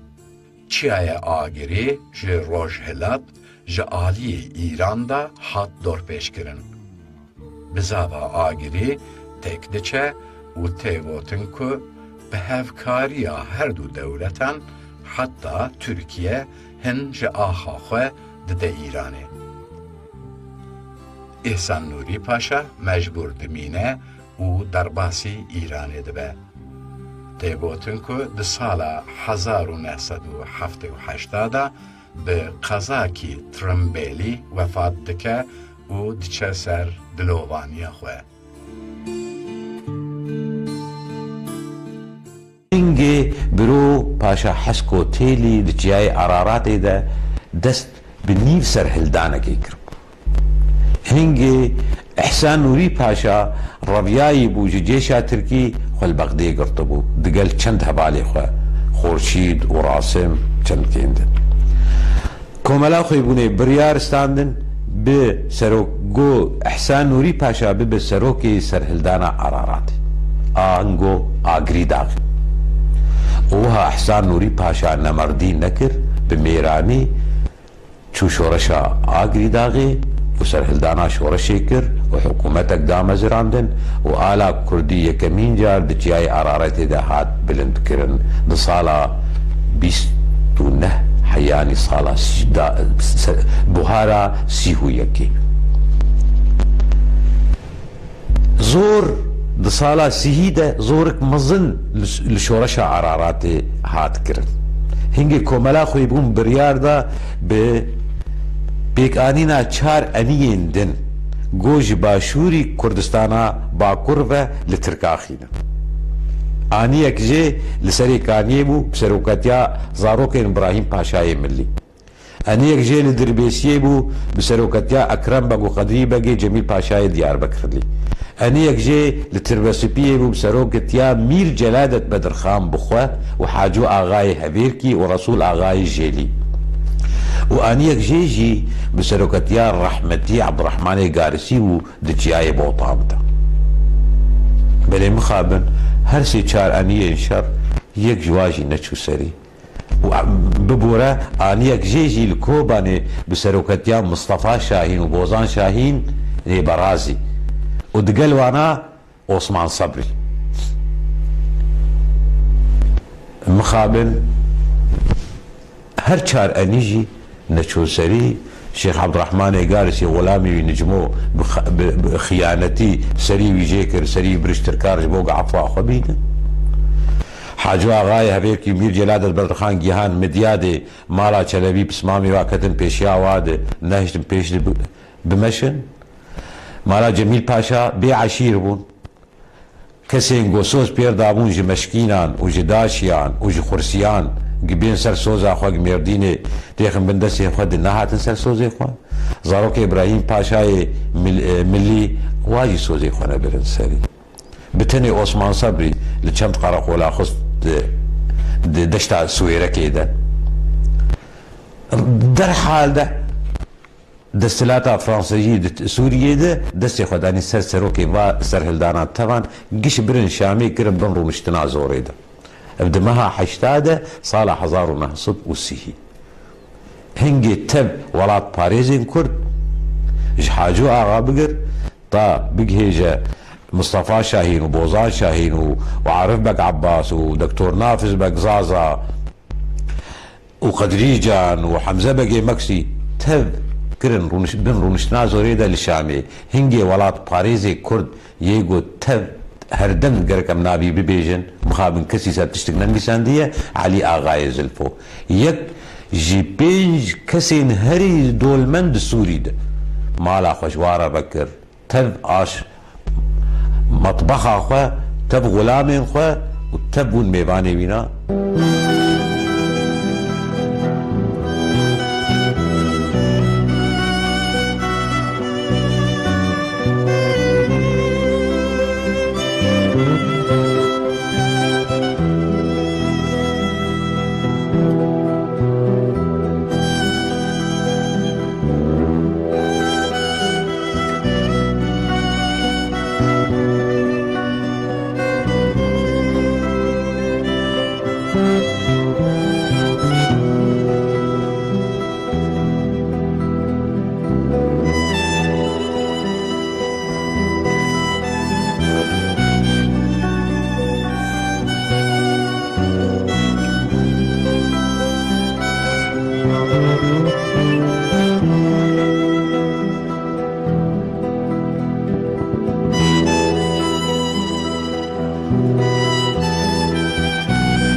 منێتەوە اینجا ئەمەوێ بزانم ئێستا پێت وایە خزمەتێکی باشی زمان لە ڕۆژاوای کوردستانەکرێ ئایا ئەم دۆخە باشەی ئازادی زمان لە ڕۆژ ئاوا دروست بووە خەڵکی هانداوە فێری زمانی کوردی بن مناڵیان بنێرنە مەکتەب یاخود هێشتا یعنی خەڵک حەزارێکی هەیە لە زمانی کوردی و بە عەرەبی منداڵی خۆی فێر دەکات.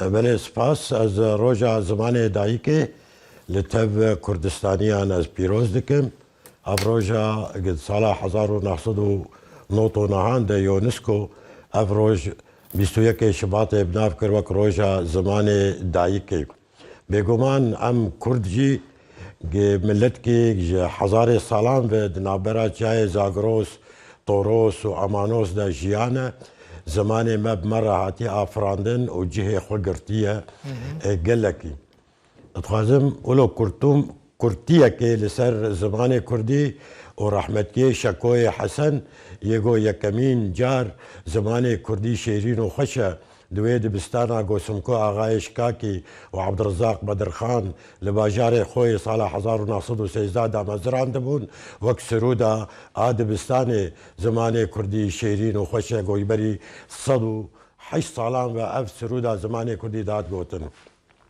بلي الروج آبا جي چند سالان دبستاني كردي هاتنا بكرن سازية نويسكارا هاتنا دامزراندن بس مخابن وقتي خستن او هسته نتوی پاراستنا زمان ده نه لگور وی یکاگی ام دبینن خوزی جولو بیتر او کسی که دست بنویساندنا کردی لاتینی کرنه گجولو صدم قلک کسی زاروک خواه و هشیاریا پیدویه جبوب نو زمان کردی هبونا کرد زمان کردی دیه لویه که مخابن نابن خودی بریار بهتر دبی زمان عربی به بهتر به زاروک وانا جه ببینن و کارم ببن کارمند او پیشروج زمان کردی را وگو پیدویه مخابن نابین انگلک جو انا اولو بسقطبون زاروك خواه فير دكن بيتر زماني عربي وقو ما مستبرزو قوت اجيب قوتنا ما مستبرزو دوية كهاني ده بليل الرخة كي دنجي قلك خورتو كشي مني نواتي انا دان سروي شوبا اكولا هواري او اقو مير جلادة مدخان بازده قولانا سيو دواد لشامي درخست دوشاند وكسين وق جگر خوين عثمان صبري قدري جان وين ماي نافو دنگ كردستان دان خورتو كچي مني نوجي انا از قلكي بوانا قشبينم قو حي زماني خود كنو دان دو زماني خو دواد بستانا ده هيفيه مدواد قلكي مظنم صبارتي زماني ما اي جزيره زمان کی گل کی دولمند جبرگو او کسی مهجر د فرمانا صالا مهجریه د حرب جهانی ده هاتن ویده شیوه خوب قرآنین خلکین اومریا هاتن خلکی هویرکا هاتن خلکی میردین هاتن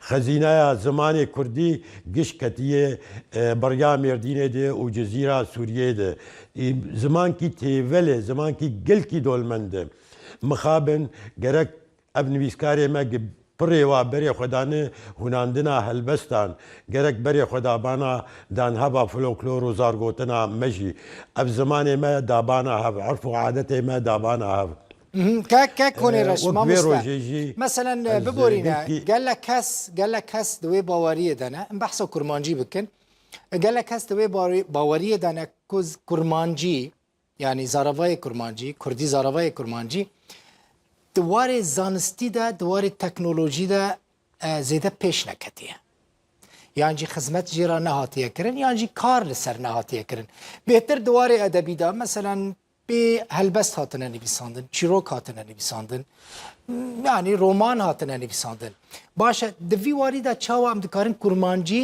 دوارێ زانستیدا یعنی بکەن زمانێکی زانستی فیزیک کیمیا ئاسترۆلۆژی جغرافیا یعنی ئەفژیش گەلێکی نەلازمە کە کۆنێڕەش بەلێ گەلکی لازمە و ئاناجی ئەنستوتیا کوردی ئا پاریسێ ئەو بۆلتەنەکەی دەردخینە بناوێ کورمانجی جیڤینێوانی ساڵانە هەنە لەسەر وەیەکە هاند خەبتن بەلێ گەبا گەمبێن بێ ئاستا گتت بێژە دوارێ زانستی دێ ئەو مەجمع لوغەوی کوردی عام و شامل دەبێ گسەر ئاستێ کوردستانە باکوور باشوور و ڕۆژهەلات بۆ ڕۆژئاوا بێ گکار بن وە پەیڤە چیژ لاتینی بین وەک کەمال ئەتاتورک ساڵە 1920 زمانی تورکی قوڵپان کرد لاتینی و بێتر پەیڤێ لاتینی کردن زمانی خۆدە ئەوێ زانستی ئانا ئەنستوتیا کوردی ئا پاریسێ وی کاریانێ ڕادەبێ و گرۆپکی گەلکی ژێ زمان ناسێن کورد تێدە کار و خەباتێ دکن ئەم پێوینێک ئەف گرروپێوانە و گرروپێ زانکۆیە ئەنستوتیا ئا ستۆکهۆلمێ بژی و ئال لە هەولێر بژی و لە سلێمانیە بژی تەب بگێ نەبدوو و کارە بن وا پەیوانە هەر یەک هەر هەرێمەک هەر پەرچاکی کوردستانی پەیوا ژی جەم خۆچێکی چێ نابە تشتیانێ دەبێ مەجمعە لوغەوی کوردی هەبێ تەب لەسەر بتفقن و ئەف فلان تشتیڕی ئەف گۆتی فلان تشتیڕەیە وەک عرە باگاواگە تلڤیزیۆن دەرکەت نابێ ناکردن مڕئی رادیۆ دەرکەت نابێکردن مزیاع وها تشتێ چێنا بە هەرێکمە ئەمیش جەم خۆشێکرد دوێ مەجمع لوغەوی هەبێ شامل عام هەبێ کوردستانی بێ کار بێ با تشتێ زانستی دوارێ بیژیشکێ دەبێ دوارێ ئابوقاتیە دەبێ دوارێ ئەندەزیارێ دەبێ با پەیواژمە ڕەبینن ئەس ئیرۆ ئەس گەشببینم بێ پێشکەتنا زمانی کوردی دڕۆژ ئاوادە واژی کوردێمەنی ئێگ لە باکوور مخابن کوردێمەنی لە باکوور نسەیبین و قامشلۆ دوو باژارێن جێوینە مخابن ئەم فەدیدکن لە قامشلۆ ئەم زمانی عەربی بەهەڤرە خەبەر بدن لە نسەیبینێ ji گوندا هاتنە ئێ نەخوەندەنە بە هەڤدۆرە بە ترکی لشتەغلن جهێ داغ گەلکی مەزن ئەس دەبینم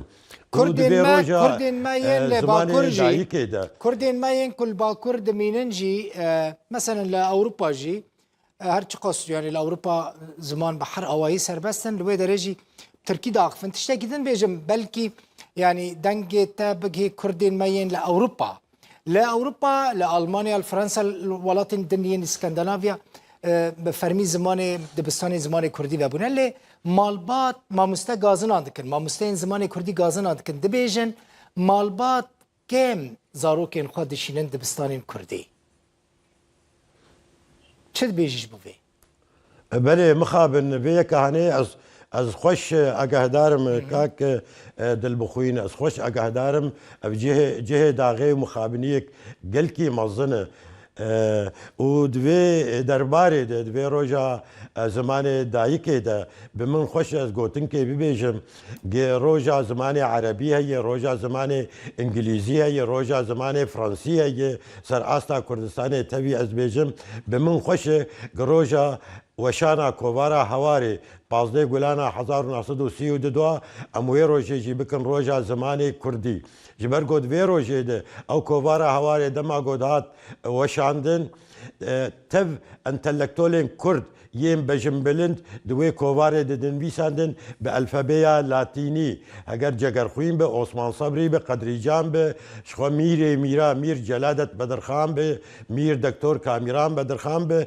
wiha jî Kurdên menî sora ê gib şêweyê sora دنویساندن واژی بلاتینیت کۆوارە هەوارێ دنویساندن و کۆوارە هەوارێ ژوا کۆوارێ هەری کەبنارس کارم ببێژم ئەو ژی نەکەیمی کۆوارە گەلاوێژ بوو یا گۆ لە باشووری کوردستانی دەرکەت ژوان کەسێن سۆرانی دنویساندن هەوارێ دبلاتینی نویساندن ez karim wana bina bikim wek Fayiq Bêkes, Goran, Tewfîq Wehbî, Şakir Fettah, Hevindê Sorî, Abdulxaliq Esîrî, Beyrût, Lawikê Kurd va gişa jî bi elfebeya latînî di kovara hewarê de dinivîsan. Hem jî ji Îranê ji Kurdistana Rojhilat General Ehsan Nûrî Paşa تێدە دنویسان و خەڵکی بادیناژی وەک ئەنوەرێ مایی واژی کۆوارە هەوارێ بلاتینی دنویسان چما ئەمێ ڕۆژە وەشانە کۆوارە هەوارێ بازدەی گولانێ ئەمێنەکەم ڕۆژە